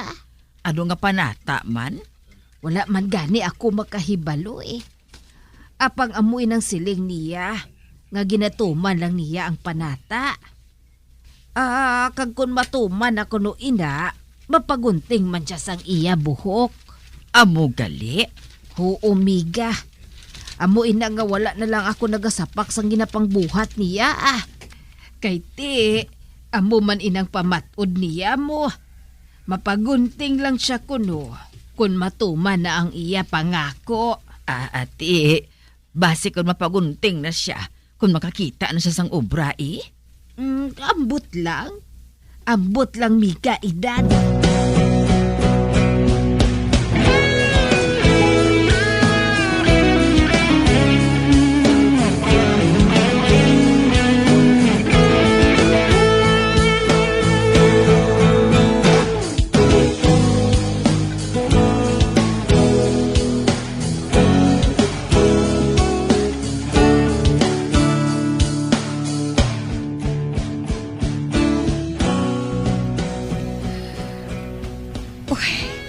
Nagbutig ako kay Miga, edad.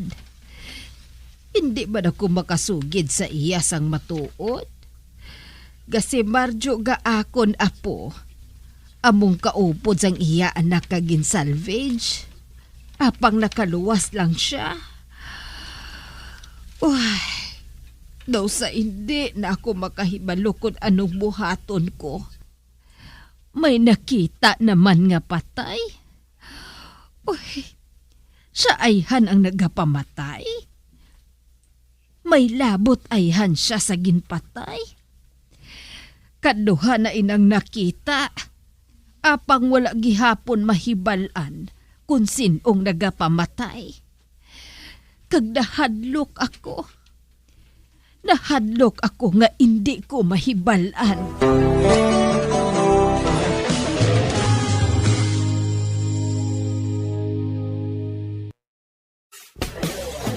Bilang ko sa dagat na apoy, di makahinga sa init na dumadaloy. Ialay mo ang bagong pag-asa, tulad kong nasadlak sa pagkakasala.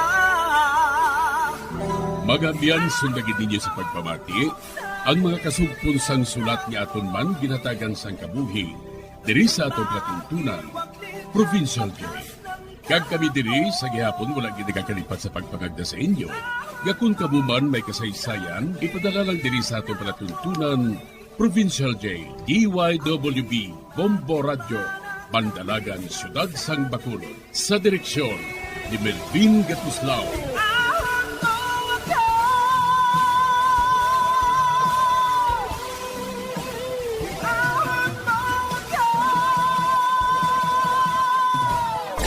Bombo Radio Philippines. Patuloy na #1 sa drama. Fast Paradio Bombo!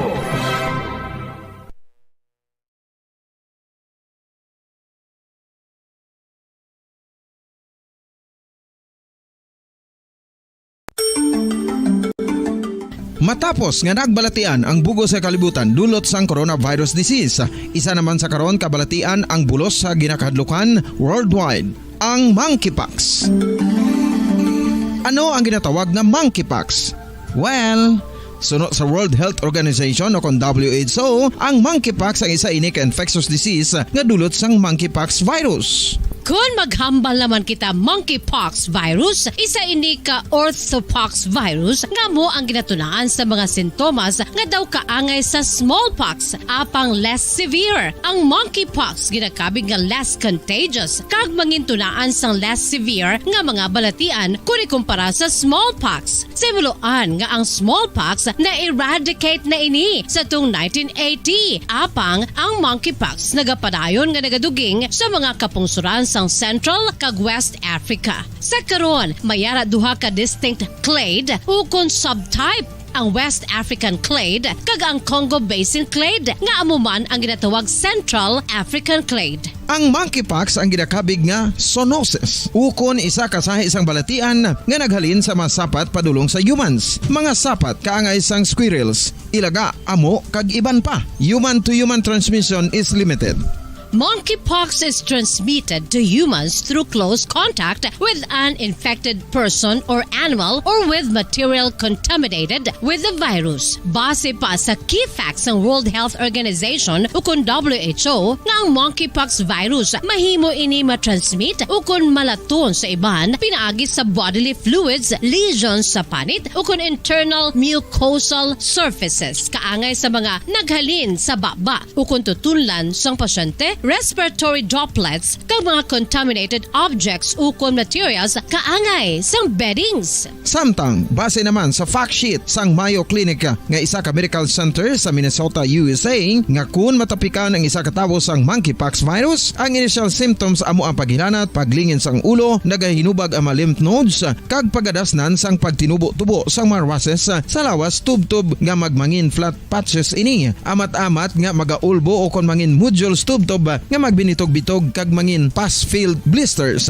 Ini nga nagalabot sa 5-7 ka adlaw. The rash heals by scabbing over. Makabig na nga infectious ang isa ka pasyente sa pagsugod pagid lamang sang paghilanat sini. Samtang pamangkot, may bulong na bala ang monkeypox? Well, dugang pa sa fact sheet ng WHO nga ang vaccines nga ginusar sadto sa pag-eradicate sang smallpox sa bugos sa kalibutan amo man karon ang ginatublok sa mga tao batok sa monkeypox kag ang antiviral agent nga gin-develop para sa smallpox treatment nangin lisensyado naman para sa treatment sang monkeypox. Newer vaccines have been developed of which one has been approved for prevention of monkeypox.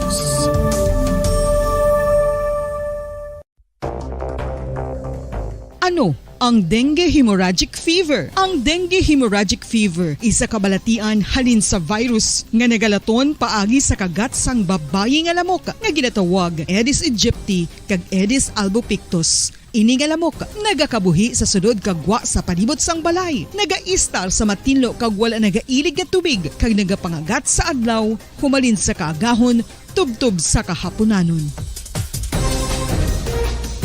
Paano makaangkon sang dengue ang isa ka tawo? Kung ikaw ang makagat sang lamok nga nakasuyop sang dugo sang pasyente nga may dengue. Kung ikaw ang makagat sang lamok nga halin sa pagkaitlog may dala nga virus. Ano ang mga palatandaan o kung sintomas sang dengue? Hinali nga hilanat nga nagadugay sang duha, tubtob 7 ka adlaw, bleeding o kung pagdugo sang ilong, panit o kung baba, kag pagsuka o kung paghigko nga may dugo, sakit sang ulo, pagpalangluya, pagdula sang gana sa pagkaon, sakit sa tiyan kag pagpalanakit sang tutunan, pagpalamula, rashes, shock, pagpalangyami, pagpalamugnaw, pagpalanglapsi, pagpalangitom, pagdasig apang mahina nga pulso, pagkalipong, pagsalasala o kun delirium. Sa karon nga uso naman ang dengue kag nagasugod na ang tigululan, ginapanugyan sa tanan nga magpanglimpyo sa aton palibot kag ugsaran, pakulbon o kon pangulaon ang tanan nga mga suludlan o kon bisan ano lang dira nga may stagnant o kon nagsupot nga tubig, agud matapna ang pagbreed sang mga lamok. Pahanumdum, nagikan sa Bombo Radio Bacolod. Basta Radio, Bombo!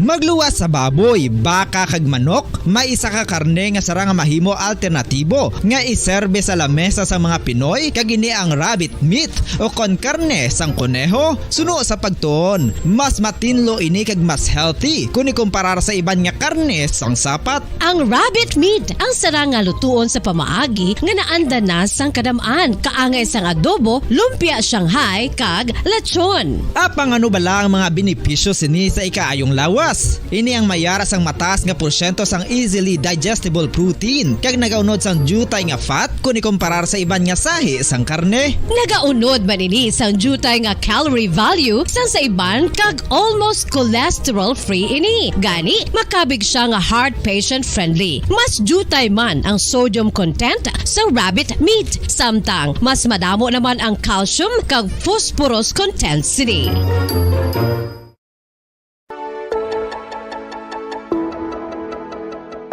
Luyag mo bala nga buliga ng imuguya nga magmangin mahining ukon makaangkon sang top of the line highlighter nga pwede lamang maangkon na sa sulod sang balay. Huo mga kabombo! No fancy skincare products, no messy do-it-yourself masks, kag ini ang pinaagi lamang sa ice cubes nga madamo naman ang nagahimo sini kag nagahambal nga epektibo ang ini nga beauty regimen kag skincare tip. Suno sa mga dermatologist, makabuligid ang pagnusnos sang ice cube sa aton guya adlaw-adlaw. Ang ice makadulot sang pagpahugot sang aton panit sa guya bangod gina-constrict sini ang mga blood vessels diri. Rason nga nagakipot man ang mga pores kag wrinkles sa aton guya. Nagapakupos pa ini sa mga inflammations kaangay sang eye bags kag pagpalangharok sang aton mga mata. Ang pag-rub sang ice cube sa aton guya makahatag sang soothing effect kung may nagatubo nga acne.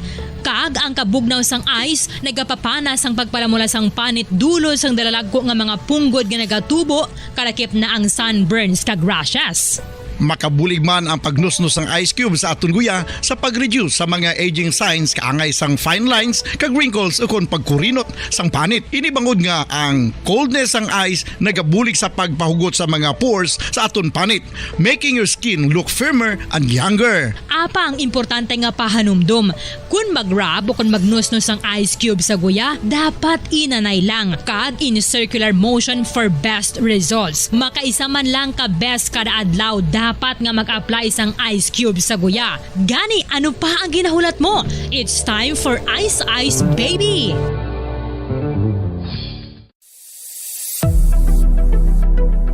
Nakahibalo bala kamo kung nga ginatawag bilang miracle liquid ang gata sang lubi? Well, ini bangod nga madamo sang mahatag nga amazing benefits sa ang coconut milk sa aton nga lawas. Suno sa pagtuon sa mga dermatologist, ilabi na gid sa kay Dr. Rahul Nagar sang Max Healthcare Institute Limited, isa ka hospital chain nga nabase sa New Delhi, India, nga napamatud-ana nga may amazing benefits ang coconut milk sa aton buhok, guya kag panit. Ang gata sang lubi manggaranon sa vitamin C, E, B1, B3, B5 kag B6 kalakip ng iron, selenium, sodium, calcium, magnesium kag phosphorus. Coconut milk also contains good concentration of lauric acid, isa ka medium chain fatty acid nga nag-convert sa monolarin sa aton lawas. Ang monolarin isa naman ka compound nga nagaangkon sang antiviral kag antibacterial properties. Kaangay sa pagpatik kag ginhimo sa aton nga katigulangan, ilabirigid sang aton mga lola, napamatudan man sa research nga may maayo nga madulot ang pagnusnos ukon pagmasad sang aton scalp kag buhok sa ulo gamit ang gata sang lubi. Ini bangod nga nagapa-restore sang pagka-dry, brittle kag pagka-damage sang aton buhok kaangay sang split ends. Ang coconut milk ang may ginaangkon nga excellent moisturizing properties nga makadulot sang good nourishing effect. Uy, makabulig.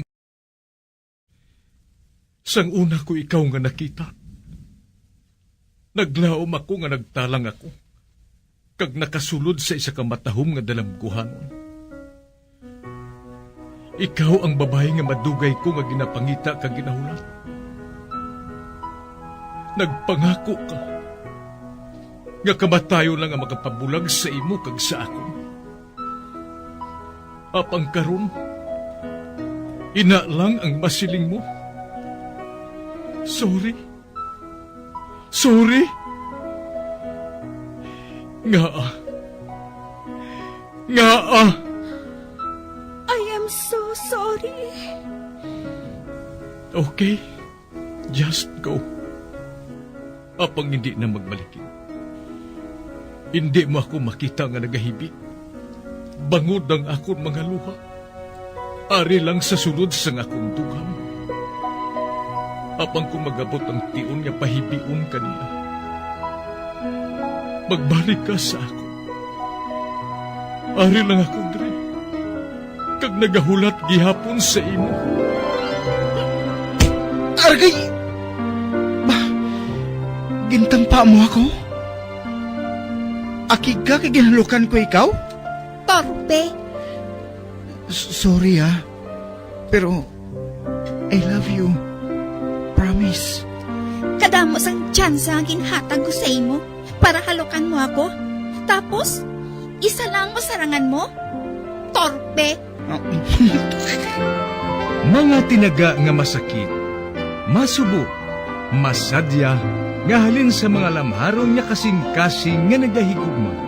Initanan makita naton sa mga pinanidlang sang isa ka diary. Kagini, hatagan naton sang kabuhi diri sa aton palatuntunan, Dear Diary.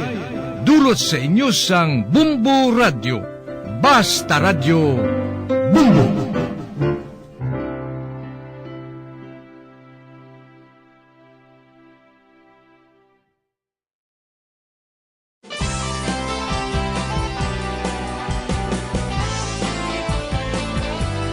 Kagkaron sa kasugpon sang sulat nga ginpadala sa aton diri sa palatuntunan, Dear Diary.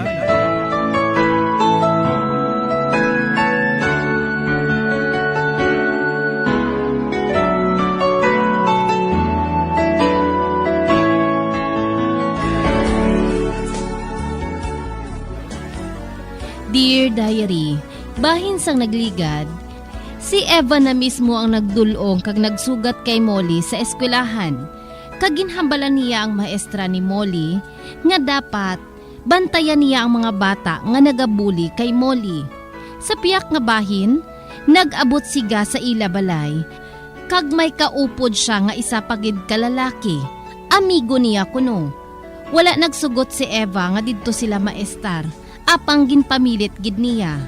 Tungod may rason siya nga magpadayon sa kung sino man nga gusto niya. Gani ginpaandaman ko si Eva nga magpaniragid sang iya nga pertahan kung matulog na siya sa gabi. Sa pagpadayon ko pagid. Ay, gusto na nga paghimos ina aron. Maobra ka pa. Okay na ba ang pamatsyag mo? Oo. Okay na. Ang imo nga bulong, ara dira sa may uluhan mo, ha?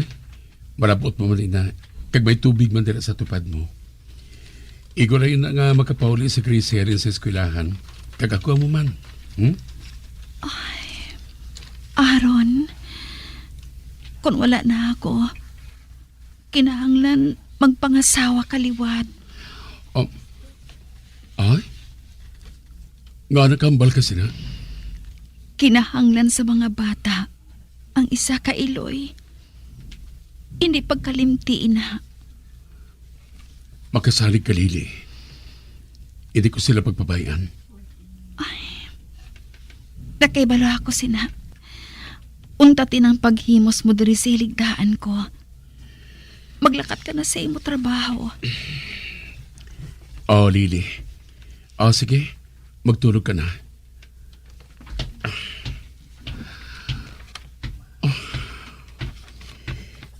Hindi ko makapadugay sa pagtulog sa iya. Doon sa magkuba ang kasing-kasing ko sa kaluoy.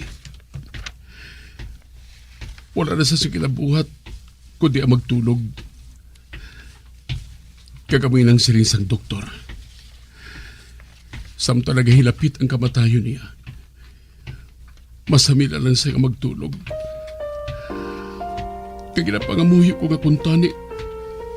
Hindi na siya makabugtao. Tungkol hindi ako maluyag ang mag-antos siya sa madukay. Wala siya sang sala. Si Lili isa ka babae nga manuno. Kag hindi sa dapat nga mag-antos sa abo sila.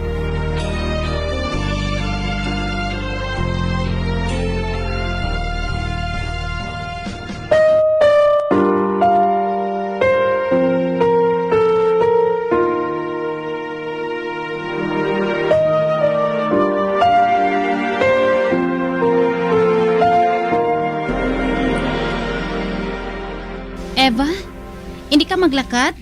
Agud nga magsugat kay Molly? Hindi na, Jeannie. Ara na si Gracie. Naga-eskwela na siya. Gani nga may mabantay na kay Molly, kag hindi na siya pagbulihon sang iban mga bata. Amo gali. Jeannie, malakat anay ako. Makuha ako sang kopya sang katapusan nga panagubili ni Alice. Gusto ni Peter nga bana sang akon utod. Nga tan-awon ang testamento ni Alice. Sige. Maghalong ka ha. Mapabili lang ako diri.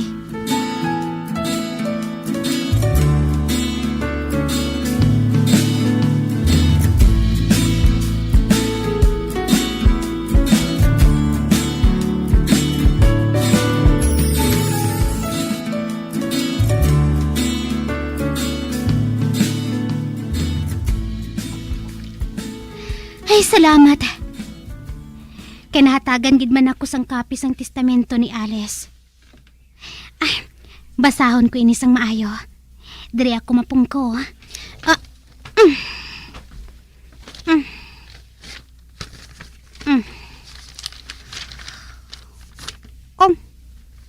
Ba?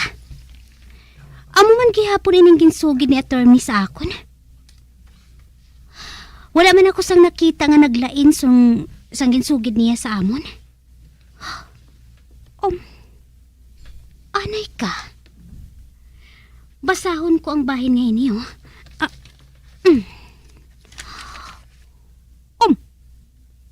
Hindi. Alice diri.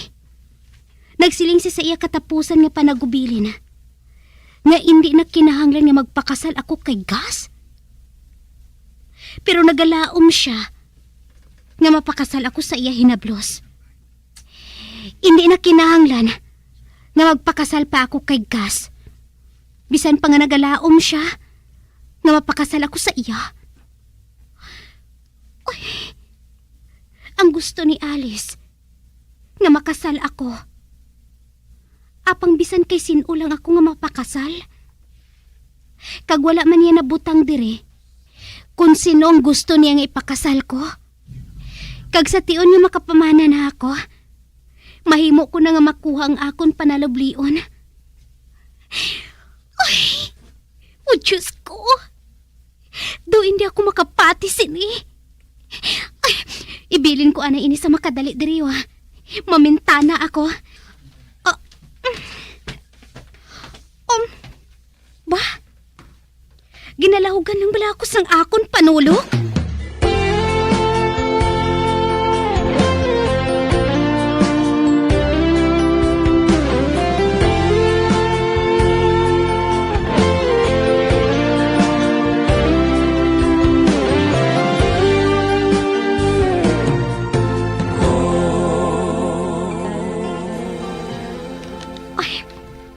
Basahon ko liwat ang testamento ni Alice.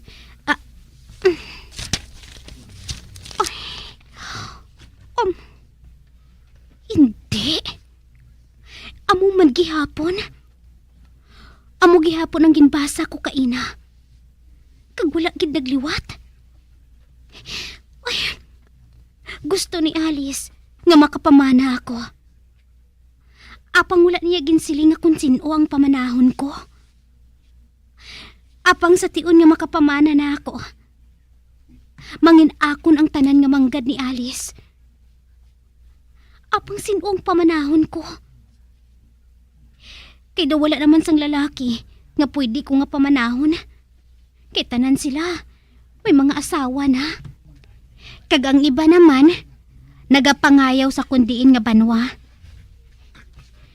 Apang hasta na lang ako sa katapusan sang tuig diri. Kagbayaan ko ng Villaros nga ini. Kag kinahanglan nga makakita na ako sang trabaho. Ay, amo gali ining rason. Kun nga nga nagahulat si Gus sang katapusan nga panagubili ni Alice. Hindi siya maluyag nga makahibalo ako. Nga nagapasugot si Alice nga kung sino lang ang pamanahon ko. Nakahibalo siya sina. Ang wala sang huya. Ginpatalang niya ako.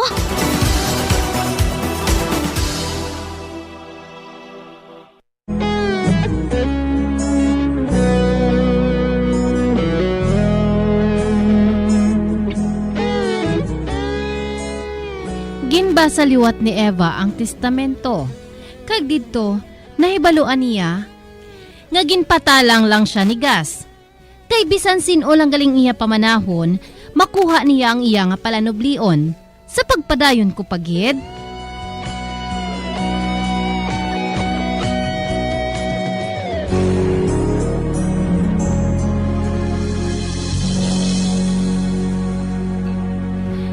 Ay, salamat. Nakatapos na ako panghugas ang amon kinanaan ni Eva.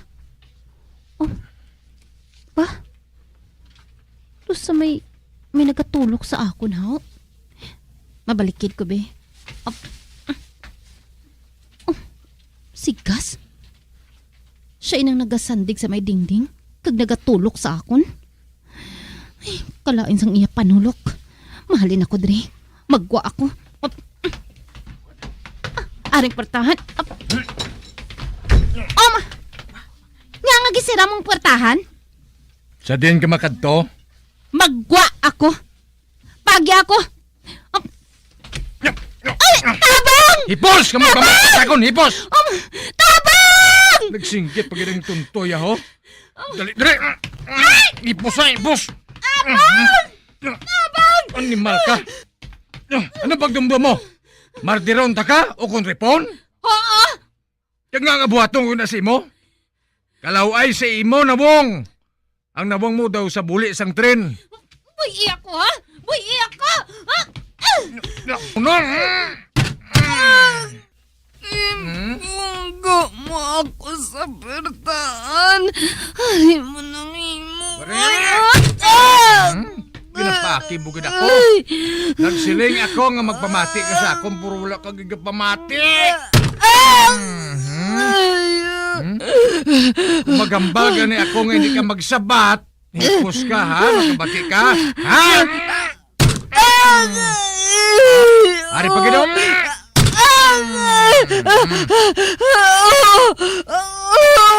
Mamati na ako. Hoy! Pamati! Putsa mga gamit mo ha, ka maghalin diri sa balay nga ini. Hindi ako maluyag nga mag-star ka diri. Nga daw isa ka basura. Nakangog ka. Mahalin ako. Lakat! Kagimusa mga pagkabutang mo.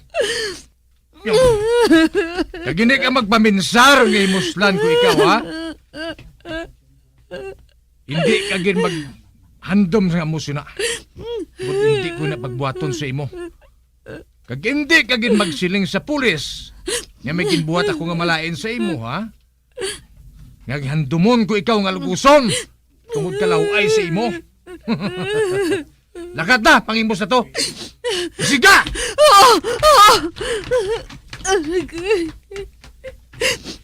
Kasakit sa ulo ko. Daw sumasuka ako.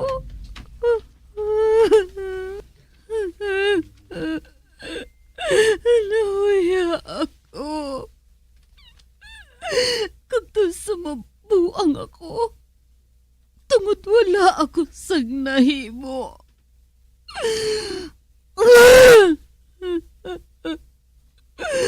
Nagdaog ang wala sa kuya nga gas.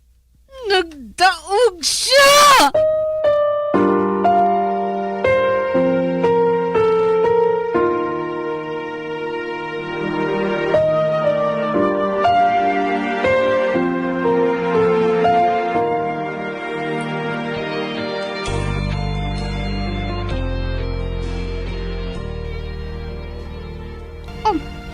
Ba? Nakita ko si Jenny. Nagatindog siya sa dalan. Malapit sa balay ni Lolo Popoy. Eva? Ay, Jenny? Kaina pa ako nagahulat diri sa imo sa dalan. Anong natabo sa imo? Nga may mga bukol ka sa nawong? Eva? Gingastigo ako ni Gas. Ano? Eva, ibuta nga na yung imo dala dito kay Lolo Popoy. Dason, masugilanon kita. Samtang nagalakat kita sa dalan. Eva, hindi ako maluyag ang makabati si Lolo Popoy sang natabo sa akon. Hindi pwede.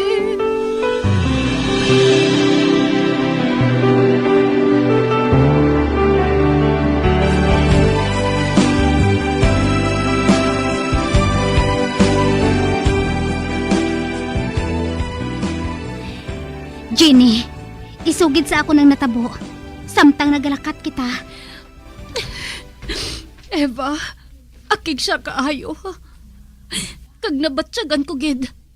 Nga may malain siya nga buhaton sa akon. Gani naghalin ako dayon. Abang gintrangkahan niyang ganhaan. Kagindasok ako dito. Nagpamilit ako nga makahalin. Nagsinggit gani ako eh. Apang ginbaklid niya ako. Kaginbunggo liat sa pertahan. Nagsiling siya sa akon. Nga magpanghimos ako kag maghalin. Nagbato ako sa iya, Eva. Apang wala ako sa nahimo.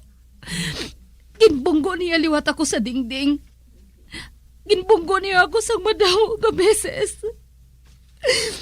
Kagang dumdum ko. Nagtapa na ang akon ulo tungod sa pagbunggo niya.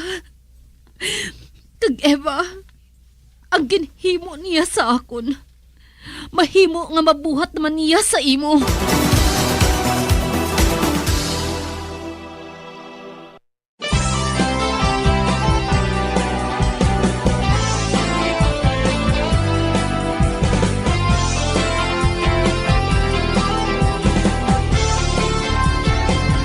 Mga abyan sunda sa pagmamati, ang kasugpon sang sulat, nga ginpadala diri sa aton palatuntunan, Dear Diary. Padamo gid nga salamat. Basta Radio Bumbum.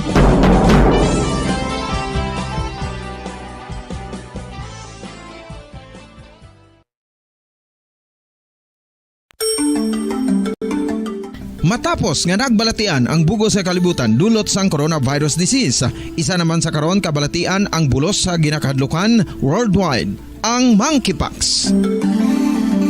Ano ang ginatawag na monkeypox? Well, sunod sa World Health Organization o kung WHO, ang monkeypox ang isa ini ka infectious disease nga dulot sang monkeypox virus. Kung maghambal naman kita monkeypox virus, isa ini ka orthopox virus nga mo ang ginatunaan sa mga sintomas nga daw kaangay sa smallpox, apang less severe. Ang monkeypox ginakabig nga less contagious kag mangintunaan sang less severe nga mga balatian kung ikumpara sa smallpox. Simuloan nga ang smallpox na eradicate na ini sa tung 1980, apang ang monkeypox nagapadayon nga nagaduging sa mga kapungsuran sang Central kag West Africa. Sa karon, mayara duha ka distinct clade ukon subtype, ang West African clade kag ang Congo Basin clade nga amuman ang ginatawag Central African clade. Ang monkeypox ang ginakabig nga zoonosis, ukon isa ka sa isang balatian nga naghalin sa mga sapat padulong sa humans. Mga sapat kaangay sang squirrels, ilaga, amo kag iban pa. Human to human transmission is limited. Monkeypox is transmitted to humans through close contact with an infected person or animal or with material contaminated with the virus. Base pa sa key facts ng World Health Organization ukon WHO nga ang monkeypox virus mahimo ini matransmit ukon malaton sa iban pinaagi sa bodily fluids, lesions sa panit ukon internal mucosal surfaces kaangay sa mga naghalin sa baba ukon tutunlan sang pasyente, respiratory droplets kag mga contaminated objects ukon materials kaangay sang beddings. Samtang base naman sa fact sheet sang Mayo Clinic nga isa ka medical center sa Minnesota, USA, nga kun matapikan ang isa ka tawo sang monkeypox virus, ang initial symptoms amo ang paghilanat, paglingin sang ulo, nagahinubag ang mga lymph nodes kag pagadasnan sang pagtinubo-tubo sang mga rashes sa lawas tubtob nga magmangin flat patches ini, amat-amat nga magaulbo o kon mangin nodules tubtob nga magbinitog-bitog kag mangin pus-filled blisters. Ini nga nagalabot sa 5 tubtog 7 ka adlaw. The rash heals by scabbing over. Makabig na nga infectious ang isa ka pasyente sa pagsugod pagid lamang sang paghilanat sini. Samtang pamangkot, may bulong na bala ang monkeypox? Well, dugang pa sa fact sheet sang WHO nga ang vaccines nga ginusar sadto sa pag-eradicate sang smallpox sa bugos sa kalibutan amo man karon ang ginatublok sa mga tao batok sa monkeypox kag ang antiviral agent nga gin-develop para sa smallpox treatment nangin lisensyado naman para sa treatment sang monkeypox. Newer vaccines have been developed, of which one has been approved for prevention of monkeypox.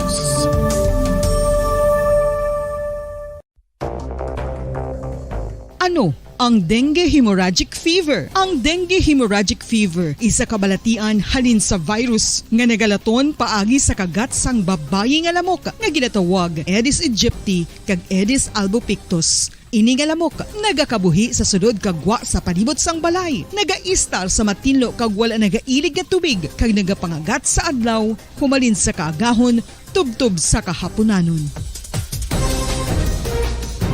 Paano makaangkon sang dengue ang isa ka tawo?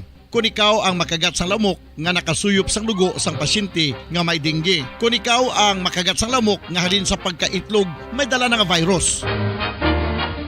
Ano ang mga palatandaan o kung sintomas sang dengue? Hinari nga hilanat nga nagadugay sang duha, tubtob 7 ka adlaw, bleeding o kung pagdugo sang ilong, panit o kung baba, kag pagsuka o kung paghigko nga may dugo, sakit sang ulo, pagpalangluya, pagdula sang gana sa pagkaon, sakit sa tiyan kag pagpalanakit sang tutunan, pagpalamula, rashes, shock, pagpalangyami, pagpalamugnaw, pagpalanglapsi, pagpalangitom, pagdasig apang mahina nga pulso, pagkalipong, pagsalasala o kon delirium. Sa karon nga uso naman ang dinggi kag nagasugod na ang tigululan, ginapanugyan sa tanan nga magpanglimpyo sa aton palibot kag ugsaran, pakulbon ukon pangulaon ang tanan nga mga suludlan ukon bisan ano lang dira nga may stagnant ukon nagsupot nga tubig agud matapna ang pagbreed sang mga lamok. Pahanumdum, nagikan sa Bombo Radio Bacolod. Basta Radio, Bombo!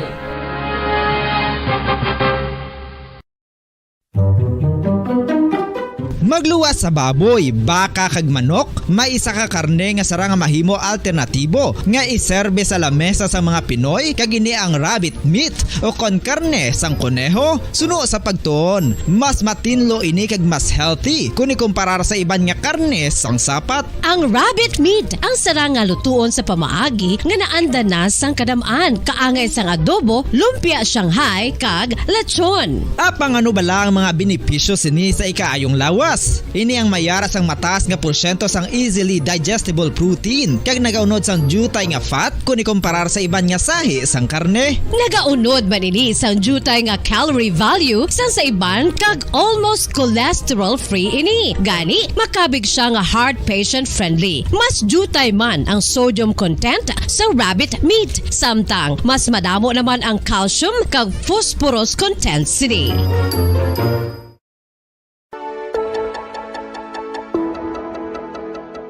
Luyag mo bala nga mabuligan ang imong guya nga magmangin mahining ukon makaangkon sang top of the line highlighter nga pwede lamang maangkon na sa sulod sang balay. Huo mga kabombo! No fancy skincare products, no messy do-it-yourself masks, kag ini ang pinaagi lamang sa ice cubes nga madamo naman ang nagahimo sini kag nagahambal nga epektibo ang ini nga beauty regimen kag skincare tip.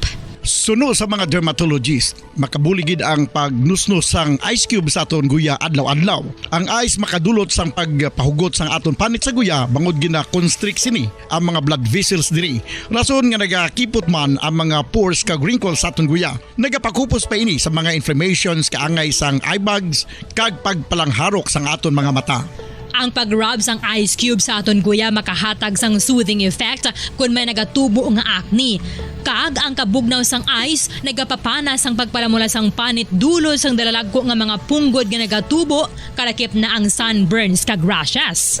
Makabulig man ang pagnusnos ng ice cube sa aton guya sa pag-reduce sa mga aging signs kaangay sang fine lines kag wrinkles ukon pagkurinot sang panit. Ini bangod nga ang coldness sang ice nagabulig sa pagpahugot sa mga pores sa aton panit, making your skin look firmer and younger. Apa ang importante nga pahanumdum, kung mag-rub o kung magnusnos ang ice cube sa guya, dapat inanay lang kag in circular motion for best results. Makaisa man lang ka best kada adlaw dapat nga mag-apply sang ice cube sa guya. Gani, ano pa ang ginahulat mo? It's time for Ice Ice Baby!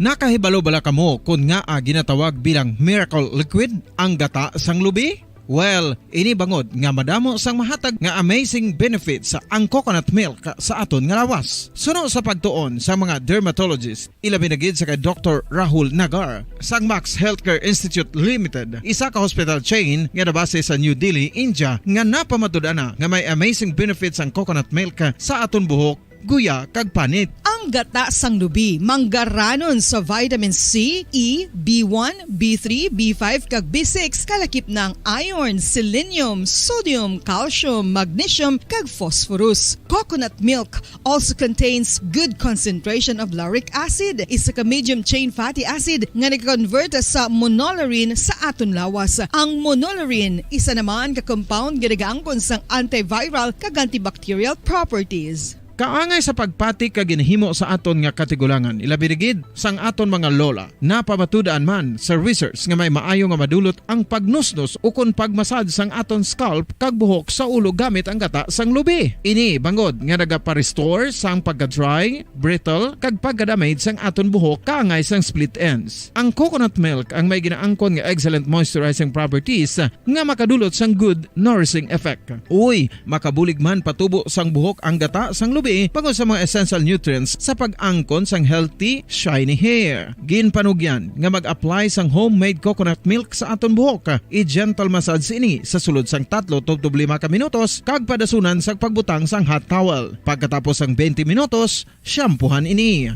Samtang maayo man nga makeup remover kag facial scrub ang coconut milk upod sa olive oil. Hindi lamang nga ginatinluan sini ang aton guya, ginanourishment sini ang aton skin deeply. Apang, importante nga pahanumdum. Rub it gently. Maayo man nga cleanser ang gata sang lubi bangod may antibacterial properties ini makabulig sa pagtapna sang pagtubo sang punggod kag acne sa aton guya. The fats in coconut milk do not clog pores, thereby preventing acne. Samtang ang gata sang lubi epektibo man sa paghatag sang alibyo sa sunburns bangod sang ginaangkon nga anti-inflammatory properties sini. Ang coconut milk napamatud-an nga makapaayo man sa mga skin ailments bangod sang excellent moisturizing effects sini sa dry skin conditions kaangay sang eczema, dermatitis kag psoriasis. Ang natural fatty acid sa gata sang lubi ang makabulig sa dry kag irritated skin kalakip na nga ginakakas sini ang mga harmful bacteria sa aton panit.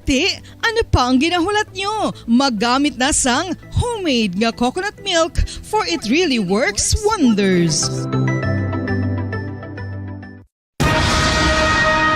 Ang pagpanipilyo ang isa sa mga pinaka-importante nga tikang. Agod mamintinar ang matinlo nga hygiene sa isa ka persona. Apang makapila-bala ka beses ini ginahimo sa isa ka adlaw.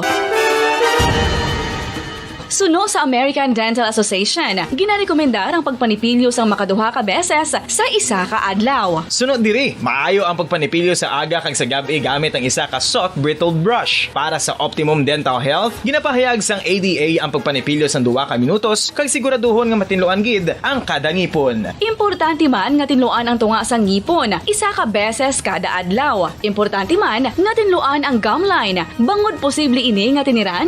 Bombo Radio Bacolod, Philippine Standard Time, 16 minutos sa nakaligas sa takna alas 5 sa hapon. Mga kabombo, mayang hapon, Western Visayas, Sudad sa Bacolod, Negros Occidental, kabilog nga kalibutan, nagapalag na ang Bombo News and Views afternoon edition. Karon nga daw sang Huwebes, petsa 30 sa bulan sang Hunyo tuig 2022, kagkatapusan man nga daw sa bulan sang Hunyo. Kakaroon liton kita mga kabombo sa ato sa mga headlines. President Ferdinand Bongbong Marcos Jr. nakabot na sa Malacanang agud makikita sa iya gabinete matapos ang pagsumpa kay nasa udto sa National Museum. Bongbong Marcos nagpasalig nga handom maniya ang handom sang mga Pilipino nagpanawagan sa unity. Mga proyekto nga nasuguran na sa Duterte administration padayonon kag kumpito ni President Ferdinand Bongbong Marcos Jr. Transition sang Leonardia administration sa Benitez administration kaina sang udto nangin smooth apang may pilalang kakulang. Transport Group naglaom nga masakaan man ang pamasahe sa iban nga public utility vehicles. Dr. Inante Dicena nagretiro na bilang Provincial Veterinarian sang Negros Occidental. Mga kabombo, oras sa Bombo Radio Bacolod, Philippine Standard Time, 18 minutos sa kaligad sa takna alas 5 sa hapon. Kagaron lito na kita sa Baritalye. Sa aton siring nga mga balita upod sa inyo mga tag-balita. Bombo, Jairi de los Reyes. Kagako naman si Bombo Pon si Espino, 36 katuig matapos nagbiya si Ferdinand Marcos Sr. o kon si Macoy kagang iyang pamilya sa Pilipinas sa tunga-tunga sang bantog nga revolusyon nga nagresulta sa pagbiya sa pwesto ang bata kag Junior City ang magabalik sa bahin sa Malacanang bilang Chief Executive nga ginboto sa masobra sa 31 ka milyon ka mga Pilipino. Alas 12 kay nasa udto nagsumpa ang 64 anyos si Ferdinand Bongbong Marcos Jr. pinaka-17 nga presidente sa Republika sa Pilipinas. Sa iyang journey sa presidency, ang former senator ang nagdominar sang pre-election surveys kaupod ang iyang running mate nga si Davao City Mayor Sara Duterte Carpio kag sang Mayo 9 nakatipon ini sang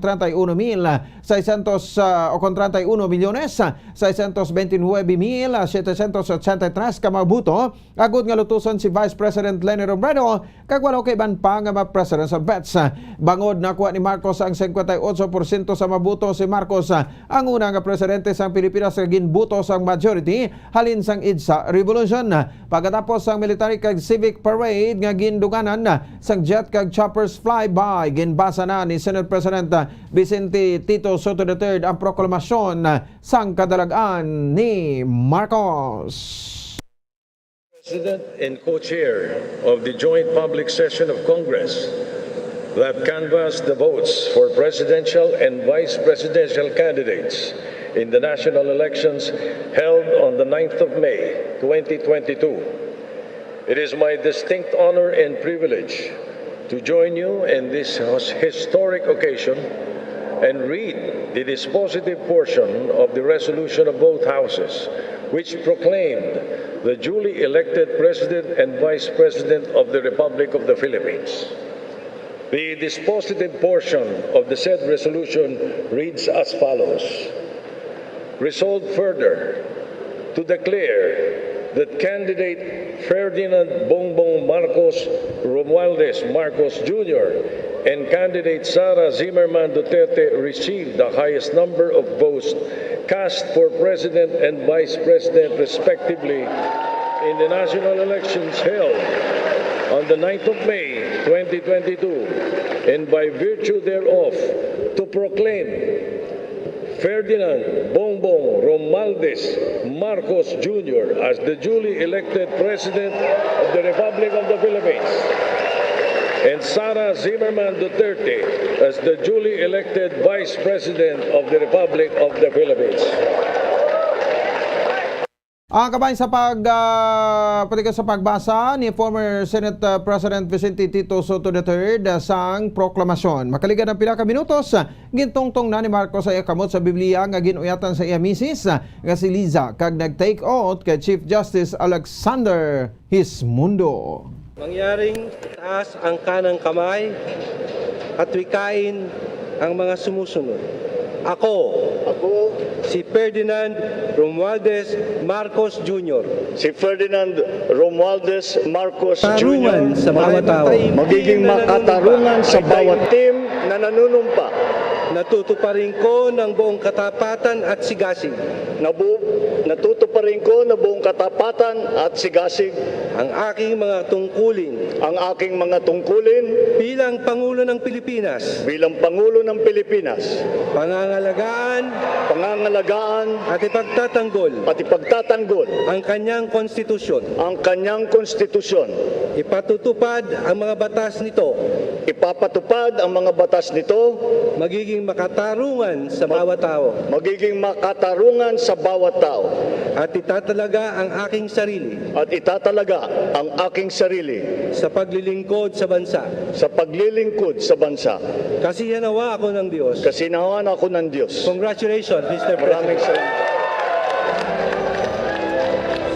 Nabatian sa President Ferdinand Bongbong Marcos Jr. ante sa pilan bilang highest official sang pungsod. Si Marcos ang nagserbe nga senador sang 2010 to 2016, second district representative sang Ilocos Norte halin sa 1992 to 1995, kag sang 2007 to 2010 governor sang Ilocos Norte halin sang 1983 to sang 1986 kag 1998 to 2007, kag naging vice governor man sang probinsya halin sang 1981 to sa 1983. Si Marcos ang nag-take out sa steps ng National Museum, ang building nag-house ang Senate kag House of Representatives.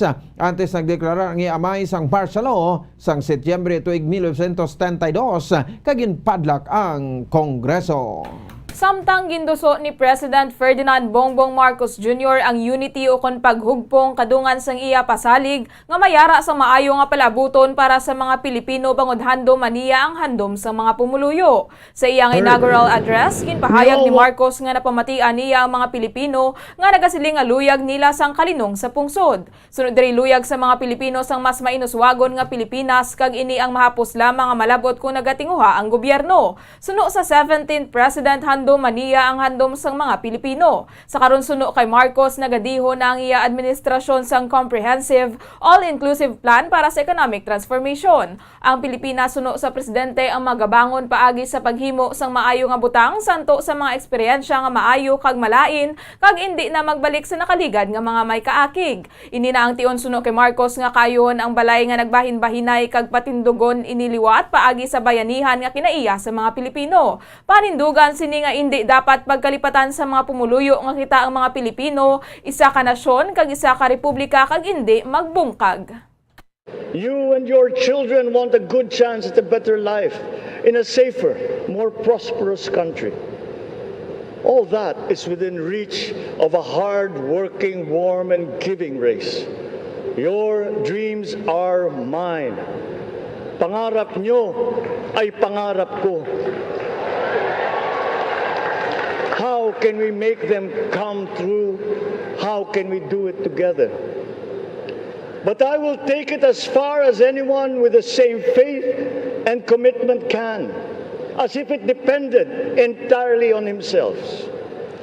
Sa pangarap na maging mapayapa ang ating bansa, ang pangarap nyo ay pangarap ko. Sa pangarap na maging maunlad ang ating bansa, ang pangarap nyo ay pangarap ko.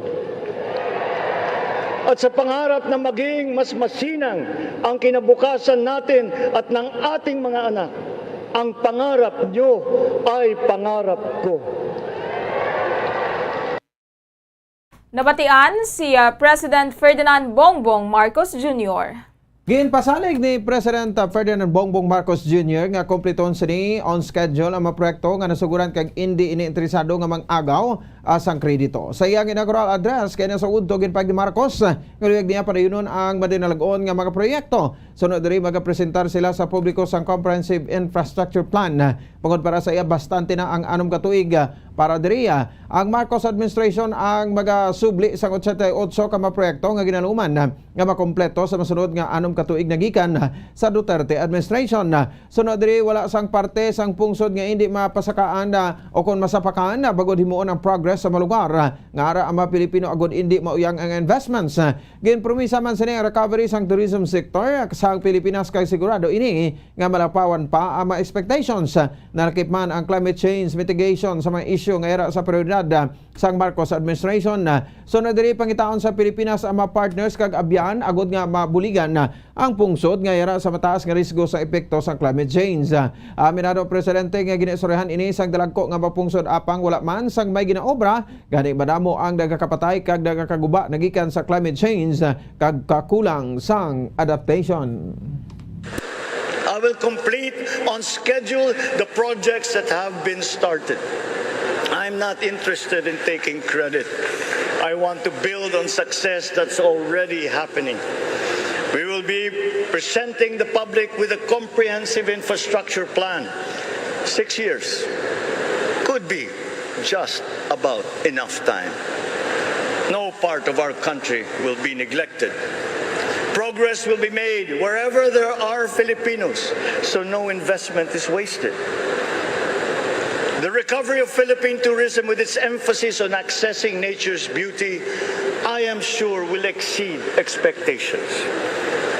And bigger is not always better, but there's something to be said for economies. It's not always better, but there's something to be said for economies of scale. And yet the country invites investments in fast-rising industries with quick returns and inflicts irreparable damage for future generations. Si President Ferdinand Bongbong Marcos Jr. Samtang natapos ang transition team meeting alas 12 kaina sang udto sa tunga sang team ni former Mayor Evilio Bing Lunardia kag Mayor Alfredo Albi Benitez. Suno sa Department of the Interior and Local Government nangin smooth ang transition kaina sang udto. Matawhay pa ang Bacolod City Government Center kag halos wala pa sang unod ang Office of the City Mayor. Suno sa DILG na comply ang tanan nga gina-comply sang memorandum circular sang ahensya angot sa transition apang wala na sumiter ang listahan sa mga pangalan sa mga job order casuals. Suno sa Accounting Office, isa lang ang kopya sang listahan kagyara ini sa Commission on Audit. Sa kinaandan 3 kuntani ang kopya sang listahan sa mga JOs. Ginapa-account man ang tanan nga mga propiedad sang city government. Isa man lang kayabi sang City Mayor's Office kag main door ang na-turnover sa bag-o nga administrasyon kag ginapangita pa ang duha. Suno kay Bacolod City Lone District Congressman Greg Casataya nga amo ang pinuno sang Transition Committee sang Benitez Administration, kaina lang nasambit ang mga dokumento nga ginsumiter sang former administration. Sa karon hindi pa matumod kung wala sang problema sa mga dokumento o kung may pondo pa nga nabilin sang former administration. Ang inaugural ni Benitez ang patigayunon buwas sa hapon bangod nagtambong ini kaina sa inaugural ni President Ferdinand Bongbong Marcos Jr. Nagalaob ang United Negros Drivers and Operator Center o ondok nga masakaan man ang pamasay sa iban nga mga public utility vehicles sagod nga mabuligan man ang mga driver sa wala untat kapag saka sa presyo sang gatong. Ini kasunod sa pag-approve sang Land Transportation Franchising and Regulatory Board sang 11 pesos nga regular fare sa bilog nga pungsod o kon 2 pesos nga saka sa subong nga pamasahe. Nabulaan nga antes ang COVID pandemic, siyam na ang regular fare sa West o kon 9 pesos na ang regular fare sa West Visayas gani mahimo ini nga 11 pesos. Sa tabi sang Bombo Radio kay Undok Secretary General Diego Malacad, POG lang ang mabuligan sa 2 pesos nga fare hike apang wala ang taxi, minibus kag tricycle drivers. Suno kay Malacad bias ang LTFRB sa siling nga desisyon. Ang gideso kon tani isang transport sector suno kay Malacad amo ang suspension sa excise taxes. Apang bisan 2 pesos na ang saka sa pamasahe suno sa kay Malacad, makabulig-bulig naman ang dugang 100 pesos nga income sa mga driver. Nabalaan nga balin sa Abril tuig 2020, 10 ka pesos sa minimum nga pamasahe sa Bacolod matapos sa ginpanabuan sa gobyerno ang numero sa mga pasahero sa jeep kabahin sang COVID restrictions. Gina-appreciate naton ang initiative sang Central Office ng LTFRB, but hindi amo na ang amon nga mayor nga ginapangayo. Kaya ang mabuligan ng sina is only sector sang driver no sa transportation sang PUG. Wala ma-include ang aton taxi, ang aton minibus, kag ang tricycle nga mostly sina apektado man sang pagsaka. So bias kayo ang ang Central Office. Si Mr. Diego Malacad, ang Secretary General sang Undok. Magaretiro si Dr. Nante Dicena bilang Provincial Veterinarian subong nga adlaw nga nagapasalamat sa iya kontribusyon sa provincial government sa sulod sang 26 ka tuig. Malipayon ini bangod ginasaligan ini sang gobernador kag ni Provincial Administrator Attorney Rayfrando Diaz. Sunod rin nagapasalamat ini sa maayo nga working relationship sa matag-as nga opisyal sang probinsya kag sa pagsalig nga ginhatag sa iya sa sulod sang masobra 20 ka tuig. Isa ka valuable lesson sa kabuhi nga gina-apply ni Dicena amo ang pagtrabaho sang maayo agod nga makakontribute sa organisasyon kag mangin malipayon sa kabuhi. Sunod diri na paambit niya ang mga talent kag skills sa kaupod nga mga empleyado bangod nakahibalo ang mga ini kung ano ang himuon kon sila ang nabilin. Ang mangin acting veterinarian nga si Dr. Placida Alimana ang kaupod ni Dicena sa sulod sang 26 anyos kag iyaging panugyanan nga ipakita nga worthy ini sa otoridad nga ginhatag sa iya kag magtuon nga magdesisyon sa mga butang nga nag-apekto sa kabuhi sa mga sapat kag mga tawo. Mas maayo man suno kay Dicena kung may maayo nga communication skills ang isa ka provincial veterinarian sa iban nga department head, mga kliyente kag mga partner sa kaangay nga industriya. Ginahambal ko permi sa amon mga empleyado, please work hard because it is your last day in the office. Kaya kung hindi ka maayo mag-obra, hindi ka efficient mag-obra, wala ka ma-contribute sa organization. Hindi ka happy sa life nimo, no? You will not be remembered by your peers. You will not remembered by your clients, no? Kag sang imo nga boss kajay, no? So hindi ka nila masaligan. Nabatian si Negros Occidental Provincial Veterinarian Dr. Renante Dicena. Nagpasalamat man si Provincial Veterinarian Dr. Renante Dicena sa Bombo Radio sa pagbulig sa Provincial Veterinary Office sa pagpalapnag sang ilang mga programa sa sulod sa malawig nga tinuig. Sa interview sang Bombo Radio kay Dicena nangin Provincial Veterinarian ini bangod ang tanan nga mga issues ang napalabot sang PVO sa mga pumuluyo paagi sa Bombo Radio bangod bisan ang yara sa putok-putokan sang kabukiran ang makabati. Thank you, Pedro Berlin. And lastly, I really appreciate and grateful to Bumbo Radio because you made me a provincial vet, no? Kaya ang tanan nga issues na paabot namon sa pumuluyo sang Negros, paagi sa inyo nga station, no? For the past pila ka years of the night, and you have given me sang mga important time, no? Na ma-deliver ang mga message sa mga naputok-putukan ng mga racers. Grateful ko sa stasyon mo. Nabatian liwat si Negros Occidental Provincial Veterinarian Dr. Renante Dicena. Sa ato sa nga police report, duwang patay samtang isa naman ng pilason matapos maaksidenteng isa ka motorsiklo sa barangay Asya, Inubaan Negros sa Occidental. Ang mga dadulaan sa kabuhi nga ginkilala kanay John Clarence Gundan, 17 anyos, kag Ronel Traya, 18 anyos, kalunsay mga angkas sa motorsiklo samtang pilason naman. Si Jeff Jeric Nosal, 17 anyos nga amo ang driver. Sa bisakason sa Inubaan Municipal Police Station bangod sa Molanong nga tiyempo kahapon kag madanog ang dalanon. Aksidente nga nakasagay sa gutter ang motorsiklo motorsiklo sa nga biktima nga nagresulta sa ilang pagka-aksidente. Nagtabog naman ang duha ka maangkas nga nagtugas ang ilang nga kamatayon samtang ang driver ang padapata naman sa pagbulong sa ospital. Sa karon pa rin pa ang investigasyon sa mga kapulisan natuloy sa iban nga madetalye sang insidente. Kag sa katapusan nga balita, padayon pa ang ginapangita sa mga kapulisan sang La Castellana Municipal Police Station ang wanted person nga ginserbihan sang warrant of arrest sa sitio Minnesota, Jutay, Barangay Sag-ang La Castellana matapos nga ini makapalagyo. Ang akusado ang ginkilala kay Ramonito Osano alias Tito, 64 anyos, residente sa nasambit nga lugar. Ang warrant of arrest ang ginserbe sa akusado bangod sa kaso sinimay kaangtanan sa kaso nga frustrated murder nga may ginarekomendar nga piyansa nga 200,000 pesos, kag attempted homicide nga may recommended bail nga 12,000 pesos, kag violation sa Republic Act 8294 o tampering of firearms serial number nga wala sang bail, kasubong man ang kaso nga murder nga wala man sang piyansa. Sa pagpatigayon sang operasyon, nahimo nga makalumpat sang akusado sa guwa sang iya balay kung sa din ini ang nagpanago sa kasiutan kadungan sa pagpalupok sang armas luthang sa mga kapulisan antes magpalagyo sa wala may baluan nga direksyon.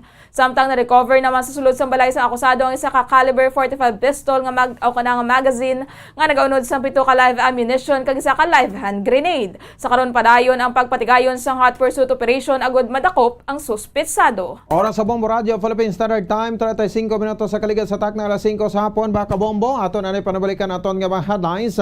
President Ferdinand Bongbong Marcos Jr. nakaabot na sa Malacañang agud makikita siya gabinete matapos sa pagsumpa kay nasang udto sa National Museum. Bongbong Marcos nagpasalig nga handom maniya ang handom sa mga Pilipino nagpanawagan sang unity. Mga proyekto nga nasugura na sa Duterte administration padayunon kag kumpleto ni President Ferdinand Bongbong Marcos Jr. Transition sa Nuerdia administration sa Benitez administration kainasang udto nangin smooth apang may pilalang kakulang. Transport Group nagalaom nga masakaan man ang pamasahe sa iban nga public utility vehicles. Dr. Nante Dicena nagretiro na bilang provincial veterinarian sang Negros Occidental. Oras sa Bombo Radio Philippine Standard Time 36 minutos sa kaligid sa takna alas 5 sa hapon. Mga kabombo, inyo nabatian ang kabugusan kapag balita sang Bombo News and Views afternoon edition. Karon nga daw sa Webes petsa 30 katapusan nga daw sa bulan sa Hunyo tuig 2022. Kag kami ang inyo mga tagbalita. Bombo Jairi de los Reyes. Kag ako naman si Bombo Ponce Espino. Nagapasalamat na sa ipaupod na pagpamati para sa pambansang radyo ng Pilipinas. Consistent overall number 1 sa Bacolod. Basta Radyo Bombo! Kag standby na sa masunod nga palatuntunan ang Bombo Report sa afternoon edition upon sa kay Bombo Dennis Rubica. Kag sa aton nga Bombo News Analysis kag ginbasa ni Bombo Daniel Lecciones may tigulo K-12 program. K-12 nga programa sa edukasyon ang pag-reviewon. Kung nakabuligid man ini, amo ang dapat nga ibaluon. Isa na kadekada nga ini ang ginpatuman, apang ang benepisyo daw sa hindi lang makitan. Amo ini ang resulta sa wala matunaan sang tulid ang programa. Dako ang gingasto sang gobyerno nga kwarta sa pagtukod sa mga infrastruktura kag pagsweldo sa mga maestro kag maestra. Kung sa tiyon nga mapamatudan, nga ang iya sini katuyuan ang wala maserbihan, kag nabutang lamang sa wala kapuslanan, sigurado nga ini ang makaangkon sang katapusan. Bangod nga ini ang pagauntaton, kag lain naman nga programa ang pagadihunon. Makaluluoy lang ang sa sini nga programa ang naabtan. Duwagid katuig ang ila pag-eskwela nga gindugang. Mga ginikanan biktima man, dugang nga duwa katuig ang ila ginpasan sa paghatag kay tutok kag inday sa allowance. Masyado ini kabugat, ilabi na kung ikaw, pigado man. Ang ini nga panguna-una pananawan ang ginpadala ni Dionisio Abalayon sa Barangay Estefania, Bacolod City. Bombo Radyo Bacolod, pwede man kamo magpadala sang inyo panghuna-huna kag pananawan sa Bombo News and Views Afternoon Edition.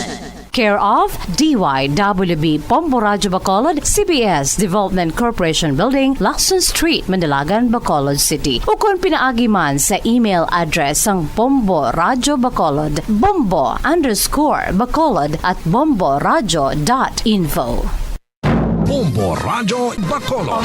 Number 1! Basta Radio Bombo! Matapos nga nagbalatian ang bugos sa kalibutan dulot sang coronavirus disease, isa naman sa karon kabalatian ang bulos sa ginakahadlukan worldwide, ang monkeypox.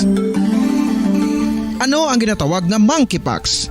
Well, suno sa World Health Organization o kung WHO, ang monkeypox ang isa ini ka infectious disease nga dulot sang monkeypox virus. Kung maghambal naman kita monkeypox virus, isa ini ka orthopox virus nga mo ang ginatunaan sa mga sintomas nga daw kaangay sa smallpox, apang less severe. Ang monkeypox ginakabig nga less contagious kag mangintunaan sang less severe nga mga balatian kung ikumpara sa smallpox. Simuloan nga ang smallpox na-eradicate na ini sa tung 1980, apang ang monkeypox nagapadayon nga nagaduging sa mga kapungsuran sang Central kag West Africa. Sa karon, mayara duha ka distinct clade ukon subtype, ang West African clade kag ang Congo Basin clade nga amuman ang ginatawag Central African clade.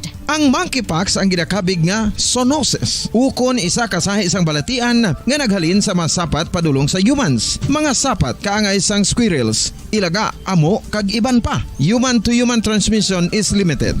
Monkeypox is transmitted to humans through close contact with an infected person or animal or with material contaminated with the virus. Base pa sa key facts ng World Health Organization ukon WHO nga ang monkeypox virus mahimo ini matransmit ukon malaton sa iban pinaagi sa bodily fluids, lesions sa panit ukon internal mucosal surfaces kaangay sa mga naghalin sa baba ukon tutunlan sang pasyente, respiratory droplets kag mga contaminated objects ukon materials kaangay sang beddings. Samtang, base naman sa fact sheet sang Mayo Clinic nga isa ka medical center sa Minnesota, USA, nga kun matapikan ang isa ka tawo sang monkeypox virus, ang initial symptoms amo ang paghilanat, paglingin sang ulo, nagahinubag ang mga lymph nodes, kag pagadasnan sang pagtinubo-tubo sang mga rashes sa lawas tubtob nga magmangin flat patches ini. Amat-amat nga magaulbo o kon mangin nodules tubtob nga magbinitog-bitog kag mangin pus-filled blisters. Ini nga nagalabot sa 5 tubtob 7 ka adlaw. The rash heals by scabbing over. Makabig na nga infectious ang isa ka pasyente sa pagsugod pagid lamang sang paghilanat sini.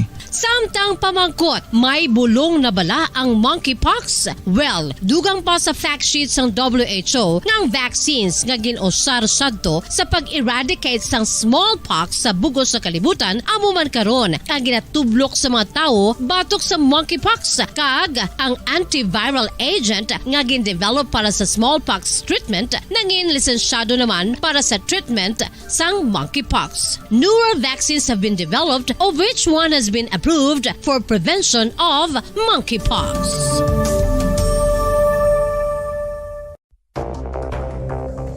Ano ang dengue hemorrhagic fever? Ang dengue hemorrhagic fever isa kabalatian halin sa virus nga nagalaton paagi sa kagat sang babayi nga lamok nga ginatawag Aedes aegypti kag Aedes albopictus. Ini nga lamok nagakabuhi sa sudod kagwa sa palibot sang balay, nagaistar sa matinlo kag wala nagailig nga tubig kag nagapangagat sa adlaw, humalin sa kaagahon, tubtob sa kahaponanon. Sinti nga may dengue. Kung ikaw ang makagat sang lamok nga halin sa pagkaitlog, may dala nga virus. Ano ang mga palatandaan o kung sintomas sang dengue? Hinali nga hilanat nga nagadugay sang duha, tubtob 7 ka adlaw, bleeding o kung pagdugo sang ilong, panit o kung baba, kag pagsuka o kung paghigko nga may dugo, sakit sang ulo, pagpalangluya, pagdula sang gana sa pagkaon, sakit sa tiyan kag pagpalanakit sang tutunan, pagpalamula, rashes, shock, pagpalangyami, pagpalamugnaw, pagpalanglapsi, pagpalangitom, pagdasig apang mahina nga pulso, pagkalipong, pagsalasala o kun delirium. Sa karon nga uso naman ang dengue kag nagasugod na ang tigululan, ginapanugyan sa tanan nga magpanglimpyo sa aton palibot kag ugsaran, pakulbon o kon pangulaon ang tanan nga mga suludlan o kon bisan ano lang dira nga may stagnan o kon nagsupot nga tubig, agud matapna ang pagbreed sang mga lamok. Pahanumdum, nagikan sa Bombo Radio Bacolod. Basta Radio, Bombo!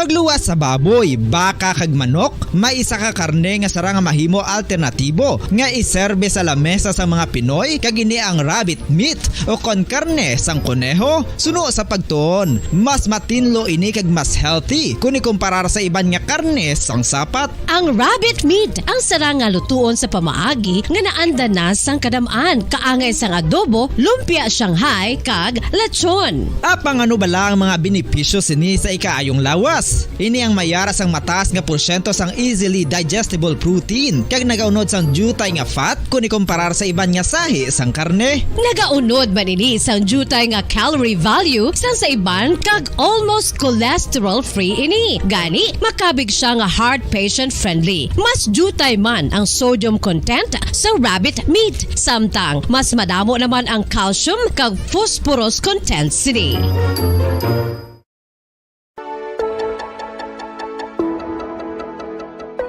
Luyag mo bala nga buligan ng imong guya nga magmangin mahining ukon makaangkon sang top of the line highlighter nga pwede lamang maangkon na sa sulod sang balay. Huo mga kabombo! No fancy skincare products, no messy do-it-yourself masks, kag ini ang pinaagi lamang sa ice cubes nga madamo naman ang nagahimo sini kag nagahambal nga epektibo ang ini nga beauty regimen kag skincare tip. Suno sa mga dermatologist, makabuligid ang pagnusnos sang ice cube sa aton guya adlaw-adlaw. Ang ice makadulot sang pagpahugot sang aton panit sa guya bangod gina-constrict sini ang mga blood vessels diri. Rason nga nagakipot man ang mga pores kag wrinkles sa aton guya. Nagapakupos pa ini sa mga inflammations kaangay sang eye bags kag pagpalangharok sang aton mga mata.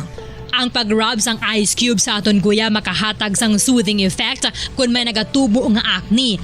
Kag ang kabugnaw sang ice nagapapana sang pagpalamula sang panit dulo sang dalalagko nga mga punggod nga nagatubo kalakip na ang sunburns kag rashes. Makabulig man ang pagnusnos ng ice cube sa aton guya sa pag-reduce sa mga aging signs kaangay sang fine lines kag wrinkles ukon pagkurinot sang panit. Ini bangod nga ang coldness sang ice nagabulig sa pagpahugot sa mga pores sa aton panit, making your skin look firmer and younger. Apa ang importante nga pahanumdum, kung mag-rub o kung magnusnos ang ice cube sa guya, dapat inanay lang kag in circular motion for best results. Makaisa man lang ka best kada adlaw dapat nga mag-apply sang ice cube sa guya. Gani, ano pa ang ginahulat mo? It's time for Ice Ice Baby!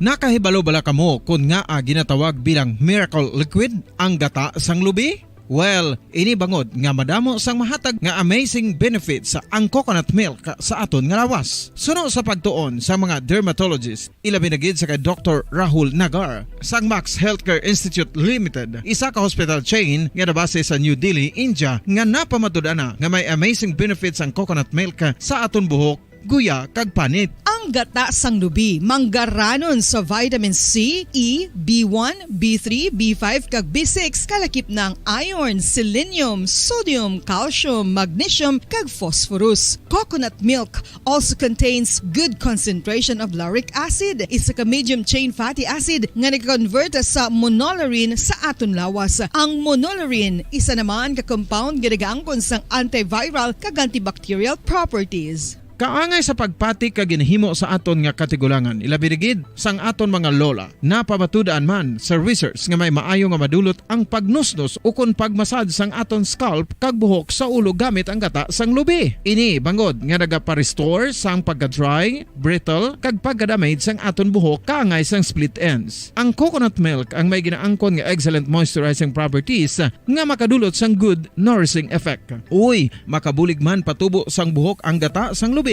pagod sa mga essential nutrients sa pag-angkon sang healthy, shiny hair. Ginpanugyan nga mag-apply sang homemade coconut milk sa aton buhok. I-gentle massage ini sa sulod sang 3 to 5 ka minutos kag padasunan sang pagbutang sang hot towel. Pagkatapos sang 20 minutos, shampoohan ini.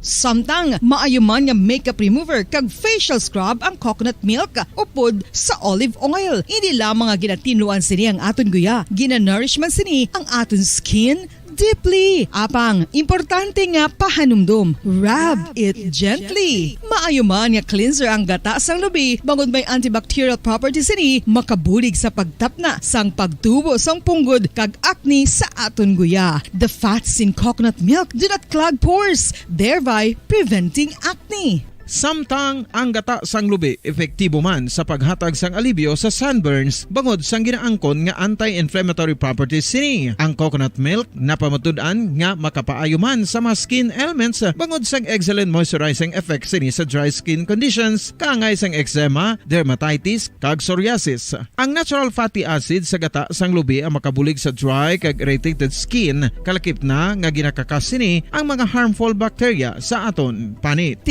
Ano pa ang ginahulat nyo? Maggamit na sang homemade nga coconut milk for it really works wonders. Ang pagpanipilyo ang isa sa mga pinaka-importante nga tikang. Agod mamintinar ang matinlo nga hygiene sa isa ka persona. Apang makapila bala ka beses ini ginahimo sa isa ka adlaw. Suno sa American Dental Association, ginarekomendar ang pagpanipilyo sang makaduha ka beses sa isa ka adlaw. Sunod diri, maayo ang pagpanipilyo sa aga kag sa gabi gamit ang isa ka soft brittled brush. Para sa optimum dental health, ginapahayag sang ADA ang pagpanipilyo sang 2 ka minutos kag siguraduhon nga matinluan gid ang kada ngipon. Importante man nga tinluan ang tunga sang ngipon, isa ka beses kada adlaw. Importante man nga tinluan ang gum line, bangod posible ini nga tiniran sang bakterya. Friendly advice from Bombo Radio Bacolod.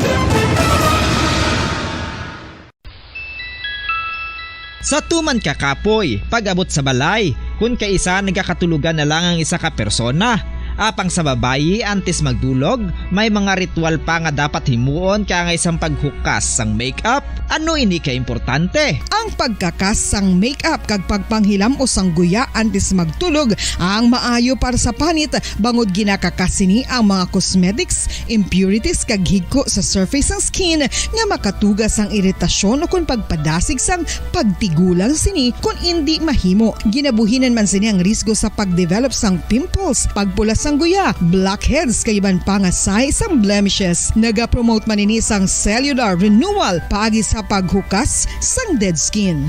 Importante ang paghukas sang makeup bangod ginapahanugutan sini ang panit nga makaginhawa.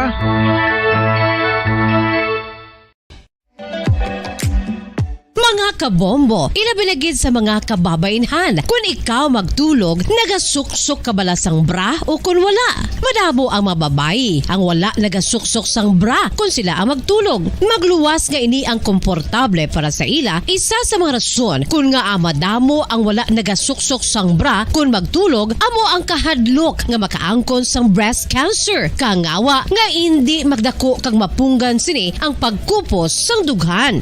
Apang suli sa ginapatihan sang kadamaan, wala sang medical evidence nga nagapamatuod nga malain ang pagsuksok sang bra. Depende sa kadakuon sang dughan. Ang pagsuksok sang bra ang makalimit sang breast movement nga makabulig sa pagpamagaan sang breast pain kag nagatuga pa sang mas komportable nga pagtulog.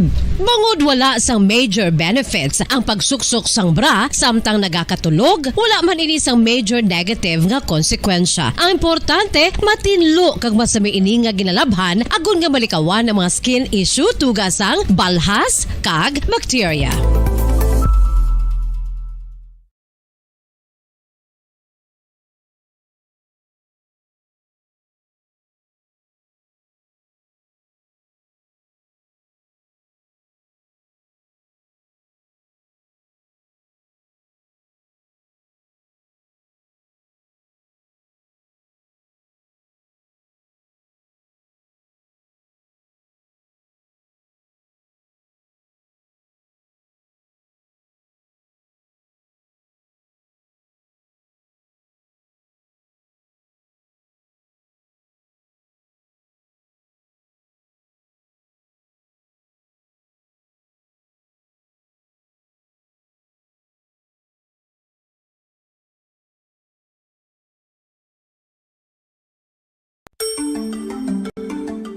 Matapos nga nagbalatian ang bugo sa kalibutan dulot sang coronavirus disease, isa naman sa karon kabalatian ang bulos sa ginakahadlukan worldwide. ang monkeypox.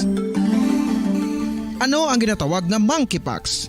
Well, sunod sa World Health Organization o kung WHO, ang monkeypox ang isa ini ka infectious disease nga dulot sang monkeypox virus. Kung maghambal naman kita monkeypox virus, isa ini ka orthopox virus nga mo ang ginatunaan sa mga sintomas nga daw kaangay sa smallpox, apang less severe. Ang monkeypox ginakabig nga less contagious kag mangintunaan sang less severe nga mga balatian kung ikumpara sa smallpox. Simuloan nga ang smallpox na eradicate na ini sa tung 1980, apang ang monkeypox nagapadayon.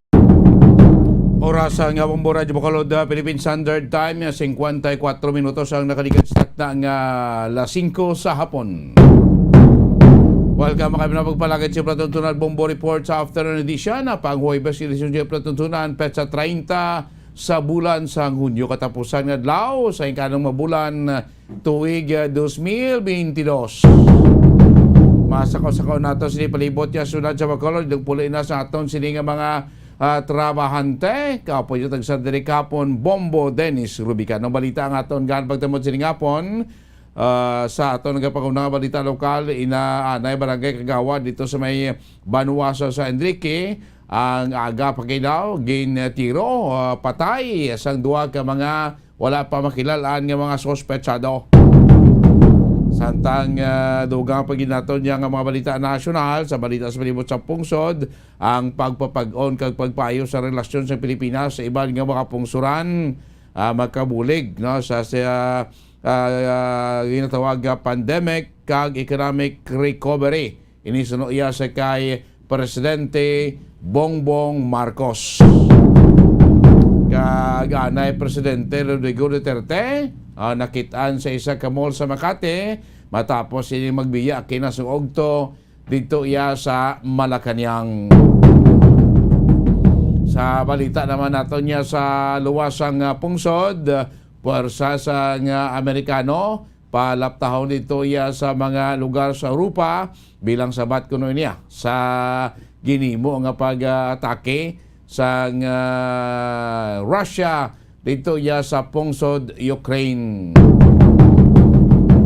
Muna nga mga balita nga to ni may mga balita aton gapagtamon sining hapon pagpangalagad siya Platuntunan Bombo report sa afternoon edition mga kamanas. So kay na sa ugto tinasakyan nyo man nabatian nyo makadakitaan nyo naman sa Bombo Radyo Bacolod pag sa News Center ang pagpanumpa no ang pag-take off kag inauguration ceremony ni Presidente Bongbong Marcos ika-17 nga presidente sa Republika iya sa Pilipinas mga kabinan.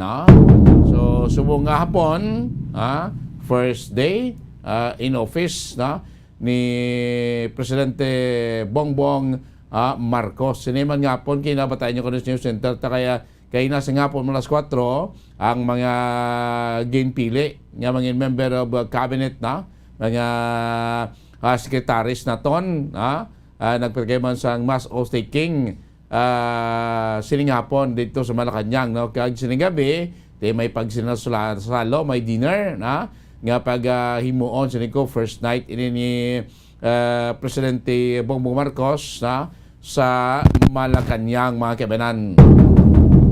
Po siya sining first family especially sa iya sining first lady mga kabinan kagati kay naman after sa outtaking after sa inaugurasyon of course araman to ang pag-isapol niya sa mga membro sa diplomatic corps mga mga tawag ni mga dignitaries ang mga representante sa iban nga mga kapungsuran diri iya sa pungsod Pilipinas. Isa to ginasging payag ni Presidente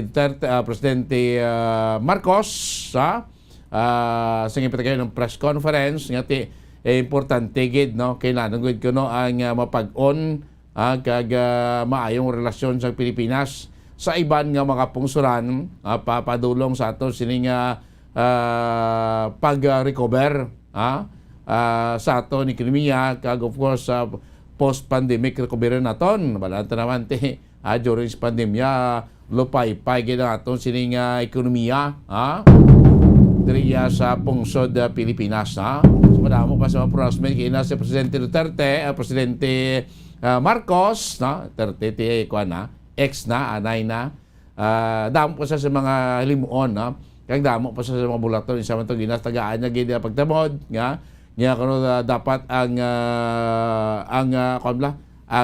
pagtinad, pagbag-o, maglabot gid sa tag sa Pilipino, di man sila nga bahin, basta may Pilipino ko na laboton gid sang ginatawag yang mga pagbag-o mga kabinan. Of course, ang pagka-recover, ang pagpadulong sa kayuan sang pungsod Pilipinas, upo na diri ang 110 milyones ka mga Pilipino. So, bantayan nyo, dugdayan nyo center sa pinapagay kang updates, specialmente sining dinner karon dito sa Malacanang, kay ining mas otaking sa mga cabinet member ni Presidente Bongbong Marcos. Standby ka mo, sa yung center dito, guy, makaligad lang mga pinaka-importante nga mga pahanumdom. Matapos nga nagbalatian ang bugo sa kalibutan dulot sang coronavirus disease, isa naman sa karon kabalatian ang bulos sa ginakadlukan worldwide, ang monkeypox. Ano ang ginatawag na monkeypox?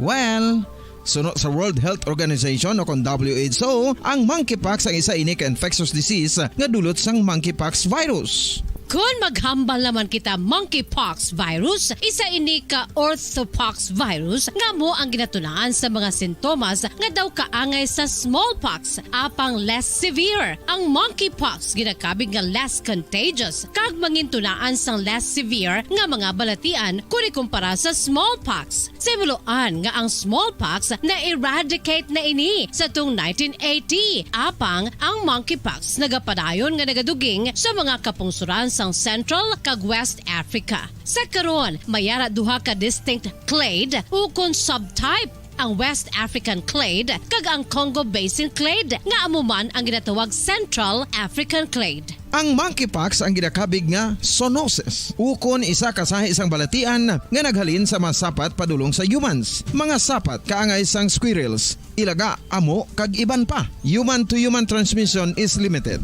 Monkeypox is transmitted to humans through close contact with an infected person or animal or with material contaminated with the virus. Base pa sa key facts ng World Health Organization ukon WHO nga ang monkeypox virus mahimo ini matransmit ukon malaton sa iban pinaagi sa bodily fluids, lesions sa panit ukon internal mucosal surfaces kaangay sa mga naghalin sa baba ukon tutunlan sang pasyente, respiratory droplets kag mga contaminated objects ukon materials kaangay sang beddings. Samtang, base naman sa fact sheet sang Mayo Clinic nga isa ka medical center sa Minnesota, USA, nga kun matapikan ang isa ka tawo sang monkeypox virus, ang initial symptoms amo ang paghinanat, paglingin sang ulo, nagahinubag ang mga lymph nodes, kag pagadasnan sang pagtinubo-tubo sang mga rashes sa lawas tubtob nga magmangin flat patches ini. Amat-amat nga magaulbo o kon mangin nodules tubtob nga magbinitog-bitog kag mangin pus-filled. Git 20 ang sugatan naman matapos na aksidente ang di pampasaherong modernized jeepney doon sa Iloilo. At live nationwide, worldwide, via satellite mula sa Bombo News Center Makati, kami po ang inyong maghahatid ng mga balita. Ako si Bombo Jane Buna. Ako naman si Bombil Maracol at ngayon sa detalye ng ating mga balita. Mga kabombo ka Star Nation, nanumpa na rin ngayon ang mga bagong miyembro ng gabinete ni President Ferdinand Marcos Jr. Ginanap ang mass oath-taking ng mga cabinet secretaries sa President's Hall at Reception Hall ng Malacanang. Isinabay na rin sa panunumpa ang ilang local government unit officials mula pa doon sa Ilocos Norte at Ilocos Sur na mga kababayan naman ng bagong presidente. Matapos ito ay sinagawa rin naman ang photo opportunity kasama ang pamilya ng ilang mga bagong talagang mga opisyal. Bago ang panunumpa, tinanggap na rin ni Marcos ang kanyang unang arrival honors doon sa Kalayaan Grounds sa pangunguna ng Presidential Security Group o PSG. Ang mga nanumpa kay Marcos kanina na mga miyembro ng kanyang gabinete sa Malacanang, Kinabibilangan nina Executive Secretary Vic Rodriguez, Department of Education at Vice President Sara Duterte, Department of Budget and Management Secretary Amina Pangandaman, Department of Finance Benjamin Jokno, Department of Information and Communications and Technology Ivan Jan Uy, Department of Interior and Local Government Secretary Benjamin Benhor Abalus Jr. at Department of Justice Secretary ang bagong kalihim na si Boyeng Rimulya na dating kongresista. Ang Department of Labor and Employment nagbabalik Secretary Bienvenido Benny Laguesma, Department of Agrarian Reform Secretary Conrado Estrella III na dating isang congressman, Department of Migrant Workers Susana Tots Ople, Department of Public Works and Highways Manuel Bonoan, Department of Social Welfare and Development Secretary Erwin Tulfo. Isa pa sa mga cabinet member nitong Pangulong Marcos ay ang Department of Tourism Secretary Cristina Frasco na dating mayor, Department of Trade and Industry Secretary Alfredo Pascua, Presidential Communication Operation Office Secretary Trexie Angeles at iba pang mga posisyon sa ilalim ng Office of the President katulad na lamang ng Bangko Sentral ng Pilipinas, Felipe Midalia, National Economic Development Authority Arsenio Balisacan, National Security Council at Secretary at Advisor Clarita Carlos, Office of the Special Assistant to the President, Secretary Antonio Lagdameo Jr., Presidential Management Staff Zinaida Angping, Secretary Silvestre Bello III bilang chairman na siya ngayon at Resident Representative Designate ng Manila Economic and Cultural Office, Carlo Nograles bilang appointment muli niya bilang Civil Service Commission at Chairman Designate din naman siya. At itong ganoon rin itong si Department of Transportation Secretary Designate Jaime Bautista, Land Transportation Franchising and Regulatory Board Chairman at bagong magiging chairman dito si Cheloy Garafil, isa pong abogado, ang General Manager Designate ng Philippine Ports Authority Christopher Pastrana at Commission and Audit Chairman si Attorney Jose Caleda at GSIS Jose Veloso. Sa ngayon, kabilang sinabangan pang magiging anunsyo nitong si Pangulong Marcos kung sino ang kanyang hirangin sa mahalagang posisyon bilang bagong Health Secretary. Samantala, todo pasalamat naman ng bagong presidente na si Bongbong Marcos Jr. sa mga miyembro ng diplomatic community na humarap sa kanya matapos na manumpa pa siya sa National Museum of Fine Arts. Isinagawa ang traditional Van de Honor sa loob ng National Museum o sa Old Legislative Building.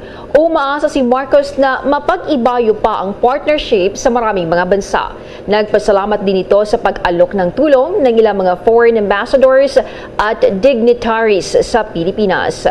Samantala, bago ito, nagpaabot din ng good luck wish ang mga foreign affairs sa pangunguna ng tinaguriang Dean of Diplomatic Community na si Archbishop Charles Brown. Narito ating pakinggan si Dean of Diplomatic Community na si Archbishop Charles Brown. We, the ambassadors and other guests present this afternoon, as well as everyone who is witnessing the events of this historic day, can only imagine the thoughts and memories that are in your mind at this moment as you begin your presidency.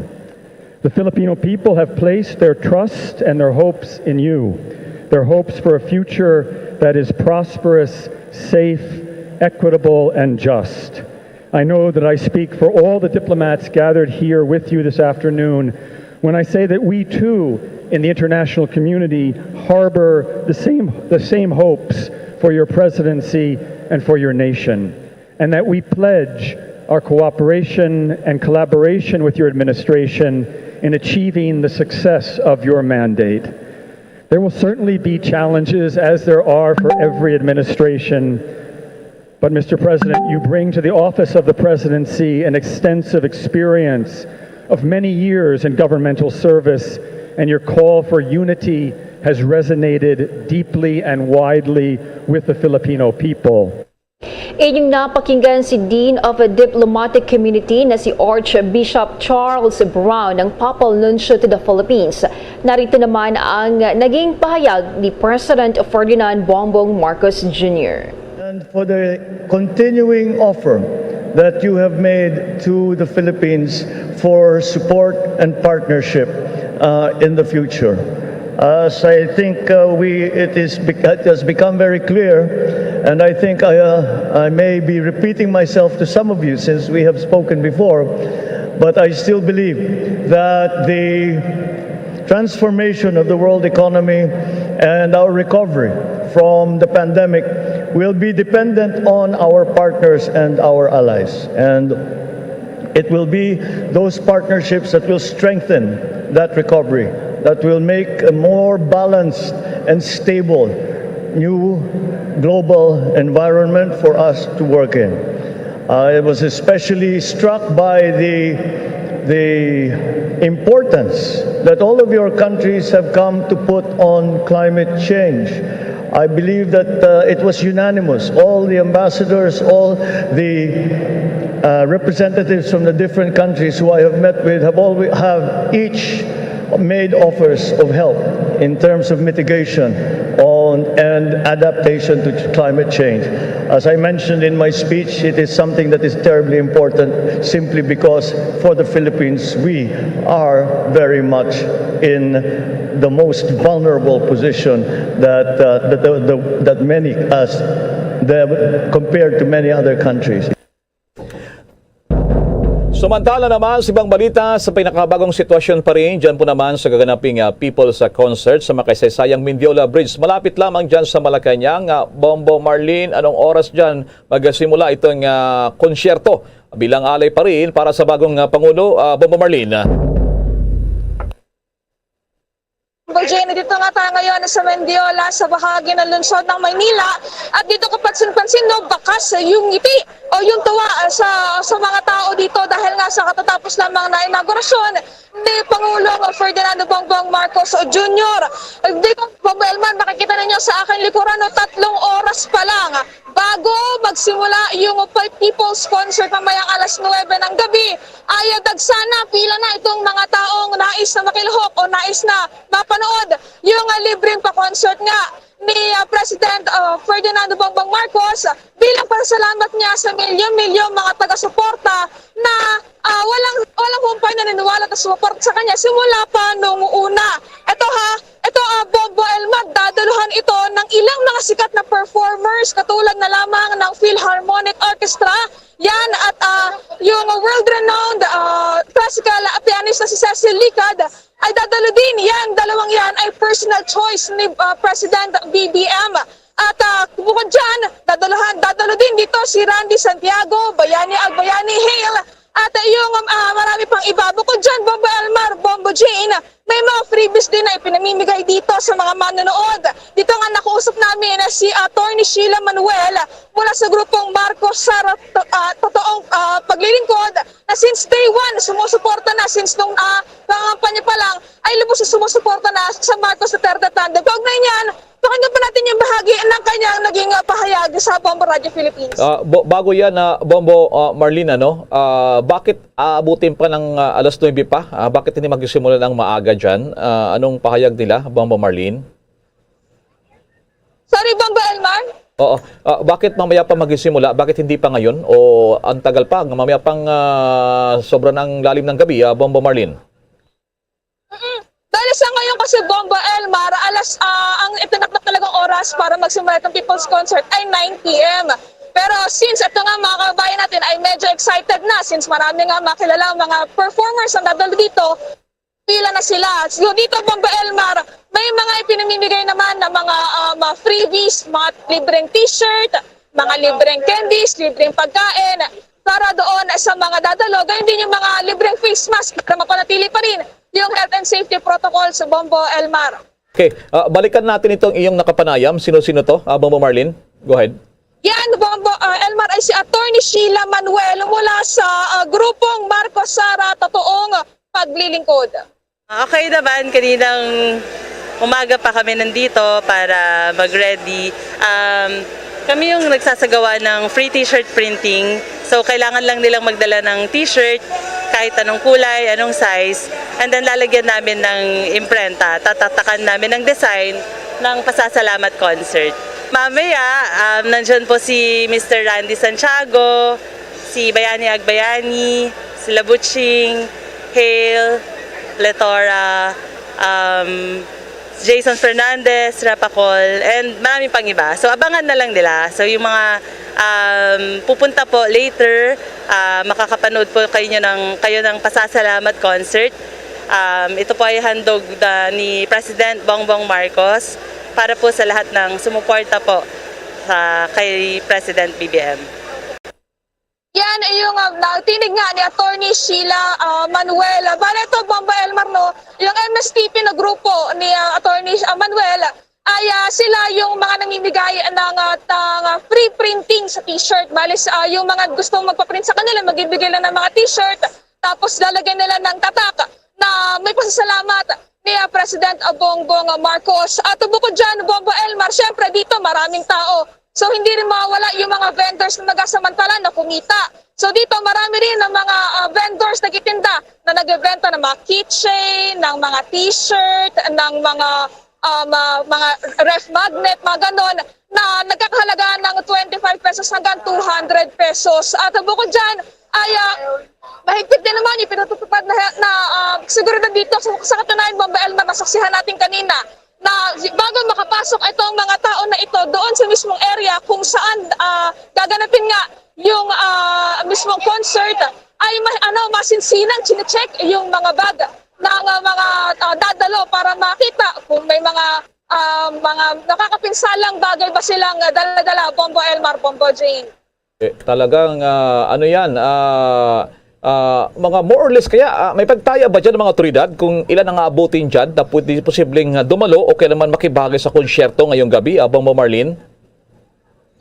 Actually, tinanong natin niya kanina, Elmar, kaso ang sinasabi nila dito ay hindi matiyak kung ilan yung approximate na o yung estimated na bilang ng mga taong dadalos dito nga sa nasabing konsyerto dahil alam natin marami yung mga taga-suporta ni Bongbong Marcos, ni President Bongbong Marcos. Kaya mamaya, titignan natin yan, abangan natin yan at titignan natin kung ano ba yung maitatalang data itong mga kinuukulan sa mga dadalo ng mga kababayan natin dito sa konsyerto, Bombo Elmar. Si Bombo Jane ay baka humahabol pa dyan, papunta dyan. Bombo Jane, tanong mo kay Bombo Marlene, go ahead. Bombo Marlene, alas 9 pa magsisimula yung konsyerto, pero nakikita ko sa likuran mo mahaba na yung pila. So wala bang binanggit ang PNP dyan o mga organizers na magtakda sila ng limit ng mga taong dadalo sa konsyerto, especially na may pandemya pa?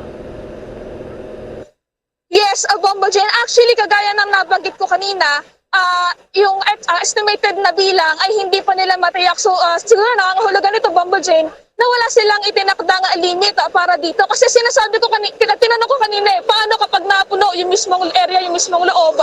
Sabi nila, meron kasi mga nakapakalat pa ng mga screen, big screen, doon pa hanggang dulo sa may Legazpi Street, kung saan pwede pang matunghayan itong mga kabayan natin yung nagaganap na konsyerto dito sa loob ng mismong area ng sa Mendiola, Bombo Jane. So yung limit I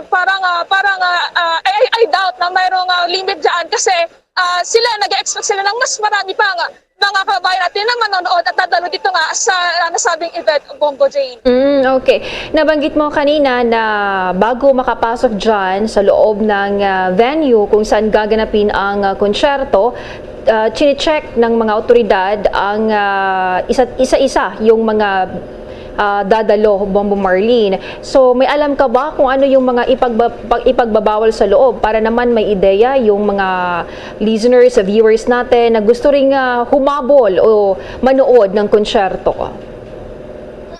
Yes, Bombo Jane, syempre most likely yung mga ipagbabawal dito ay yung mga matataling na bagay na maaaring makapinsala sa kapwa, ay yung mga alcoholic drinks na pwedeng maging dahilan ng kaguluhan, Bombo Jane, yung mga siyempre, mga ipinagbabawal na droga, yung mga ganong bagay, Bombo Jane, na madalas na ipagbawal. So, ganito mga klase nga pagtitipon, Bombo Jane, Bombo Elmar.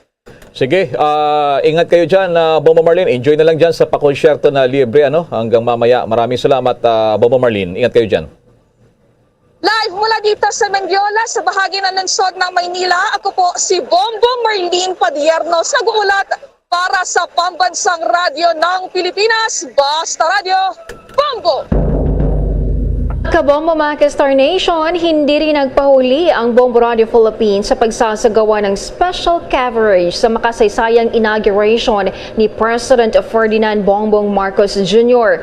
Mula kaninang umaga sa Bombo Network News, sa nationwide tie-up ng mga Bombo Radio at Star FM station ay sinagawa ng network ang blow-by-blow coverage at ang komprehensibong pag-uulat ng mga Bombo Radio reporters sa Malacanang at sa National Museum. Ito rin naman ay napanood ng live maging sa mga digital platforms ng network. Ang pangunguna ng Bombo Radio Philippines sa special coverage, lalo na sa mga probinsya, ay bilang bahagi pa rin ng public service ng inyong nangungunang radio network sa buong bansa. Samantala mga kabombo kay Star Nation, balikan natin ang isinagawa naman na inaugural speech ng bagong Pangulo ng Pilipinas sa kanyang mga pangako naman na kanyang tutuparin para mapaangat pa ang buhay ng mga Pilipino. Narito si Bombo Dennis Samito, tinutukan naman dyan sa makaganapan sa National Museum. Naging mahigpit ngunit matiwasay ang naging panunumpa ng ika-17 Pangulo ng Republika ng Pilipinas sa katauhan ni President Ferdinand Marcos Jr. Sa pagdating pa lamang ng mag-asawang Ferdinand Marcos Jr. at Lisa Araneta Marcos, tinutukan ng Bombo Radio Philippines ang lahat ng kaganapan sa National Museum at ang makulay na military at civic parade kasama ang mga assets ng ating sandatahang lakas ng bansa, habang kasunod naman ang mga frontliners na lumaban para sa ikatatagumpay ng ating kalusugan, lalo na sa panahon ng pandemya. Naroon din si Senate President Vicente Tito Soto III na nagsilbing kinatawan ng Kongreso upang basahin muli ang proklamasyon ng pagkapanalo ng Marcos Duterte tandem. Cast for President and Vice President respectively in the national elections held on the 9th of May 2022, and by virtue thereof to proclaim Ferdinand Bongbong Romualdez Marcos Jr. as the duly elected President of the Republic of the Philippines, and Sara Zimmerman Duterte as the duly elected Vice President of the Republic of the Philippines. Sa naging panunumpa ni Marcos Jr. Ako, si Ferdinand Romualdez Marcos Jr. Si Ferdinand Romualdez Marcos Jr. ay mataimtim na nanunumpa. Natutuparin ko ng buong katapatan at sigasig. Natutuparin ko ng buong katapatan at sigasig ang aking mga tungkulin bilang Pangulo ng Pilipinas. Pangangalagaan at ipagtatanggol ang kanyang konstitusyon. Kasinawa ako ng Diyos. Congratulations, Mr. President. Naging simple ang kanyang talumpati sa 26 na minuto na itinagal nito. Mas maikli kumpara sa mga ibang talumpati ng mga nakalipas na presidente ng bansa. May mga pangulo kasi naghatid ng mahigit kalahating oras na talumpati. Sumentro naman ang kanyang inaugural speech sa pagkakaisa, kagaya ng kanyang ipinangako sa panahon ng kampanya. Inamin din ito na pinakinggan niya maging ang mga karibal sa nakalipas na halalan para sa kapakanan ng higit na nakararami. I listened instead to what they were saying, and I saw little incompatibility with my own ideas about jobs, fair wages, personal safety, and national strength, and ending want in a land of plenty. I believe that if we but focus on the work at hand and the work that will come to hand, we will go very far under my watch. You believe that too. At pinakinggan ko ang tinig ninyo na ang sinisigaw ay pagkakaisa.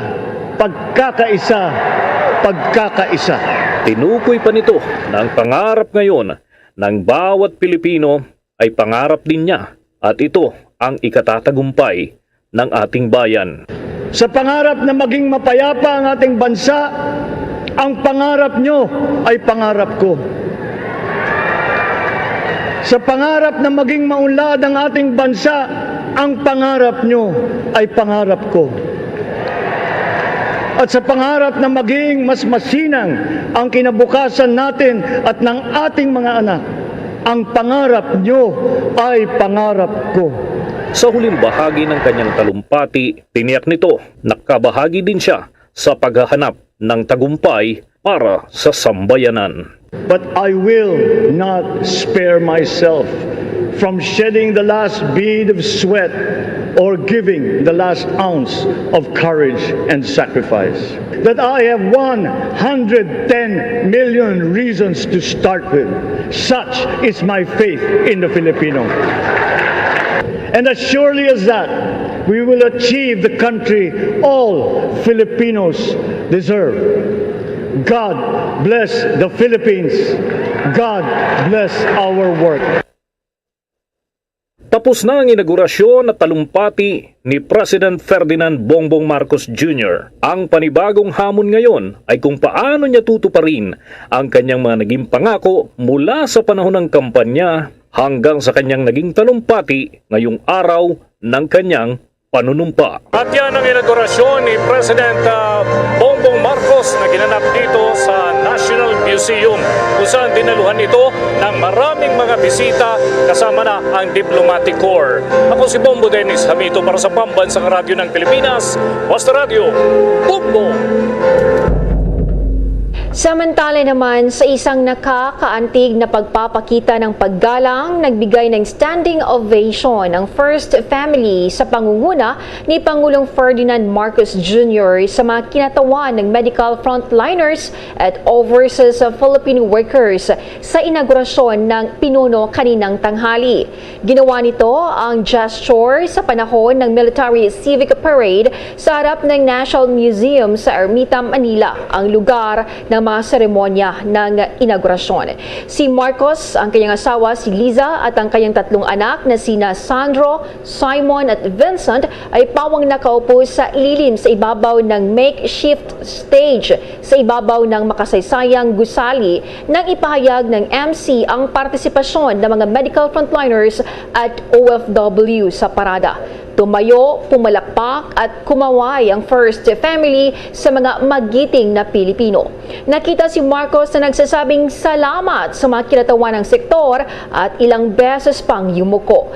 Ang patuloy na pandemya ng COVID-19 ay nagbigay pansin sa mga sakripisyo at pagiging hindi makasarili ng mga medical na frontliner at OFW na lubos na umaasa sa bansa para sa kalusugan ng publiko at ng ekonomiya.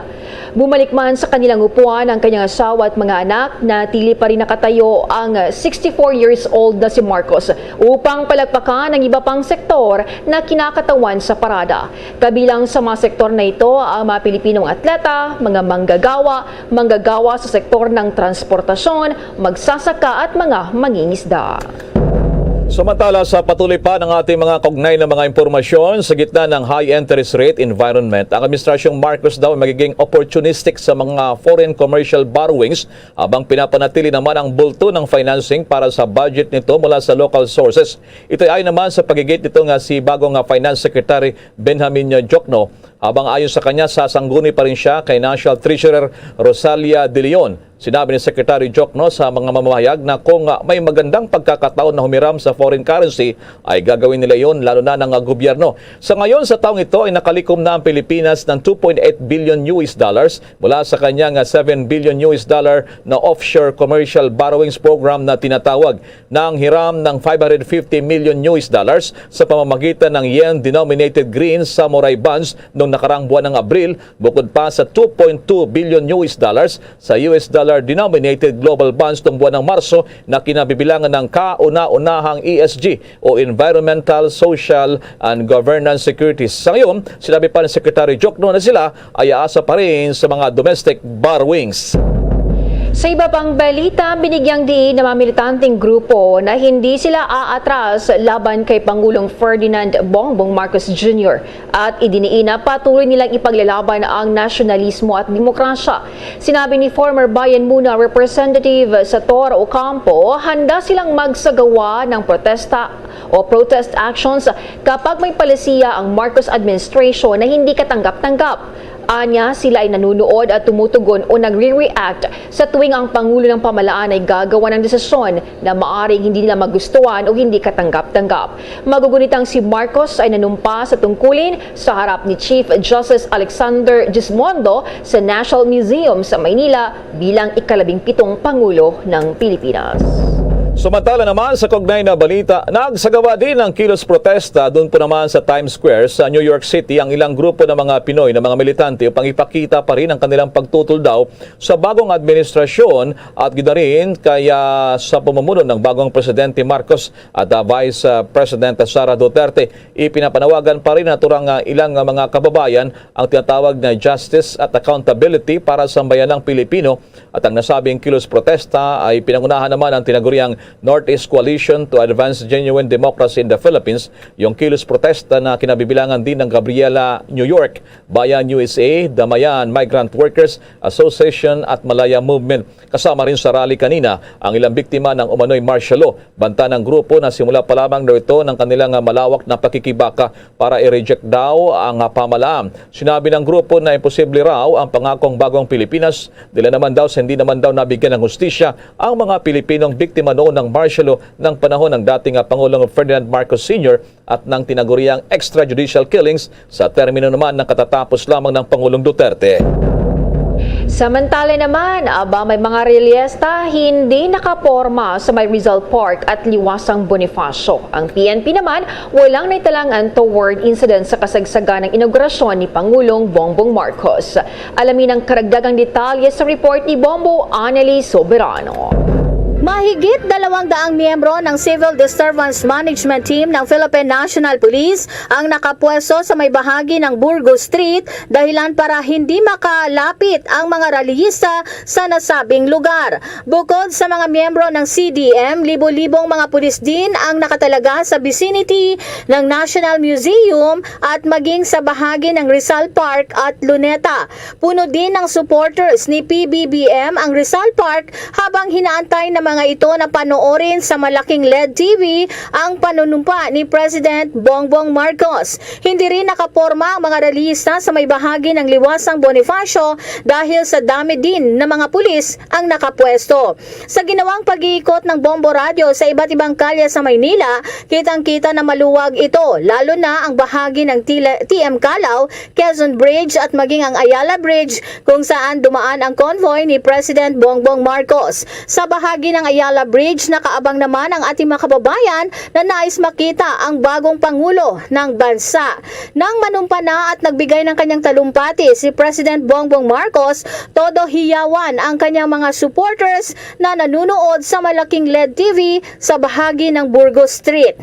Samantala, batay sa naging security assessment ng Philippine National Police, generally peaceful ang isinagawang inaugurasyon. Walang naitalang mga significant incidents. Batay sa monitoring ng National Capital Region Police Office, nasa 1,000 na mga miyembro ng militanteng grupo ang nagsagawa ng kilos protesta. Sa kabuuan, nasa 2,551 naman na mga miyembro ng CDM ang ipinakalat sa iba't ibang freedom parks kung saan nagsagawa ng kilos protesta. Wala din namang mga untoward incidents na naitala. Bombo Annalise Montaño Soberano nag-uulat para sa Pambansang Radyo ng Pilipinas. Basta Radio, Bombo!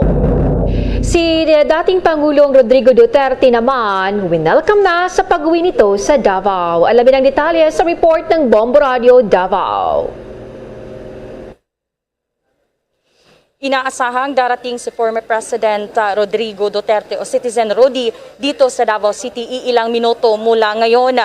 Lulan ang dating Pangulo ng commercial flight ng Philippine Airlines PR-1819 at inaasahang lalapag ito dito sa Bangoy International Airport, Davao City. Ang sinasakyang plane ng dating Pangulo ilang minuto mula ngayon at inaasahan na sasalubungin to ng water cannon bilang homecoming welcome ng mga Dabawenyo. Nakaantabay naman ang mga Dabawenyo sa iilang kalsada na inaasahang dadaanan ng convoy ng dating Pangulo. Lalo pa at maraming mga Dabawenyo ang naluha sa transition rights kanina sa Malacanang nang magpalit ang Duterte at Marcos administration na siyang hudyat ng pagtapos ng termino ni Pangulong Rodrigo Duterte. Mahigpit na seguridad naman ang ipinatupad dito sa Paliparan at gayon din sa homecoming concert na idinadaos ngayong gabi. Tinatayang aabot sa mahigit 300 na mga personahe mula sa DCPO ang ipapakalat upang magbantay sa Salamat PRRD o homecoming concert na ginaganap sa VP Parking Bahada, Davao City. Inaasahan na dadalo si former President Rodrigo Duterte pero hindi pa tiyak kung magtatagal ba ito sa nasabing konsyerto o di kaya ay dadaan lamang ang convoy ng sasakyan nito sa naturang event. Bombo Mel, tanong ko lamang, gaano kalayo Live? Yes, Bombo Mel, gaano kalayo itong kinalagyan mo ngayon dyan sa airport patungo doon sa venue ng konsyerto, Bombo Mel? Yes, Kabombo, hindi naman nasa pagitan lang ng 20 minutes ang layo nito airport na kinalalagyan natin ngayon at saka sa venue ng homecoming concert na isasagawa dito sa Davao City ngayong gabi. Pero sa nakita natin na convoy ng mga supporters ni dating Pangulong Rodrigo Duterte, mahaba-haba ang mga sasakyan na sasama sa convoy ng sasakyan mamaya paglabas ng Pangulo dito sa Paliparan na ito. Bombo Mel, yung concert ba yan? Ano yan? Mayroon bang galing na Metro Manila o mga local bands lamang dyan ang magsasagawa ng hahandog para kay dating Pangulong Duterte? Bombo Mel? Local band and local artist lamang yung mga magpe-perform ngayong gabi sa isinasagawang PRRD o Salamat PRRD homecoming concert doon sa VP Parking sa Bahada, Davao City. At yung supporter ni dating Pangulong Rodrigo Duterte na si Jam Magno, siya yung host sa nagpapatuloy ngayon na event, Bombo Ilmar. Sige, maraming salamat sa impormasyon na yan. Bombo Mel, ingat kayo dyan. Live mula dito sa Davao City para sa Bombo Network News. Ito si Bombo Mel Validor para sa Pambansang Radyo ng Pilipinas at #1 radio network in the country, Basta Radio, Bombo. Samantala, kaugnay pa rin kay Pangulong Duterte Abay, nanawagan nito matapos siya manggaling dyan sa bahagi ng Palasyo ng Malacanang. May panawagan din siya sa taong bayan para naman sa bagong administrasyon. At may nakong impormasyon dito si Bombo Gerald Ulip. Bombo Elmar, Bombo Jane, bago nga umuwi sa Davao City, itong si dating Pangulong Rodrigo Duterte ay namasyal muna sa isang mall dito pa rin sa Makati City. Ito ay kasunod lamang yan nung pag-uusap nila ni Pangulong Ferdinand Bongbong Marcos sa Malacanang kaninang umaga. Namataang nagtungo sa isang tindahan ng relo si Duterte pero hindi naman kumpirmado kung bumili ito ng relo. Si dating Pangulong Duterte nga, Bombo Elmar, Bombo Jane, ay mahilig yan sa relo. Nag-lunch din ang dating Pangulo kasama ang ilang miyembro ng Presidential Security Group o itong PSG. Kasabay nito, hiniling naman niya sa kanyang mga supporters maging sa sambayan ng Pilipino na suportahan ang susunod na administrasyon. Nagpasalamat din ito sa naging miyembro ng kanyang gabinete na para sa kanya ay piling-pili at ito na yung pinaka-the best na gabinete na dito pa rin sa mga nagdaang mga presidente ng ating bansa. At kaugnay niya narito pang tinig ni Pangulong Rodrigo Duterte. Let us give all our support to the new administration. Tulungan natin sila. Tulungan natin sila. Anong mensahe mo naman, boss, sa mga cabinet members nyo? Well, I think I am a student of government. Alam mo, matagal ako sa gobyerno. I think I assembled one of the best cabinet. Piling-piling. Congratulations, boss. 75% approval rating. So yan na itong si Citizen Rodrigo Duterte na, itong si dating Pangulong Rodrigo Duterte at itong si Pangulong Duterte ay umuwi nga sa Davao sakay lamang ng commercial flight at siya ay binigyang pugay din nila DOTR Secretary Art Tugading, dating DOTR Secretary, nang ito ay nagtungo sa Ninoy Aquino International Airport para sumakay at tutungo na sa Davao City. Bombo Elmar, Bombo J. Bombo Gerald, napansin ko yung boses ni Pangulong Duterte, parang siguro sa kanyang mga konsyerto pagdalo nito nakalipas na weekend din, medyo yung boses niya siguro kailangan din niya magpahinga at napakahaba ng araw na to para sa kanya. Puno ng emosyon Bombo Gerald. At yung binabanggit mo na pagtungo ng Pangulong Duterte sa sikat na mall dyan sa Pasay, siguro just one way na medyo yung outlet niya mag-relax naman Bombo Gerald. After 6 years Bombo, kasi sa buong akala ng marami nadidiretso na siya ng airport, pero nag-side trip pala dito sa isang mall dyan sa lungsod ng Pasay, Bombo Gerald.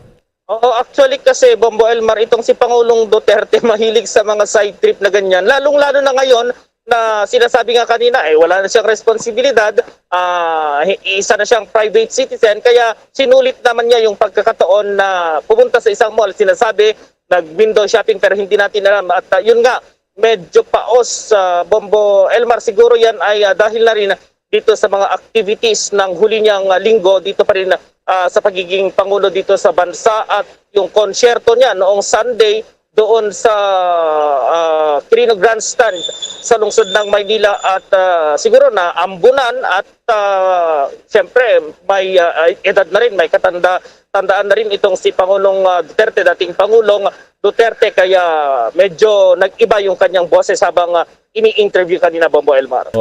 Talagang nauso yung konsyerto ngayon itong pagpapaalam ng outgoing president the past few days.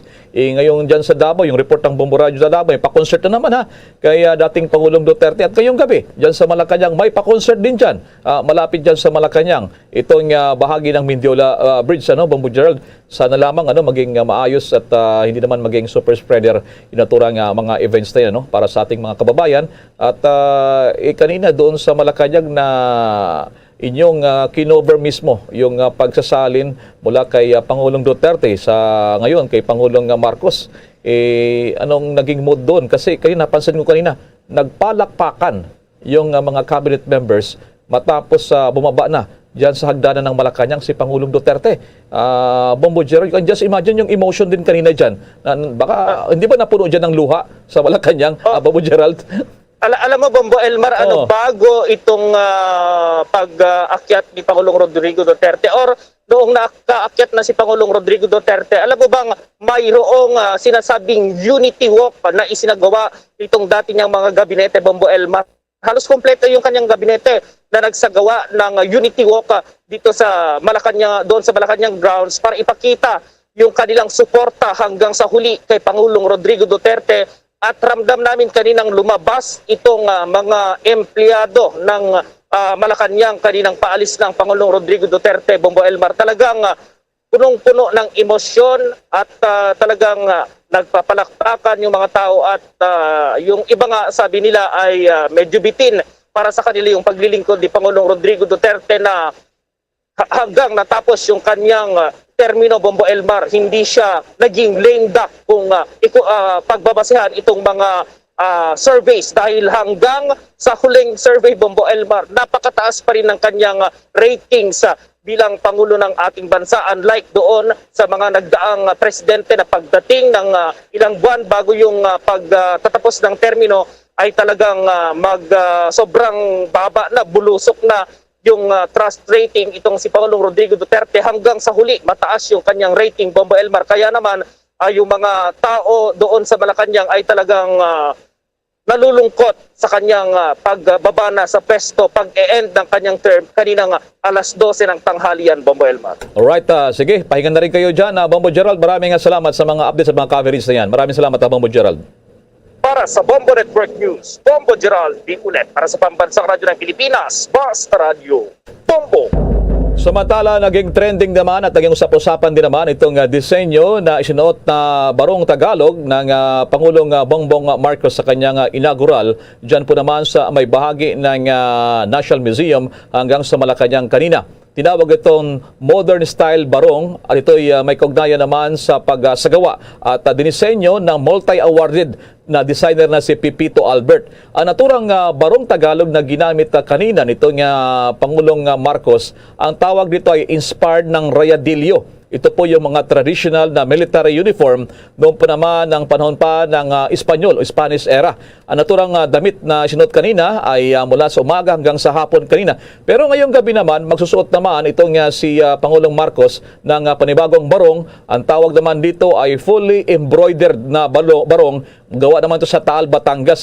At kugnay pa rin ito ng mga aktibidades ngayong gabi. Dahil sa ngayon ay meron pong inaugural dinner dyan naman sa Palasyo ng Malacanang. Sa kabilang dako, ang bagong First Lady naman si Lisa Marcos ay sunod din naman itong disenyo rin ni Pipito Albert. Ang tawag naman dito, vintage pinya fabric terno. Ito po ay inspired din sa Maria Clara na style.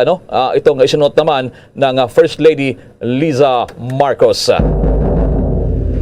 Sa dagdag pang mga balita sa oras na ito, humingi ng panalangin ang pamilya ng pumanaw na si dating Camarines Sur Representative Rolando Nonoy Andaya Jr. Inanunsyo ng kanyang mga anak na sina Ranton at Katrina Andaya ang pagpanaw ng dating kongresista sa edad na 55 years old sa pamamagitan nito ng social media post. Si Andaya bilang long-term public servant ay nagsilbi sa House of Representative noong ika-11, ika-12 at ika-13 Kongreso o 13th Congress. Tumakbo siya bilang gobernador ng Camarines Sur noong 2022 national at local elections, ngunit natalo kay Luigi Villafuerte. Kaugnay lang naturang balita, nasa linya ngayon ang Bombo Radio Naga. Maki-update tayo kung meron pang dagdag na mga reaksyon. Ang pamilya, pagpapaliwanag na rin doon sa matapos makita yung wala ng buhay na si Congressman Andaya dyan po naman sa may bagay ng Camarines Sur. Bombo Radio Naga, go ahead, Bombo Radio Naga. Yes, Bombo Elmar and Bombo Jane, tikom pa rin na ngayon ang bibig ng pamilya Andaya hinggil sa sanhi ng umano'y pagpapakamataya ni dating Camarines Sur 4th District Representative Congressman Attorney Rolando Andaya Jr. Mababatid na dakong alas 7 ng umaga kanina nang matagpuan ang wala ng buhay na katawan ng dating kongresista sa loob mismo ng silid nito sa Andaya's residence sa Avocado Street, corner Pomelo Street, St. Jude Orchard, Concepcion Grande dito naman sa Naga City. Sa payag naman ng Police Regional Office 5, napagalaman na natagpuan na lamang ang biktima ng kanyang assistant na nakabulagta at may tama ng bala ng baril sa kanang bahagi ng kanyang ulo. Kaugnay nito, nagpahayag naman ng kanyang pagdalamhati sa insidente si Pili Mayor Tom Bongalanda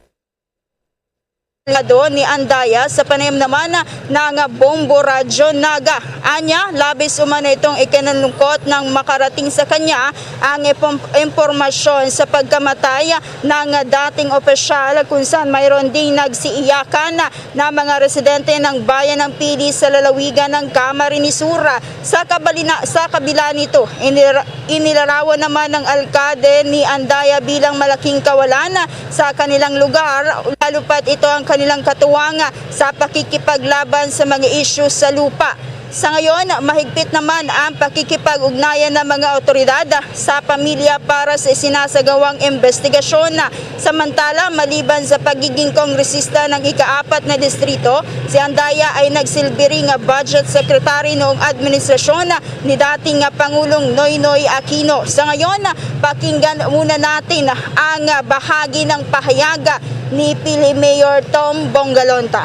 Ang totoo niyan, nang malaman namin na totoo ay labis po ang aming pagdaramdam. Talagang masakit sa amin yan. Talagang medyo napakalaking kawalan sa amin. Yan, Bombo Elmar and Bombo Jane, ang bahagi lamang ng naging pahayag ni Pili Mayor Tom Bongalonta sa panayam naman ng Bombo Radyo Naga. Bombo Joy, in fact, dito rin sa Metro Manila, yung naging kasama nito nga si Congressman Nonoy Andaya, naging cabinet secretary, ay shock din sila, kaya marami rin yung bumuhos na nagpapaabot ng kanilang pakikiramay sa mga naiwang pamilya. Yung pulisya dyan, PNP, meron ba silang kaugnay na sa kaugnay kung bakit talaga may baril, may narinig daw na putok, meron na ba sila dyan na inilabas din na kailangan dagdag na statement liban sa kanina na yung official na incident report nila, Bombo Joy? And yun nga, Bombo Elmar, ang update ngayon, at wala pa talagang binibigay na saktong kapahayagan or mismong official statement ng NCPO hinggil dito sa pagkamataya ni Rolando Nonoy Andaya. Ang isa lang sa natitingnan is itong nakita lang na may tama ng bala ng baril ang dating kongresista. Kasi kanina, Bombo Elmar, nang pumunta ang aming grupo dyan sa residensya ni dating Congressman Rolando Nonoy Andaya, talagang mahigpit ang naging seguridad, pati ang mga media at gayon din ang kapulisan ang hindi pinapapasok doon sa nasabing residensya ni dating Congressman Rolando Nonoy Andaya. Bombo Elmar. Sige, maraming salamat Bombo Radyo Naga at Bombo Joy sa naturang update. Sa ingat kayo dyan. At yan ang ulat mula dito sa lungsod ng Naga. Ito si Bombo Joy Malagueño para sa Bombo Network News. Para sa pambansang radyo ng Pilipinas, the #1 radio network in the country. Basta Radyo, Bombo! Samantala, balikan pa rin natin yung ginanap kanina na inaugurasyon, itong tinatawag naman na naging talumpati ni Pangulong Ferdinand Marcos Jr. para naman sa kanyang mga supporters at iba pang dumalo. Diyan naman sa may bahagi ng lungsod ng Manila, na diyan po naman sa may harapan itong National Museum. May dagdag pang mga impormasyon si Bombo Everly Rico. Lubos ang kasiyahan ng mga supporters ni President Ferdinand Marcos Jr. na nabigyan ng pambihirang pagkakataon upang masaksihan ang makasaysayang panunumpa ng ika-17 Pangulo ng Republika ng Pilipinas. Karamihan sa kanila ay nakasuot ng pulang mga t-shirt at mayroong hawak na watawat ng Pilipinas. Maagang nagtungo sa Club Intramuros Golf Course kung saan sila matiyagang nagantay para sa inaugurasyon ni President Marcos ngayong araw. Sa idinaos na inaugurasyon ni President Marcos Jr., marami sa mga taga-suporta mula sa iba't ibang bahagi ng bansa ang dumayo pa at nagtungo ng personal upang masilayan ang inaugurasyon ni President Bongbong Marcos sa National Museum. Ilan lang dito ang Partido Federal Valenzuela Chapter sa NCR na si May Villahermosa na General Secretary ng partido. Anya, lubos ang kanyang kagalakan na nakabahagi sila na masaksihan ang personal na inaugurasyon ni President Bongbong Marcos. Nalugod din ito ng marinig ang inaugural speech ng bagong Pangulo. Umaasa din sila na magkakaroon ng pagbabago at mabibigyang lunas ang mga problemang kinakaharap ngayon ng ating bansa sa ilalim ng Administrasyong Marcos. Napakaganda ang speech niya, ma'am, at napakasarap pakinggan ang paglalumpati ng ating mabuting Presidente Ferdinand Marcos at bilang isang kasabi ng Partido Federal ng Pilipinas, Valenzuela Chapter NCR, ang sarap po sa pakiramdam na nakalahok kami dito sa pagdiriwang ng inauguration ng ating mahal na Pangulong si Ferdinand Marcos Jr. Nakiisa din ang grupo ng mga volunteers na Solid BBM na sumusuporta kay Pangulong Marcos Jr. Mula nang ito ay nangangampanya pa lamang. Sa eksklusibong ang panayam ng Bombo Radio sa Executive Director ng grupo na si Marina Urbano, nalulugod ito sa naging talumpati ni President Marcos. Umaasa din ito na maisakatuparan ang kanyang mga ipinangakong programa o proyekto para sa mga ordinaryong mamamayang Pilipino. Umahanga po sa kanyang sinasabi dahil yung kanyang ginagawang programa sa ngayon sana maipatupad niya at sana maibigay niya sa mga taong maliliit. Katulad ng mga magsasaka, yung mga ating mga mahihirap na kababayan sa mga lugar na talagang hindi naaabot ng mga ng LGU ng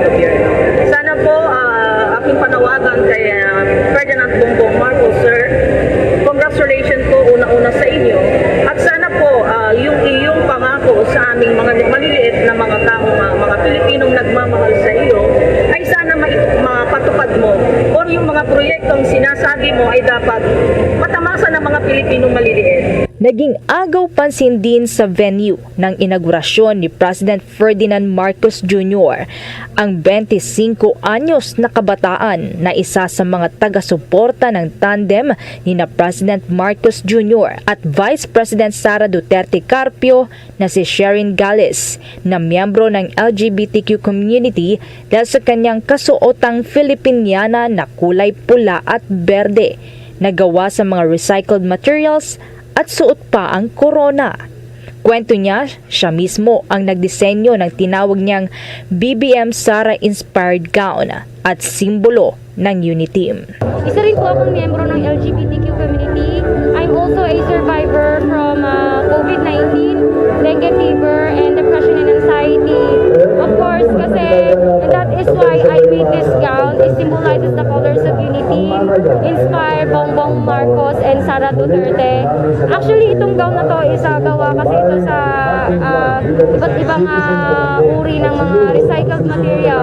Ako lang nag-design ng ganitong color green. At saka may mga ibig sabihin nito na sumisimbolo sa ating katapangan, katatagan ng ating bilang isang Pilipino. Nakikita niyo po yung parang araw, yung may color red sa gitna. Yun yung sumisimbolo kay Sir BBM na yung araw niya sa inauguration ay isang pinakamasaya at shine bright like a diamond. Sa idinaos na inaugurasyon ni President Ferdinand Marcos Jr., binuksan din ito para sa publiko na nais na masaksihan ang oath-taking o panunumpa bilang Pangulo ng bansa. Sa pagtataya naman ng Philippine National Police, umaabot sa mahigit 5,000 na mga BBM supporters ang pumunta sa public viewing venue sa harapan ng National Museum. Para sa Bombo Network News, Bombo Everly Rico nagulat para sa Pambansang Radyo ng Pilipinas, Basta Radyo. Bombo! Bombo Weather Update! Nabuo ang panibagong bagyo sa may hilagang Luzon. Tinawag ito ng Pag-asa bilang Bagyong Domeng na siyang ika-4 na sama ng panahon sa Philippine Area of Responsibility o PAR. Huling natamaan ang sentro nito sa layong 940 kilometers sa silangan ng extreme northern Luzon. Taglay ng sama ng panahon na ang lakas naman ng hangin na 45 km per hour at may pagbugsong 55 km per hour. Kumikilos ito ng Pailagang Kanluran sa bilis naman na 15 km per hour. Samantala, hanging habagat naman ang nagdadala ng ulan sa kanlurang bahagi ng central at southern Luzon. Samantala naman, 6 patay, 2 sugatan sa banggaan naman ng ambulansya at 10-wheeler truck dun sa may Zamboanga del Norte. May pag-ulat ng Star FM Dipolo. 6 ang kumpirmadong nasawi sa malagim na banggaan ng isang ambulansya at 10-wheeler truck sa Sindangan, Zamboanga del Norte. Kinilala ang mga nasawi na sina Annalisa Maribuhok, Princess Gold Ijan Sangilan, Julie J. Sumunglay, isang di pa kilalang biktima. Pawang mga nakasakay sa ambulansya, Mario Makatual, driver ng truck, at Joseph Lupina, driver naman ng ambulansya. Sa panayam ng Star FM Dipolog kay Police Staff Sergeant Archie Tumilap ng Sindangan PNP, nawala naman ng preno ang truck na puno ng mga karga habang binabaybay ang pakurbanang bahagi ng daan dahilan na napunta ito sa kabilang lane na nagresulta naman sa pagkakabangga nito sa paparating na ambulansya. Sa lakas ng impact ay pawang napuruhan ang mga biktima na agad namang isinugod sa paggamutan ngunit idiniklarang dead on arrival. Samantala, patuloy namang ginagamot sa ospital ang 2 pang mga sugatang biktima. Nabatid na patungo umano sana sa Dipolog City ang nasabing ambulansya kung saan lula ng isang buntis na nakatakdang mga anak ngunit sa kasawiang palad ay kasama sa mga nasawi. Mula rito sa impila ng Star FM Dipolog para sa Bombo Network News, Star DJ Ethan Gray para sa Pambansang Radyo ng Pilipinas, Basta Radyo, Bombo! May malungkot din na pangyayaring aksidente kinasangkutan ng jeepney. Marami ang sugatan. May detalye ang Bombo Radyo Iloilo. Umaabot sigit 20 ang sugatan matapos na tumba sa kalsada ang modernized jeepney na libre sakaya sa Barangay Bagingin, Tigbawan, Iloilo. Ito ay may biyahe, Tigbawan, Iloilo City and vice versa. Sa panayam ng Bombo Radyo Iloilo kay Police Lieutenant Mary Jane Panes, hepe ng Tigbawan Municipal Police Station, sinabi nito na nagmula ang modernized jeepney sa Tigbawan Iloilo at pupunta sana sa lungsod nang mangyari ang aksidente. Anya, nahulog ang malaking sanga ng kahoy sa windshield ng modernized jeepney hanggang sa nawala na ng control ang driver sa manibela. Kaaga namang dinala sa ospital ang mga sugatan na kinabibilangan ng 19 na mga pasahero, isang konduktor at maging ang driver. So ang nangyari, mayroong nahulog na sanga ng kahoy. So yun ang cause na kung bakit nagulat yung driver na lost control sa minamaniho niyang sasakyan at saka yun natumba. Based sa record natin, mayroong 19 passenger yung sakay ng bus kanina. Ang bus nito libreng sakay, galing dito ng Tigbawan papuntang Iloilo City. Si Police Lieutenant Mary Jane Panes. Para sa Bombo Network News, ito si Bombo Christian Echanova Lusada. Para sa Pamansang Radyo ng Pilipinas, consistent, overall number 1 sa Iloilo, Basta Radyo, Bombo. Bombo Foreign Exchange Update. Lalo pang sumadsad ngayon sa pinakamahinang halaga ng piso kontra dolyar, mahigit 16 na taon na ganito kahina ang piso, at sa pinaka-latest na pag-update ng Bangko Sentral ng Pilipinas, nagsara po ang piso kontra isang dolyar 55 pesos sa 0.02 centavos. Yung Hong Kong dollar naman ay 7 pesos and $1. Itong Hong Kong dollar ay ang Singaporean dollar naman 39 pesos and 49 centavos. Ang euro 57 pesos and 45 centavos. Ang Saudi Real, 14 pesos and 66 centavos. The Bombo Foreign Exchange Rate Update is brought to you by Queen City Development Bank. Sa mga oras na ito, samahan niyo po kaming manalangin. Narito ang Oratio Impirata. Merciful and compassionate Father, we confess our sins and we humbly come to you to find forgiveness and life. We come to you in our need to seek your protection against the COVID-19 virus that has disturbed and claimed many lives. We ask you now to look upon us with love and by your healing hand, dispel the fear of sickness and death, restore our hope, and strengthen our faith. We pray that you guide the people tasked to find cures for this disease and to stem its transmission. Bless the efforts to use the medicines developed to end the pandemic in our country. We pray for our health workers that they may minister to the sick with competence and compassion.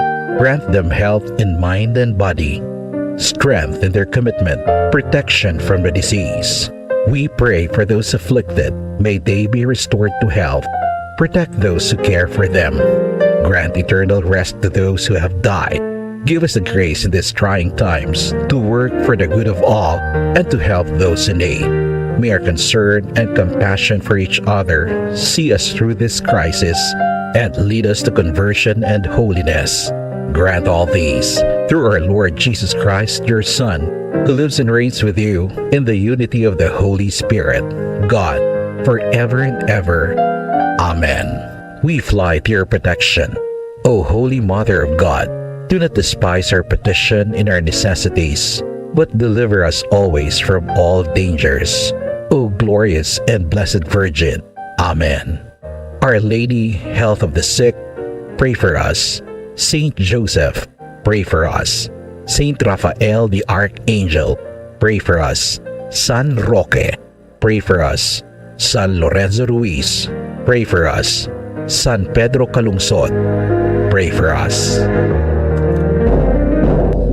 Yan ang kabuuan ng ating mga pagbabalita sa ating Bombo Network News at live via satellite. Mula sa Bombo News Center Makati, kami po ang inyong mga nakasamang nagatid na mga balita. Ako si Bombo Jane Buna. Ako naman si Bombil Maracol para sa Pambansang Radyo ng Pilipinas, Basta Radyo, Bombo! Madamogid nga salamat sa Bombo News Center. Oras sa Bombo Radio Bacolod, Philippine Standard Time, 2 minutos sa kaligid sa taknang alas 7 sa gabi. May gabi sunod sang Bacolod, Negros Occidental, Western Visayas, Bilog nga kalibutan, nag-apply na para tuntunan zona libre. Karon niya daw sang Webes sa petsa 30 sa bulan sa Hunyo tuig 2022. katapusan nga adlaw sa sinikanom nga bulan sa nga tuig ang tuig sang mga Tigre. Sa ato sa nga pangalagad sa paglupnay ta karon nga gabi may kopod ng inyong lagad Bombo Poncespino. Tubtob na kita alas 9 ang takna sa nga gabi sa pagdulong sa kapagpatpat sa pila ka madraguan nga mga balita. Balita lokal, balita national, balita sa luwas sa pungsod, pila ka madraguan nga mga balita sa patag sinampang kag sa artista. Sa pagkita pag-auptan man sa bugos ka parsa sa DYWB Bombo Radio Pato Reporters. Ato sa ring nga mga Bombo correspondents sa Bombo volunteers sa magatagman sa pila ka madraguan nga mga balita. Pinakuling nga ma-report nga naglanabo asahin sa resetag sa Caberas of Responsibility. Mapaksi naman kita sa isa ka panid sa aton nga kalendaryo. No, kay buwas nga adlaw no, natapos ang ika-anom nga bulan no sa sulod sang 30 ka adlaw. Di buwas nga adlaw iya makabanan no, masugata na kita sa bahin sa bulan sang Hulyo. No, ang Nutrition Month. Nga selebrasyon naton diri makabanan kag tidak mo pagidning kwan mo no, Disasters Month. So Disaster Consciousness Month iya makabanan diri sa aton siri nga mga kabombo. So di kadasig lang no sa aton siri nga tiyempo kag panahon nga daw ginaalas. No, so gadugang ang edad ta makabaran sa kalendaryo.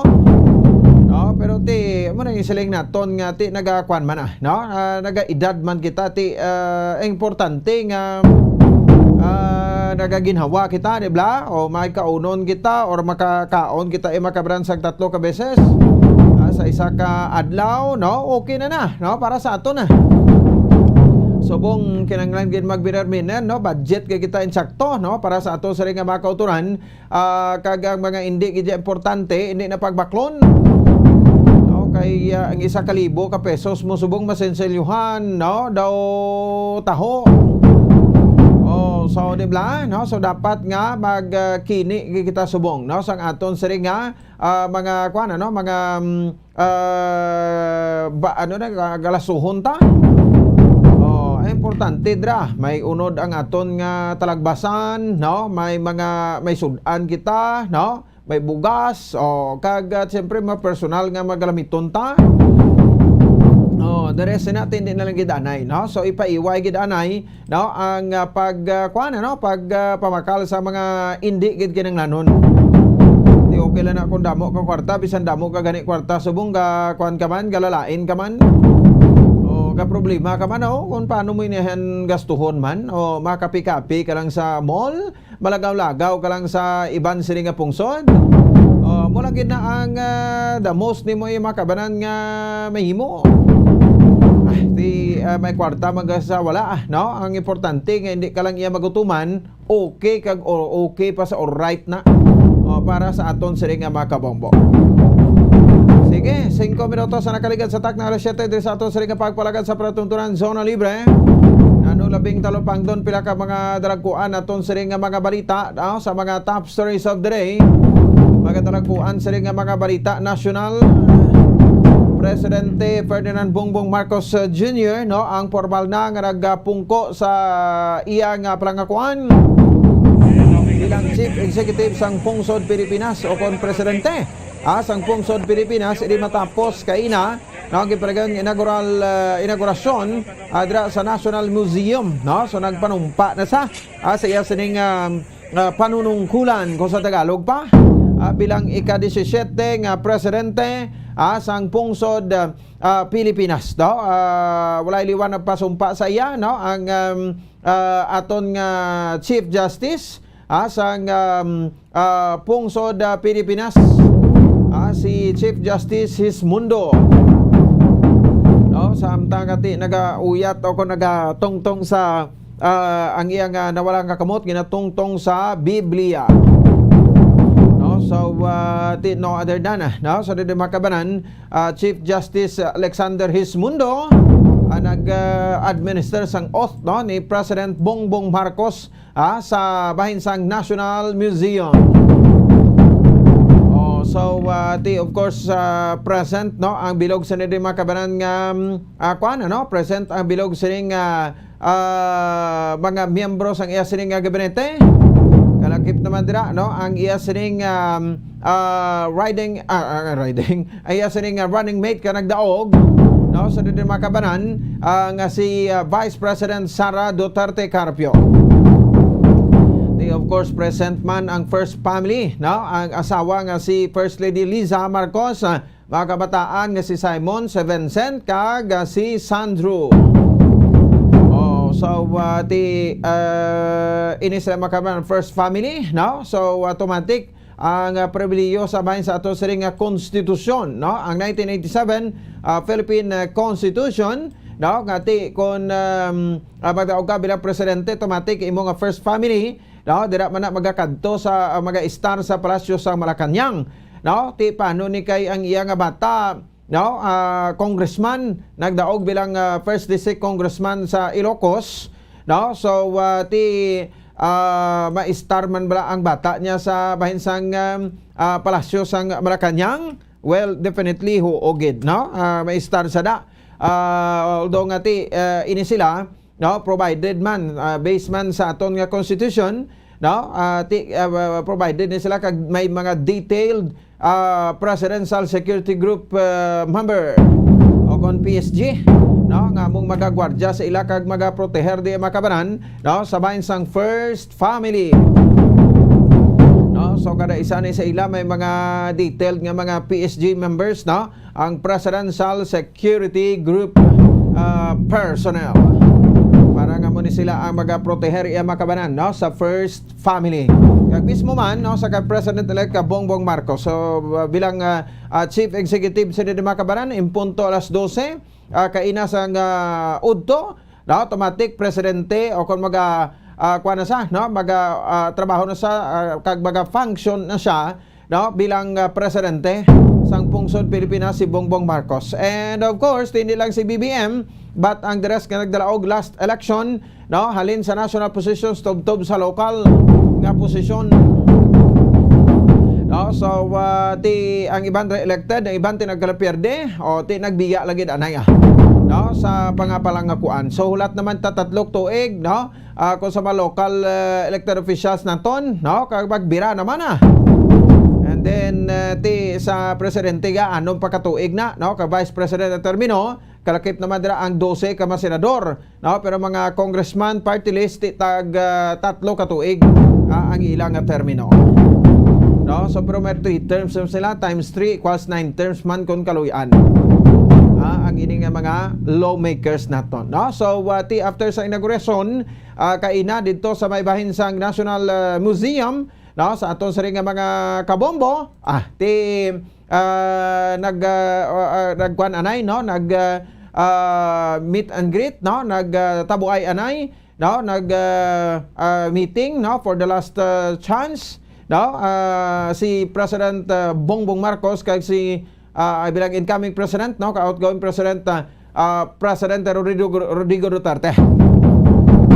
No, so and then nagkadto sa National Museum. And then balik naman sa palasyo sa Malacañang, kag nag-administer man si President Bongbong Marcos ang otya sa bata niya, no, kadagdaog bilang first district congressman sa Ilocos, no, sa kay Congressman Sandro Marcos. So manin sila, no, so pwede tanan sila mapangtawaga nga nagdalaog sila sa congressman, sa councilor, no, sa una so ay pa ang inaugurasyon ginatawag ta palang ini si Marcos nga president-elect, no, but subong why na gid, no, president na lang gid, President Bongbong Marcos for how many years, no, sa diri makabarang kag ini sila ang nakabalik, no, sa palasyo sa Malacañang ang mga Marcoses naton, no. So sa boto nga naglabot sa 31 milyones, no, ka mga Pilipino, mga 59%, no, ang nagboto sa kay Marcos kami presidente, no, sa sulod sa anong katuig sang pungsod Pilipinas.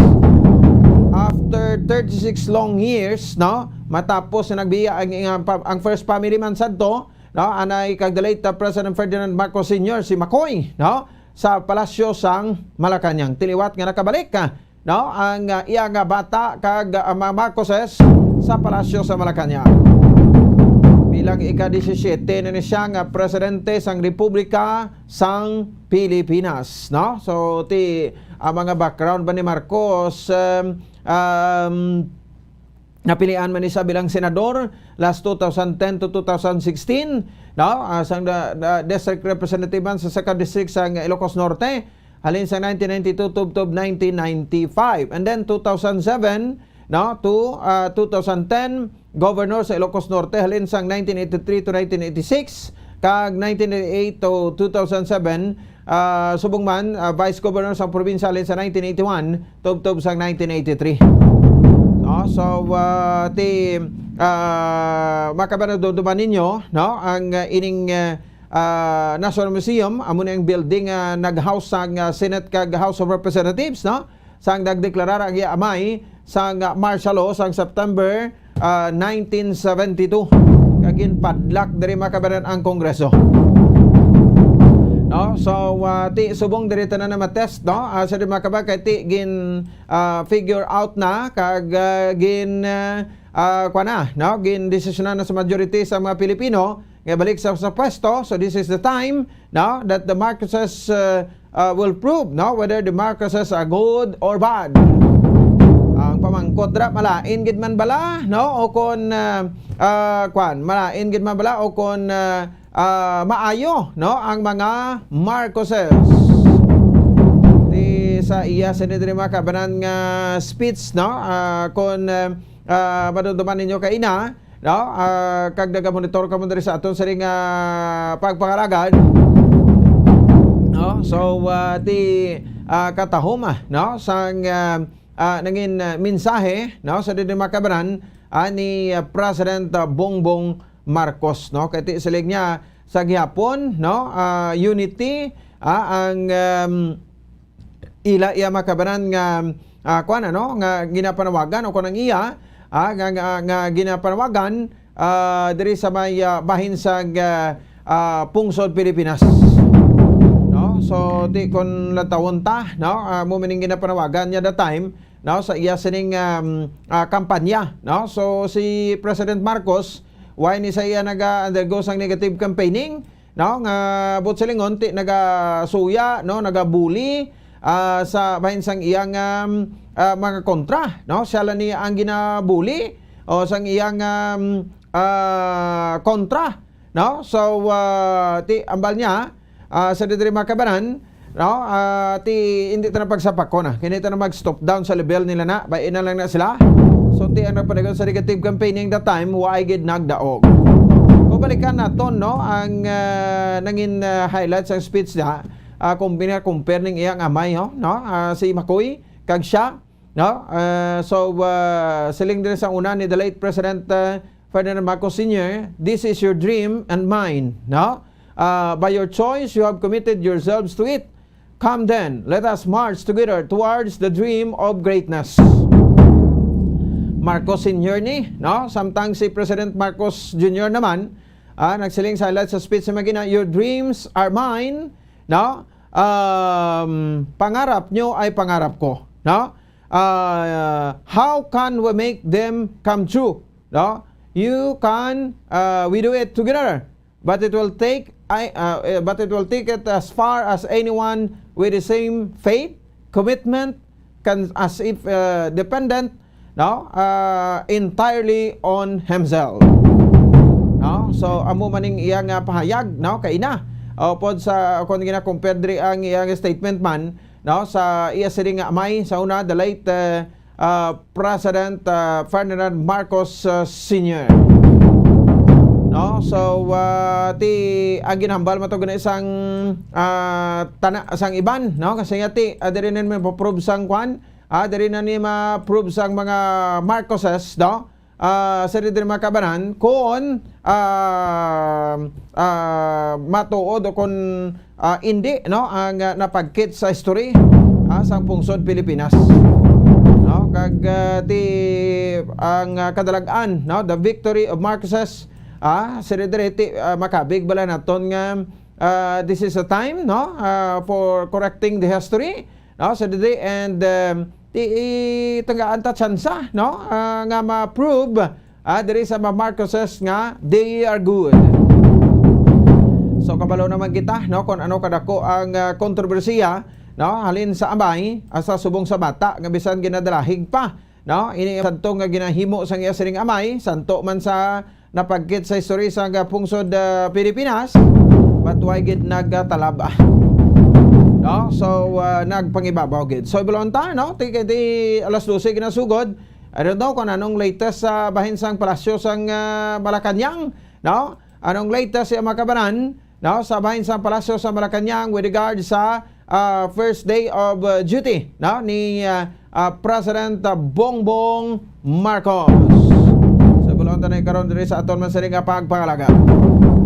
Samtang dugang pa sa diri nga mga balita kami pormasyon sa diri makabanan, no, sa aton man sa ring para tuntunan ti diri sa lokal, no, naton, no, ti nano ang mapamahayag diri sa na utod ta Bombo Mike, relive lang taliwat, no, so nano ang mapamahayag, no, sang aton nga libor sektor ti tagaan tabit sansa makapangayo sang grado, no, sa business sa sa labor sector. Sa kami sa Winnie Sancho, no, sa grado ni President outgoing President Rodrigo Duterte. Ti grabe man ang trust rating, no, na President Rodrigo Duterte wa ay ganubo, no, sa 74, 75, 76, 77%. No, ang iyang trust rating perti man Japon, no, ang pagsalig sang 110 million Filipinos diri sa may bahin sang no, sa bahin sang pungsod Pilipinas, no. So ang grado from 1 to 10 pila mahatag ahan sang libor sektor ta sa bahin sang no, sang sektor sang mga mamumugon. Ibaloon ta na, no, kay siyempre ti duga paglantaw man sang after nga nagsugod no, ang ining Marcos Jr. administration. Kag of course, no, sa makaban sa malokal man, tikay na, daw nangin masulhay man ang pag-turnover sa dokumento, no, sa transition team, sang no, sang outgoing kay incoming, during administration, no, outgoing administration ni Mayor Bing Nardia kay incoming administration, no, for Mayor Bing Nardia kag ni Mayor Alfredo Benitez. No, so ti kainan atubang, no, ang nag-lead sa transition team, no, other than Congressman Greg Gasataya nga gintulinan ni Mayor Alfredo Benitez, no, bilang no, bilang tagpamuno sang transition team, no. So nagsapol kuno sila gina pero ambot nga daw mainit gid sa mata kag sa dulunggan sang incoming administration ang listahan sa mga job order casuals, no. So ti ambot kanong ara tapos may isa nga daw nagakumpasan man, no, nagadupahan man siya, kag daw siya gid ang panikasog nga makakuha sa listahan sang casual kag mga GO since January. Pero siya numero 1 man ka utro. No, kay GO damo-damo man, timbot ko sino na your foolishness will go back to your body. No, muna bala na pierde na ng isa tapos agwet pa kalkal na ito ano na. No, abibi focus na lang tayo bala sa ginatawag bala nga change bala. Pero na notice yun sa change na tawan yung blada ang mga taos palibot naman no, ang magsugod. Sining bulan sang Hulyo mabalaan ta na. Kay daw gabi balik malang ang tawo nga ginapang appoint. Di kamay pa nga may change man gid daw nga nga matabo. Sa syudad isang Bacolod, di ba? Mo mula nang gusto ta, no? Nga may ara sang change kay ti amo na anggin. Naging battle cry, no? Sang challenger ba grabe, no? First time nag registered diri sa Bacolod pero nagdaog TV ko sang kwarta kuno amo nang hambal sa makapihan, no, because ang kwarta kag mismo ti may notice magita magtimbang grupo nagapangatag man kwarta, no. So ti pro galing kay ang isa tuya kuno gamay ang isa dako-dako amo to kunong nagdaog kag ti bilyonaryo gituod sige ibanoon ta na karon, no, kay ti si Councilor Riseto Novero may kopod naton karon iya makabanan kay ti sang Wednesday, no, amuning last, no, niya nga pagpungko bilang majority floor leader last nga session nila sa Leonardo administration, no? And starting today, no, 12 o'clock noon kay na nag-minority na sila from majority nag-minority na. So ano man ang mga challenge, no, sa pagpungko ni Councilor Romero, no, bilang majority floor leader sang City Council. And kahapon nagsumpa ini sila, doon namin notice ito kapo pagsumpa na nga lunsa nakaitom to sila, no. Si Mayor Bing Noradia ang nag-administer sang oath nila, no? Outgoing mayor, no? Kati mayor pa sa sang kuan mo, no? Sang kahapon, no? Miyerkules, until 12 noon na sa gaina, na dula ang sining kuan no? Nga liderato or ang iya pagiging chief executive sang syudad sa Bacolod. Of course, no, tugangan tapagid ni ano man ma-expect niya siya bilang councilor, no, sa syudad sa Bacolod sa Marcos administration. Sige, kag report man karon ni Bombo Dines Rubica, ha? No, paikopod man naton karon ako interview sa kato ni Refrando Diaz, no, diri sa bahin sa ato sa iyang pagpangalagad mga infrastructure project, no, sa probinsya sa Negros Occidental para sa sining nasambit iyang term naman, no, 2022 to 2025. Of course, diri mapagkambyo na sa siyudad sa Kabakalan, Mayor Benji Miranda nagpungko na bilang mayor, no, gwa na si anay Mayor Pedro Saico, no, Pedro Bibing Saico, no, sa Kabakalan City. Kag sa Silay City, no, pungko man sa diri makabanan, no, si si Mayor Judith Gallego, kag out naman, no, ining anay mayor, no, susunod sa Silay, Mark Goles. Bot kano ko tuod ning impormasyon nga sa Silay kuno rason kuno na perde si Mayor Mark Goles sa kay Judith Gallego, bangod nga ang amay niya kuno yamong mayor. Ang daw ay makuno desisyon niya gid si Mayor Mark Goles, dog rely man sa desisyon sang amay niya. Ay tinano na kuno. Ambot ko na makamatuod, istorya man nato na batian, no? Sa masalay nun tuod magid na, bebe padala be kamo de, no, sa inyo nga mamensahe dira kung tuod magid na, no, nga because nga ang amay ako no yang mayor kay hindi siya, rason ka daw na akig makuno budlay niyang pumuluyo yung kuan mo, no, desisyon mo, no, kung gusto ka gid nila yang lupigon ka perdihon, perdi ka gid. Tabo sa Kabangkalan blakag sa bahin sang kuan sang syudad sang Silay. Ina mga kuan pa, no, mga gagmay pang mga abanse. Pero Silay di daw mga 3,000 ti dako-dako na sa kuan sa bahin sang Kabangkalan pila man ko to 600 ang abanse, no. So hindi na siling dako ta man nakajutay pero tumbalay pa, no, David versus Goliath, no. Ngampang. Sige, 26 minutos sa kaligid sa tak ng alas 7 sa gabi sa aton yung pagpanagad. Standby na lang danay Bombo Mike, hatag tanay panumdom naton kay basi masugo naman na karon. Ang aton sa ring mga panumdom diri man sa bahin sa aton sa ring pagpangalagad diri sa aton sa iyang panatuntunan, no? So hatag kita na, no, mga panumdom. Pagbalik ta, report na ni Bombo Sindo Sorilla pagkatapos gidamang sani. Standby. Ano ang masaming rason sang pagsakit sang aton tiyan?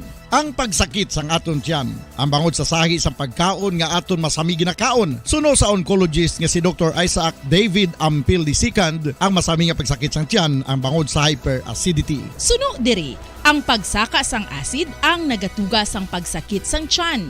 Ini ang ginatumod nga sinisikmura o kung stomach ache. Ang usual nga ginatunaan sini amo ang pagkaon sa mga pagkaon nga mataas sa acid content, kaangay sang citrus fruits, kag labaw sa tanan ang spicy food. Ang iban nga sources amo ang alcohol, coffee, kag masami ang pagpagutom. Ang stomach pain ang bangod man kung kaisa sa ulcer kung sa diin ginadigest sang acids ang lining sang stomach.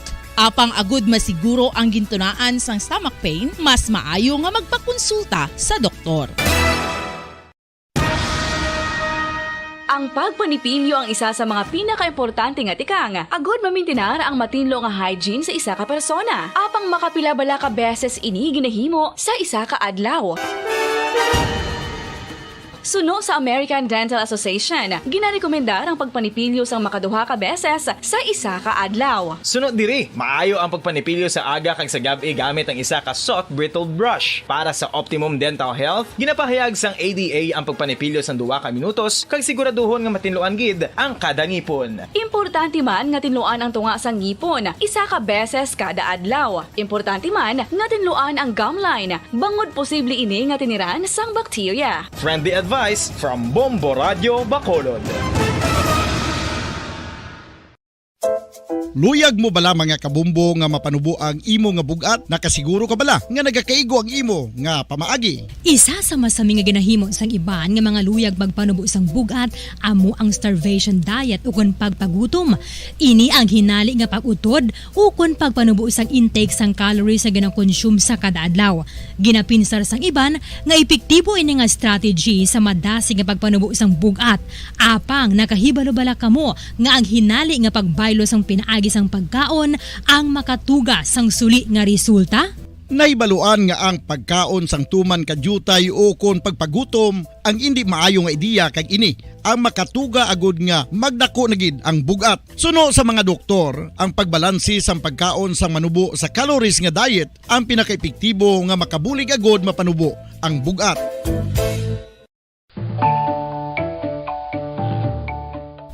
Kabumbo, paborito mo man bala ang tambo? Aton hibaloon kung paano ang nutrisyon nga aton makuha sa paborito naton nga tambo. Ang tambo o kon ang bamboo shoot ang manggaranon sa dietary fiber, manubo ang calories kag puno sang essential nutrients. Suno sa pagtuon sang comprehensive reviews in food science and food safety, ang tambo ang bugana sa protina, carbohydrates, amino acids, minerals, fats, sugars, fibers kag inorganic salts. Santo sa pila ka research, ang phytosterols kag phytonutrients sa tambo ang ideal sa pagtunaw sang harmful LDL cholesterol sa lawas. Ang vitamins kag minerals sa tambo ang ideal man para sa pag-improve sang immune system. Ang antioxidants sa tambo ang importante man para sa pagpabaskog sa sulod kag wa sang lawas. Santo naman sa research sang Journal of Ethnopharmacology, ang tambo ang mayara sang anti-inflammatory kag analgesic o kon pain-killing properties.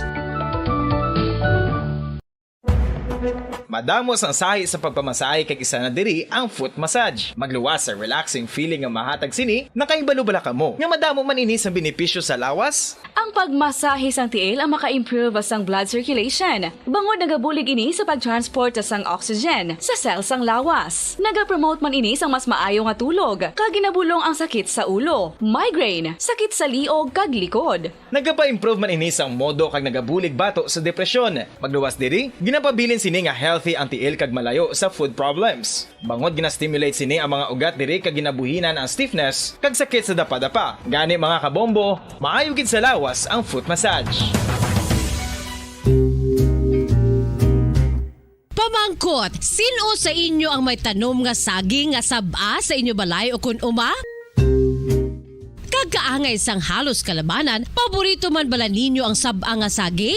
Nga wala labot pwede makaon kon fresh, luto o kon bisan hilaw pinaagi sa pagtanok sini. Paborito ini naton nga snacks kun himuon nga banana Q, banana chips, crisp banana fritters o kun turon, namit man ini prituhon plus ginahimo man ini bilang ketchup, banana ketchup. Kag ang luto nga saba ginalunod ini sa mga potahe kaangay sang pochero. Yum yum.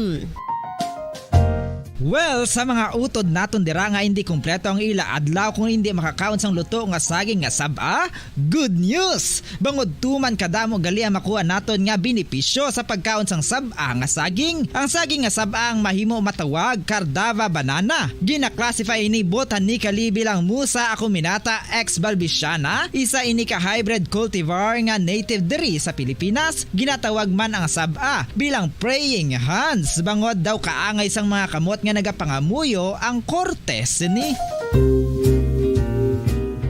Yari ang pila ka mga surprising health benefits nga mahatag sang sab-a nga saging. Number 1, manggaranon sa potassium ang saging nga sab-a nga kinahanglan sa aton lawas para sa pag-function sa mga nerve cells kag muscle cells. Kalakip na diri ang aton nga korason. Mas sa minaton mabatian nga kung daw malupog ang isa ka tawo, bangod nagapalang luya ang iyang nga mga tiil kag tuhod, ginapakaon ini sang sab-a nga luto, ang kardaba, banana. Naghatag man ini sang mineral nga importante sa pag-regulate sa aton blood pressure, fluid balance kag makapaayo man sa aton nerve and muscle function. Uy, agud nga mapaiway ang pagbatsyag sang muscle cramps kada tapos exercise, magkaon sang saging nga saba to avoid cramps. Maggaranon man ang saging sang vitamin C kag B6. Kalakip na ang magnesium, potassium kag magnesium rich nga saba banana makabulig sa aton lawas to regulate healthy heart rate besides lowering blood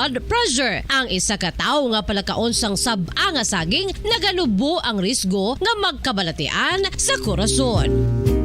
Sa karon nga may pandemic, mapuslanon gid ang pagkaon sang sab-a nga saging bangod napamatud-an nga makapaboost ini sang immunity bangod sang ginaangkon nga high concentration sang vitamin C sa pagpamahaw kun aga upod ang pagkaon sang saging. Makapa-kickstart ini sa aton nga immune system kag makaamlig sa aton nga lawas batok sa mga infections, dala na ang pagpabakod sang antioxidant sa aton nga lawas. Gani wala labot sang apple, mahimo man mahambal. A banana a day keeps the doctor away and does your body a bunch of good. Makapila ka beses kung magpangapi sa isa kadlaw, maghinay-hinay lang sa pag-inom sang kape bagod may ara ini sang ini maayo nga epekto sa lawas. Apang paano bala mibruan kung masobrahan na kita sa kape? Nahibaluan nga ang 400 mg sang caffeine o kung kapin-4 katasa sang brewed coffee sa isa ka adlaw ang makabig pa nga safe para sa pila ka mga healthy adults. Apang, dapat naman ini nga haganaganon kung makabatyag na sa mga sintomas nga nagapahibalo nga nasubrahan ka na sa kape. Ini ang ginalakipan sang pagsakit sang ulo, hindi makatulog, anxiety, kag masami nga ginanerbiyos, kalakip na ang paglingin sang ulo, pagka-iritable, masami nga pagpangihi, pagpalangurog sang unod, kag pagdasig sang kuba-kuba sang dughan. Gani mga kabombo, hagan-hagan lang sa kape. Mga carcinogenic foods o kuntigi nga mga pagkaon mangintunaan sang cancer. Nakahibalo bala kamo nga ang mga tigi o konsunog nga parte sang pagkaon kaangay sang barbecue kag inasal makabig nga carcinogenic o kon mangintunaan sang pagtubo sang cancer sa aton lawas. Kung naghambal kita carcinogen o kung carcinogenic, amoy ni ang substance, radionuclide o kung radiation nga nagapapromote sang carcinogenesis o kung pagporma sang cancer. Madamo ang mga carcinogenic foods nga naging paborito naton. Kaangay sa mga processed meat, overcooked foods, kag mga fried foods like french fries. Abaw! Ang paborito ta nga pork barbecue kag chicken inasal. Nga gina-request tagid nga well done ang pagluto o kung ginapatigi-tigi-tagid. Makabig nga carcinogenic, processed meat, overcooked foods, and fried foods may increase risk of some types of cancer. Ang mga chemical nga ginausal sa processed kag cured meat, kaangay sang nitrates nga isa ka food preservatives para sa bacon, subong man sausages kag ham, mahimo makaproduce man sang carcinogens. Wala labot sa mga carcinogenic foods, mayara man nga ginatawag non-radioactive carcinogens nga mangintunaan man sang cancer. Kaangay sang paghaklo naton sang asbestos kag aso sang sigarilyo. Gani, likawan gid ang pagkaon sang batok o konsunog nga pagkaon.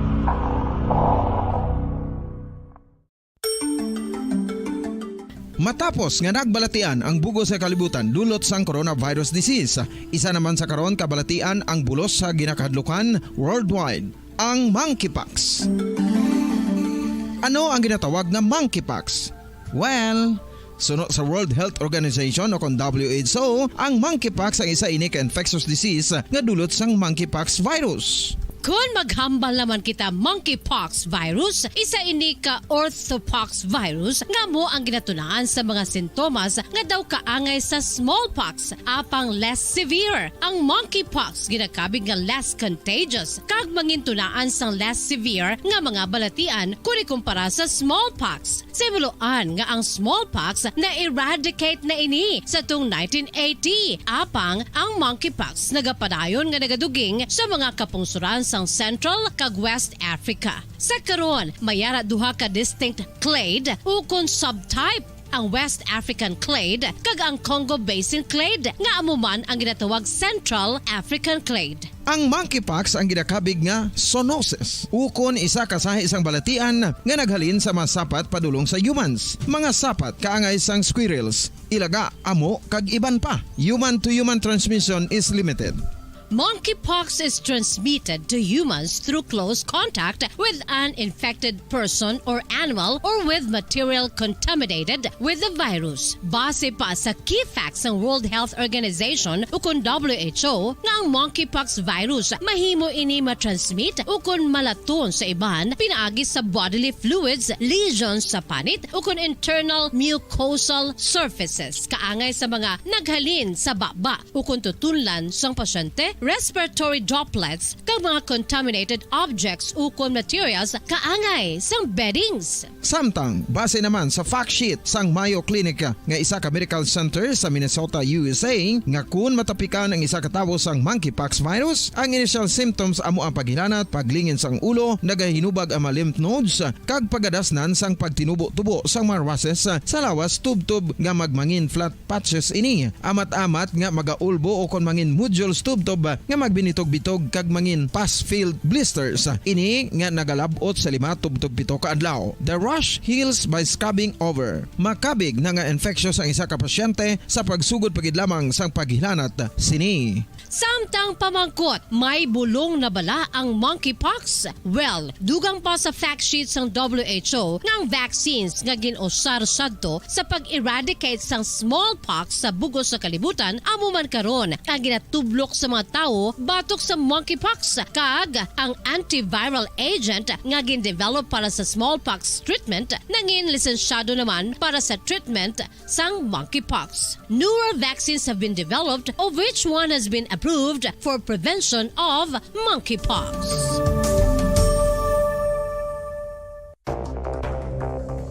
Ano ang dengue hemorrhagic fever? Ang dengue hemorrhagic fever isa ka balatian halin sa virus nga nagalaton paagi sa kagat sang babayi nga lamok nga ginatawag Aedes aegypti kag Aedes albopictus. Ini nga lamok nagakabuhi sa sudod kagwa sa palibot sang balay, nagaistar sa matinlo kag wala nagailig nga tubig kag nagapangagat sa adlaw humalin sa kaagahon tubtob sa kahaponanon.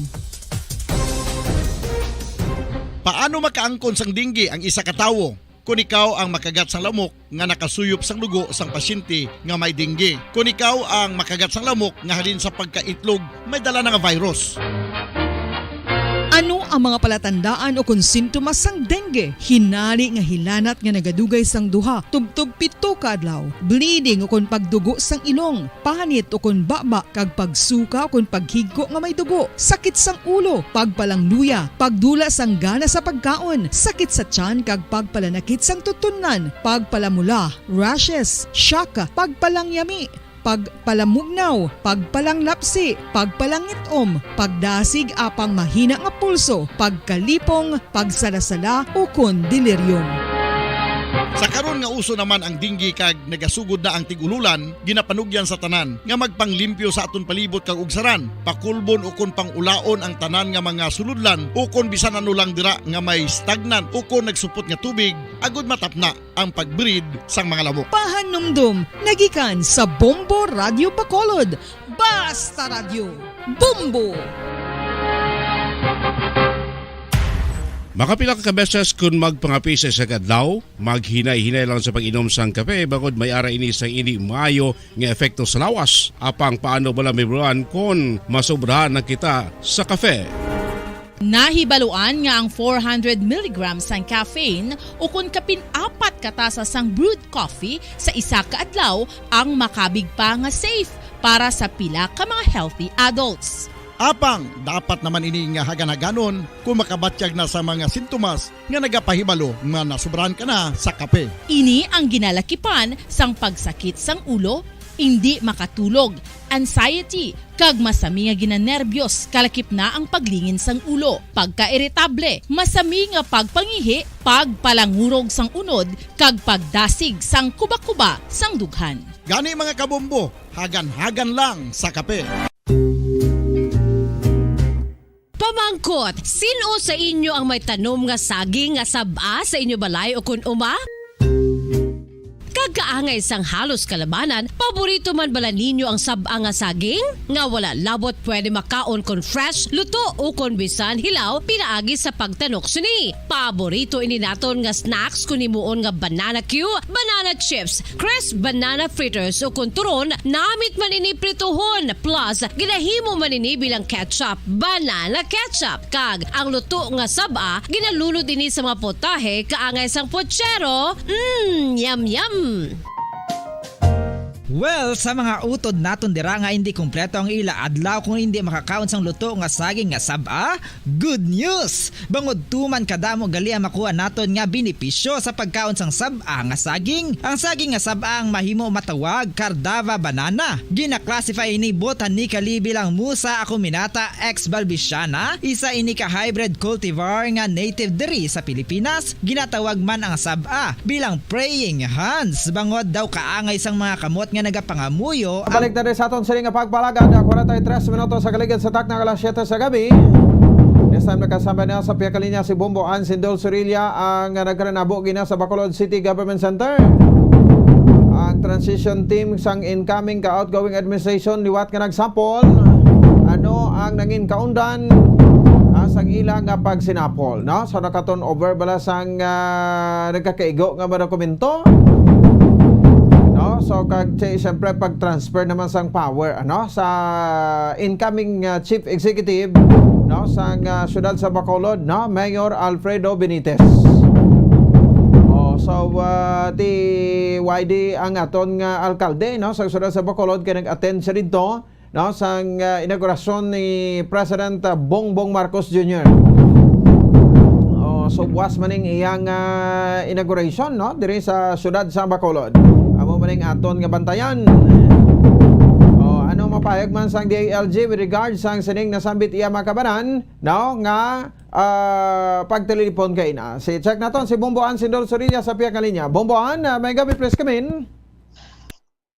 Bombons officially kay na sang 12 noon nagsugod na ang administrasyon ni Mayor Albi Benitez kung sa rin nagwa si Mayor Bing Leonardia Bombopon sini matapos ang patigayon nga ceremonial no kaina nga transition meeting sa tunga sang incoming kag outgoing administration antes ang alas 12 ang takna sa udto. Bumpupon surogani sa Department of the Interior and Local Government nangin smooth ang transition.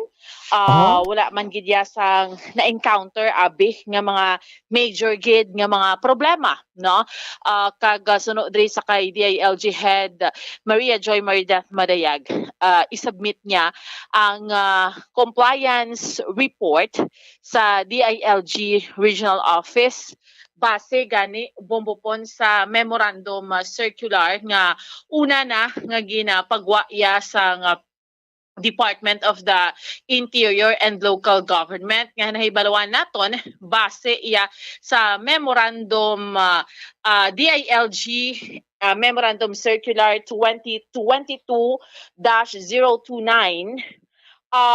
kinahanglan i-comply sang outgoing administration ang turnover sa mga dokumento kaangay sang pag-conduct sang inventory sang mga propiedad sang LGUs like immovable properties, mga movable equipments, ongoing projects. Ikaduha, dapat makakuha sa mga official documents, records ng LGU sa mga transactions, kaangay sang governance assessment report, COA report, contracts and loan agreements, comprehensive development plan, provincial, local development investment program, annual investment program, comprehensive land use plan, provincial development and physical framework plan, capacity development agenda or program, executive legislative agenda, organizational structure, no, staffing, inventory sang personnel, executive orders, no, iyasang annual budget, statement of indebtedness payments and balances, statement of receipts and expenditures, statement of cash flows, tanan siya, trust fund utilization, report of special education fund utilization, human resource complement, unliquidated cash advances, supplemental procurement plan, no, bumbupon. So ini base sa memorandum sang DILG na comply man ini sang outgoing nga administration. So pamatian bala naton ang reaksyon ni DILG head Maria Joy Marideth Madayag. Ano nga hambal na sa inyo natapos ang transition meeting? We are thankful and we will be able to report the compliance, our compliance sa national office. So, tapos na gid ma'am, ang tanan yung mga documents needed and all na take up. So, sang chair of the transition team sang outgoing administration kay gin-receive sang incoming, so we are done. So, successful na ma'am. Yes. Full compliance. So, anong imo i-report ma'am nga complied ang sa memorandum? Yes, oo. As per Memorandum Circular 220029 and 0053. So, okay ang tanan. Okay. Wala sang problema. Okay. Saan yung mga report ma'am? Region? Sa regional office, so okay. Sige. Ma'am, consider na mas smooth ang pag-turnover sa mga pag-team. Yes. Award. Yes. So compliant man no, ang hambal gani ni Congressman Greg Gasataya bilang headman sa transition team ni Mayor Albi Benitez. So no sa iyati na comply Manila, may mga pipila sa mga questions just like Bumbo Pons, no. Ang hindi pa malocate ang mga gid bala, may mga salakyan nga naka-MR sa mga empleyado, amo pa tong ginapa-check sa GSO. And then Bumbo Pons ang ining mga personnel, mga plantilla casuals kag mga regular ara na, pero ang asa subong wala pa sila sang uyat sa asto pilang numbers sang JO job order casuals kay man ang gina-explicar dito sang accountant Bumbo Pons nga isa lang rin ang listahan nagadiretso kuno sa COA. So in short, wala. So ang hambal ganito ni Attorney Chu, hindi ba na pwede because sa idalom sa sa memorandum dapat 3 naka-copy, no? So in short, wagi may baluan until now kung pilang numbers ang casual. And then Bumbo Pons as to kung may bilin pa nga budget, way pagid na because i-review pa ina. Pero ang ining sa memorandum circular ti ara man, no, okay man ang hambal ni Congressman Greg Gasataya. Pamatian ta bala ang head sang transition team nga si Congressman Greg Gasataya. Turnover ang mga documents, no, nga as mandated by DILG na i-turn over from the previous or from the outgoing administration to the incoming, pang isa-isa kung ano nga mga papeles, no. So gin ara subong sa custody ang ining tanatanan ng mga documents sa kay Attorney Chu, is going to be appointed by the mayor as the secretary to the mayor. So, at ito tanan, probability evaluate kailang taon lang sang hina ni mayor itong tanan ng mga papeles na ginpang turnover siningaga. May mga questions ka mo gin-raise like duway pa nila na totally turned over or ano? Well, ang number one atong sa mga mga properties, no. Masubmit man sila sang records, may ato na nga gin-submit, no. And then ang iban I think man siguro within the day. Kang mga equipments, ang mga salakyan, the usual nga iyasang gobyerno, no, para at least maibaluan, no, ang mga liabi at ikipang turnover man, ang mga keys sa NGC, kagiban ng mga departamento siguro, no. ang mga isa to kinagin discuss ang mga equipments nga gin pang anong term na to dugin pang assign sa pila ka mga empleyado bla. Di pa doon inaway daw muna siya. But may technical terms lang gingamit So nangayon lang kami kopya kung kanday sinone kagatik na mahatag man sila in a while. Then dira man nabutang kung ano ni nga klase sa mga equipments, kung wala serviceable pa or hindi na as well as ang pundo na nagkalabilin ending May 31 2022 so I think ilang taon man na isang finance team sang incoming administration so basically ang tanan nga mga ginpangayo nga mga or gina-require rather sang DILG ng mga documents sa mutugin pang submit kay na based sa checklist na nilang ginhatag. Bumuan. So yes, again, nabatian naton si Congressman Greg Gasataya. So bumpupons iyan na ni, halin 12 noon, matapos ang turnover. May mga yabi ito kay na hindi malocate, bumpupons. Abo to ring hambal ni Attorney Chu Kaina, kay siya ang secretary to the mayor. May mga wala pa na turnover, just like may yabi sa mayor's office pero isa lang kuno yung mga rooms na dira wala pa to mga yabi mga jutay yung mga problema and pero hibalon ta buwas nga adlaw inauguration ni Mayor Albi Benitez Bombo Pons 4 PM sa Bacolod City Government Center so ilan na ni kay syempre nagwa na si Mayor Bing Leonadia amo ni so hapon niya buwas sa gali iya Oo, buwas sa hapon, 4 sa hapon. Kay Ina, sa transition, why man to gani siya, why man si Mayor Bing. Pero tinhibaluan ang information dito ng si Mayor Albi Benitez at tuto siya sa kay inauguration ni President elect. Sinong nasunod dignitaries nga bisita buwas ni Mayor Alfredo Benitez?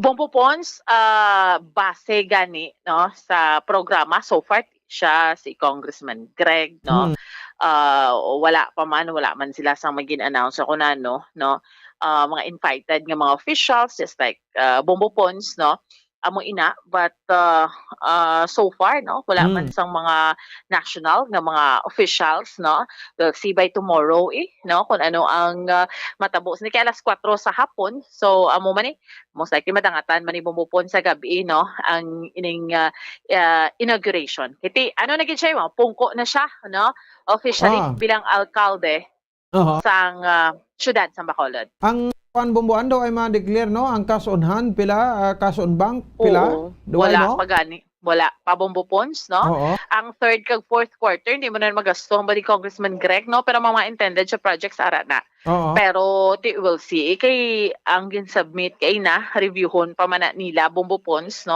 kung pila gid ang may bilin pang kaban sang Bacolod or wala so amo tong hambal ni Congressman Greg Gasataya we'll see by next week Bombo Pons So, bumpupon sa maring update report naton nga madulong para sa pagpangalagad sang zona libre, ining si Bombo Ansindol Sorilia para sa pambansang radyo ng Pilipinas, consistent overall, number 1 sa Bacolod, basta radyo, Bombo! Sige, salamat sa kay Bombo Ansindol Sorilia. Oras sa Bombo Radio Bacolod Philippine Standard Time, 55 minutos sa kaligid sa taknang alas 7 sa gabi. That's it, sa Dres sa sering ulihin na ni Goro, nga pag sample sa Dre makabanan sa bayan sa ato sering nga makauturan sang transition team sa incoming ka outgoing. Sa outgoing administration, kag incoming, nga administration. So, kabalaw naman kita, kay kon kaalyado laning nagdaog wag na sa problema wag na damo question pero galing kay kung balikan naman naton atong itukod lang nga truth commission ni Mayor elect Alfredo Benitez kwanto nang may napang panimahuan to sila nga may worth 1.5 billion pesos or manting to ranging to 2 billion pesos unaccounted nga mga kwarta mga cash advances gati why man explain why man justify ini base sa mga findings nga ini No, pero galing kay damo naga-komentar diri sa Truth Commission bla. Gagin tukod sang administrasyon ni Mayor Alfredo Benitez. No, nga ang Truth Commission kung basihan nato nagligad last 2010 nagpungko matubla si President Pinoy. No, nga nagtukod man sa iya nga Truth Commission. O ang gin-lead niya pa to gin-appoint niya bilang head no sa Truth Commission sa Aquino administration. No other than the former Chief Justice Davide. No, kaya nga ito yung ginimbestigahan ang mga red flags o kung ano yung mga project, no? Ni former President Gloria Macapagal Arroyo, no? So amula to suluminti lang tiway na saya. No, way na saya imbestigar to sa term ni Irap, ni Ramos sa kunano kay to sa iya lang nga ginbuslan so daw ay man kinalain ni sa bungo. Kaya mabulos si Mayor-elect Benitez or si Mayor Alfredo Benitez, no? So nagtukod mo sa iya nga Truth Commission. Pero wag kamo kabalo ang Truth Commission to ni tukod ni Pinoy. Presidente na ganya gani nag-issue sa sang EO, no? Supporting documents ng EO, gin-declare pa sang Korte Suprema nga unconstitutional. Ang Truth Commission yan ni Mayor Alfredo Benitez, why niya EO? Kaya gitukod yan niya, sa way pa sa ng pungko. No, bilang mayor sang siyudad sa Bacolod. Way sa formality nga ginatawag. No? So ini kung basihan naton nga to gani presidente na gidto pero gin-declare pa sang korte nga unconstitutional, no? So ini nga ang Truth Commission amo ni mag-imbestigar sa mga red flags, no? Mga anomalos nga transaction bla kag mga unjustifiable nga mga cash releases, no, sa siyudad sa Bacolod during sang time diri makabanan, no, ni Mayor Bing Nirodia sa siyudad sa Bacolod. Di basi ko mo manibla ang matabo blaw, no, ang hindi man ni Japon pagkinalahon. Kay ti siling sang iban, no, sa Truth Commission pa nga ti may kuwa man ta. Ti kuwaan mo obra ang kuwa, kuwaan mo trabahong kuwa, no, kay may ara may sang Commission on Audit. Ti kuno useless na ini kunong Truth Commission. Ang mas mayo guro kung matutok na lang si Mayor Alfredo Benitez, no? Sa silinging battle cry nila last nga campaign period ang change nga ginatawag. Kay para mapa-impress naman ang mga Bacolod nun. Anyway, first day niya pa sa duty, pero wala sa day, pero hindi talanay pagpunahan, no, kay damo-damo ni sila actually plano. Sa bahin sang syudad, sang Bacolod, no, nga mo ni matudtuod gid nga change. Mga heads sang agencies, alos na kompleto na, no? Doon pagid formal nga announcement kung sino ang PIO, no? Ang Public Information Officer head naton, sang syudad sang Bacolod, no? Sinuayhan ang PIO, sang syudad sa Bacolod. Maga-appoint balaihan, no? Si Mayor Alfredo Benitez ang iya nga PIO or base ang nag-alagid ang nagligad base mo man ni Japon mabalik. Di ba? No? So base balaw. So tikon amo man ni sila Japon ang magbalik da. Do you think nga kwan ini, no? Base may malain ining epekto, no, sa iya nga kandidatura kay sa ginatawag bala kuno nga change dapat bag-o tanan-tanan para hindi mamalisyahan da, no? Pero tiyo daw makita naton daw nagalamat-amat man sila hugpa da, no, kaghapon sa mga kwan, no, hugpa kaghapon ya makabaran sa mga sanga sa ni Mayor Albi Benitez. Ang sanguna nga nagakontra man sa kay Mayor Bing kung siguro pulihan gigili nila is Mayor Bing, no? Grabe man nga mga senaryo ka na nabo. Anyway, taon sa lingta na hindi ta pagpaunahan ang aton man dila, no, nga ibutang ta isa insakto nga perspektibo ang kapalaran sa mapumuluyo sang syudad sa Bacolod. Sige, lantawon nato na. Kapanilagan niya makabanan diri sa aton sa nga panatuntunan. 3 pa ni katuig. No, sa first year pa lang may promise na to ang Benitez administration nga ang pamahay para sa mapumuluyo amo ini ang ilang pagaunahon. Kung by 2022, no, to 2023, no, maring ilang unahon nga dapat ma-put up gid ang ining project nga matagan sang balay, hindi libre, no, kundi barato. Kabalayran sa balay ang mga homeless. No, nato aton sa nga mga Bacolod no. Oras sa Bombo Radio Bacolod Philippine Standard Time, 2 minutos sa kaligid sa tak ng alas 8 sa gabi.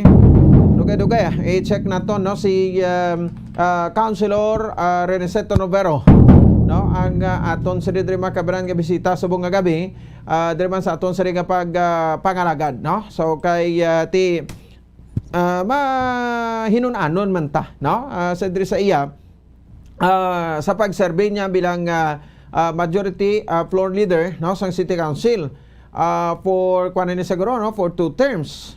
So since 2016 no siya ni ang nag-survey no nga nag-survey nga majority floor leader no sa Bahinsang City Council kahapon no sa dito makabanda sa Bacolod City Government Center ang pag-take out no sang re-elected nga mga re-elected Vice Mayor sang siyudad sa Bacolod for his last term.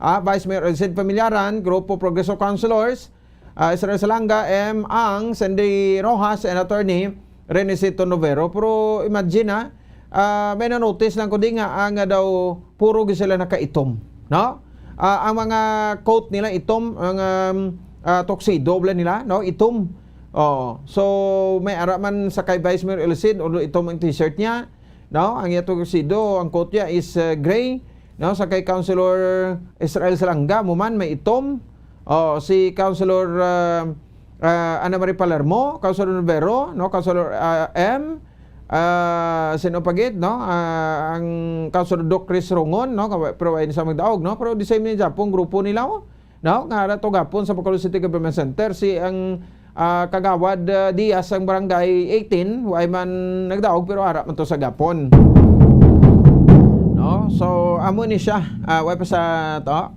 no ara na okay na no si Councilor Reneseto Novero sige pa-expect sa iya ninti siyempre ang pagsulod sang Marcos administration regard sa sining nasabit ang makabanan nga inaugurasyon man kaina sa presidente. So we have Councilor Reneseto Novero, i-check nato na via Zoom. Councilor, good evening, live sa Bombo Radio Bacolod. Upod mo sa bunga gabi, si Bombo Pons. Mayang gabi, Bombo Pons. Mayang gabi sa Bilog and Management and Staff sa Bombo Radio. At mayang gabi sa mga palangga nato sa maupod na tagpalaman. Yes, Councilor, no? So thank you again, no? Sa among pagbaton sa among invitation sa bugso ng gabi. Councilor, no? Makiginunanon kita kay last Wednesday, no? That is the last nga pagkuan nimo, that was the last nga pag-preside nimo as or pagtindog nimo as majority floor leader, no? Sa City Council. So by first week of July, first session sang in bago administrasyon, so do ti layo naging siguro nga pabili kapag sa pwesto no as majority floor leader for 6 years, correct me if I'm wrong. Councilor, ano mga siyempre mabili nimo man nga mga legasiya dira ang harmonious nga relationship no with your fellow councilors during sa mga session, Councilor? Well, nagakalipay ko kag nagapasalamat sa leadership ni Vice Mayor Elcid Pamilaran sa Sangguniang Panungsod.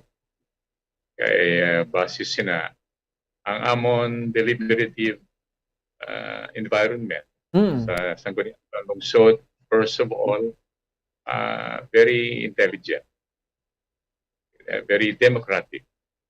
Kaya wala yung ginapili ni Vice Mayor Elcid, kuntiin ka nga grupo na bilong. Basta may inog hambal ka, may inog presentar ka sa sanggunian, he would welcome it. And then, well, very, very orderly ang amon proceedings. Wala sa payan nga kung isa may mga mainit nga discussion, and that is only normal sa isa ka deliberative assembly like Sangguniang Panungsod. And I would say nga kadamo pag madasig ang amon mga pagpasar sa mga ordinances at mga resolution. Kahapon I am happy to report among others may napasar pagid ako among other resolutions duwa ka mga fundamental nga resolutions nga dapat nandun sa bagong administrasyon, both local and national. Nagpapasar ko to sa isa ka resolution, in-approve unanimously sa Sangguniang Panglungsod, isa na resolution addressed to the Congress of the Philippines, both sa House of Representatives and the House of Senators, kag-address man sa Department of Education, ang pag-review sa K-12 naton nga program sa pungsod. Okay. And the possibility of its integration sa aton mga pila ka mga educational programs like TESDA, and so forth and so on. Or like making it optional, mga estudyante, kag compacting the subjects offered sa senior high sa junior high school. Kag again, author ko man itong isa ka resolution, again, imo na lang gid naton omnibus, meaning it involves all public and private elementary and secondary schools in the city. Kay kadamo na nagasumiter sa ila request sa Sangguniang Panglungsod na i-allow sila sa face-to-face classroom instruction. So piecemeal ang request, piecemeal ba na nga ang resolution. So what I did was to present an omnibus resolution allowing all elementary and secondary institutions, both in the public and private sectors ang atong dakpan sa Bacolod, na maghiwat na sa face-to-face classroom instruction, subject of course to the observance of our minimum health protocols. Ang amon deliberations sa Sangguniang Panglungsod, kung imo tanawon, nakahimo man kami sang Zoom mga sessions tugas ang COVID-19 pandemic. We never stop. Kay ang amon duty under the local government code, at least once a week may ara kami session. So bisan may holidays, may pandemic, at least once a week may session kami. Kaysa twice a week po kami. Depende sa emerhensya nga matugas ang circumstansya. But we never fail in holding a session every week. Ang kahapon nga session, ang tapusan nga session sa amon sanggunian that belongs to the last term. So buong adlaw, sugod man sang official commencement sang bag-o nga administrasyon sa siyudad sa Bacolod and all over the country, of course. Okay. So bilang presiding officer, ano gidabing brotherly councilor, no? Sa isa ka presiding officer, majority floor leader, no? Sa city council. And ti daw ka gulpi, daw ka kuan nga madula ka naman dira as majority floor leader, no? So kanyo talas, no, kung ano ka bugat abi, ano ka challenging ang obra sang isa ka majority floor leader, councilor? Actually, wala kami majority floor leader, only floor leader. Floor leader. Kaya kung may majority floor leader, may harapan minority leader. Yeah, so ang setup natin hindi pareho sa Kongreso. May minority, may majority leader. Diriya floor leader lang. Kaya muna, hindi ko boss yung alagad si Atty. Novero mo ang disidihan nga maging floor leader sa nagligad nga sanggunian sa Dakbanwa sa Bacolod. Ang trabaho sa floor leader ang mga pag-aman sa mga agenda for our session every Wednesday or any special sessions called for that purpose. Ako ang nagahimo assignment sa mga nagakalain-lain nga komitiba sa sanggunian, kundiin komitiba dapat i-refer ang mga nag-alabot ng mga correspondences na nagatupa dira sa Sangguniang Panglungsod. So, kung may ara dira correspondences o kung mga items halin sa opisina sa mayor, kung sabihin man nga ahensya o kung mga communications halin sa private sector. Ako na ang naga-filter kag nagatanaw kung bala ini i-refer na kon sa Committee on Transport, Committee on Laws, Committee on Education, on Urban Poor, or any other committee. And then, inang committee ba, amo ang ma-take up sina on the floor. Kag ako man ang nagalawag sini every session kundi ini na refer. Magsininabi karon si Vice Mayor Elcid, okay, we are now in part 9 and on urgent matters. Ako man nigalawag. And I would request the Vice Mayor to recognize or acknowledge the committee to whom or to which a particular correspondence is assigned. Okay. And that's ends on last Wednesday, no? So sa next nga session ti dito kung sa imo pa di Japon matupa ikaw Japon floor leader, kung hindi man siguro councilor ma-miss mo man ini no trabaho sa konseho. Actually, ang floor leader isa man nakamabugat nga trabaho. Kuya, bilang floor leader kag members ng Sanggunian, almost every day ara ko sa Sanggunian, morning and afternoon. Usually nagahalin ko sa opisina mga end hours ang adlaw. Kay kadamo pa na pilirmahan ang mga correspondences nga nag-aabot sa Sanggunian. Siling ko tayo na ako na nag-refer. So, unless nga mapirmahan mo na, hindi mahuman ang agenda. Kag, ikaw man na, kung floor leader ka, ikaw man ang pangabayon sa ibang na mga members ng Sangguniang Pagkungsod nga kung mahimong mapasulod ang mga correspondences o mga proposed resolutions or proposed nga ordinansa nga i-submiter nila sa Sangguniang Pagkungsod. Okay, no? So kamo no nga apat bilin lang sa Grupo Progreso will turn into minority na, no? Well, apat lang kami napilin nga councilors, si Kalima Api sa kay Vice Mayor Elcid. Pero ang Vice Mayor nagabutar lang na sa akon may tie. Pero may duwa pa da nga nabilin nga Grupo Progreso nga hindi bahin sang aton citywide or popular elections sa syudad sa Bacolod. Ang presidente sang ABC, ang mga kapitanes, wala association sa mga barangay kapitanes, kag ang presidente sang aton SK. So anong kami, 8 ang sapihak kung aton hambalan ang partido. Pero I would say nga ang ako niya attitude sa panghimanwa halin pa sa pagsugod even in 1988 nga mayor si Mayor Montelibano kag ang amon grupo na bilong sa grupo ni Urming Bonson. Ang ako niya attitude would always be a very practical and a very responsible attitude in public service. Kung maayo ang mga gina-proponer, I would normally go along with that. Then, kung may something questionable, then of course, you would raise question. Kung daw gaduda, kasi naturalmente, hindi ka magupod, hindi ka magboto. But I would raise questions if only to clarify certain issues on any proposed measure. Wala ko nag-filibuster sa isa ka proposition sa Sanggunian. Just simply to make it a delayed thing or an obstructed thing or whatever. Basta maayo lang para sa pumuluyo, I shall go along with that. Kay ang ABC President kag SK Federation President, as long as wala election, hindi gini sila maislan pa, no? Yes, until ang term nila expires, they sit continually as such.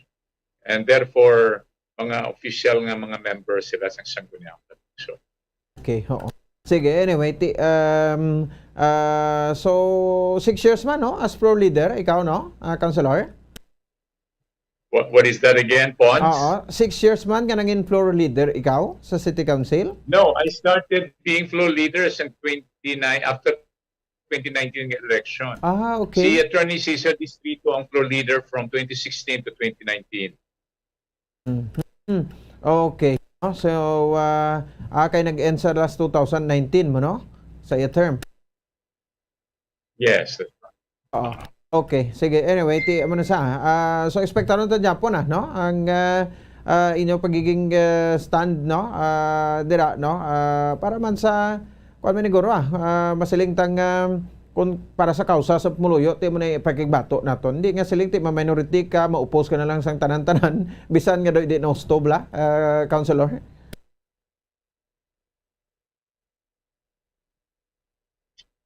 Well, ang aton loyalty hindi sa partido. kung public service na ang yaangambalan. Basta serbisyo publiko ang atong lealtad sa pumuluyo. Kung na ginambal ni Carlos P. Romulo, I think it was Carlos P. Romulo. My loyalty to my party ends where my loyalty to my country begins. So, inaya mga partido usually and basically that is to be observed with the sense of fidelity, integrity, responsibility, commitment kung tiempos ang election. Pero kung tapos na ang election, partido na sang tao ang atong sinakalan. Sige. Councilor, may na-notice ng Teblano kahapon sa pag-take out bala ninyo with Mayor Bing sa Abayinsang Bacolod Government Center. No? So, daw na-notice. At may nakapamangkot labla nga daw may kuan-gid kada isa sa mga councilors da, no? Nakaitom gid, councilor. Anong bot silingon sunod sadto? Well, ang amon primero choices were between wearing a barong Tagalog or coat. May coat and tie. Nakita mo, naka-coat and tie ako. So, usually, ang ginagamit mga Amerikana, ang duag sina dark color. Pero si Mayor Bing, hindi to black ang iya. I think it was about dark brown. Ang ako niya, of course, black, kasi naka-white long sleeves ako nga may korbata. Kaya mo man itong gingamit ko sa hearing ko sa korte before our induction with Mayor Bing. Si Councilor Cindy at si Councilor Ang, masami, nag-asok-sok na sila yes ang itom. Kita mo, isang gani sa ginapakita nyo da sa bunga video, si Councilor Cindy Rojas nag-asok-sok sa dark dress, di ba? Yes, si correct. Councilor Ang, masami, gasok-sok na sila sa mga dark na mga lapon. So there was nothing actually significant in wearing dark colored dresses or coats kahapon, except nga we just decided nga magamit na lang isang coat. Or in fact, I was thinking nga mag-coat and tie kami. And it appeared nga ako lang to naka-coat and tie. Mugani, siling na mag-kuang itom daw sign of mourning bala. Pero hindi man gali No. Of course, subuan kami nga hindi si Mayor Bing na ang mayor gihapon. No? Natural lang na, normal lang na. Ang tiyak ng partido, lipay sila kaya ang ilang mayor mong nagdaog, kag ilang congressman. Pero kung mapirdi ang ilang mayor ka congressman, natural man na masubuan sila. In any case like that, kung ikaw ara sa bahin sang kapirdihan, masubuan ka gid. But ang amon pagsuksok sa mga dark dresses kahapon was nothing in relation to being grieved by the result of the election. Okay. Sige, anyway. After sa take-out yung hapon, doon may mga gatherings pa kamo with Mayor Bing, ano? Well, we had a dinner with him, Mr. Seda, and we ate with him, we sang. We had some little dancing there. And kantang ibang mga kapitanes nga nagupod ko, nagkantamang ko. Pag isulod ni Mayor Bing, nag-demand kasi dahil nga makanta ko, di kanta ko eh. Taga-kanta ko, ibang kasaot. We enjoyed our fellowship last night. It is a camaraderie that it is worth remembering. Sige, no? So, ara ka pa man, by 2022 to 2025, so what we expect, no? Sa mabakulo doon sa imo, for your last term, no? Councilor? I will just do what I believe and know I must do as a city councilor. I am pledged to do the best I can for our people, no less than the best that I can. In terms of my attendance, in terms of my performance, in terms of the resolutions and ordinances that I shall introduce into the Sangguniang Panlungsod that will benefit our people and that might even affect our country, including sa itong resolution na gin-propose ko kahapon about K-12. Ang iya sa to influensya would not only be local but national. Again, ginbutan ko to sa akong resolution na tagaan ang mga tanan ng mga sanggunian sa bilog nga probinsya sa Negros Occidental, including Sangguniang Panlalawigan, agud nga makahimo man sila sang ilang komentaryo, opinion upon support sa sining our resolution. So that is my commitment to our people. We should not worry nga bisan apat lang da kami kag mayoriya sa piyak nga partido. We will cooperate with any good measure as we shall oppose anything that we believe will not be good for our people. All right, no? Anyway, Councilor, thank you gid no sa saring opportunity. Mayong gabi sa imo. Thank you very much. May gabi man, and God bless you. And God bless our people. Sige, salamat gid no si Councilor Iniceto Novero, no, ang outgoing naman niya nga floor leader no sa City Council sa sulat sa Bacolod ends up last Wednesday no sa last nila nga session sa sang sila ang ara sa administration no grupo sa majority sa City Council. Wala ta ko sino magauyat naman ano ako mangin floor leader sa City Council by July anong yung first nga session nila 6 no amo nang deliberation man or ang kuan ano ang pag panghatag no sa mga committee chairmanships. Pero either kay Councilor Juan Gurua no Jude Trio Saison no and Councilor Alberto Espino ang mangin floor leader no sa kuan no sa City Council no this 2022 to 2025. Ang ibanda ya tiluay naman niya sang papel da no nga mag floor leader. Oy, managani ka tilingog da. Oh, nitesyan nyo naman ha. Oh, panilagan ta naman kung sino mga konsyal naman ning wala hindi magtilingog no sa palabuton sa mga kabaran nga kuan ano nga mga sesyon. Oh, so ti may silyo man guro ano ba silyuhan or stipliran naman ang ba nila no? Or nagkonsyal lang kay ti kumo namakal, nagkonsyal lang kay kumo pisan sang pandemya, nagkonsyal lang kay ti may kwarta. Pero la taon ta no? Hindi lang siling kuana, no? Nga money. Oh, may kwarta seleksyon nagdaog na makal. Oh, money and brain dapat may utok man as council. No? On how to perform your obligation and duties and responsibilities samtang ara kada. No, sa bahin sang sesyon hindi ngang papel mo da iya no pangamuyo lang pulupungko lang tiyog-tiyog sang bangko nibla pero sa atong napungkuan ta nibla no nga may salandigan mula na kagasto sa pamahaw no 4 piece bala pungko pamahaw pamati puli so may magkaluyan naman na di mo no ako yan di kay kuya mapunggan nga maglawag sa ni sa ila panilagan ta nay no sa pila ka sessions.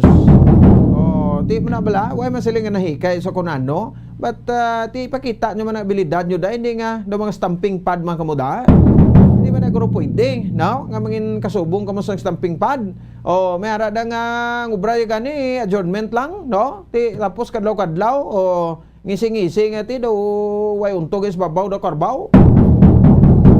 Muna obrahon niya da sa daya no nagakuan pangamuyo lang permi muna na ka magkadlaw-kadlaw kung may mga argumento da ma-record ba na sa minutes may man na ka natapos ang 3 ka tuig ang inyong interpellation wagi ka mo yung interpellation da bisan isa no di may matyagan nyo kag himuon nyo man nga palangabuyan ang pagkakonsyal no pagka leader no sang aton si tagsak mo syudad hindi man ay maluoy man kamo dibla sige ila tawon tabi no kasi nung may kwanda may kaisogid kag magin fiscalizer nga ginatawag oras sa Bomba Radio Bacolod Philippine Standard Time 25 minutos sa kaligid sa taknang alas 8 sa gabi sa ato sa ringa para tuntunan diba sa ato sa ringa pagpakalaga no so i-check taman abis sa Winnie Sancho diri makabanan sa aton nga mga kauturan kay ay balaon taman no ang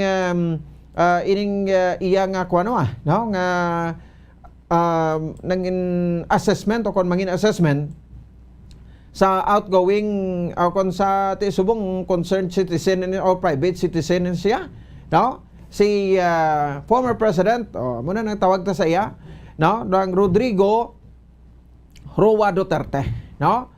So former president sa puli sa to sa Davao but according iya makabanan no, sa bahin sang aton nga 1987 Constitution basta matapos ang termo pagka-presidente sang pungsod Pilipinas, no, may allowed ikaw nga nga bantayan sang duha ka mga miyembro sang Presidential Security Group o kon PSG, no, nga bilang imo nga security bisan wala ka na sa pwesto, no. So hasta nga ti magbiya ka man sa kalibutan o kung magtaliwan ka na like sa Torligad, no, the late President Pinoy, kung ito sa mapatay, may duwag ito ka-detailed nga mga PSG personnel sa iya, no?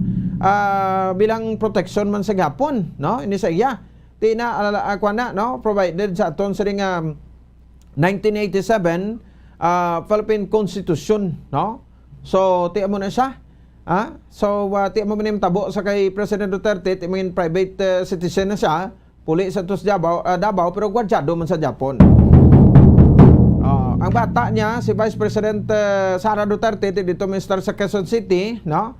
Amo niya ang palasyo sang ang tawag o kapuluyan sang Vice President sang Republika sang pungsod Pilipinas. Kaya siyempre, no, duga nga pananawan diri sa inaugurasyon, no, ni President Bongbong Marcos sa iyang adlaw, no? So officially mga nagdalaog last May 9, 2022 elections nagpulungko na gina exactly 12 o'clock June 30, 2022. 28 minutos sa kaligan sa takto alas 8 sa gabi sa aton sa ring pagpalagad. And standby man kamo, may report man karon si Bombo Dennis Rubica diri sa aton sa iya nga palatuntunan. Kung sa grado, pilahan ang mahatag nga grado sa labor sector taman.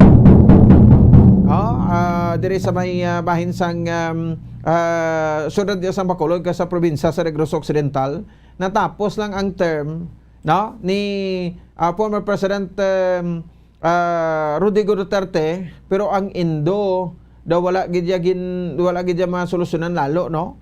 So ang mga labor groups naton daw wala gid na satisfy, no, kaysa sa promisa and ng Indo kon ining contractualization, no. So ang Indo, no, maniblang nga ginahambal nga ti dapat kung maka 5 months, no, pasaka ang isa ka empleyado maging regular na, no. So pero ti do pinili lang to nila, ang gipang tagan nila sang sining pribilehyo, no, nga maging regular iya makabanan.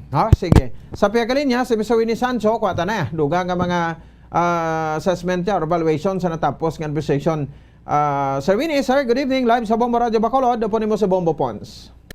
Yes, sa Bombo Pons, no, may gabi sa imo kag labi na gid sa aton mga listeners kag subong man aton mga viewers, no, sa imong programa. Yes, sir. Thank you gid, no, Sir Winnie, sa sining time. Anyway, sir, sa part sa labor sector, finally private citizen na si former President Rodrigo Duterte sa part sa labor sector, no.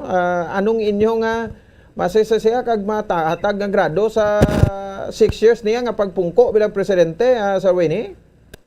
Well, on a scale of 1 to 10, no, 10 being the highest, ang among grado sa kay former President Duterte is 4, no? That means failure. Why? Well, number 1, he vetoed the security of tenure bill, no? Impromisahan niya ang labor sector nga untaton niya ang contractualization o kung Indo, no? So, there was a deception, no, on the part of former President Duterte by vetoing, no, the security of tenure bill. Why?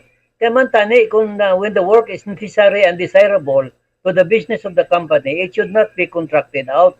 So naisahan, no? Naisahan ang labor sector. Ikadua, ang aton mga workers sa West Philippine Sea. Sa West Philippine Sea, were deprived of their, ang mga fishermenta, were deprived of their livelihood, no? Mga workers, tungod na ang mga Chinese, no, wala ginalaw nga makapangisda ang aton mga mangingisda sa aton na gid nga economic zone. Ikatlo siguro Bombo Pons atong naglamatay sa war on drugs, no. Way man ta sila nga ginatolerate ang ang kuana ang tawag ni ang war on drugs okay man na siya. Ang diferensya galing kay man kadamo sang inosente nga nagkalamatay mo. Di mga kwanto sila mga breadwinner man to sila sang ila mga pamilya, no? Diri sa aton si Atty. Tutubo with all due respect sa pamilya, no? Why gito unsolved gito ang iyang ang iyang kaso, no? So sa amon niya failure, no? Why gid sang legacy ngin bilin si former President Duterte para tani sa mga mamumugon. Gustong may handumon man tani bla ang mga mamumugon, no? Sa pagpungko ya, no? Unfortunately, amon nga pagtanaw, no? We were taken for a ride kay Mante Primero siling naton pro labor mo. Pagkatapos gali kuan man lang rhetorics, no? Puro lang hambal kag it has ang mga drivers pagid, no? Tungod sa pagsaka sang gasolina kag kamalalon sang mga spare parts iba nagulumtat na Why na sila nag-drive? Tungod nga hindi na sila makasarang, no? Sa pag-atubang sang ila mga palamugnan. So in other words, negatibo ang natabo sa amon nga mga mamumugon sang I'm talking about the ordinary workers ang ni former President Duterte Bongbong Pons. Okay. No, so ti mga pautot lang tuguro kag pahamot no, pakwa simpatiya sang tawo, no. Pero daw kuan man ginari duna naman sa pungsod Pilipinas, Sir Winnie, no, nga ti basta gani magpatapos ang term ang mga promisa sang pagsugod hasta matapos nga hindi matuman, no. So daw why gid sang naka-perfect sa ilang mga promisa, no, ang mga previous presidents naton. Kaya mo ginaya, no, malin sa una sa subong, no, mayo lang na sila sa opening salvo. Mga motherhood statement, tanan-tananda. But at the end of the day, ano nabilin sa aton subong?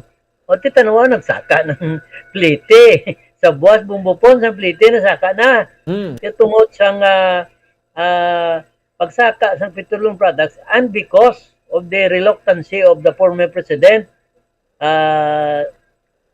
Rodrigo Duterte, to sustain the excise tax nga mo tani ang makabulig na makapiyan-piyan, no, sa pagnubo sang presyo sang produktong petrolyo, which consequently pagsaka sang petrolyo may domino effect na siya, no? Tanan-tanan nga mga balaklon, serbisyo, what will follow is the unabated increases in the prices of basic goods and services. As a matter of fact, Bongbong, ang aton 55 pesos nga wage increase, no? Dire sa Western Visayas, sad to say, ginkaon lang, no? Pangtapa lang to siya. Ginkaon lang sang price increases, no? Nga masyado kataas kaya ang aton inflation rate from 5.4 kadlagan sa subong 5.7, no? Pero may projection nga base maglabot nga 7 point something ang aton inflation, which is very crucial, no, to the economy of the country. So galing kay ang trust rating niya sinindo taas man Japon, no, sa Winnie. So ano paglantaw niya sini nga nagapabilin sa high score, no, sa iyang trust rating? Kay ang hindi man tanan, no, pero ang survey ni ma-manipulate man ma-manipulate, no, ang survey. Okay. Kadamo man sang survey nga matahom sa survey. Tanawag la ang mga ekonomista to nagambal pa yang our economy kuno despite sa taas ang dollar kag sa mga pagkuhat sa petrolyo. Ang aton economy kuno is on the rebound. Dipensarabla amo na ni nga sitwasyon on the rebound pang ekonomiya mo. Hindi na tagani tumbal mo ba ginabupon tandaan ko gid. Ang isa mo libo mabayluhan gani daw hindi mo nambalaan. Ang isa mo kagatos daw 20 pesos because of the erosion of the purchasing power of the consumers. Wala na sang buying capacity. Ang kakululbaan hinari mag-collapse. Ang purchasing power sang workers tapos kita ni mo ni guro pag silinga ang imo sa klibo daw bili mga kuha na lang 200 na lang, no, tungod nga hindi na makasarang, no, sa ginatawag natong economic recession nga labuton. So that's why nga ti ang ang ginatawag nga budgeting importante gid no sa tagsaka pa ni Malay Subong no. Anyway, so Winnie no kwa lang correction man dugang no kay na sa inaugural speech no ni President Bongbong Marcos to daway gito na mention to sa parcel board sector batang iya is unity sa gihapon and tinitiya sila nga mag balik to sang natabo sang una no ato bangon ta ang mangin future naton. Any comment on this Sir Winnie?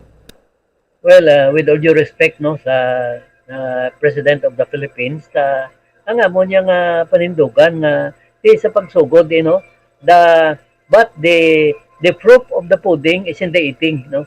Kamanti hapos na yung mga kambal kamo tanawag la mga opening salvo, mga inauguration speech. Nani ila speech writer mo. Pero matupa balay na no. Ang question is you have to prove no.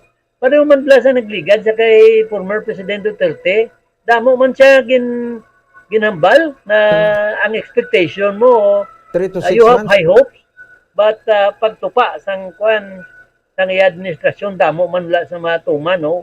In the same manner no sa kaso subong ni President Bongbong Marcos no, we have high expectation no.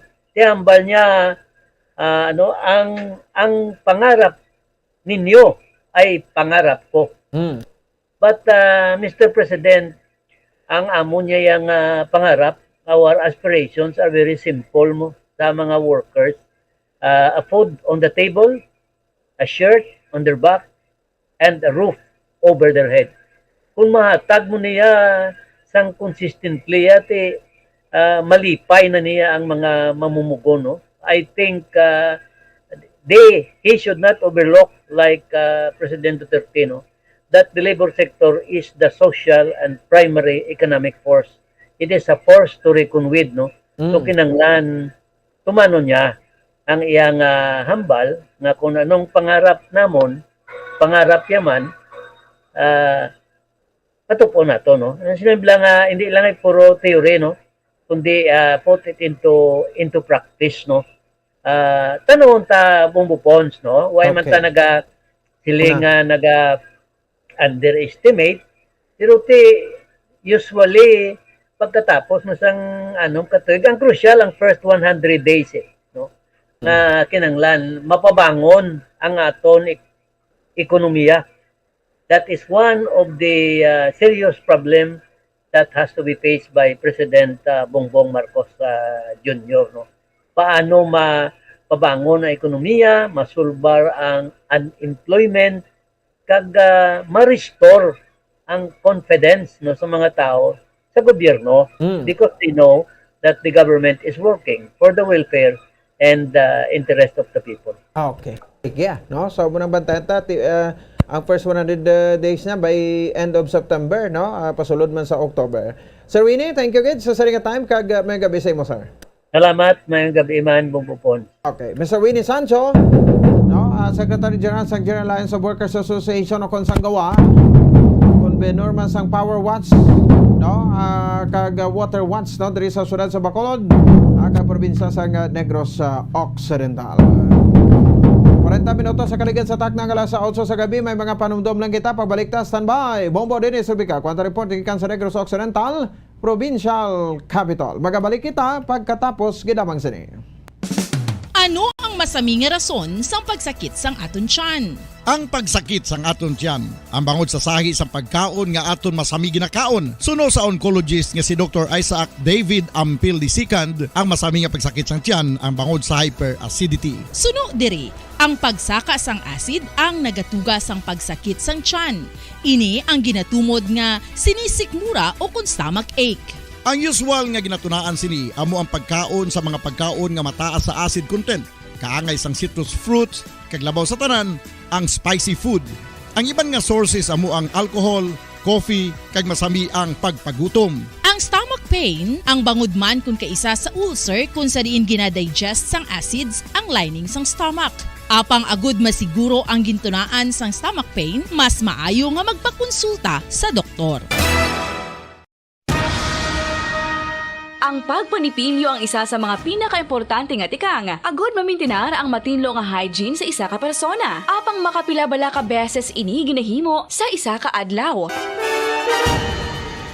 Suno sa American Dental Association, ginarekomendar ang pagpanipilyo sang makaduha ka beses sa isa ka adlaw. Sunod diri, maayo ang pagpanipilyo sa aga kag sa gabi gamit ang isa ka soft brittled brush. Para sa optimum dental health, ginapahayag sang ADA ang pagpanipilyo sang 2 ka minutos kag siguraduhon nga matinluan gid ang kada ngipon. Importante man nga tinluan ang tunga sang ngipon, isa ka beses kada adlaw. Importante man nga tinluan ang gum line, bangod posible ini nga tiniran sang bakterya. Friendly advice from Bombo Radio Bacolod. Luyag mo bala mga kabumbo nga mapanubo ang imo nga bugat? Nakasiguro ka bala nga nagakaigo ang imo nga pamaagi? Isa sa masami nga ginahimo sang iban nga mga luyag magpanubo sang bugat amo ang starvation diet o kon pagpagutom. Ini ang hinali nga pag-utod